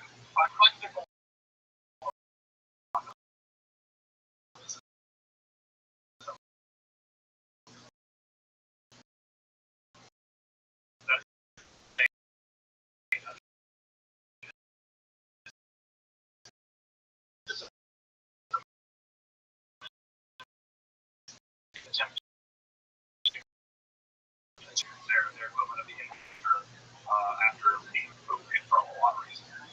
But anyway, what I want to put on the screen right now is just some recommended readings. If you want to grab these ISBNs, and I'm also going to share these slides with everybody for the class, so you can have access to the slides later. But if you want a great apocalyptic literature reader, just a collection of literature, this is a really good text by Finish. The large scholar of apocalypticism in the world now, John J. Collins, in studies of apocalypse. It's called, right? If you take a college class on apocalypticism, you'll be reading Collins' book. If you're interested in Christian apocalypticism, again, the leading scholar in Christianism has written a really great book about apocalyptic Christians and people that would run this in an amazing way possible. And of course, also John Reynolds has published Trajectories in Near-Eastern Apocalypticism, and this actually covers Jewish apocalypticism through the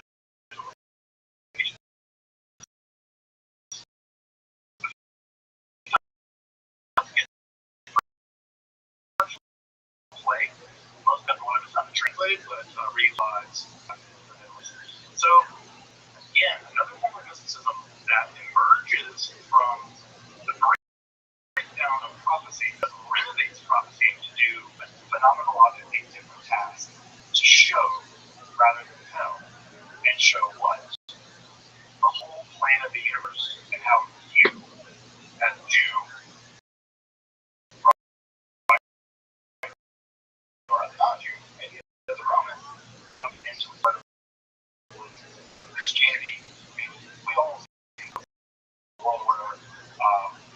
this is imaginable without turn in Judaism during beginning in the 4th century BC. Welcome back, and thank you for joining me as I explore the garden that is Jewish mysticism and Kabbalah. It is my work for providing accessible, free, and scholarly content on topics like alchemy and the occult, mathematical philosophy, consider one time, donate. You can find those things below. Until next time, I'm Dr. Justin Sledge, and thank you for watching Esoterica, where we explore the arcane in history, philosophy, and religion.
tell you right up front that follow it first. In 1989, a soft-spoken scientist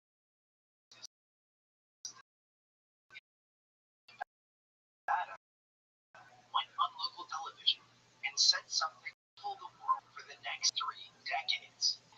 Where his job was Thrust in newtons or grams are you getting? Well, we're still playing around in the hundreds of. Jim, we come back up, everything's over. was there ever a moment where you were like, over 50%, I might get assassinated? Yeah, because that's why I said we have to look under the car and see if there's something wired in there or a bomb.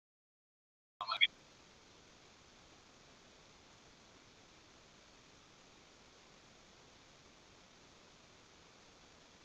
yeah, I was afraid there were bomb in there, so I fired it up. But as George said, I think they were just screwing with me. And Mario talked a lot with him, and we really spent a lot of time. And it's hard to train. He also kept saying it's really hard to explain and express what that worry was. He said I was with Mom all the time, and we were scared that something was going to blow up. And he says I was still going through my told Mom stay out and I'll try it, and he would start because he was like, fuck it, I'm going to do it. But you can see, even from Mario's perspective, there was a real worry. And so, this is something that clearly was causing a lot of worry, not just for you, but for Mario as well. Because what the hell is going on? The doors are unlocked again, and why are they doing this? So clearly, you think something could go wrong. So whether they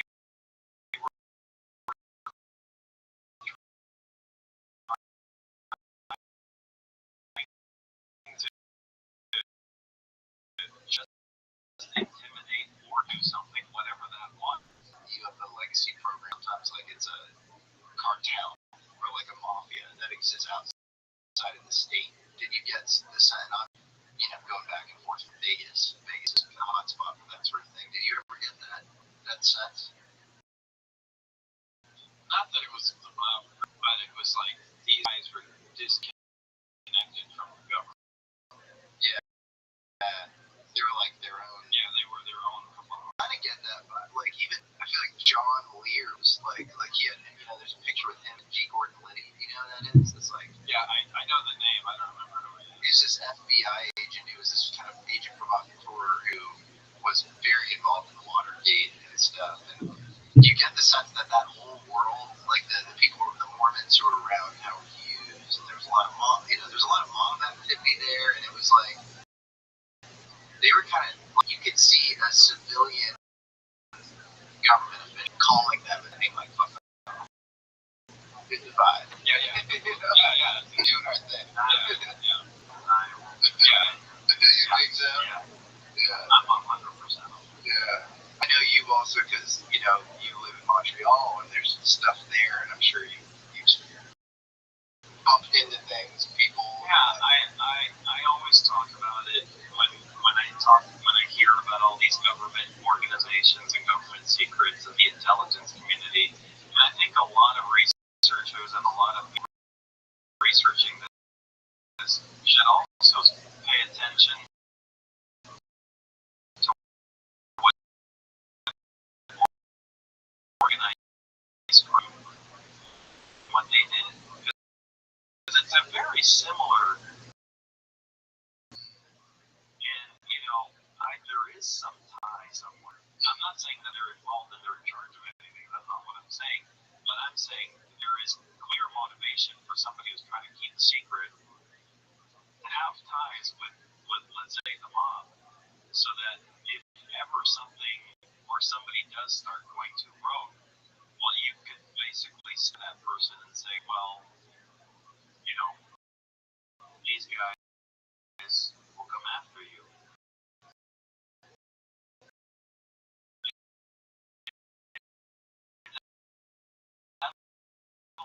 somebody more than a lawyer will come out.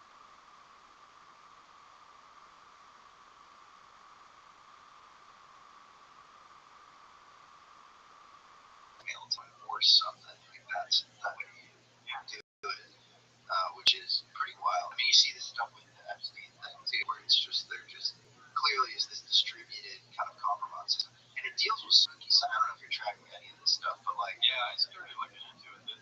Is that wild? Yeah, it's really wild. And then he says, and it's so widespread. It's widespread and crazy. He's interviewed by Steve Bannon, and Epstein. This is at the end of his life, and he goes, "What Zorro Ranch, where you live?" And he goes, "Well, a bunch of Los Alamos physicists were retiring, and so they were kind of aging out, and I wanted to speak with them." Los Alamos, which was the high village of Mexico, was losing all its scientists. A bunch of property was going to be near that. Yes, because the scientists were going to cut the funding for higher energy physics. And you're like, "Oh my God!" Yeah. It's our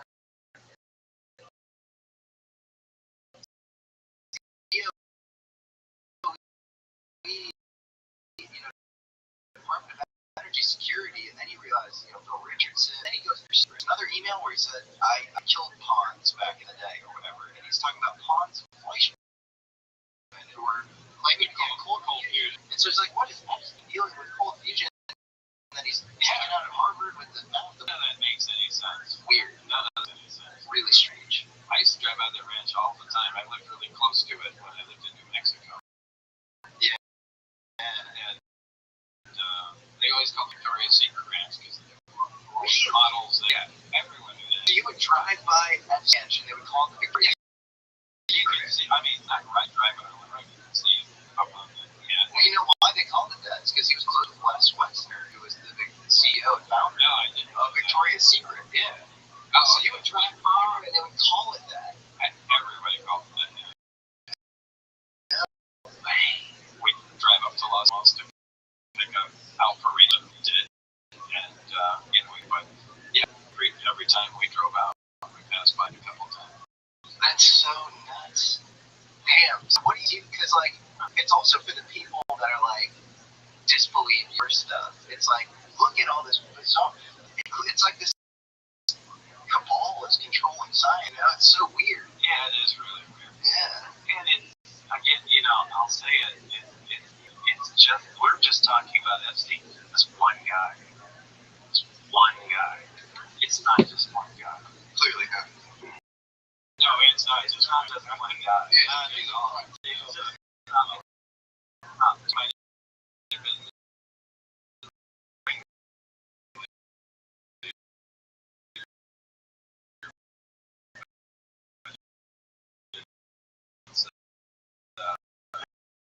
There's a lot of people. Or he might have been an extension or something. Like it might have Have your effect. Wow. Yeah. Yeah. So this old colleague of mine, Eric Weinstein, has this theory of everything in physics where it involves gauging gravity instead of quantizing gravity. Beyond my pay grade, but I find it interesting. And Epstein somehow knew about his theory before just about anybody else did. And so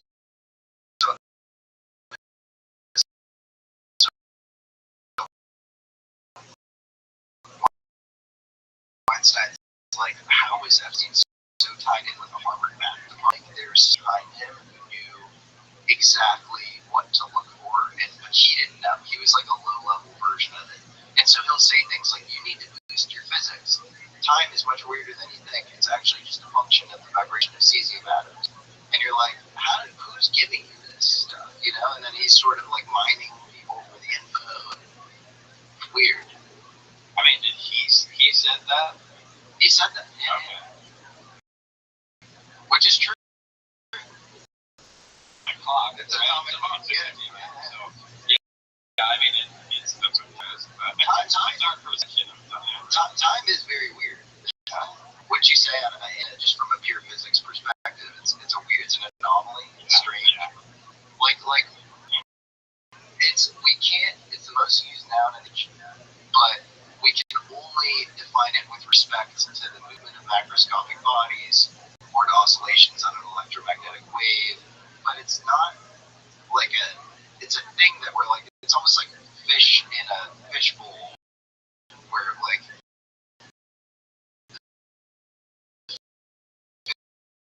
fish are trying to even describe what water is, but they can't because they're in it. Yeah, and that works. Like, help explain some of the stuff. Yeah, I think there's definitely something. Yeah, because if gravity is Organic chunks that are missing from physics, and I think some people have access to. yeah, I think so too. Yeah, I mean the other thing that this guy Berkheim says is that the cosmic redshift is the repulsive form of gravity. And if you look at dark energy, you can literally just look it up. It's like it's not one of the four fundamental forces, but it's just it really exists. Right. Yeah. And dark matter. I'm not really buying it. Dark matter's never been detected, but it's just there to. It's a placeholder To justify gravity's weakness. Yeah. And then I mean, to me, that's viewed. That's what gravitons were. That's why this got my attention. Well, gravitons are interesting because as early as the 50s, there's all this like crazy hardcore anti-gravity research, and then it kind of disappears. Yeah. We had a bunch of people saying we're going to be gravity. It's Ray Rumble, who's a VP at Martin Corporation's RIAS Research for its Institute for Advanced Study, and he was this really wacky thinker, and he worked with Lewis and probably Townsend.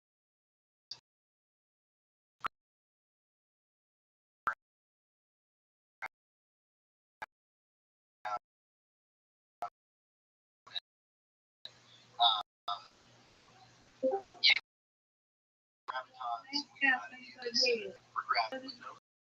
Fire. We just talked about extremely high electric differentials creating. And then the second thing is very fast rotating spinning superconductors. Those two things seem to have. Is that actually gravity? So there's another force. 30 years has gone by. I've kind of been doing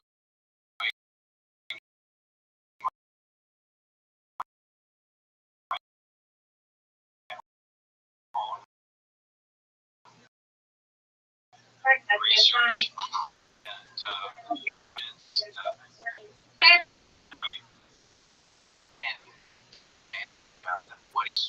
That's fair. What does this force do that's different? What does it look like? Come on. Yeah. I think it's something that works closer to the way you would think of this science fiction movie. You connect to gravity, but you really can't. I think when he's just attractive force, I think this is ultimate push or pull, and I think it also affects the flow of time exactly like gravity does. I think it affects light. It does some of the observations you would have with gravity would also overlap in this other force, but I think it's a unique force. Have you ever measured this force?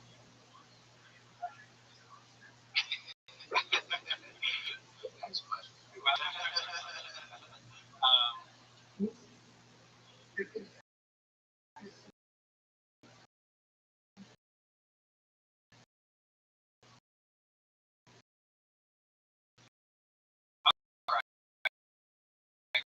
Yeah. You have? Yeah. No.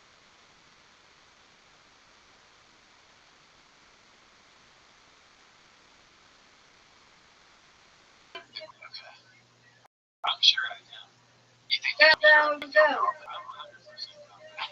I'm going to. Yeah. have you already gotten this measured? That's why I'm 100% confident. stuff up. Yeah, okay. What do you 100 years from now? No one's gonna know who I am. I don't know. That's right, man. There are these, this technology that is completely separate. Come on, I'm going to be overwritten by people. Look, there's other Bob Lazars and things that are going to come on. Look what's happening. All the people that came out since then.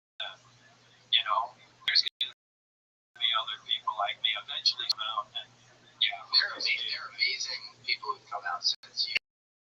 First and foremost. Yeah. There's going to be important ones that you just aren't going to look back to the 80s. I think you're just going to focus on the guys. I would put it deeper. I would say if you have like an army of people coming out after you, the fact that yours makes it even more interesting. I think, it's more likely to be forgotten if no one comes out after you. Wow. Do you hope to vindicate your own experience? Put that down. That's a true life. That's exciting. That's cool. But I have no idea. Reload. Yeah. But I know exactly what Yeah, go.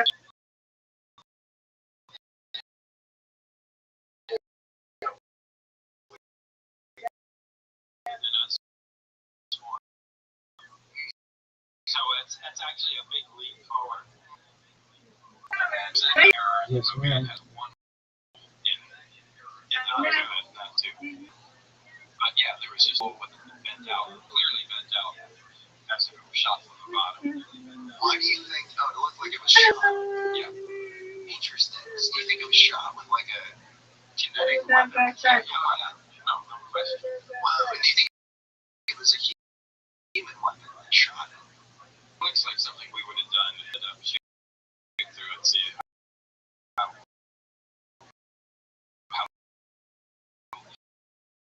we can kind of treat this material. Have you ever heard anything about like electromagnetic pulses and the theory of what directed energy? Well, yeah, it depends what our directive was duplicate the propulsion system at any cost, as directive 1 and directive 2 was be able to disable the system at a distance at any cost. Do you think that? So that's somewhat directed energy, but then there's a project sidekick, which is a weapon. So that's also direct energy. So yeah, it kind of depends. Yes. Heard of any UFOs prior to that getting shot down with directed energy? Electromagnetic pulse. Okay. I think the only thing I ever heard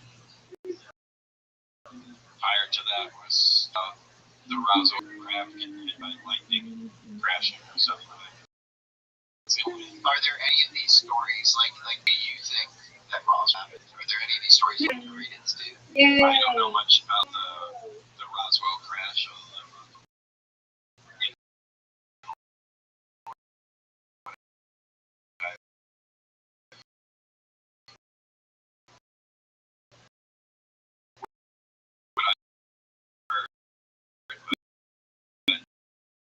It sure seems like they were working real hard to cover something. And there's like debris that was scattered all over Max Branch, and then there was the actual pod with the beams that was crashed.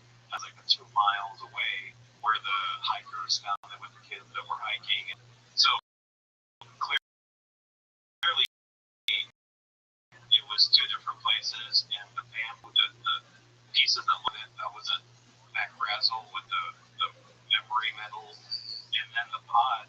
The only information we have of that is the bodies, and one of them was already being eaten by some animals. No way. Yeah, one of them. Yeah, from what I remember reading at the time, one was obviously clearly some animal that got to it. So, but I haven't heard that. But yeah, I think I remember about that. Hi. You mind when you win? Yes, my friend. Yeah, there'd be places Chris. Thank you, good job, Rabbi. Thank you, madam. Yes. Yes, free drink. Thank you.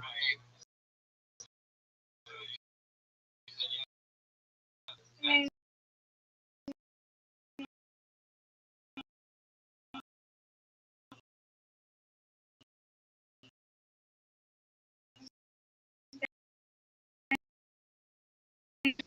News of the Air Force flights and said that you were to be taken. And it's like around titanium, different titanium alloys, and this titanium nickel alloy. Nitinol, as you know, nitinol was classified. It showed up in a Nate lab in the 60s. And that's what Mars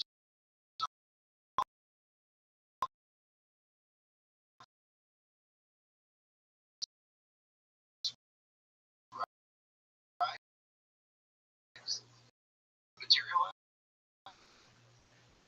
Yeah, because And it just goes back into its original shape. And I actually interviewed.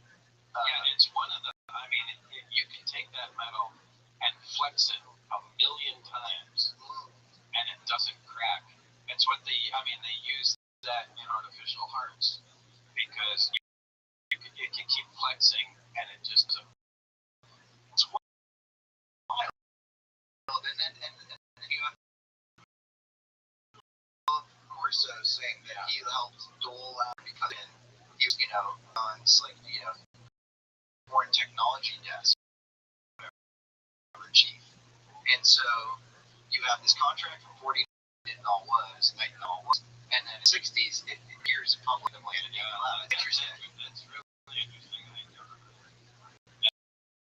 And I just interviewed a guy who was a witness of the Virginia crash in the 1990s, 1996 in Brazil, and he says the same thing. He says he held the material in his hands, and he would kind of mess with it, and then it would go back into its original.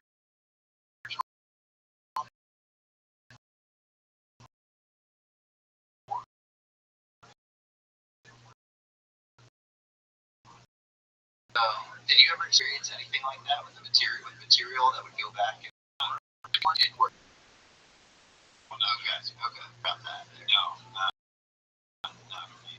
Did you hear anything about any other materials? No, that's material science. We're not to know that stuff. Oh, okay. So there's a whole other interesting. It's really stupid.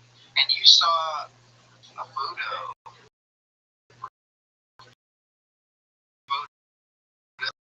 of an autopsy, right? Yeah, if in fact that was true. Photos. I guess if you want to call it a gray, something small, it had a T cut in the chest, and there was one single organ removed from the chest. Was that kind of a visceral experience for you? Was that kind of, gnarly, or were you like, No, at this point I'm going, what am I looking through? Yeah. It was just kind of all glancing through. But, the program was going to be moved to Indonesia or Southeast Asia when you were leaving? No, they were anxious to move the project out of there completely. And, ideally they said they would have loved to go out to the South Pacific, maybe Kwajalein Island or something, but they said the expenses would have been so great it's just impossible. But they just wanted to get away from ice. It's just close to that. If you had to get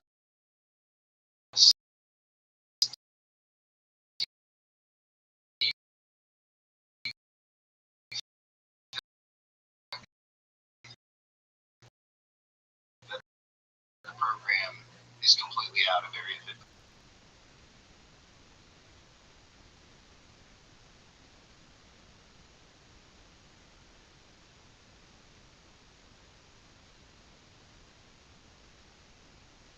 What I was doing. Okay. So, yeah. But what I can't say, it was just me. What?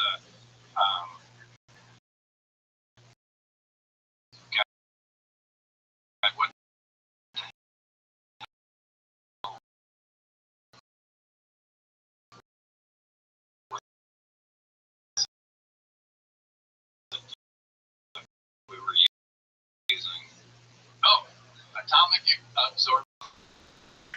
But you don't know the exact isotope. No. Like when you discovered it. Yeah. You did. Yeah. But you forgot the. Yeah, I have. That would be. Yeah, I know it would really help. It'd also be a Nobel Prize for you. It would be like, oh my God, they figured out like a new isotope at that level. Well, but I'd have to be able to produce. Sure, right. With the yeah. I mean, but the lab in Darmstadt, Germany, produced a few items. So they discovered 115. Yes. See, they made it, and we recognized it. Yeah. So, but I don't think it would help you because it's not like the way we try to synthesize, elements is smashing them together. Whatever comes out. It's not like you can go, we're going to make a specific isotope and make it all stick together. It's just like,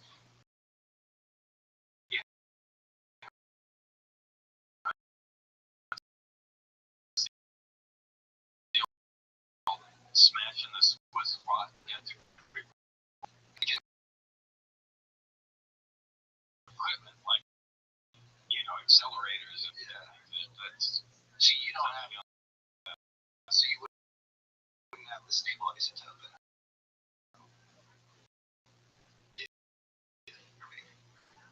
Well, I don't have it at my house. I can take it. So then, but then, we recording? Yeah, but if they did or no? Yeah. Okay. Yeah, you could. All I'd have to do is have it again. Okay. Oh, I see. That's a bummer.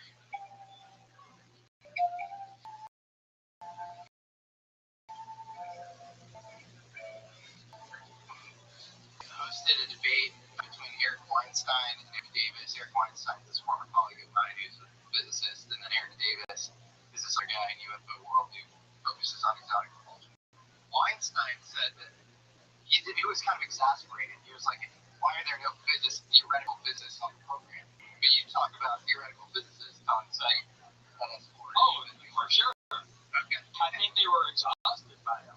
And I think they kept going over that road and never got anywhere. Interesting. And they were looking for let's just do something out of left field and see what we come up with. So, no, I don't know. Again, that's what made me think.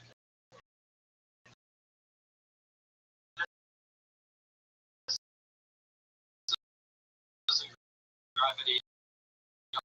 All of this is a new force entirely.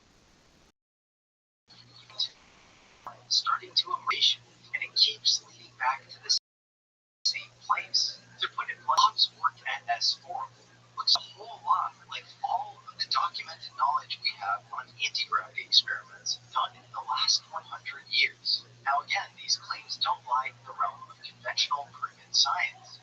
But while there's no proverbial fire, there is a whole lot of smoke around.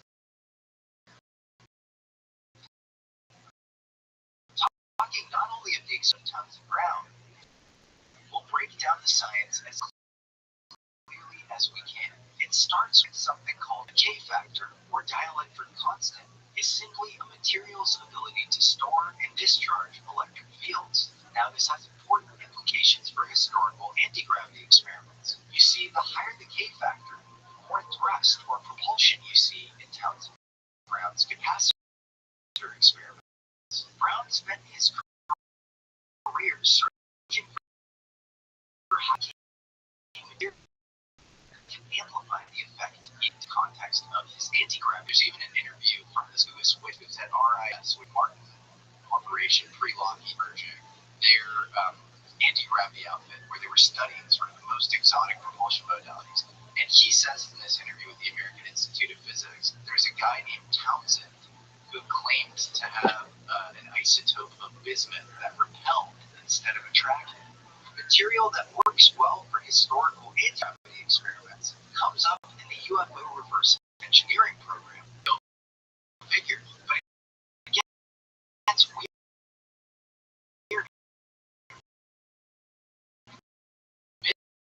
Bismuth element 115, Muscovia, share the same one that thinks and behaves. Bismuth has 5. Muscovia, or element 115, has 5.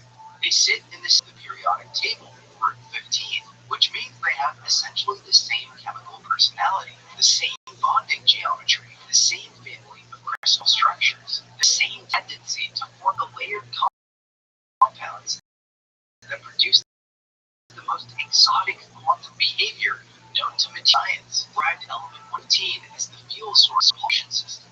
Mind you, this was in 1989, before element 115 had sized or named.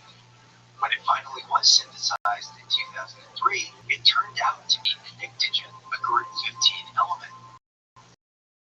The same chemical family as bismuth, basically the most electromagnetically bizarre stable element on Earth. That's either the most chemically literate lucky guess in history, or it isn't a guess at all. Now here's where the science gets genuinely strange. Bismuth is one of the most unusual elements on the periodic high K materials. They sit holding charge and do nothing else. Bismuth is threatened. It fights back. Expose bismuth to a magnetic field, and instead of being attracted the way iron pushes towards a magnet, it pushes away. This property is called diamagnetism, and bismuth has more of it than any other stable element on Earth. Not slightly more, dramatically, inexplicably more. The reason lives inside the atom itself. Every electron does 2 things. It sits near the bottom of the periodic table, one of the heaviest stable that exists, and in super heavy elements, something extraordinary happens. The electrons in the outer shell that they enter physicists call the relativist. They're traveling at a meaningful fraction of the speed of light, and when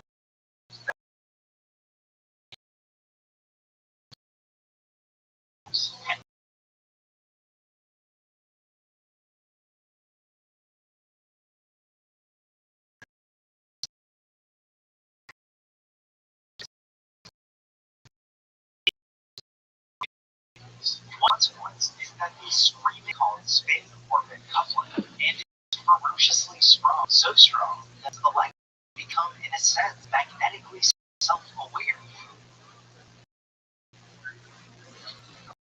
generating an opposing field in response to anything on the outside. So that's why bismuth has anomalous ideal passive. They're pushing The most amazing. All your force on that.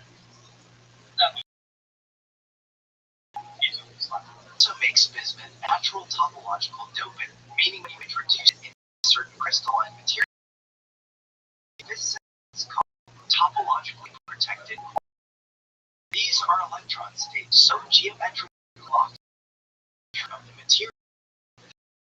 That's why they are very real by the reality element with 5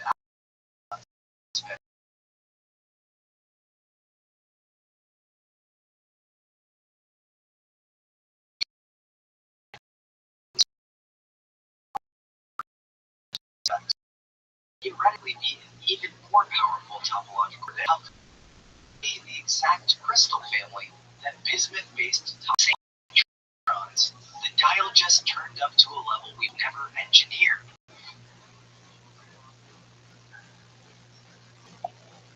Okay, I know what you're thinking. What do you get from this chemistry jargon to UFO propulsion?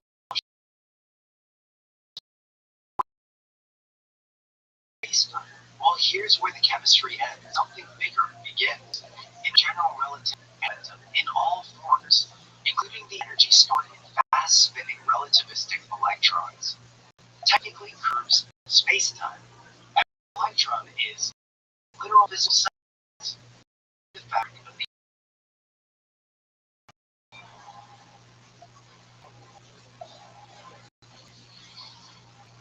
now, for ordinary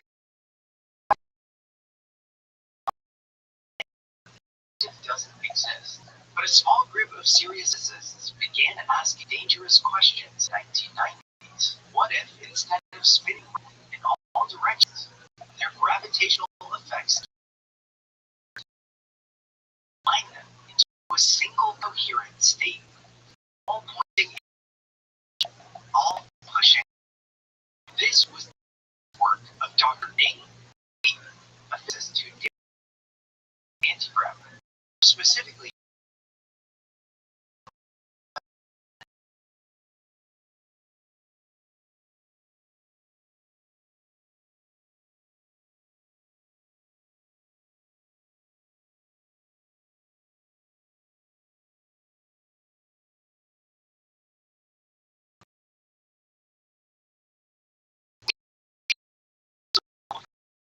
left her position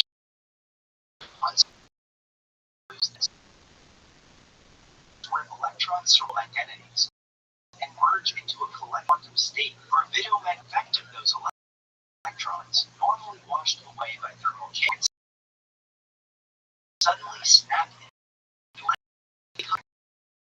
gravity in the laboratory.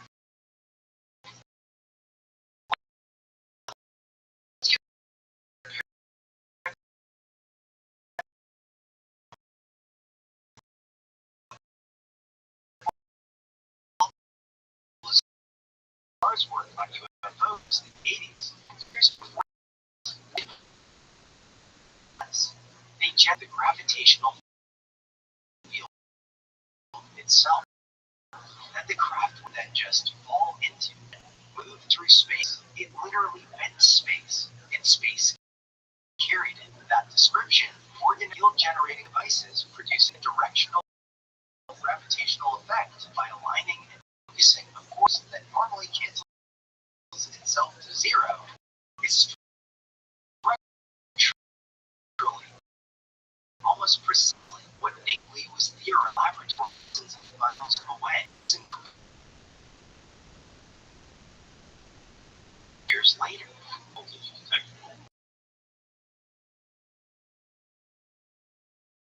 Lazar said that he believed the craft's whole material was an electron, basically a material that permanently stores an electric field. I think the material the craft is made from is an electric. And so it always, just like it always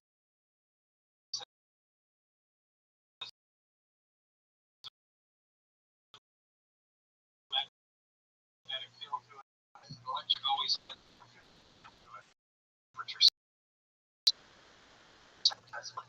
now, if you're designing a homeward craft that needed to interact with gravity wave emitters, maintain and respond to both electric and magnetic stimuli simultaneously, the material that checks every single box is bismuth ferrite. That's right. Again, with the bismuth, it's a material that is simultaneously where the two properties talk to each other, where you can the other.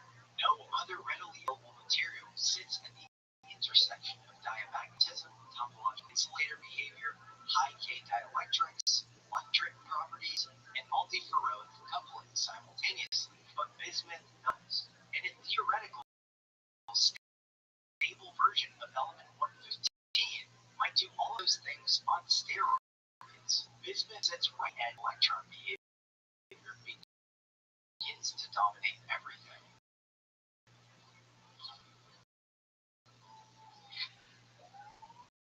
Space-time engineering, and then what's really interesting is Gary Nolan has this magnesium bismuth piece in his library. You need some sort of motive to, in certain cases, heavier elements create isotopes. Don't fire. It doesn't make any sense from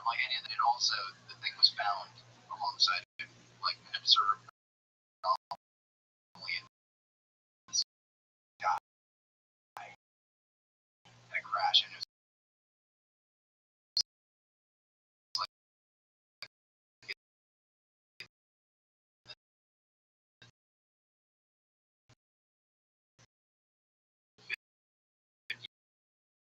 or 60, like one of which was literally a rate where increase you could high frequency, energy going into the ground. Yeah, there's something about this that I think that's that's undiscovered. Yes. And someone that we're unable to do because it's at the limit.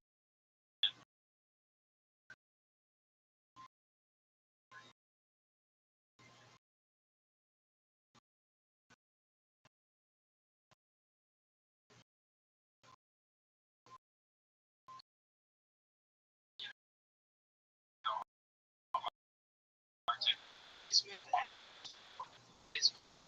right now.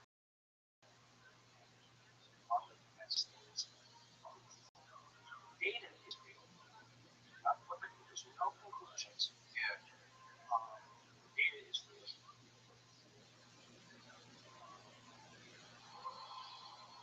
There's so much more than there was 40 years ago. Yeah. I mean, all these guys are cutting edge. All my information is so I think everything I know was outdated. And to look back at.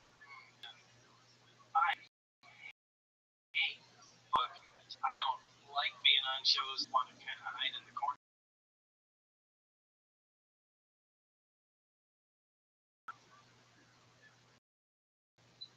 And do you feel like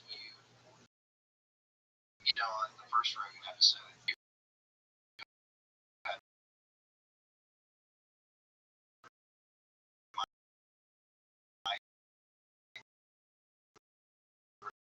brains,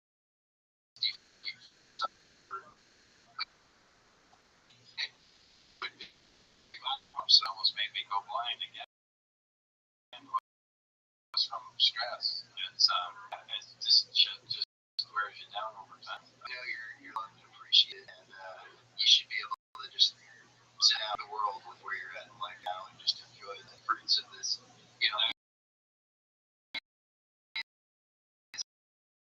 That would be cool. I'm so open to insane customers. Yeah, I love this.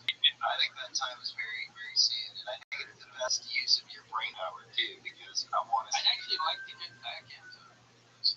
That'd be amazing. Well, I'll send you interesting people.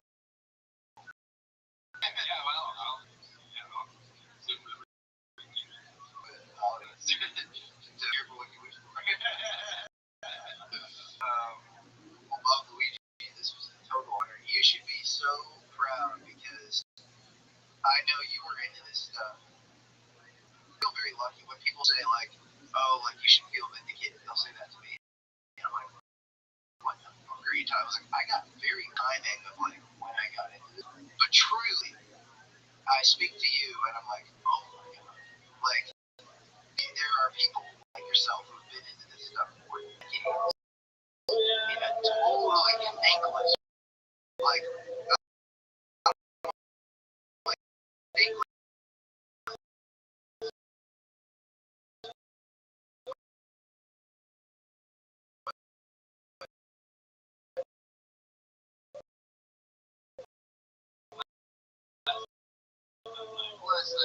Ostracized, exile. It's from justice. So that I appreciate that. Yeah, man. Did you ever think that we'd be here now that like on our podcast, you on Joe Rogan with Paul yesterday? When you guys were talking, I was reading a message from my sister.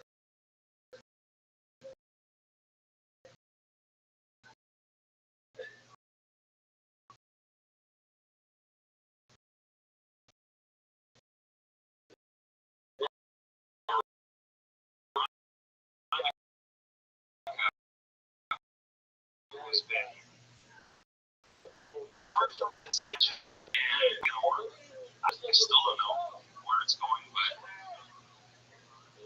we just went for it, knowing that, you know, all the past, there's a lot of negative associated to it. And I'm so proud of the team. I'm proud of Chris. That's like my right hand, and all it wouldn't exist if it wasn't for Chris. It was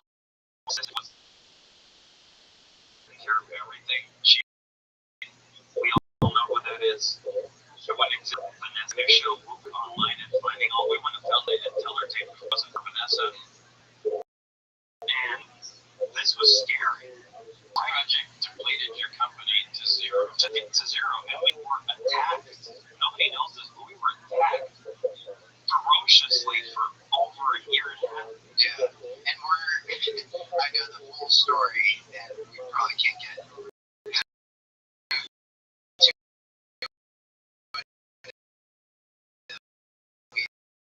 but I'll just say high level.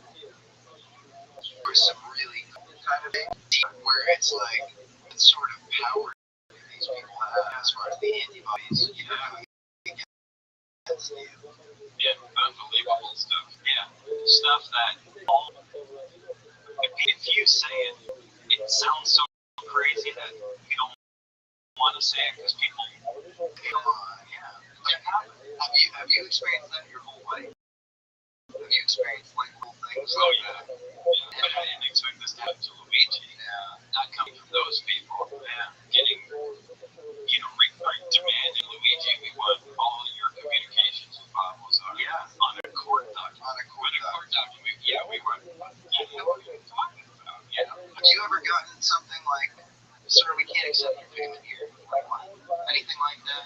It's a little weird. What do you mean? We can't accept? Like something like that, you know, something like there's something going on, a routine thing you're trying to do. You go to a bank, you go to, you know, Oh, so just we don't want to deal with you, and you're like, why? Yeah, I mean that was a long time ago. A couple things like that happened decades ago. Do you remember? Nothing now. I don't remember specifically, But people kind of mess but yeah, on an official level, it's like, you know, you're radioactive. We don't want to deal with it. It's tough, man. Well, you found the one gig you can get, which is selling this. You know, doing a lot of this crazy stuff, dude. It's cool.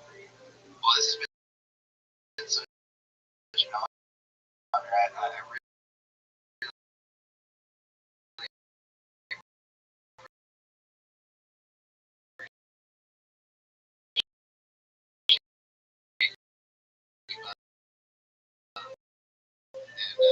It's always okay.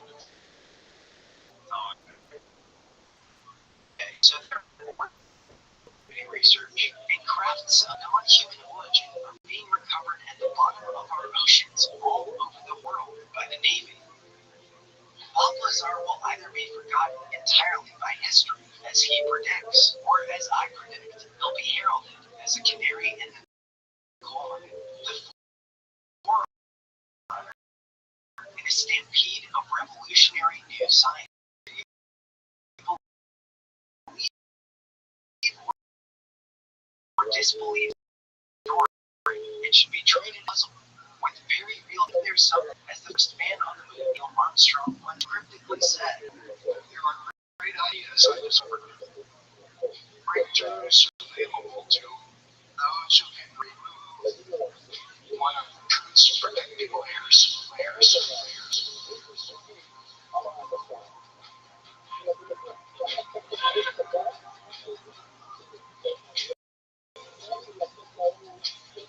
If you're still watching, you made it through all of the exotic UFO science. You're one of the first to hear. We just dropped the limited merch collection, 2-1 white vintage black, plus hat. The design has a timeless retro future feel. You can wear it every day. If you've been watching the show lately, you've probably already seen me wearing it. This is a limited run, so when it's gone, it's gone. AmericanAlchemyMerch.com to grab the Believe drop today. Cowboy UFO is a fan favorite. We always keep in stock, along with the Atomic Age design. Thank you all so much for following and supporting the show.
And here we go.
Fucking military straight Hilltony.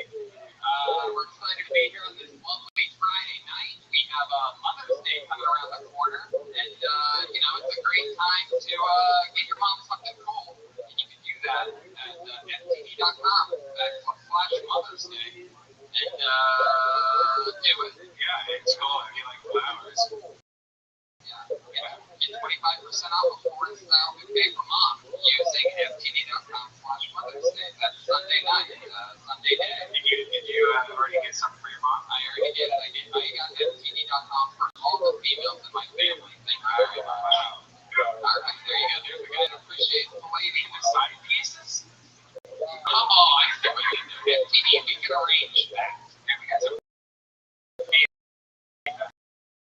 somewhere. You get that little whistle up there. It makes the noise of its battery. English? English, okay. You actually, I don't know. They're all the same to us. We're goddamn Americans here, you know what I'm saying? Why do you work on that feedback before we have a new Revolutionary War? Giving me the middle finger, by the way. Well, not a big thing with sound in my life. What a sound guy. Just put the whole thing under the bus. Yeah, his bridge, he just turns on you. Hello. Wow. Look at this guy, WikiLeaks over here. What the fuck? Jesus Christ. Sorry, dude. It ain't happening. You guys gotta relax. Hold your goddamn horses. We are excited about this. Before we do anything else, why don't we bring up our favorite goddamn band in the world? That's about right. Every single episode, they perform brand new characters. I never know what they're going to do. Sometimes it's someone we've seen in the past, sometimes it's a brand new character. Las Vegas, it makes a noise. It's a kill Tony.